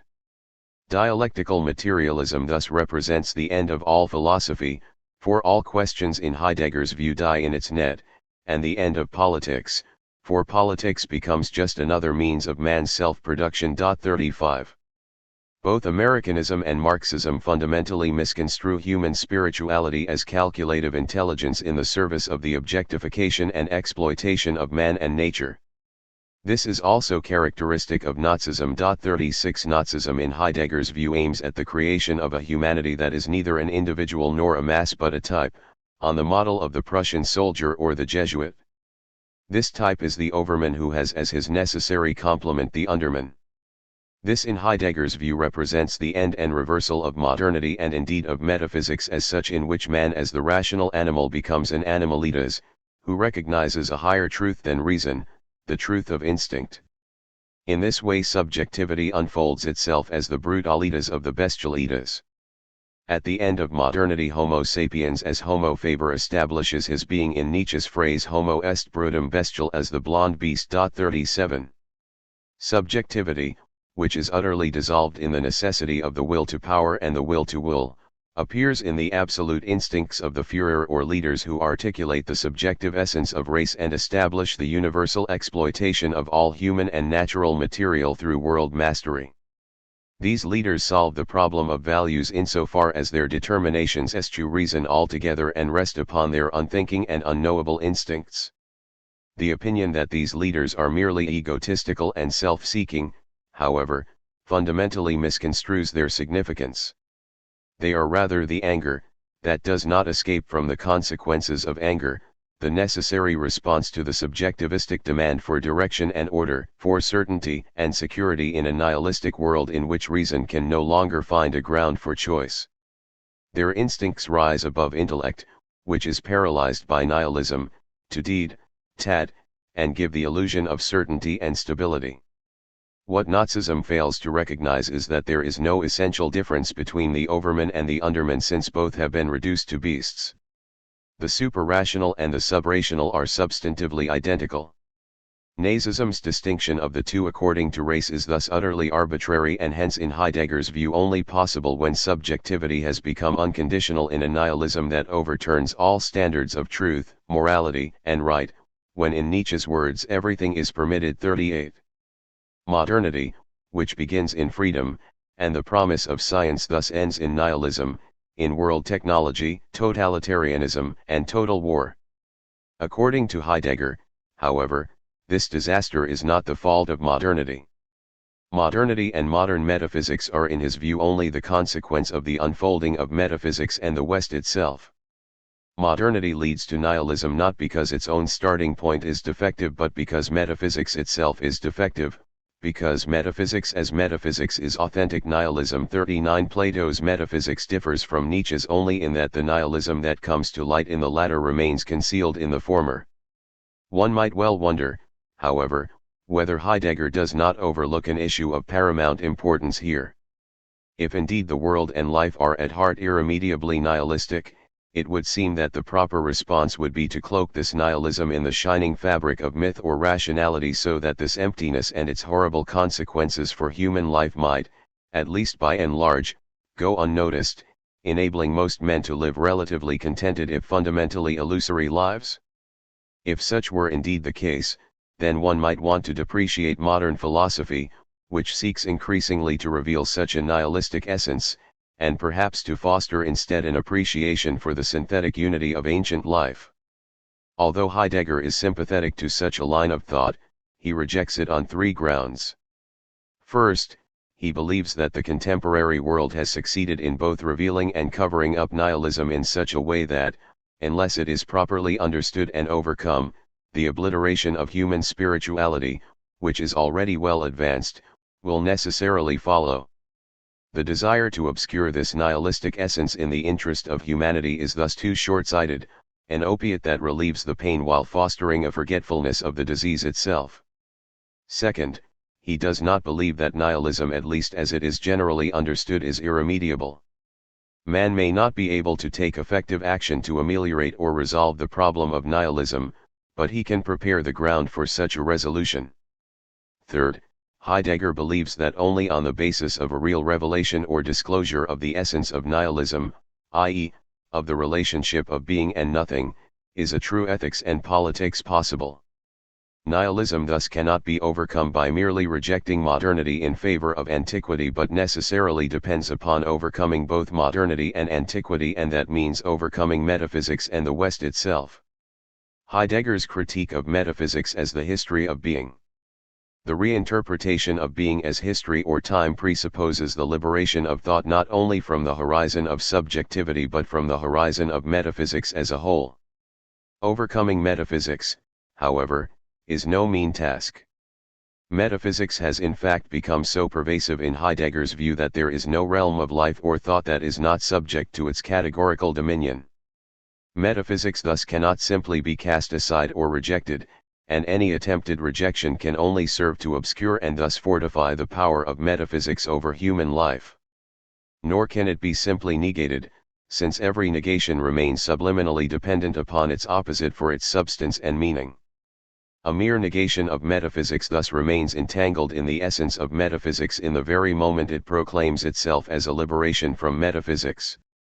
This in Heidegger's view was the fate of Nietzsche's thought. It is necessary to go beyond a mere rejection or negation of metaphysics and come to terms with its essence in order to liberate man from it and counteract its power over human life. This task Heidegger characterizes as the destruction of metaphysics or ontology. Its goal is the demonstration that metaphysics is nihilism. Heidegger of course does not mean to assert that metaphysics is intentionally nihilistic and in fact argues that metaphysics always aims at overcoming nihilism. Metaphysics fails, however, because it fails to discover the true ground. This very failure, however, is hidden from metaphysics itself because metaphysics fails to grasp its own essence. To overcome nihilism and metaphysics it is thus first necessary to think what metaphysics leaves unthought, i.e., to come to terms with the unperceived essence of metaphysics itself and to demonstrate how this unthought essence pervades and determines the West. 40. What metaphysics leaves unthought, according to Heidegger, is being, and it is thus that it is nihilistic. The blame for this does not lie with metaphysics, however, but with being itself. Metaphysics fails to think being only because being itself withdraws and does not allow itself to be thought. From this perspective metaphysics and the West are characterized and determined as nihilism by the absence of being. The attempt to come to terms with the essence of metaphysics and to demonstrate that metaphysics is fundamentally nihilistic is, therefore, also the attempt to come to the recognition of being itself and to an understanding of the way in which being has always secretly guided and determined the course of metaphysics and the West. The attempt to liberate man from metaphysics is thus fundamentally the attempt to establish him in the history of being, i.e., in the history in which being remains the unthought and unperceived horizon of all human possibilities. This history in Heidegger's view is the result of the original revelation of being and its subsequent withdrawal and concealment. It begins with the Greek experience of this revelation, which is then concealed in the thought of Plato and Aristotle, further obscured by Latin antiquity and medieval Christianity, and finally and utterly forgotten by modernity. 41. This process of concealment or withdrawal itself occurs in and through the bifurcation of being and the ever more encompassing interpretation of being in terms of being. While being thus does not simply disappear, it is always thought only in terms of beings, i.e., as what lies behind beings or at their heart or what is other than or prior to them. The original experience of being itself thus is lost, and man comes increasingly to experience only beings and to assume that their being is self-evident and tautological. The ground of beings in being thus appears in a vague way, but its very obviousness leads man to neglect and forget it. The history of the West is determined by this bifurcation of being and the ever greater concealment of being within it. It ends with the complete withdrawal of being and the corresponding predominance of being in the explicit nihilism of technology and totalitarianism. For a schematization of this process, see the diagram at the top of the following page. Metaphysics and the West begin with the experience of being itself. This experience, however, is fundamentally different than the experience of beings. Being appeared for the Greeks not as just another being or entity but as the abyss, as a fundamental question or aporia that erupted out of ordinary everyday life and encompassed man in all its mysteriousness. This mysteriousness in turn evoked man's wonder and thus brought him to think. This thinking opened up a new world, brought new gods, a new ethics, a new politics, and a new conception of man's humanity. In short, this experience of the question of being gave birth to the Greek world and through the Greeks to the West itself. In speaking of the question of being, however, Heidegger does not mean some vague question about being but rather the explicit question which being itself poses, the question as which being is. 42. This question is what is being, and Western history, as Heidegger understands it, is nothing other than man's attempt to answer it. Insofar as the question itself impels man toward answers, the question, and that means being itself, is forgotten.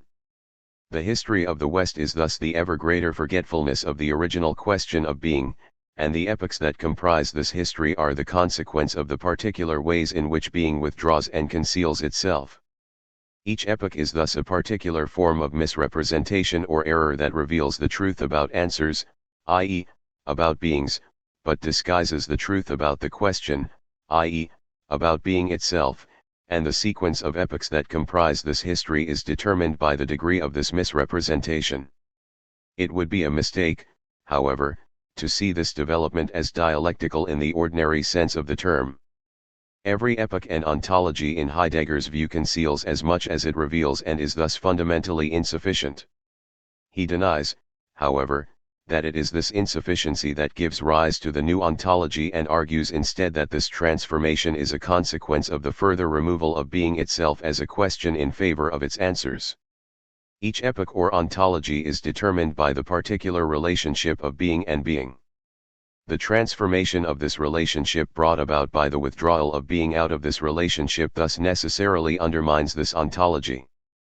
The various transformations of Western ontology and thus the various epochs of Western history arise not out of defects or contradictions in the prevailing ontology but out of the changing manner in which being both reveals and conceals itself. 43. This dualism of question and answer, of revelation and concealment, that is the source of historical motion, appears for the Greeks as a struggle or gigantomachia of being and being, or of being and appearance, or, in Nietzsche's terms, of the real and apparent worlds. At the beginning, however, the Greeks experience this as a struggle within being itself. 44 Being for them is, on one hand, the mysterious and sudden shining forth of the incomprehensible and overpowering that produces conflict and disorder, chaos, polemos, eris, pyr, phanesthai, dianon, moira, apeiron, and, on the other, that which gathers everything together into a unified order or whole, hen, ian, ina, emena, esmena, logos, harmony, philia, dike, pen, archie, creon. The twofold of both these elements they understand as cosmos, nature, physis, and especially truth, aletheia, all of which in Heidegger's view capture the fundamentally dualistic character of being as both revelation and concealment. 45. Being in this sense is likewise understood as the source of man's humanity as human being. Man is human for the Greeks insofar as he is capable of thought and that means of speech. He comes to think and speak in the fundamental sense, however, only when he is struck by the mystery and wonder of being. Man in this sense is used by being, which always comes to be only through man. In being used by being, however, man becomes human as the zoon logon ekon, i.e., life that has speech or, as it was later translated, the rational animal. Man is thus the place, at which being, sen, comes to be and hence is human being, dasein. Man's humanity in this view, then, resides not in his passions or intellect or in his connection to his fellows through ethics, politics, or morality but originally and decisively in his connection to being. Insofar as human being is bound up with being, it is also caught up in the struggle in the heart of being itself, between the question of being and its various answers. For the pre-Socratics this struggle is carried out in art or what Heidegger often calls language, Sprache, and it is through art or language that the question of being and its various answers determine the structure and character of Greek life, the character of the gods and the polis, the temples and tragedies, the games and philosophy. 46 With this conception of art Heidegger does not mean to assert the preeminence of poetry and tries in fact to show that there was no sharp distinction between poetry and philosophy, on one hand, and poetry and all the rest of the arts, on the other. At this time. 47 Indeed, the confrontation with the question of being in his view is fundamentally a communal enterprise that involves poets, sculptors, architects, thinkers, and statesmen, all of whom take part in establishing the laws, customs, and institutions that characterize this world. What is crucial is not the particular form of activity but the openness to the question of being that makes such an experience possible and the authenticity of the response that makes the answer meaningful. It is the experience of being and this experience alone that involves man in the struggle to determine the ontological horizon of the world, and that is the source of the wonder that evokes the creative thought that is capable of such a determination. As human being, man thus creates a new ontology and a new world for himself in response to the question posed by being itself. Through his experience of being he becomes a creative artist in the widest sense of the term, and thus creates not merely beautiful things but an entire life and world. A comparison to Nietzsche is enlightening. Nietzsche too argues that art is the source of all values and hence of all horizons and ontologies. In Heidegger's view, however, Nietzsche's understanding of creativity is fundamentally anthropomorphic and subjectivistic. For Nietzsche, creativity is the exercise of the will of the individual who establishes new values through the projection of his inner state upon the world. He thus creates the world in his own image, and it is thus nothing but an objectification of his own will. Heidegger understands creativity, on the contrary, not as an assertive expression of the will but as the authentic response to the question which being poses for man. Man is thus not a demigod or overman who paints his soul upon the heavens, but a human being, Dasein, who carries out the commission of being, Sen, given in and as the question of being. The particular character of the world that is thus brought into view is not the projection and universalization of the self but the unfolding of being.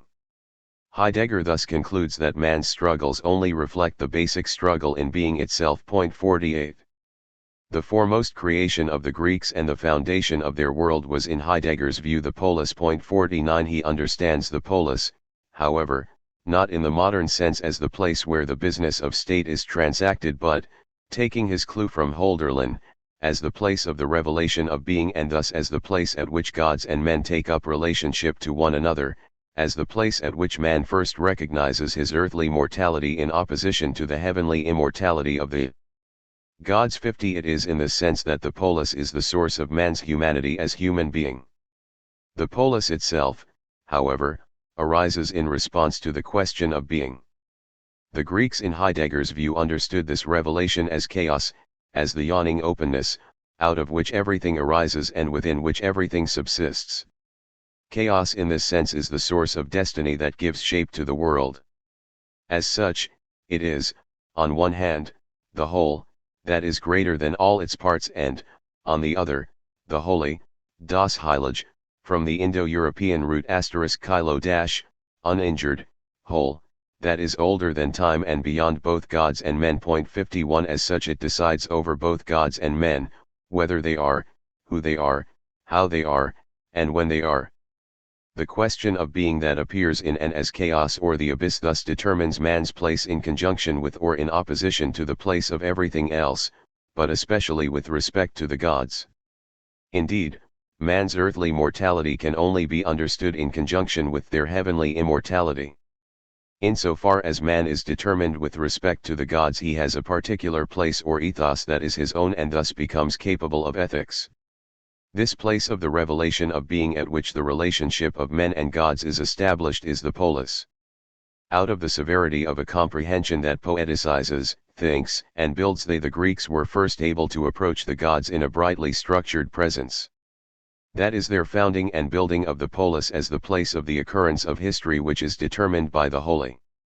52. The polis in this sense is always the place of the gods and is characterized in its laws and institutions by the particular pantheon that has been revealed by poets, sculptors, thinkers, and statesmen in response to the revelation of being. In this place the debate among men about what is pious and impious, great and small, valiant and cowardly, noble and ignoble, master and slave takes place. The medium of this debate is art or language, which thus establishes a rank order among human actions that culminates in the heroic life of fame and glory. This hierarchy is in turn the overpowering order of justice, Dike, which determines and regulates customs, actions, and opinions and thus gives man a home as human being. 53. The pre-Socratic experience of being, however, is in Heidegger's view fundamentally tragic. The experience of the abyss of being is the source of wonder and thus thought.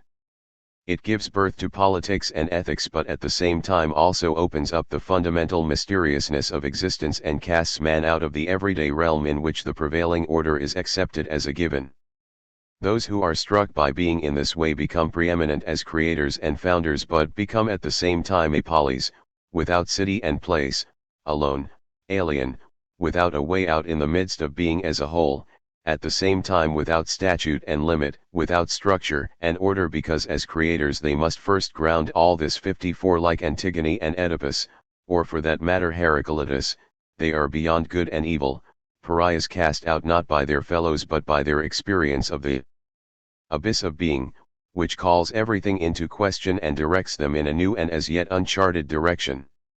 The experience of being for the early Greeks is thus in Heidegger's view the experience of homelessness and nothingness that drives them to the attempt to establish a new home, a new ethos, and hence a new ethics and politics through the articulation of new gods, heroes, virtues, and laws, according to the clue given them by the particular character of the revelation of being itself in and as the question what is being.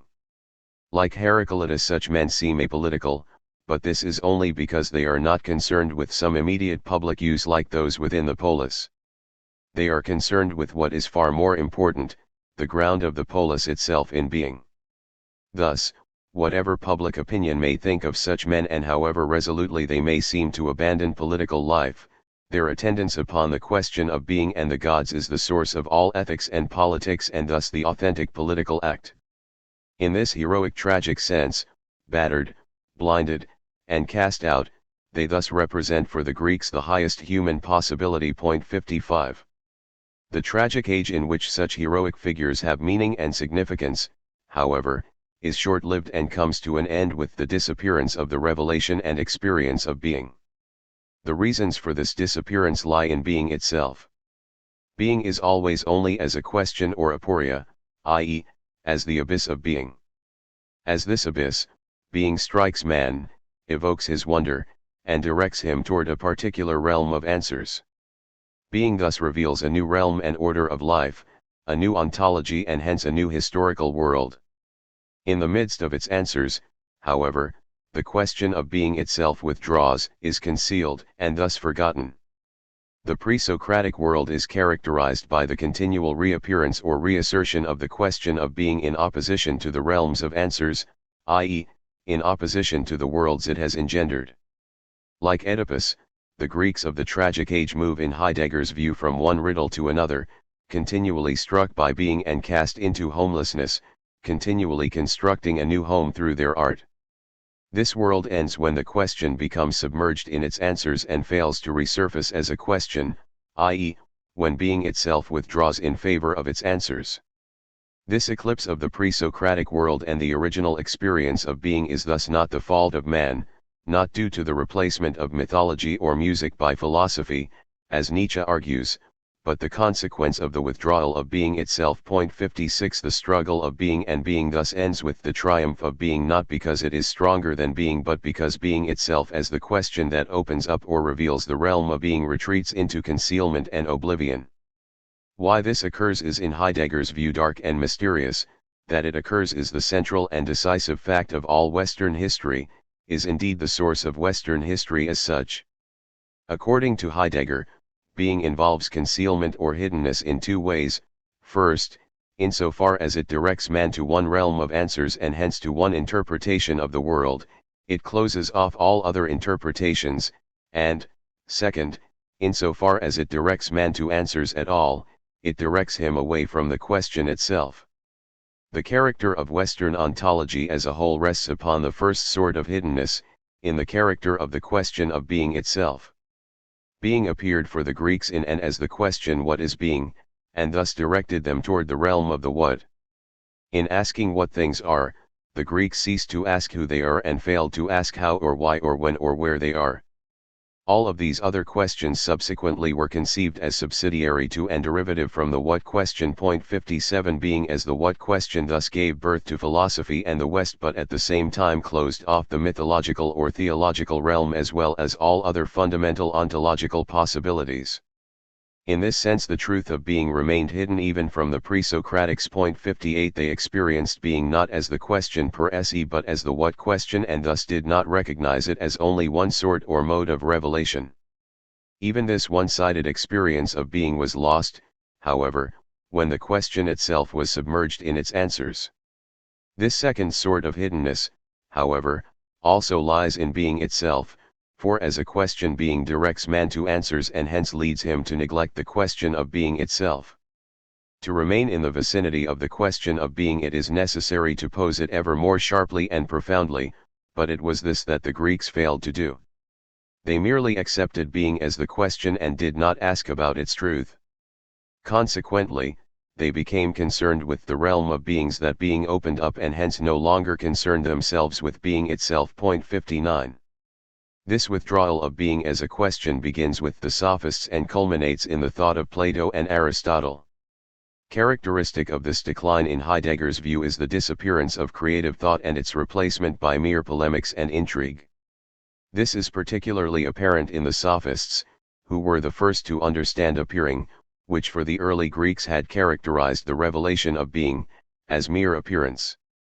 They thus opened up the chasm between the real and apparent, which subsequently became the fundamental characteristic of metaphysics. The Sophist Antiphon, for example, argued that only the basic elements really were and that all else was appearance and illusion. This means in Heidegger's view that anything more, and that means being itself, is mere appearance, thus subject to change, and consequently not ultimately real.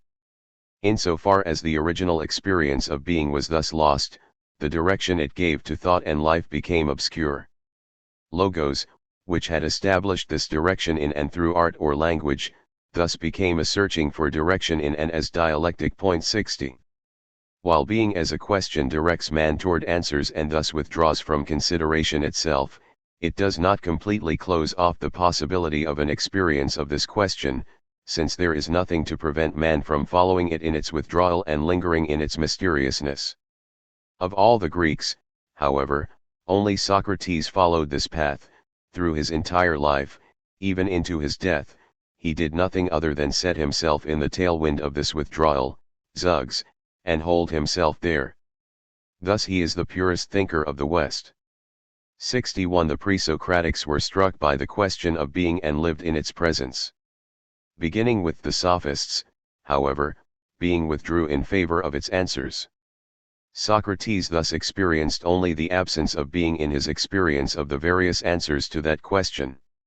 He thus had to follow the withdrawal of this question through a dialectical examination of answers or opinions that led back to and opened up anew the mysterious and apparatic ground of all opinions in being itself. Socrates thus never wrote anything but remained in the great wind of Logos and let himself be blown by it, while all of his successors sought refuge from it in the wind shadows of literature, in the dogma of answers. While Socrates sought a solution to the problem posed by the Sophists in a return to the question of being, Plato turned to the answers themselves and sought to establish a ground for the distinction of true and false answers in a doctrine of real and apparent beings. 62 Insofar as he turned out of the question, he fell prey to the forgetfulness of being that had already characterized the Sophists. The withdrawal or concealment of being that occurs in Plato's thought, however, is more subtle, since being does not simply disappear into mere appearance but reappears in conjunction with appearance or being as the being of beings. This, however, is only a more thorough concealment of being, for insofar as being appears at all it is not missed and thus not called into question but always and everywhere overlooked, recognized but recognized only as something self-evident and tautological and hence as something unworthy of investigation. In disappearing as a question being thus reappears as the highest answer, as the ultimate or final ground of beings. Henceforth, the question of the ground becomes the central question of metaphysics and the West. While Plato in Heidegger's view does not entirely reject the pre-Socratic view of truth as revelation, aletheia, he proposes in its stead a new doctrine of truth based upon a new conception of being. The truth for the pre-Socratics resided in the mysterious and apparatic, and wisdom consisted in dwelling in the vicinity of this mysteriousness, in the vicinity of the abyss of being and in repeatedly being struck by it. Plato, too, in Heidegger's view recognizes the aporetic but in contradistinction to both the pre-Socratics and Socrates aims not at revealing it as the truth but at resolving it through the recognition of being as presence, of being as the eternal and unchanging, in contradistinction to the ephemerality of being or becoming. 63 Being, sen, itself, however, is thereby always understood only in terms of being, i.e., as the negation of being. It is conceived as everything that being is not. Being is subject to change, therefore being must be unchanging. Being is many, therefore being must be one. Being is bodily, therefore being must have no part in body. To use terminology that only later becomes appropriate, the essence is only as the negation of existence. Plato, however, assumes exactly the reverse, i.e., that it is the unchanging forms or ideas that are truly real and that make possible the limited being of beings, just as these beings make possible images or illusions. 64 On this basis Plato is able to articulate an ontology or hierarchy of beings in terms of their proximity to being itself, i.e., to the idea of the good, which as the idea of ideas or the being of beings is the ultimate source of the possibility of everything. This ontology, according to Heidegger, determines the character of human life for Plato. It is the order of natural justice, Dike, and thus the proper order of political life. The political in this sense does not arise out of the creative chaos of the question of being but rests upon the theoretical determination of its answers. Correct action thus depends upon theory, upon having seen the ideas and hence upon an education, paideia, that turns man around from the sensible to the intellectual, from ephemeral appearances to an eternal reality. 65 The highest human possibility is thus no longer the heroic life of fame or glory that arises out of the courageous confrontation with nothingness but the life devoted to theory, the life of the philosopher. Human life thus becomes a fundamentally philosophical or metaphysical striving for the correct knowledge of the hierarchical order of beings. Such a striving, however, is always only a striving for answers that in Heidegger's view turns away from the question of being itself, away from the mystery and wonder that characterized early Greek life and that fostered the creative struggle of poets, thinkers, and statesmen to encounter and contain being. With Plato myth and logos and thus tragedy and philosophy part company, and original Greek life comes to an end. 66. Heidegger, however, does not blame Plato for this transformation but attributes it to being itself. Here the crucial difference between Nietzsche and Heidegger becomes apparent. For Nietzsche the Greeks of the tragic age derived their vitality and their art from the contradiction of their passions. This conflict of the passions, however, exhausted them and led them to seek a refuge in reason. Poetry or music, which was the highest expression of this conflict, was thus destroyed by philosophy and that means by Socrates and Plato.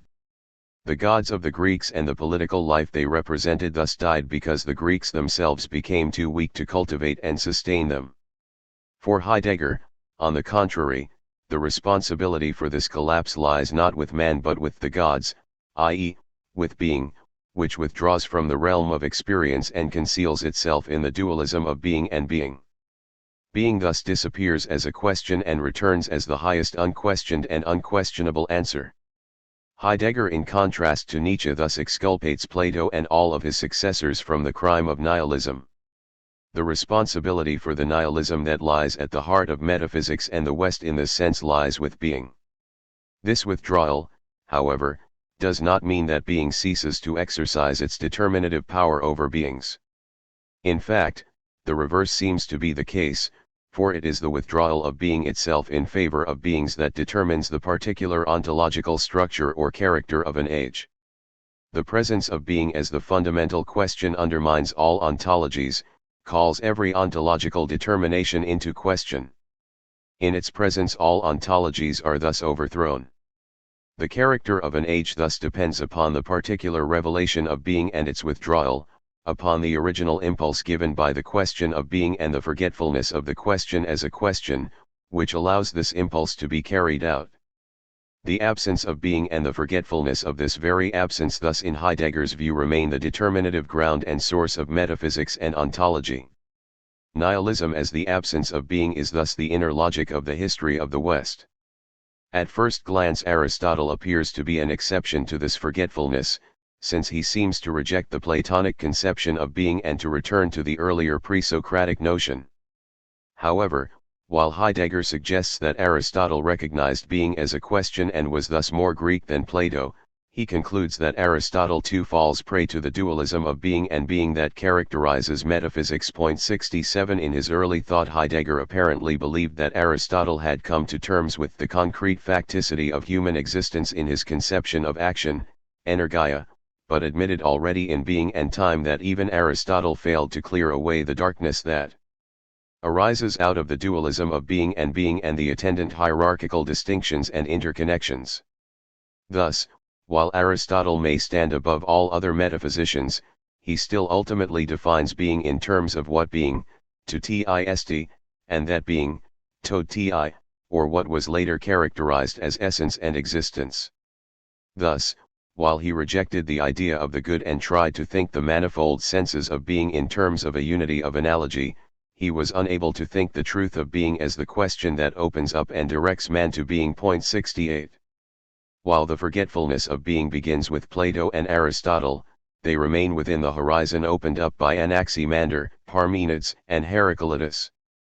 They are in fact the great conclusion of the initial revelation of being, since the question of being remains the impetus for their investigations even though they do not consider this question itself.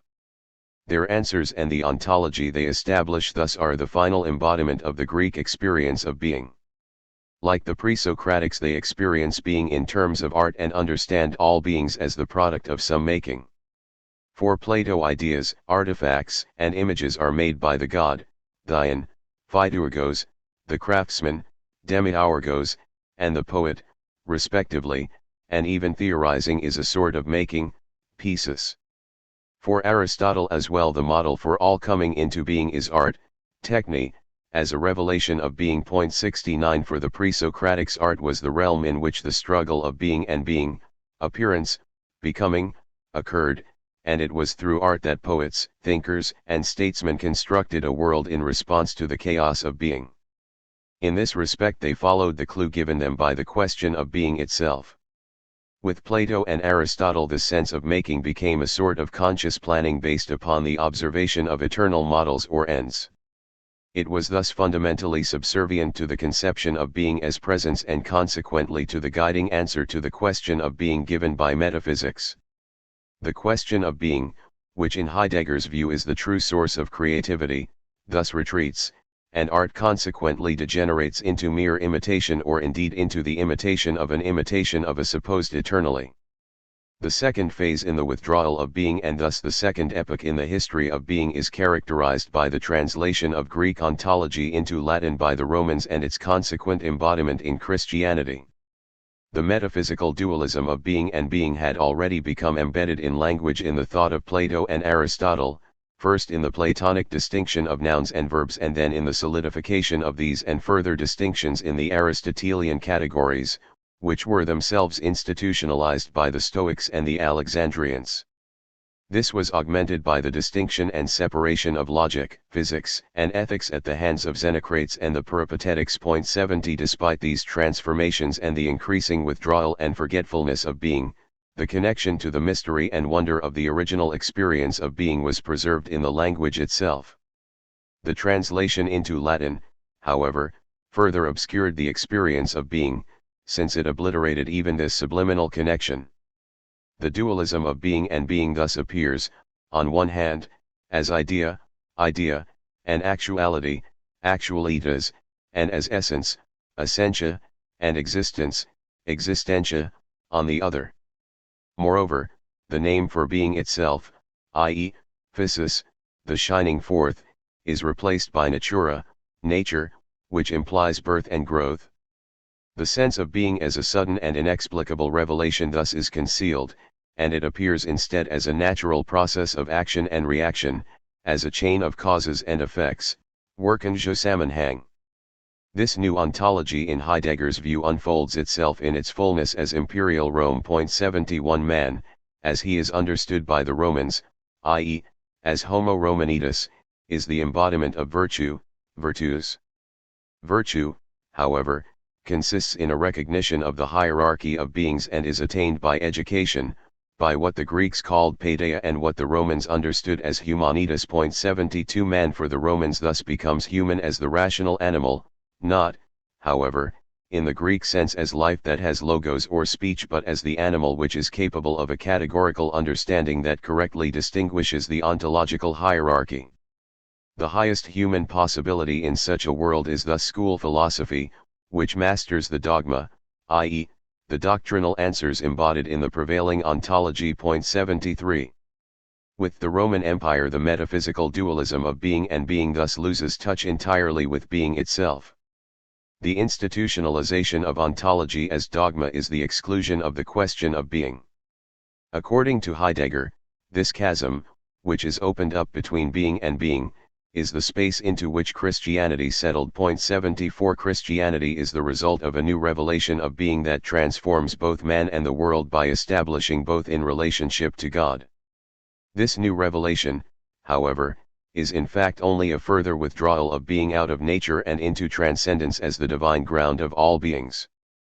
This further withdrawal opens up anew the ontological question that ancient metaphysics had answered with its distinction of being and appearance, or essence and existence, because with this further withdrawal the essence reveals itself as a mere nothing and the ground disappears.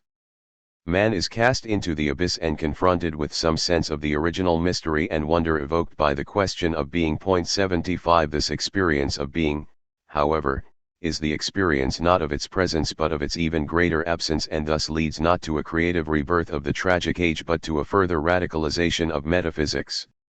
The vitality of this revelation, which appears as the longing for an absent or dead God, is dissolved when Christianity comes to depend first upon Scripture, which turns from the question of man's relationship to God into dogmatism, and then upon metaphysics and the categorical understanding that metaphysics fosters. Christianity thus loses touch with the original revelatory experience of the absence of being. The apostles John and Paul, Augustine, Aquinas, and Luther, according to Heidegger, originally experienced being as the abyss of God but became entangled in metaphysics as soon as they attempted to explain this experience and its meaning for human life. 76 In fact, the only Christian thinkers who were able to remain in the vicinity of this abyss were mystics such as Meister Eckhart, who rejected metaphysics and logic in favor of contradiction and tautology.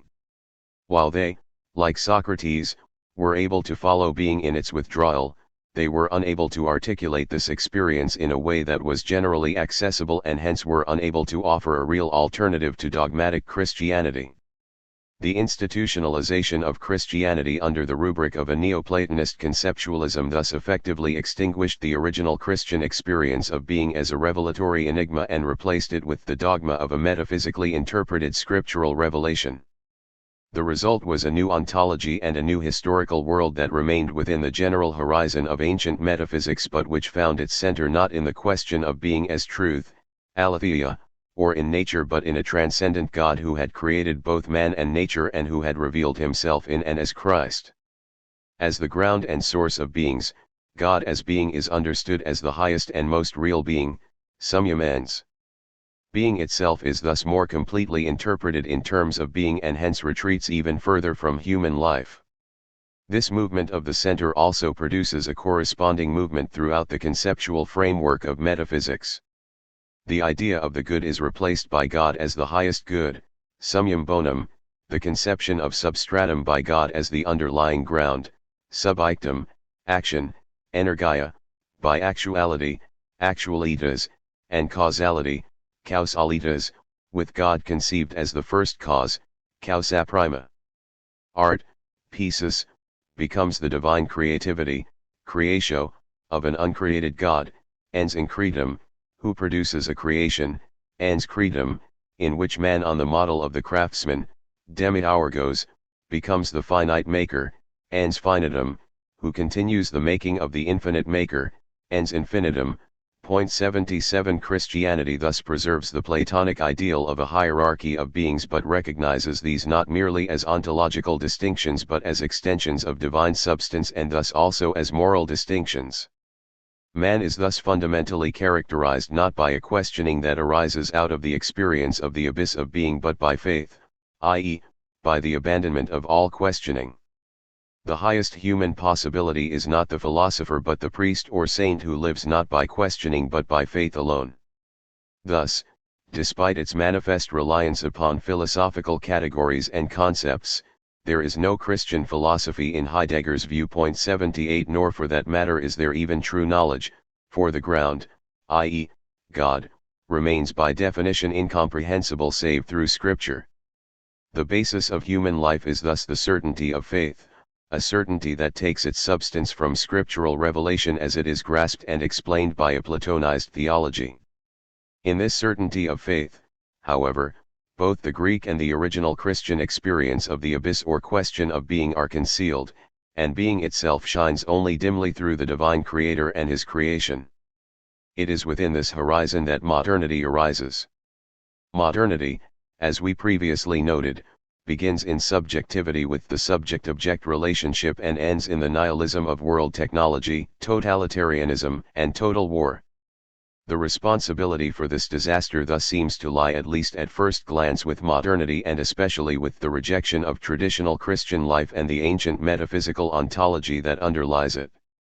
Heidegger admits that modernity turns against faith and Christian ontology, but attempts to show that this is only the result of a further withdrawal of being within an essentially unchanged metaphysical horizon, that modernity arises out of a new revelation of being that places man at the center of all being, but that man is not thereby freed from metaphysics but only more deeply entangled in it. The revelation of being that characterizes modernity in Heidegger's view is the result of a further withdrawal of being itself, in which man replaces a disappearing or dissolving God as the ground of all being and hence as the center of all ontology. This withdrawal first manifests itself as the universal doubt of traditional authorities, and that means ultimately of scriptural revelation and the theocentric ontology that underlies it. Man discovers the answer to this new question not in a return to nature as the ancients understood it, but in the objectivity of natural science and the subjectivity of the will. Modernity ends with the explicit recognition of the dissolution and death of God, and thus with the complete predominance of science and will as they are manifested in world technology and totalitarianism. The ultimate consequence of this most distant withdrawal of being, however, is not thus an even greater bifurcation of being and being, or of the real and apparent worlds, but the abandonment of being altogether in favor of being, a turn away from the essential and real in favor of the actual. Even this rejection of being as the being of beings, however, remains fundamentally entangled in the metaphysical essence of Christianity.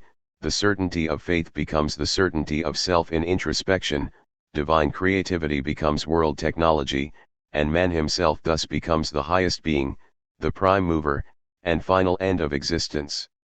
Even in its conclusion in atheism and nihilism, modernity in Heidegger's view thus remains fundamentally Christian and hence fundamentally metaphysical. Each revelation of being, according to Heidegger, propels man in a new direction. Each revelation, however, appears within a particular ontological horizon or tradition, and thus appears as a reinterpretation of this tradition or ontology. The character of the ontology, which arises out of each revelation of being, is thus determined, on one hand, by the character of the old ontology and by the particular character of the revelation itself. The horizon of Western ontology rests in this sense upon the original revelation of being in the question what is being, and the guiding Platonic answer that understands being in terms of being as what in the truest sense is, i.e., as presence. The succeeding revelations that determine the different epochs of Western history all occur within this horizon and do not call the basic understanding of being as a what or as presence into question. They are instead the result of the withdrawal of being as the ground or being of beings. This withdrawal undermines the prevailing answer to the original question of being, which depends upon a particular understanding of the relation of being and being. Each further withdrawal of being thus appears as the loss of the ground and leads to an ever greater reliance upon being. Each epoch in the history of the West is thus in Heidegger's view only a further radicalization of the Platonic premise that drives man ever more completely into answers and thus into being. The history of the West is thus the history of growing error, of the forgetfulness of being and the growing predominance of being. The end of modernity, which is characterized by the final triumph of being in the doctrine of the will, and nihilism, is thus the end of metaphysics and of the West itself. 79. Being, which had been understood as truth, aletheia, nature, God, and subjectivity, is understood at the end of modernity as nothing, as just another value or being. In this way the original experience of being is completely forgotten, and the impulse it gave the West is thus at its end. In this end the mystery and wonder that being evoked are completely swallowed up in the self-certainty of subjectivity in and as the will to power and an unfettered totalitarian world technology. Moreover, man, who had already passed from hero artist to philosopher to saint, degenerates even further as scientist, worker, and brute. The modern world and modern man are in this sense the last phase in the withdrawal of being, and are characterized by an unprecedented darkness and barbarism, a darkness so black that it even lacks the light to understand itself as darkness, and indeed conceives of itself as enlightenment, as the brightest and most glorious epoch in human history. Heidegger, like Kierkegaard and Nietzsche, turns against this enlightenment view and attempts to reveal the darkling character of modern life, to indicate the numinous orthonic power that is part and parcel of our illumination. He does not draw our attention to this brooding nihilism, however, only to provoke our disgust with ourselves or to plunge us into despair, but rather to reveal the very depths of this darkness as the source of light, in order to show us that nihilism is only the forerunner of being, to demonstrate that where the danger is, there salvation also grows, that this world midnight that in his view has darkened our world with its unprecedented horrors, its violence, its inestimable pain and unavoidable despair does not merely follow the dusk of God and metaphysics, but also precedes the dawn of being. Such a task, however, can be completed only in and as the demonstration that the nothingness of nihilism is itself the clearest and highest revelation of being within a world utterly characterized by being, that in short being is nothing, that being is history or time. Such a demonstration depends not upon the history of being, i.e., not upon an account of metaphysics, but upon a revelation of the nihilistic essence of metaphysics as being. The revelation of being as nihilism and history. Nihilism, as Heidegger understands it, is the basis for a new revelation of being itself. Nihilism is the triumph of being and the consequent obliteration of the being of beings. This obliteration of being, however, is also the obliteration of the distinction of being, and thus of metaphysics. Metaphysics had hitherto presented an insuperable obstacle to the consideration of being itself, since it always conceived of being in terms of being as the being of beings. As this being of beings, being always appeared and was taken for granted as something obvious. Hence, it was never itself called into question and thus never investigated. With the advent of modern nihilism, this barrier to the reconsideration of being itself is removed. The triumph of being in nihilism is thus nothing other than the most distant withdrawal of being in, and by which it completely severes itself from being and preserves itself in its purity and unity. With the obliteration of metaphysics in nihilism, the revelation of being itself thus once again becomes possible.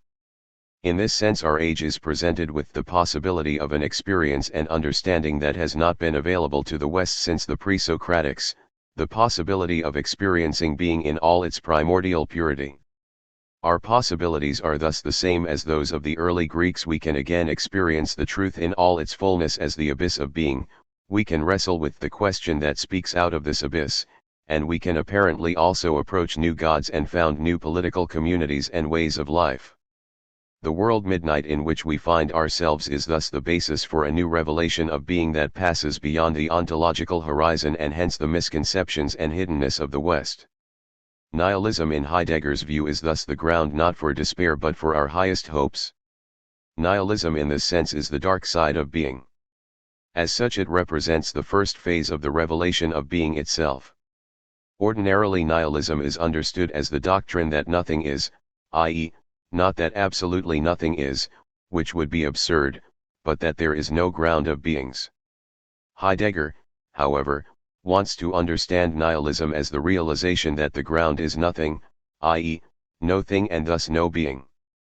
Nihilism is thus not the assertion of groundlessness per se but only the assertion that the ground cannot be a being and cannot be understood in terms of beings. This, however, only means that the ground is something other than being, and for Heidegger this means being. Nihilism is thus the implicit recognition of being itself. It is merely implicit, however, because being is recognized only by its complete absence. It is to be sure no longer disguised as the being of beings but has not yet revealed itself in its own right. It is not pure presence but a pure absence that shatters all ontologies and propels man, on one hand, toward a complete reliance upon beings in modern science and technology and, on the other, toward the question of being itself in its unity and purity. Heidegger thus seeks to interpret nihilism in terms of the primordial, pre-metaphysical conception of being, which understands nothing as one form of being. This in his view is the true meaning of Heraclitus' conception of nature, physis, as that which loves to hide, or, as Heidegger translates it, as that which inclines itself to self-concealing, and of the Greek conception of truth, aletheia, as disclosure or unhiddenness that is decisively dependent upon closure and hiddenness. 80 Nihilism in this sense is the complete self-concealment or closure of being that brings being itself and not merely being or the being of beings into question. Nihilism thus directs authentic thinking to being itself as the fundamental question. As a question rather than an answer, being thus necessarily appears as chaos or the abyss that undermines all ontology and therefore all ethics, politics, and religion. The advent of nihilism signals in this sense the passing of metaphysics and the West and thus opens up a path for a return to the pre-metaphysical and pre-Western perspective. Thus, Heidegger sees in nihilism the possibility for the rapprochement of East and West, for in the Orient, nothing is the word for being. This is analogous to his own insight that nothing, as the other to being, is the veil of being. 81. This, however, is not merely a return to pre-Socratic or pre-Western conception of being. The pre-Socratics, to be sure, understood being as a question or abyss but accepted this abyss as the fundamental fact and hence did not recognize that this abyss was only one particular revelation of being. They thus thought that the question "what is being?" was the fundamental question and did not investigate it in its own right. As a result they fell prey to an even deeper hiddenness in the question itself, which led them to believe that in understanding what something was they had exhausted all of its possibilities. With the end of metaphysics in modern nihilism, there are no more answers to this question, and for the first time the question itself comes into question. It is in this sense that Heidegger believes that we can approach being itself.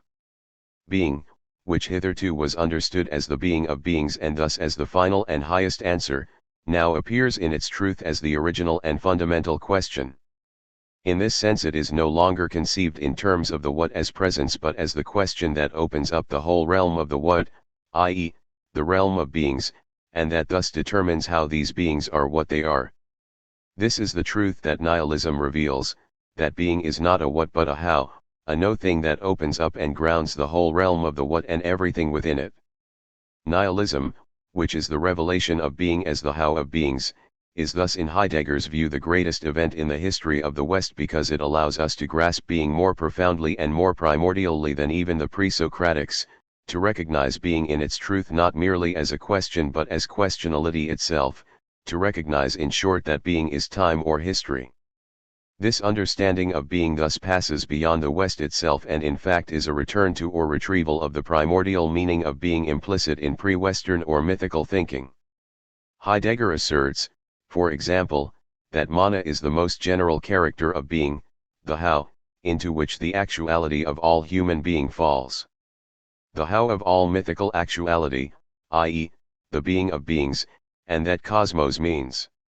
The how, in which being and indeed being as a whole is. 82 It is this primordial how that Heidegger sees in nihilism and that he hopes to show in the essence, Wesen, of history. In nihilism, however, being as the how appears not as mana or cosmos but as simply not being, as nothing and thus occurs in its purest form by not occurring, by not revealing itself. 83 This is not a defect, however, but the highest revelation of being itself, liberated entirely from the what and appearing in the purity of its otherness, as that which is essentially other than all being. Being does not have its like. What stands against being is nothing, and perhaps nothing is itself in essence for being and only its messenger. 84. Heidegger's return to the pre-metaphysical is thus not a return to a specific concrete historical mythology or ontology, but a return to the essence, Wesen, of the primordial that shines forth out of nihilism. This essence in his view is history as destiny. 85. History, Geschichte, for Heidegger is not a causal series within being or the unfolding of human freedom, but the destiny, Geschichte, of being itself. Geschichte originally meant providence or that which happens and therefore a happening. Heidegger, however, wants to go beyond this meaning to its apparent source in the past participle Geschichte, sent, from Schicken, to send, from which Geschick, destiny, and Schicksal, fate, also derive. As a participial noun, Geschick thus means the sent. Ge-, however, is a collectivizing prefix in German, for example, der Berg, the mountain, die Berge, the mountains, and das Gebirge, the mountain range. Heidegger wants to identify the ge prefix in Geschichte as collectivizing and thus to understand history as the collection of what has been sent and delivered into the present. As this sending, history, Geschichte, is the destiny, Geschick, in which being gives itself, es gibt Sinn, to man as the disclosure, as the truth or how of being. Heidegger understands destiny here in terms of the Greek moira, the deadly, the unspeakable, and, according to Hesiod, the offspring of night. 86. It is the dark and mysterious essence of change that, according to Parmenides, reveals or discloses being as a whole without revealing itself. This destiny is being as the how of being that remains unperceived because it does not appear in its own right but instead always holds to itself. 87. It is precisely this holding to itself that renders being as destiny incomprehensible. It establishes the horizon of beings but remains beyond that horizon. Being in this sense, according to Heidegger, is epical. The Greek word for holding to itself is epichein. By holding to itself in and as destiny, being thus determines the epoche or epochs of the history of being. This holding to itself, however, is nothing other than the withdrawal of being as a question that, as we have seen, opens up the realms of answers, the various ontologies with their attendant ethics and politics that have constituted Western history.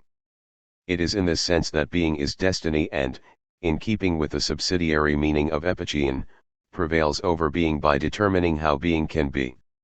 In holding to itself, being thus becomes history, Geschichte, because it sends, Schicht, the truth and establishes the horizon in which beings stand as the destiny, Geschick, of a particular people or generation within which individuals find their own fate, Schicksal. It is not the individual who is historical, i.e., who stands in and is the recipient of the destiny of being as the particular truth of being, but the community or polis. Indeed, in the truest sense it is not the individual but the polis that is human being. 88. Why being holds to itself or withdraws in a particular way and thus appears as a particular sort of truth that gives rise to a particular ethics and politics is unknowable. Destiny is moira, the offspring of night. Being as the source of truth does not itself stand in the light of truth, is not itself disclosed. The particular historical sending has its origin in being, as the destiny of being, and hence cannot be understood as the result of a causal series or the consequence of willful human or divine action.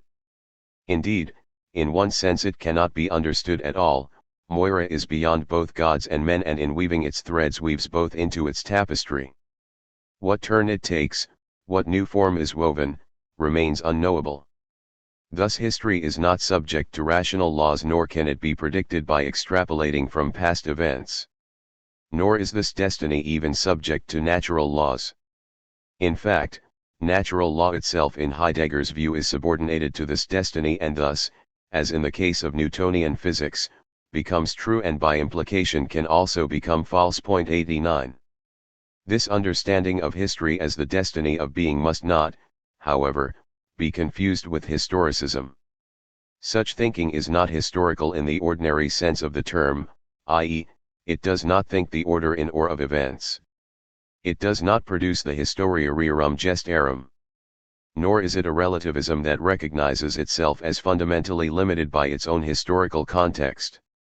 It is rather thinking according to the history of being, i.e., it thinks what is as the giving and hence the gift of being, of that which is beyond all historical contexts.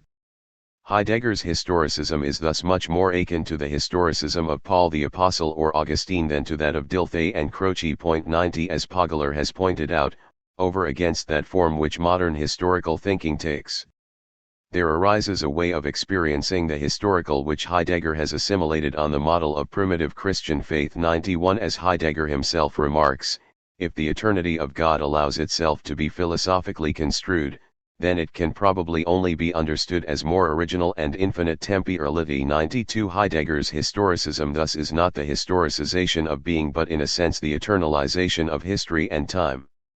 It does not treat being as an object subject to change but as the source and form of change itself. History, Geschichte, as the destiny of being is thus the unfolding of eternity, not however of an eternity of presence but of an eternity that is in a mysterious and incomprehensible way the source and essence of change itself. The similarity to Hegel in this respect is clear, but the differences are crucial. For Hegel the revelation of the eternal as the concealed ground of the historical is the consequence of spirit's dialectical process of self-reconciliation that is completed in the perfect self-consciousness of the parousia of the absolute. This process itself is fundamentally rational and necessary. For Heidegger history is chaotic, therefore unpredictable and, even in retrospect, fundamentally incomprehensible. Each historical epoch is determined by a unique revelation of being, by the appearance of a particular sort of nothingness or aporia that directs man's speculations and activity in a new direction and thus establishes a new ontology. All other ontological possibilities and the ethical and political standards they entail are subsequently reinterpreted within this new ontology and hence lose any independent claim to truth. Each age thus believes that it has the truth and consequently regards all other ontologies as mere superstition or speculation. Moreover, each age is right, it does have the truth. In contradistinction to Hegel there is thus no dialectical development toward a final or absolute truth. Rather history is a collection of the various projections of eternity upon temporality. Each is unique and incommensurable with all others, and yet each is an expression of the eternal, of being itself as the how, as the destiny of beings. 93. Nihilism, as it appears in our time, is in Heidegger's view the kairos of a new revelation of being. 94 As such it is the advent of a new epoch, a new ontology, and a new ethical and political world.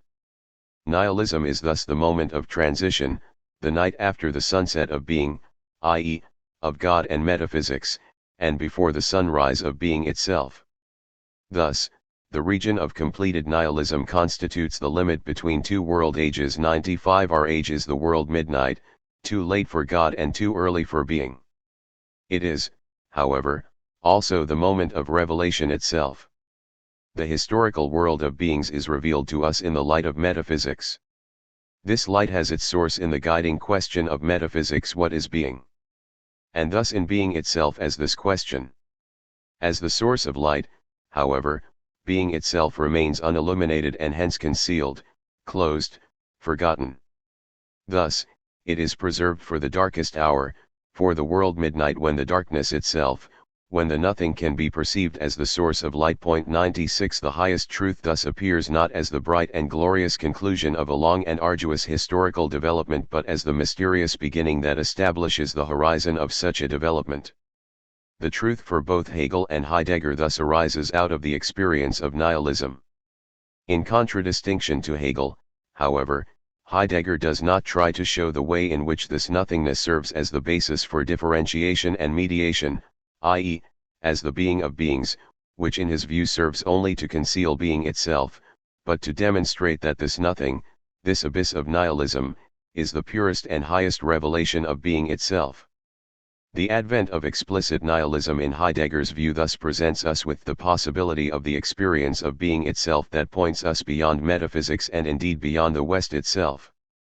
This possibility presents itself as a fundamental question that demands a more fundamental answer than the West has ever discovered.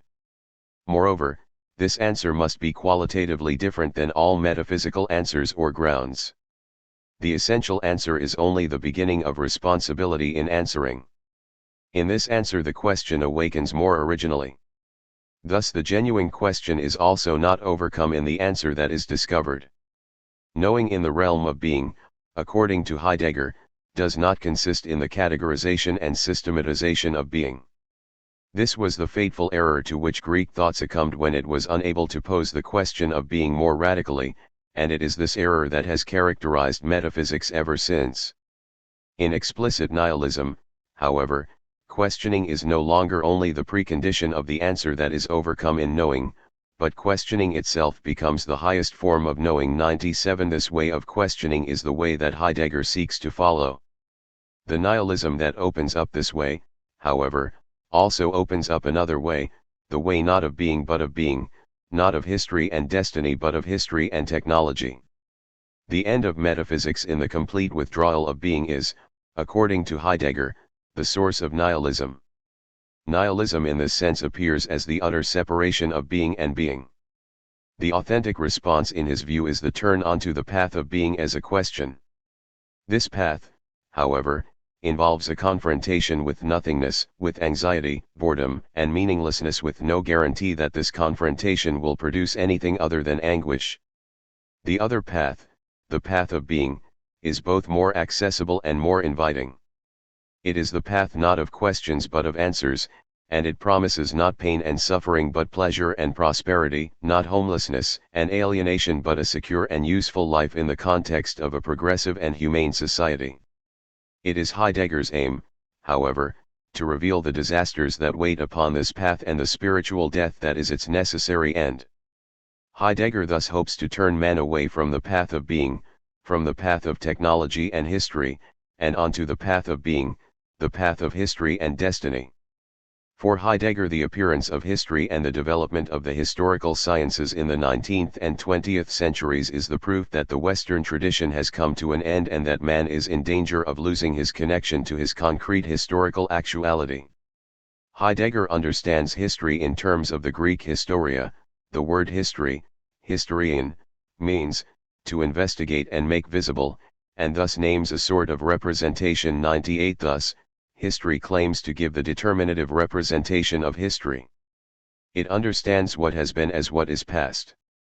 As past, however, it is completed, hence whole, and consequently a possible object for observation, mastery, and exploitation.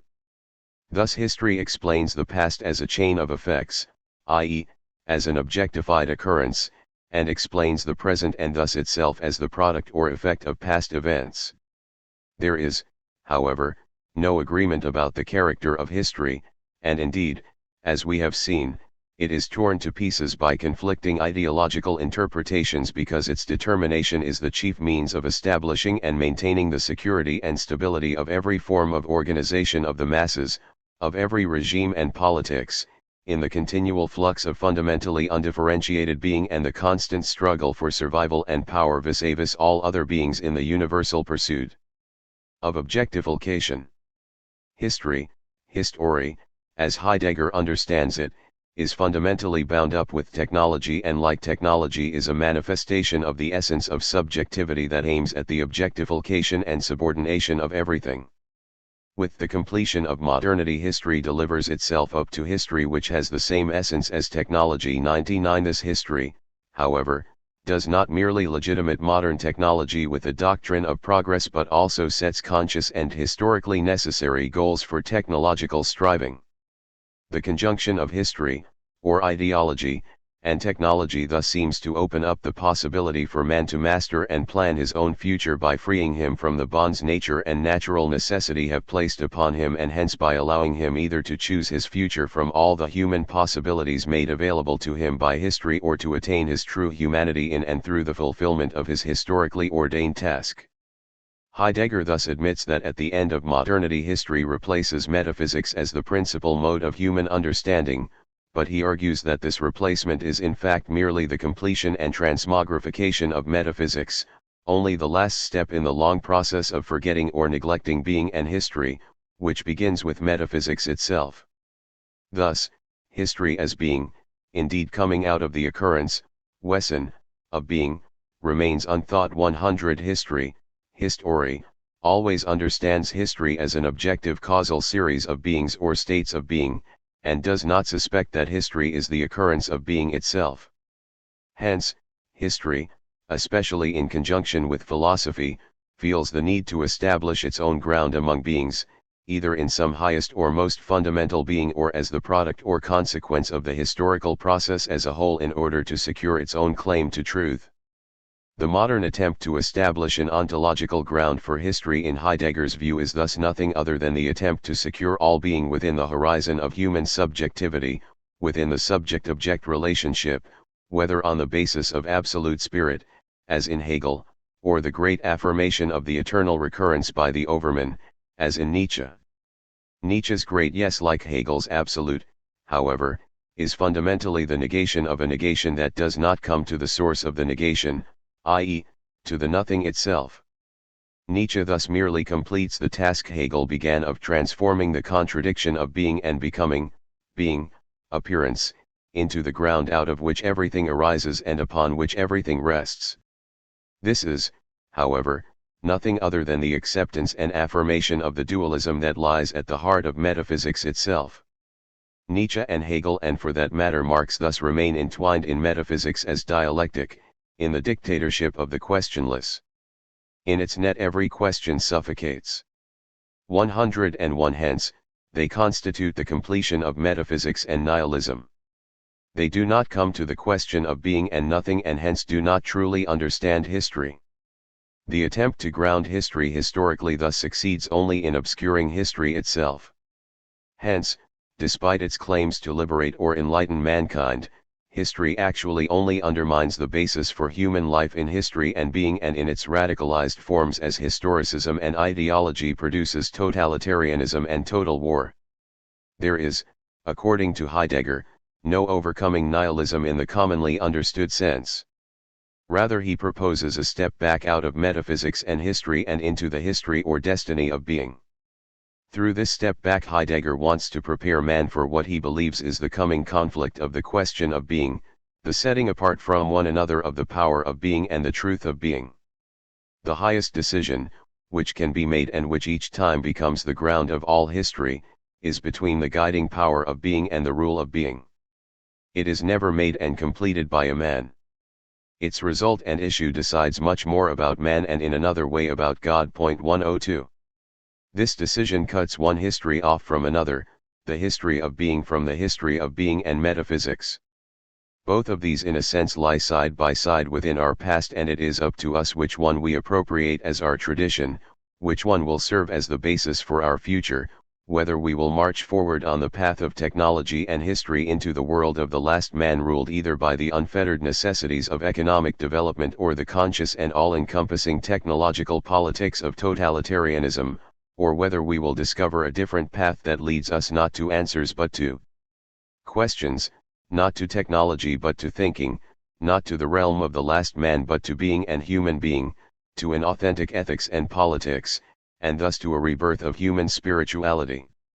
The decision between the path of being and the path of being is, thus, the crucial decision for human life. 103 This is the reason, according to Heidegger, that we brought the question about being into connection with the fate of Europe, where the fate of the earth is being decided, whereby our German historical human being proves to be the middle for Europe. 104 The question is the question of the fate of Europe and the world, which is not something already decided but which turns on the decision made about the question of being itself.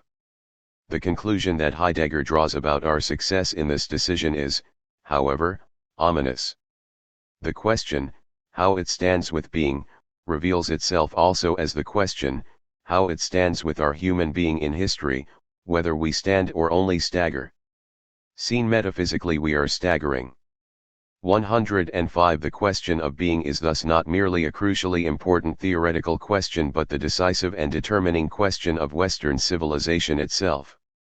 It is indeed the question whether there shall be a West, whether there shall be human being or only a wasteland populated by tool-using brutes, by the last men living under the mantle of Americanism, Marxism, or Nazism. The transformation of nihilism thus depends upon the recognition of being as the how of beings and hence as time or history. We have seen that for Heidegger this means the recognition of history as the keratic sending or destiny of being, of Moira that as the abyss or question of being directs man to a realm of answers and thus establishes an epical horizon of beings. In this way being establishes the ontology or tradition within which man always finds himself. Being itself, however, does not appear within this tradition. In fact, the ontology or tradition can only be insofar as being itself as the fundamental question remains out. The revelation of being itself in the kairos or moment of vision undermines every ontology and tears man out of every tradition. Every tradition is a selection of what is relevant out of the past on the basis of a particular goal. Every authentic goal, however, is established in and by being itself as a question. The revelation of being always propels man in a new direction, toward a new goal and a new future that is discontiguous with what he hitherto has understood as his tradition. In establishing a new future, the revelation of being also establishes a new past, a new tradition that is appropriate to or commensurate with this future. Being thus unfolds itself not merely forward but also backward out of the kairos. Each revelation of being gives rise to a new history or tradition, and every history is thus a selection or recollection of what has been, according to the new goals and standards that being establishes. Thus history is always collected out of what has been forgotten, lethe, by being as a question.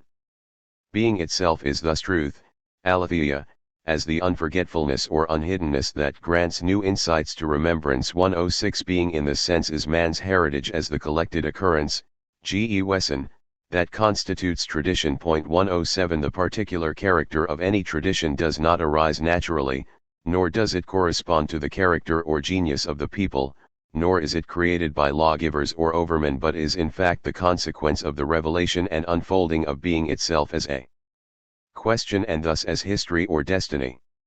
Modern historical thought, however, does not recognize history as the history of destiny of being and hence conceives of what has been as merely past. Heidegger does not deny that there is a past as history understands it, but argues that what is truly past, for example, everything that is mass-produced and mass-consumed, is historically meaningless. The meaning of what has been in his view is only evident and is in fact only disclosed or remembered in terms of the goal or end established by the question of being. In this way history reverses history and understands the present not as an accumulation or collection of what is relevant in the past with a view to a particular future, but as the necessary consequence of a past and unalterable, although perhaps not fully comprehended, causal series, and the future as the necessary consequence of the present. The only historical necessity in Heidegger's view is the necessity or need, not, of being itself. In the first instance, being is the horizon or worldhood of the world, to use the language of being and time, into which man is thrown and within which he always finds himself. Second, being necessitates and directs man by the claim it makes upon human being in and as a question. This historical necessity Heidegger understands in terms of the Greek krina. To kreon, according to Heidegger, is the oldest name for the being of beings and already thinks what Homer and Parmenides later thought as moira or destiny. It does not imply force and compulsion but is that which gives everything its own essence, Wesson, and maintains it in this essence. 108 In this sense being directs man as the epical destiny or tradition that hands him his fate. There is thus always a world or tradition within which man finds himself that limits and determines his possibilities. This tradition, however, just is the unceasing arrival of being as the specific horizon or disclosure of possibilities. Being, however, is not merely the past that is thrown up by tradition as world but also the question that has always already directed man toward a specific goal and opened up the tradition or disclosed the world on the basis of the possibilities needed by man to attain that goal. Being thus is a twofold historical necessity, not, as the has been and not yet, as tradition and futurity. 109. Modern nihilism, however, seems to free man from both his tradition and his future and thus to establish the regime of utter necessitylessness. This nihilism, as we have seen, is the result of the complete withdrawal of being. Being disappears as a question and consequently seems not to necessitate. According to Heidegger, however, it continues to necessitate even in this extremity, not, however, by opening up a particular tradition or realm of possibilities but by opening up all possibilities, or, as Nietzsche proclaimed, by releasing a world in which everything is permitted. This in Heidegger's view is the result of the disappearance of being as the being of beings, as the specific how of beings, and its subliminal reappearance as the pure how, no longer in terms of beings but as time or history. The necessitylessness that characterizes nihilism is in this sense the realm of the pure how, the regime of pure means, the realm in which everything is understood in terms of its use and only in terms of its use. From the perspective of metaphysics, nihilism seems to be the realm of necessitylessness and meaninglessness. This, however, is a misperception. The necessitylessness as the concealed, most extreme necessity of being rules, however, in the age of the darkening of being and the confusion, the violence of humanity and its despair, the disorder of will and its impotency. Limitless suffering and measureless pain and sorrow announce the world condition and are everywhere silent as the fullness of necessity. Likewise, the world condition in the ground of its history is necessityless. This, however, according to the history of being, is its highest and most concealed necessity. For it is the necessity of being itself. 110. What is necessary is to grasp this concealed necessity in the apparent necessitylessness that nihilism opens up, which in turn requires the authentic experience of nihilism itself. 111.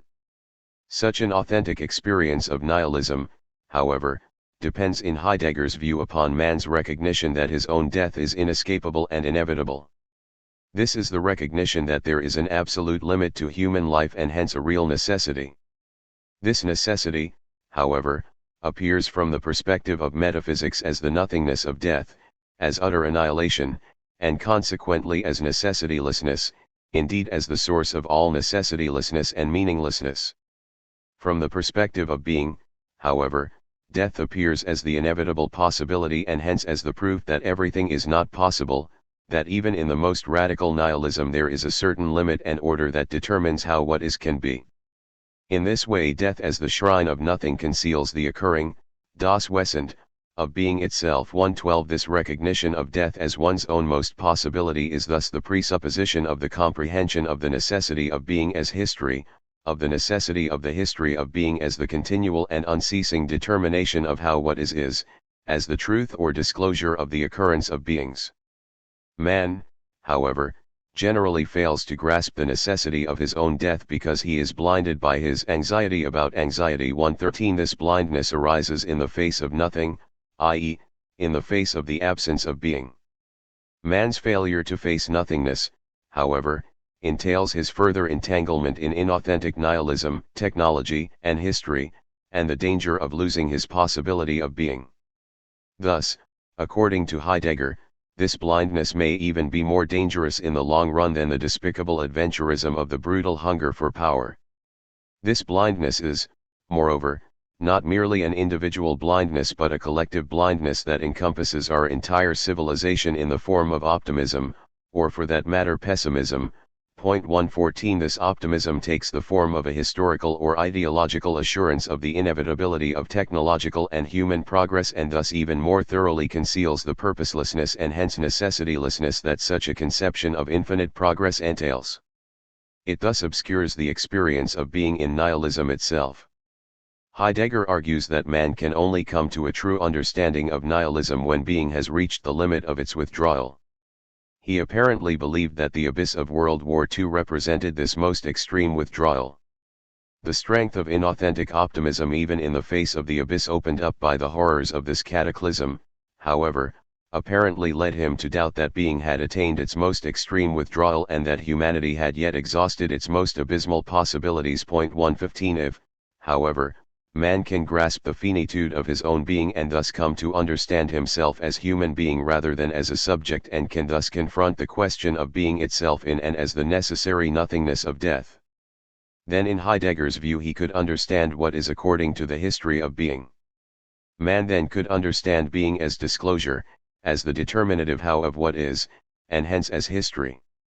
This is the possibility that Heidegger sees not merely for overcoming modernity but for transforming the West itself, that man come to recognize not what is but how what is, not being as history but being as history.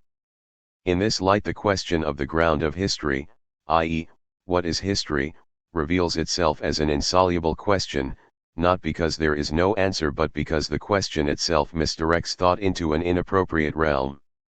The question seeks to understand history as a what, for example, as a causal series, or as the unfolding and enfolding of absolute spirit, or as the dialectical development of the means of production, or as the conjunction of the will to power and the eternal return. In Heidegger's view, however, history is not a what but a how, indeed the how of what is, that which determines the what, which determines how being is.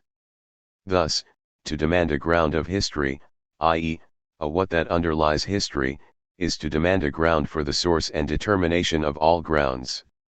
There is no such ground, however. History as being is groundless since it has no ground, ungroundable since it is the source of all grounds, and abysmal since it undermines all grounds.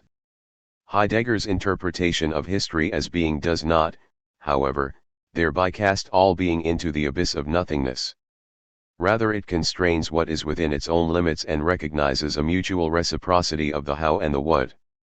Heidegger does not mean to obliterate all being in a mystical union with being but to put each in its proper place. Thus, the forgetfulness of being is the forgetfulness of the distinction of being from being. 116 Heidegger's history of being is not the historicization of all being but rather a delineation and determination of two realms within which man dwells. Heidegger's complaint arises because in his view the entire realm of being has been usurped and its truth obliterated in modern man's headlong and ultimately disastrous rush into being. What is necessary in Heidegger's view is not a ground for history but a recognition of the historical necessity of being itself through the recognition of human finitude. In the contemporary world of nihilism, man turns one way and then another, is drawn in one direction and then another by his attraction to new possibilities amid the apparently limitless pool of such possibilities opened up or disclosed by a nihilism in which everything is permitted. All of these turnings, however, are enclosed within the horizon opened up by the concealed question of being. Human being is thus constantly turned into the necessity of being, brought face to face with the uncanny, with homelessness, with death, and hence with the inauthenticity of its everyday life. The turn that Heidegger proposes is a turn out of history and metaphysics, i.e., out of dogma, out of the answers to the question of being and into the question itself. The necessity of being in this sense is the openness or freedom of the truth, aletheia, that liberates all being to be itself, i.e., that establishes the limit and horizon of the various realms of being and gives to each its own point. 117 This liberation is thus the establishment of the how of what is, which frees the what itself to be being, i.e., frees it to be itself and from the necessity of being what is not, i.e., being, history, the divine, etc.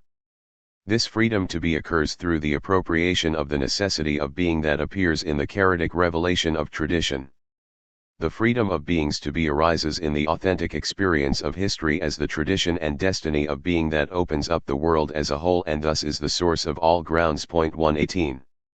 This freedom is thus not freedom in the ordinary sense. It is not a first and hence grounding cause, not freedom from or to something, nor the freedom of spirit over nature, nor even the freedom of the I think that encompasses both spirit and nature, but the freedom of being itself, the freedom to be as or how one is. 119 The ordinary understanding of causality derives in Heidegger's view from being and understands what occurs as the consequence of a particular relationship between beings.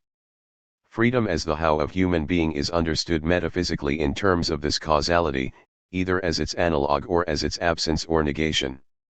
Even idealism only understands freedom within the mutuality of the freedom and necessity of beings and ideas.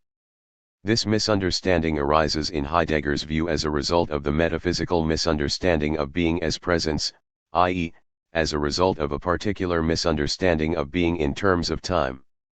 Freedom, as he understands it, rests upon a reinterpretation of being as time or history in the fullest sense, a charismatic understanding that apprehends the past, the present, and the future out of the moment of vision, the moment in which being appears as a goal-establishing question. The history of being is thus the destiny that has arrived and is occurring all around us, the heritage of being that constitutes the fullness of our moment of existence. When we understand this history of being as our tradition, as the claim made upon us by being, as the question that presents us with a new future and a new past, we are freed to be what we already are, freed as the place, of the occurrence of being, sen, to be human being, Dasein.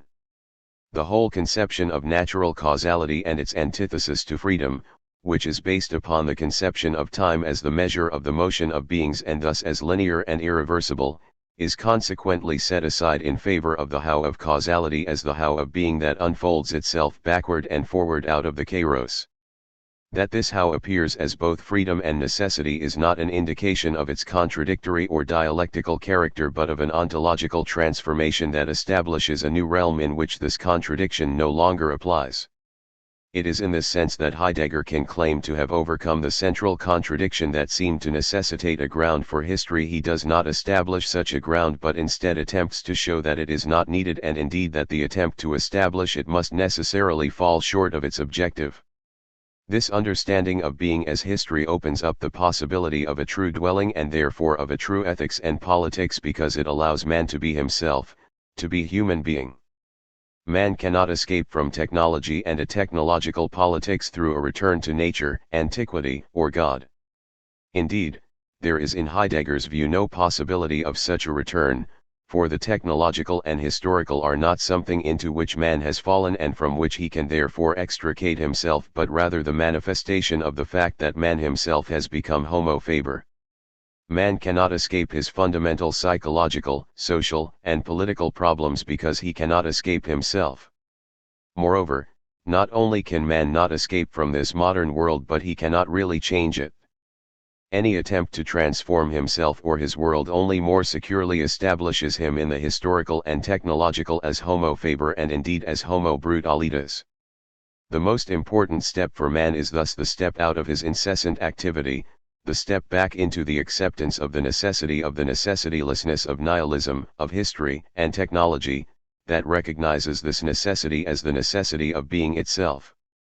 This is not, however, a fatalism that accepts the status quo, nor is it Nietzsche's amor fati, it is rather a turn into being itself as the question, as the aporia that first opens up the possibility for true thinking, a turn for man out of his existence as homo faber and into the freedom of human being. From one perspective this must appear to be diminution of man, the denial of his essential power and creativity. Insofar as man's humanity is thought to reside in his Promethean or Faustian character, such a conclusion is inevitable. Heidegger, however, sees this Faustian struggle, which characterizes modern man and which is thought to constitute the human essence, as the unfolding of subjectivity and thus as the source of nihilism. Man's humanity in his view does not lie in the unlimited striving of human subjectivity but in the recognition of human limitation and the ultimate dominion of that which transcends this limitation and establishes it as a limitation.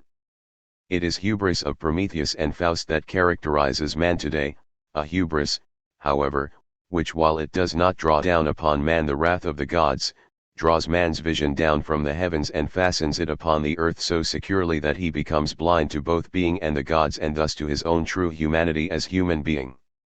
Man can come to dwell and hence be truly ethical and political only when he can truly be, and he can only be when he grasps the finitude of his own being, i.e., that he is mortal.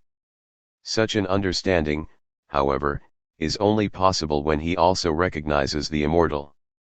Through such a recognition of the necessary relationship of man and the gods, of the earth and heaven, what Heidegger in his late work calls the fourfold, he hopes that man will comprehend the futility of Faustian striving and abandon the attempt to establish a technologically secure realm of and for human subjectivity.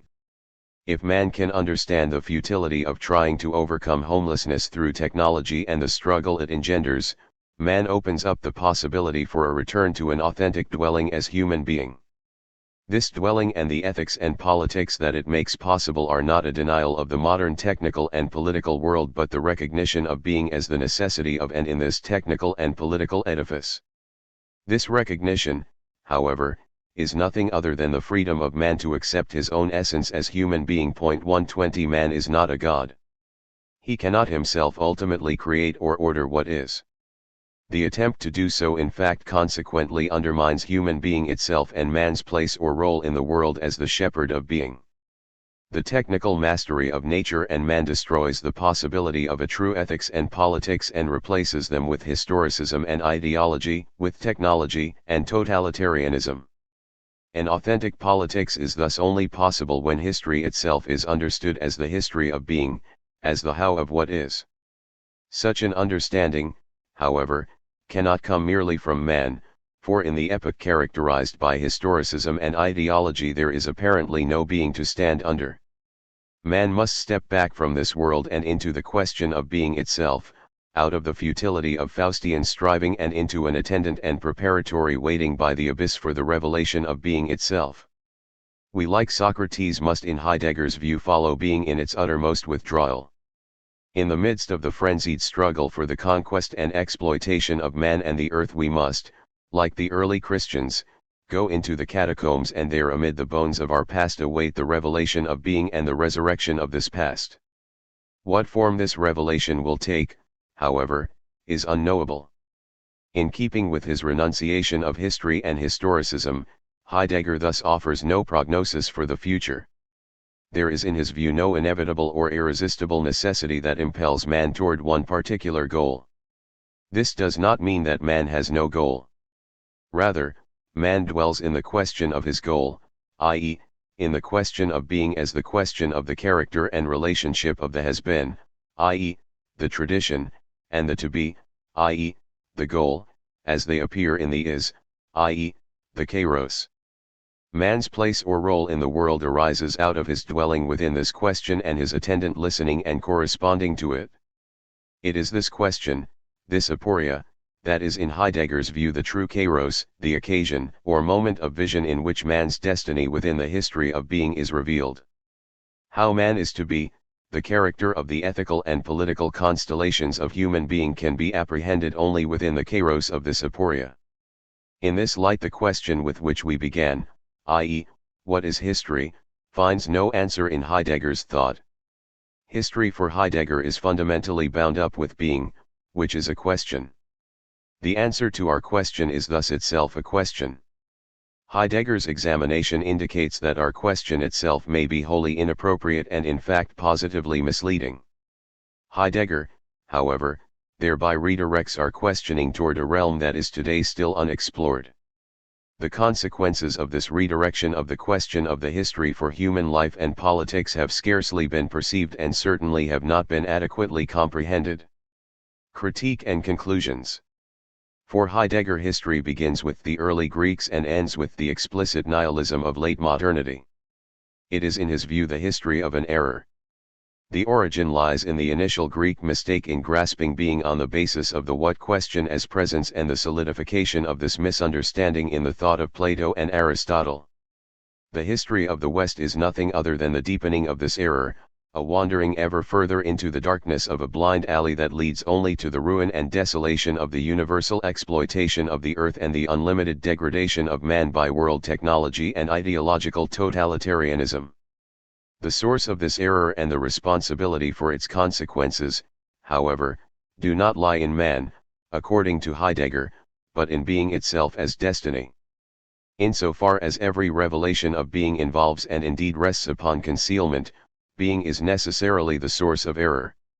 In the first instance this is the concealment of the question in the answers, but more fundamentally it is the concealment implicit in the question itself that, in the case of the West, directs man solely toward the realm of the what and thus excludes all other possibilities of being. Consequently, the truth of being as the how of beings is not recognized. The full meaning of this concealment and forgetfulness, however, only becomes apparent at the end of modernity in explicit nihilism and world technology. Both of these are the manifestation of the complete but utterly concealed predominance of being as the pure how, i.e., as history or disclosure, but are completely misunderstood by metaphysics, in its final form as history and natural science, as the realization of the unadulterated hegemony of being. The solution to nihilism in Heidegger's view thus lies in the revelation of being as the how of beings, i.e., of being as history and destiny, through the destruction of metaphysics and the reinterpretation of the history of the West as the history of being. This leads not to a transformation of the West that involves the abandonment of technology or modern science but to a reinterpretation of their significance and thus of their meaning for human life. In this way Heidegger hopes to establish man authentically in the present through the revelation of the hitherto concealed goal and tradition that determine the character of the world and of human life. Within the context of this authentically understood present, an authentic dwelling and hence an authentic ethics and politics will thus once again become possible.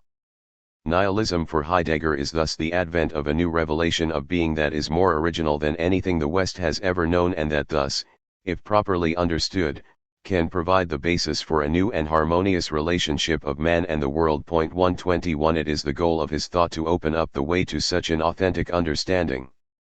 We must ask, however, whether this reinterpretation of history is correct and whether it provides a real solution to the problem of nihilism. One might well wonder in the first instance whether Heidegger does not distort history, unreasonably collapsing antiquity and modernity, and in particular whether his claim that nihilism is the result of metaphysics as a whole and thus ultimately of early Greek but more fundamentally of Platonic thought is sufficiently grounded. 122 Is nihilism the result of the ancient interpretation of being as presence on the basis of the what question, as Heidegger maintains, or is it not the result of the rejection or abandonment of this position in modernity in favor of actuality and history, i.e., of being as becoming? From this perspective, the how that Heidegger wants to see as primordial and thus pre-metaphysical appears as a peculiarly modern question, and nihilism thus as the necessary result of the rejection of the eternity of being and the futile attempt to discover a ground to replace this in history or becoming itself. In this sense Heidegger's thought appears to be not a return to or retrieval of the primordial and pre-metaphysical but only a radicalization of modernity that conceals itself as such a retrieval, a surrender to history and the nihilistic essence of the how that goes beyond even historicism. From this perspective Heidegger's project appears as a heroic attempt to establish a last absolute in the face of modern nihilism that, however, ultimately serves only to complete the destruction of the true basis for a solution in the retrieval of the thought of antiquity. One might thus want to argue that what is necessary is not a rejection of all metaphysics, ancient and modern, but a renewed appreciation of ancient thought and those strains of modern thought such as the natural rights teaching of Locke and Hobbes that most resist this surrender to history and historicism. 123. The strongest indication of the insufficiency of Heidegger's attempt to collapse antiquity and modernity into a single history of being is the apparent inadequacy of his interpretation of Plato. Heidegger, as we have seen, was deeply concerned with overcoming historicism and relativism. It is thus somewhat surprising that he turns against Plato, who would seem to be his natural ally in such an endeavor. 124 In Heidegger's view, however, it is Plato who establishes the ground for relativism and value philosophy in his doctrine of truth as correspondence and being as the idea of the good. It is this Platonic metaphysics that establishes the horizon for the West and thus lies at the end of modernity in the thought of Nietzsche, Marx, and Dilthey. To overcome relativism and nihilism it is thus necessary in Heidegger's view to overcome Plato. Such a conclusion, however, rests upon a manifestly one-sided and peculiarly narrow interpretation of Plato that locates the essence of the Platonic teaching in the doctrine of the forms, particularly as it is presented in Book 7 of the Republic, and that thus neglects the ambiguous presentation of this teaching and the manifest importance of the political and moral questions that underlie it. 125 There is no simple teaching in Plato. Rather, the dialogue form is essentially ambiguous and gives rise not to answers but to questions. The attempt to discover a Platonic ontology thus obscures the extent to which Plato fosters the aporetic and questionable. Thus the conception of truth and the definitive ontology that Heidegger uncovers in Plato's thought must at least be qualified, if not totally rejected, because of Heidegger's failure to locate this teaching in the larger and more fundamental context of dialectic as such. Moreover, not only is it unclear whether Plato is ultimately committed to this ontology, but it is also questionable whether ontology is central to his thought at all. In many ways political and moral questions seem to determine its structure and character. If this is indeed the case, then it is at least possible that the character and status of all ontology is fundamentally subsidiary to and dependent upon political questions. The dialogues in this sense seem to be aimed not so much at the determination of a single true answer to the ontological question in response to the relativism and conventionalism of the sophists, but rather at a demonstration that all prevailing answers, if closely examined, lead only to contradiction and aporia, and that what is thus necessary is an openness to the mysterious character of existence. In this sense, Plato's project strikingly resembles Heidegger's own attempt to reawaken a fundamental questioning, with the crucial difference that Plato takes extreme care to distinguish politics and philosophy in such a way that he can pose the most extreme and revolutionary theoretical questions without undermining political stability and moderation. It is, however, perhaps not entirely fair to criticize Heidegger for such a misinterpretation. In fact, such criticism only accuses Heidegger of doing imperfectly what he does not do at all. The complaint that he is unfaithful to the text or insufficiently sensitive to the context fundamentally misunderstands the intention of his project, which aims at recovering not what was thought but what was left unthought, not the intention of the author but the intention of being itself as the dark and incomprehensible destiny that operates in and through the text and the context. This of course does not mean that we cannot criticize Heidegger's interpretations, but only that we cannot criticize him merely on a textual or contextual basis. Instead, we must determine whether his whole mode and conception of interpretation is valid and whether it can achieve the goal he sets for it. Heidegger's conception of interpretation is fundamentally bound up with his conception of being and history. It is concerned not merely with the right or wrong reading of a text or historical situation, but with the fundamental ontological transformation that occurs in or through this text or situation. It is in this sense that he wants to distinguish his method from mere interpretation as hermeneutics. 126 His hermeneutical stance derives from the revelation of being. This revelation, as we have seen, unfolds itself both forwards and backwards, establishing both a new goal and a new tradition appropriate to this goal. The means by which this new tradition comes to be is hermeneutics. Heidegger thus strives to think not what was thought, i.e., not the historical truth, but what was left unthought, what indeed could not be thought because it was concealed by the prevailing goal and tradition. Heidegger's retrieval of past thought thus always is the establishment of a new tradition that is necessarily at odds with the old one and that thus always fails to do justice to it. Interpretation or hermeneutics is in this sense an act of creation that is carried out in response to the revelation of being itself, and that thus rises above the constraints imposed by the demand for historical accuracy. There are, however, certain problems with this whole approach. 127 In the first instance, a determination of what was left unthought would seem to presuppose the antecedent retrieval of what was actually thought. Without such a retrieval, it is difficult to see how Heidegger could know that he has really come to the unthought, and in fact he would thus necessarily run the risk of casting aside his most trustworthy allies or of falling into errors that he himself condemns. Therefore, while one cannot demand of Heidegger that he actually produce an accurate interpretation of what was thought, one can perhaps hold him responsible for confusing the thought and the unthought. In such questions, Heidegger often seems to overlook the distinction of the public teaching and the private or secret teaching so characteristic of ancient thought, and simply to adopt the public teaching as the teaching. In a sense, he may, however, have some justification for this, since he is concerned not with the real teaching but with the history of being, and thus with the reception and transmission of that teaching. Thus, even if Plato's esoteric teaching were more or less similar to that of Heidegger, this teaching would in Heidegger's view be historically meaningless. In this sense, Heidegger often seems to be concerned not with the text but with what happens in the text, i.e., not with the intention of the author but with the text as a historical event. 128. It is only fair to admit, however, that a method of interpretation that relies upon this distinction of a public and a private teaching has dangers of its own that are akin to those of Heidegger's hermeneutic methodology. The most obvious of these is the danger that the discovery of a secret teaching is in fact nothing more than the fanciful projection back upon a thinker of intentions and ideas that are alien to him. The interpretation of silence is always treacherous regardless of whether that silence is understood as the unspoken or as the unthought. Heidegger's defense in face of the objection that he fails to produce a true or even adequate interpretation of the intention of the author or the meaning of the text or event, however, is more radical. Not only is it unnecessary or inappropriate to try to recover the original meaning of a text or an event, it is in fact impossible, since the being, and thus the meaning or significance, of every text and event is dependent upon the ontology that is itself characterized by the prevailing revelation of being. The original meaning thus is no longer retrievable because both the text and the context no longer are as they were.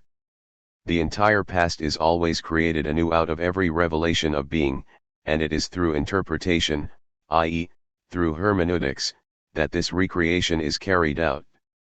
Hermeneutics, as Heidegger understands it, thus rests upon the assumption that there is no eternal truth which can be grasped everywhere and always, nor even an absolute moment out of which the whole can be completely comprehended. Man always seeks to understand or interpret the past on the basis of a particular revelation of being. Insofar as this revelation rests upon concealment and this is particular and partial, the horizon of understanding and interpretation derives from the ultimately real. Whether Heidegger ought to be characterized as a historicist or relativist is thus not easy to determine. Every age in his view understands the truth and therefore understands being. Each revelation, however, is exclusive and conceals all other ontological possibilities. Each age therefore only understands one way of being and always necessarily reinterprets the truth of all other ages in terms of its own revelation. Thus it would seem that Heidegger's thought does lead to historicism and relativism. 129 Yet, each age in his view does understand the truth of being and thus the fundamentally real. Indeed, Heidegger even asserts that all philosophers say the same thing in different ways. In this sense he seems to retrieve thinking from historicism and relativism. In any case, Heidegger wants to deny the more rudimentary historicist claim that each man is a child of his time and cannot rise above it. This claim, made by Hegel and later by Marx and many others, assumes that man is fundamentally determined by his historical circumstances, by an objective world that limits his possibilities in numerous and inescapable ways. In Heidegger's view, such a conception rests upon a mistaken view of man within the subject-object relationship.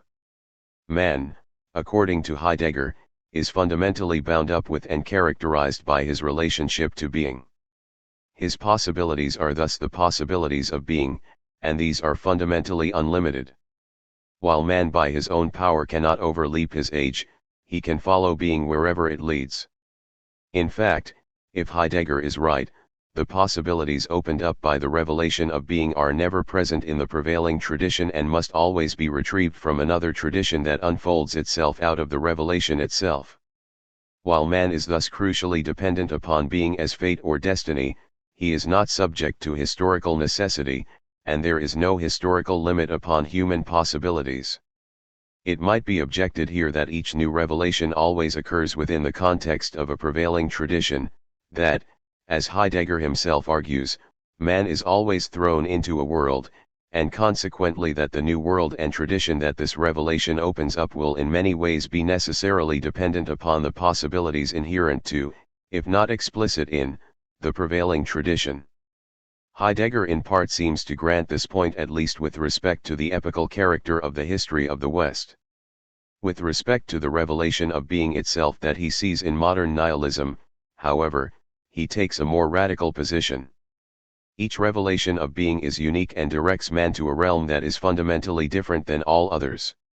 Metaphysics directed man to the realm of the what, and nihilism seems to direct him to the realm of the how. Such a redirection thus does not necessarily depend upon the possibilities that are present in the prevailing realm. This new tradition lies side by side with the old but can only be grasped as a possibility on the basis of a new revelation of being, which in a way switches human being onto a new track that runs parallel to the course it has previously followed but that moves in an entirely different dimension toward an entirely different goal. Such a tradition in Heidegger's view is thus the farthest of the far and at the same time the nearest of the near. 130. Being in this sense reveals itself in and as a goal or imperative that directs man to a new future and opens up for him a past to correspond to this future. His task is twofold: to strive toward this goal, and to constitute a past appropriate to it. The latter is the task of hermeneutics. As Löwit has pointed out, however, Heidegger's project, like that of Marx, appears in this light as a peculiar sort of futurism or millenarianism that is dependent upon Judeo-Christian eschatology. 131 Unlike Marxism, however, it does not point to a single, necessary future but recognizes the continual, if intermittent, revelation of new futures by being itself. The hermeneutical establishment of a tradition on the basis of a new revelation of being thus begins to resemble the simple justification or legitimation of an arbitrary goal established by an essentially capricious human imagination. Heidegger argues, of course, that this retrieval or reinterpretation of the past is achieved on the basis of the revelation of being, but it is difficult to see the basis for distinguishing and differentiating such a revelation from human caprice or spontaneity. In this sense, the difference between interpretation and creation seems to dissolve, and one is tempted to see Heidegger in the same light as Nietzsche, Gadamer, and Derrida. Indeed, there is some reason to believe that Heidegger intends at least to blur, if not to dissolve, this distinction. The lack of such a distinction, however, leads to several difficulties. First, there are no rules of the game that allow one to differentiate an authentic revelation from mere caprice. Each revelation may be characterized by concealment and thus error, as Heidegger argues, but how are we to distinguish ontological error from mere everyday mistakenness? Moreover, how are we to determine what is relevant in the past, what is to be chosen and retrieved? Heidegger argues that this arises out of the revelation of being itself, but he does not divulge the principle of selection that guides his discussion of the history of being. 132. It is thus crucial to Heidegger's argument that man be able to distinguish a true revelation of being and thus the authentic claims of true prophets from the capricious and often demagogic claims of false prophets. Here, however, Heidegger's argument rests on woefully weak grounds. His standard arises out of the experience of being and is, despite Heidegger's protestations, at least in one sense subjective. In being and time it is understood in terms of anxiety in the face of personal death, and in the later works as the experience of the horrible beauty or attractiveness of nothingness, of the awful abyss of being that speaks its silent speech out of nihilism. This, of course, as Heidegger often seems to maintain, may be the essential characteristic of an authentic moment of vision that is always unique and intelligible only in terms of itself. Even if we grant his basic hermeneutical premise, however, it is not clear that Heidegger has achieved such a hermeneutical transformation, or even that he has adequately established the outlines of such a transformation. While it would certainly be an exaggeration to characterize Heidegger's account of history as fanciful or capricious, it may not be unjust to characterize it as partial and insufficient. This becomes perhaps most apparent when one considers the absence of any extended discussion of the relationship of the history of being and the actual history of beings. In fact, it is not even clear that there is any relationship between the two. While this seems unlikely in light of Heidegger's discussion of such topics as the authentic destiny of a people, it is not impossible.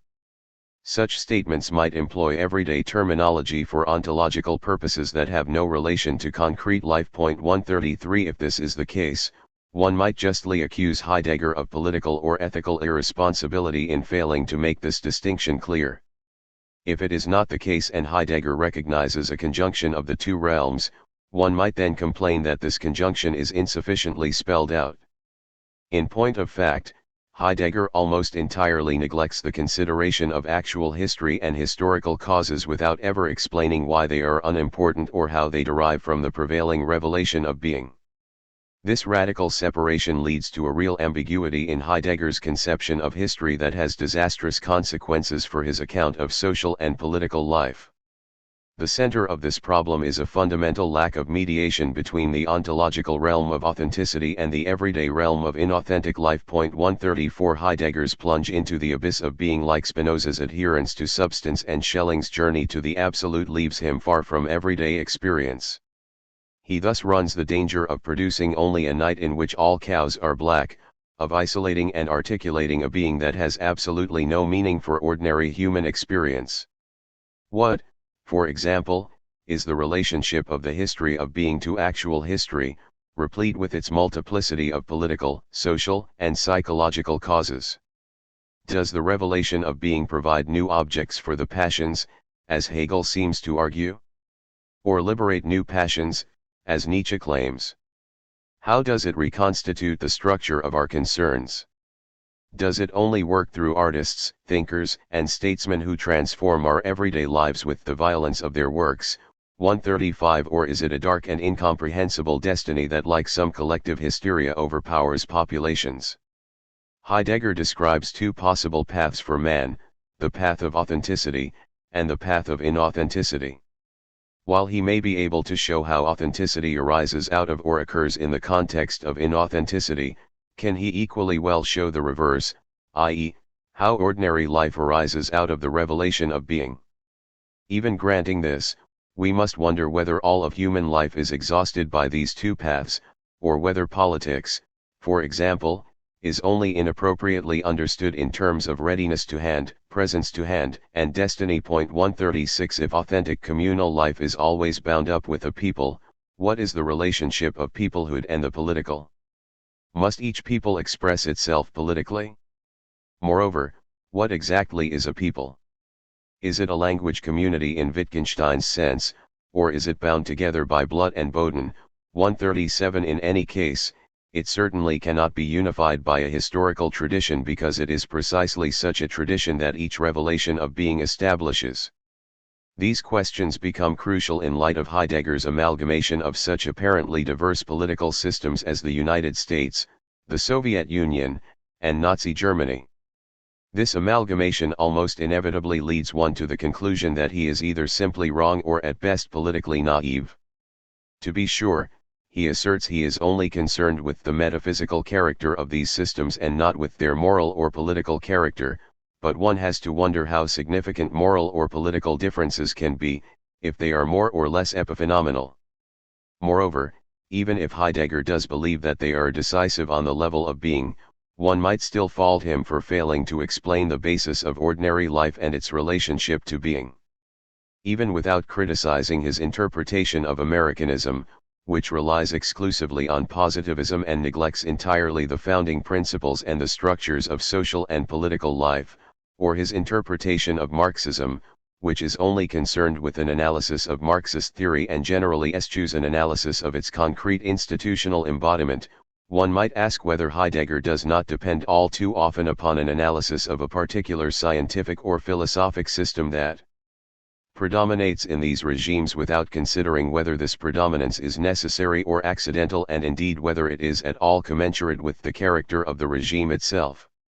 Heidegger of course disclaims such a concrete political analysis, but even so one must wonder why the prevailing form of philosophy or ideology should be more characteristic of a regime than its institutional arrangement, and what the relationship is between its place in the history of being and its political character. This failure to adequately explain the relationship of the history or destiny of being to actual history and politics has been the source of some of the most strident and vitriolic criticism of Heidegger's thought.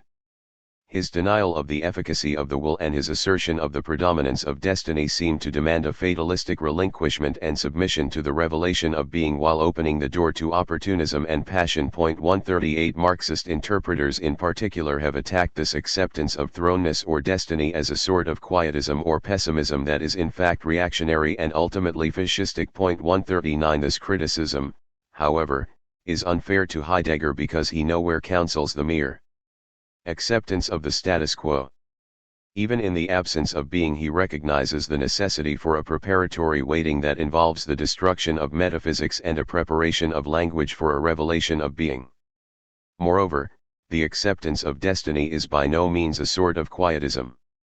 On the contrary, it has much in common with the millenarianism of Marxism itself. Man must accept the fate that is parceled out by the revelation of being, but this acceptance is in fact resolute action in the service of the goal that being establishes, a service that stretches itself forward through concrete political and technological action and that stretches itself backward through a hermeneutical reconstitution of the tradition.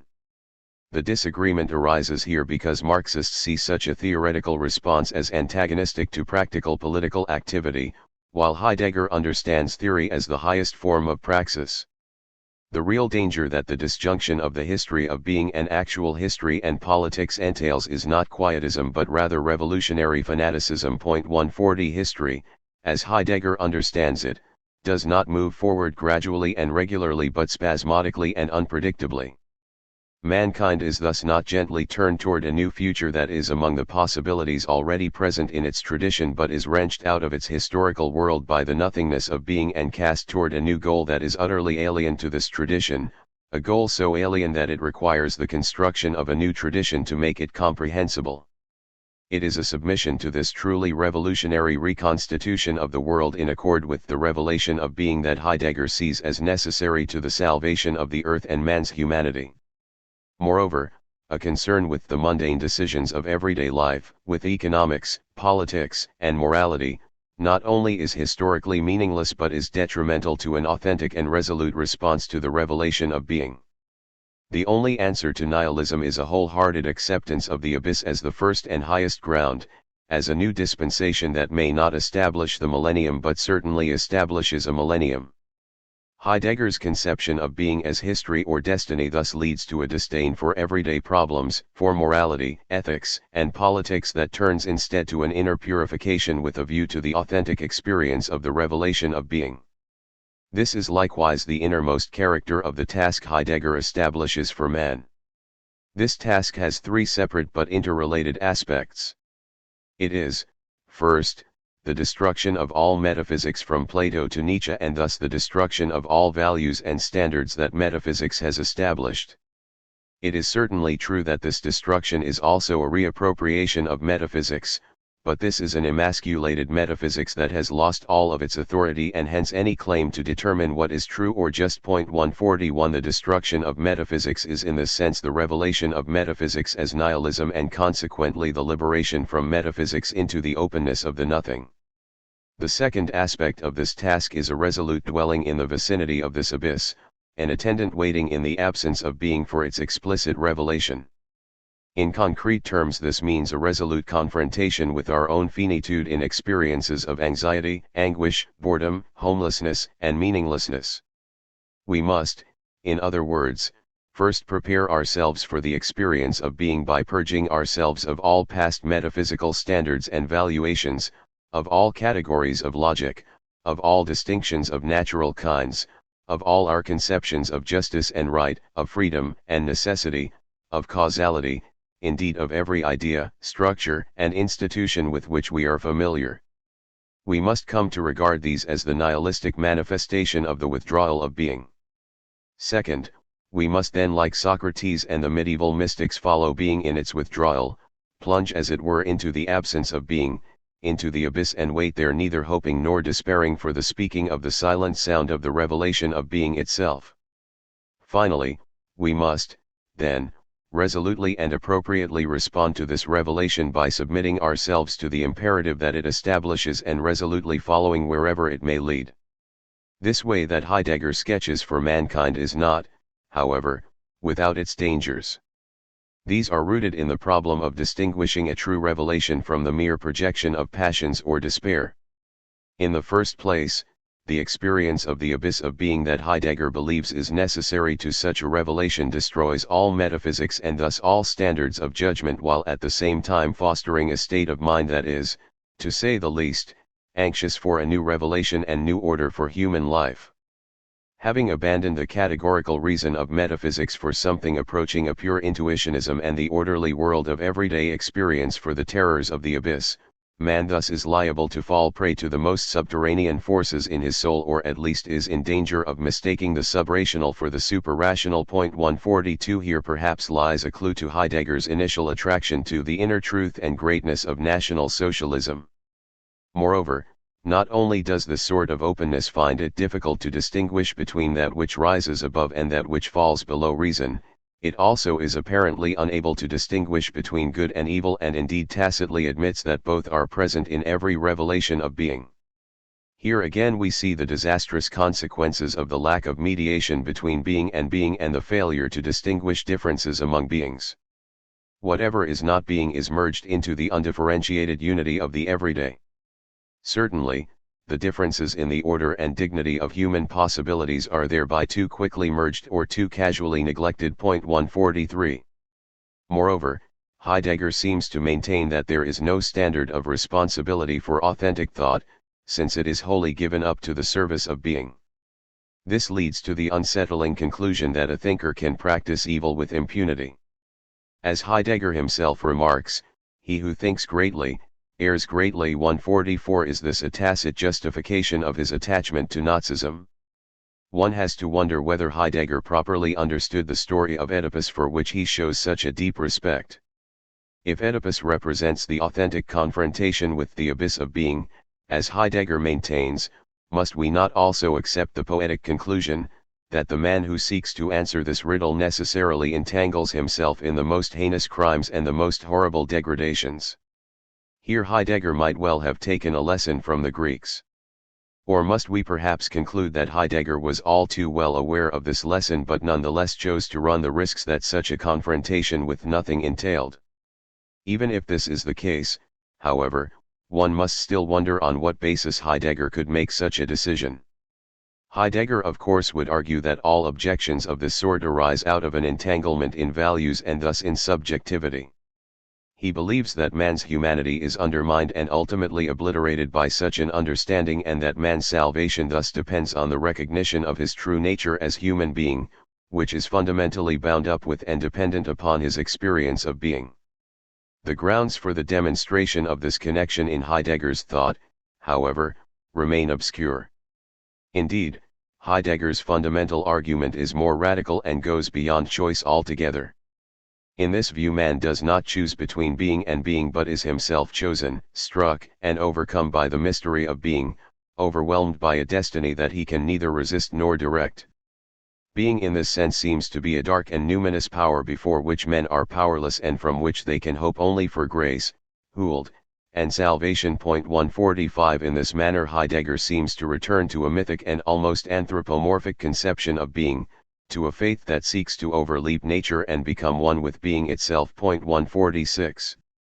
It is perhaps the strain that is most disturbing in Heidegger's thought, since it seems to betoken an unwillingness to concern itself with the concrete problems of human life, a world weariness that seeks to escape from boredom and meaninglessness through a radical leap into a nothingness that phoenix-like reconstitutes itself as being. Here lies the danger of all existentialist openness with its radical choice and commitment.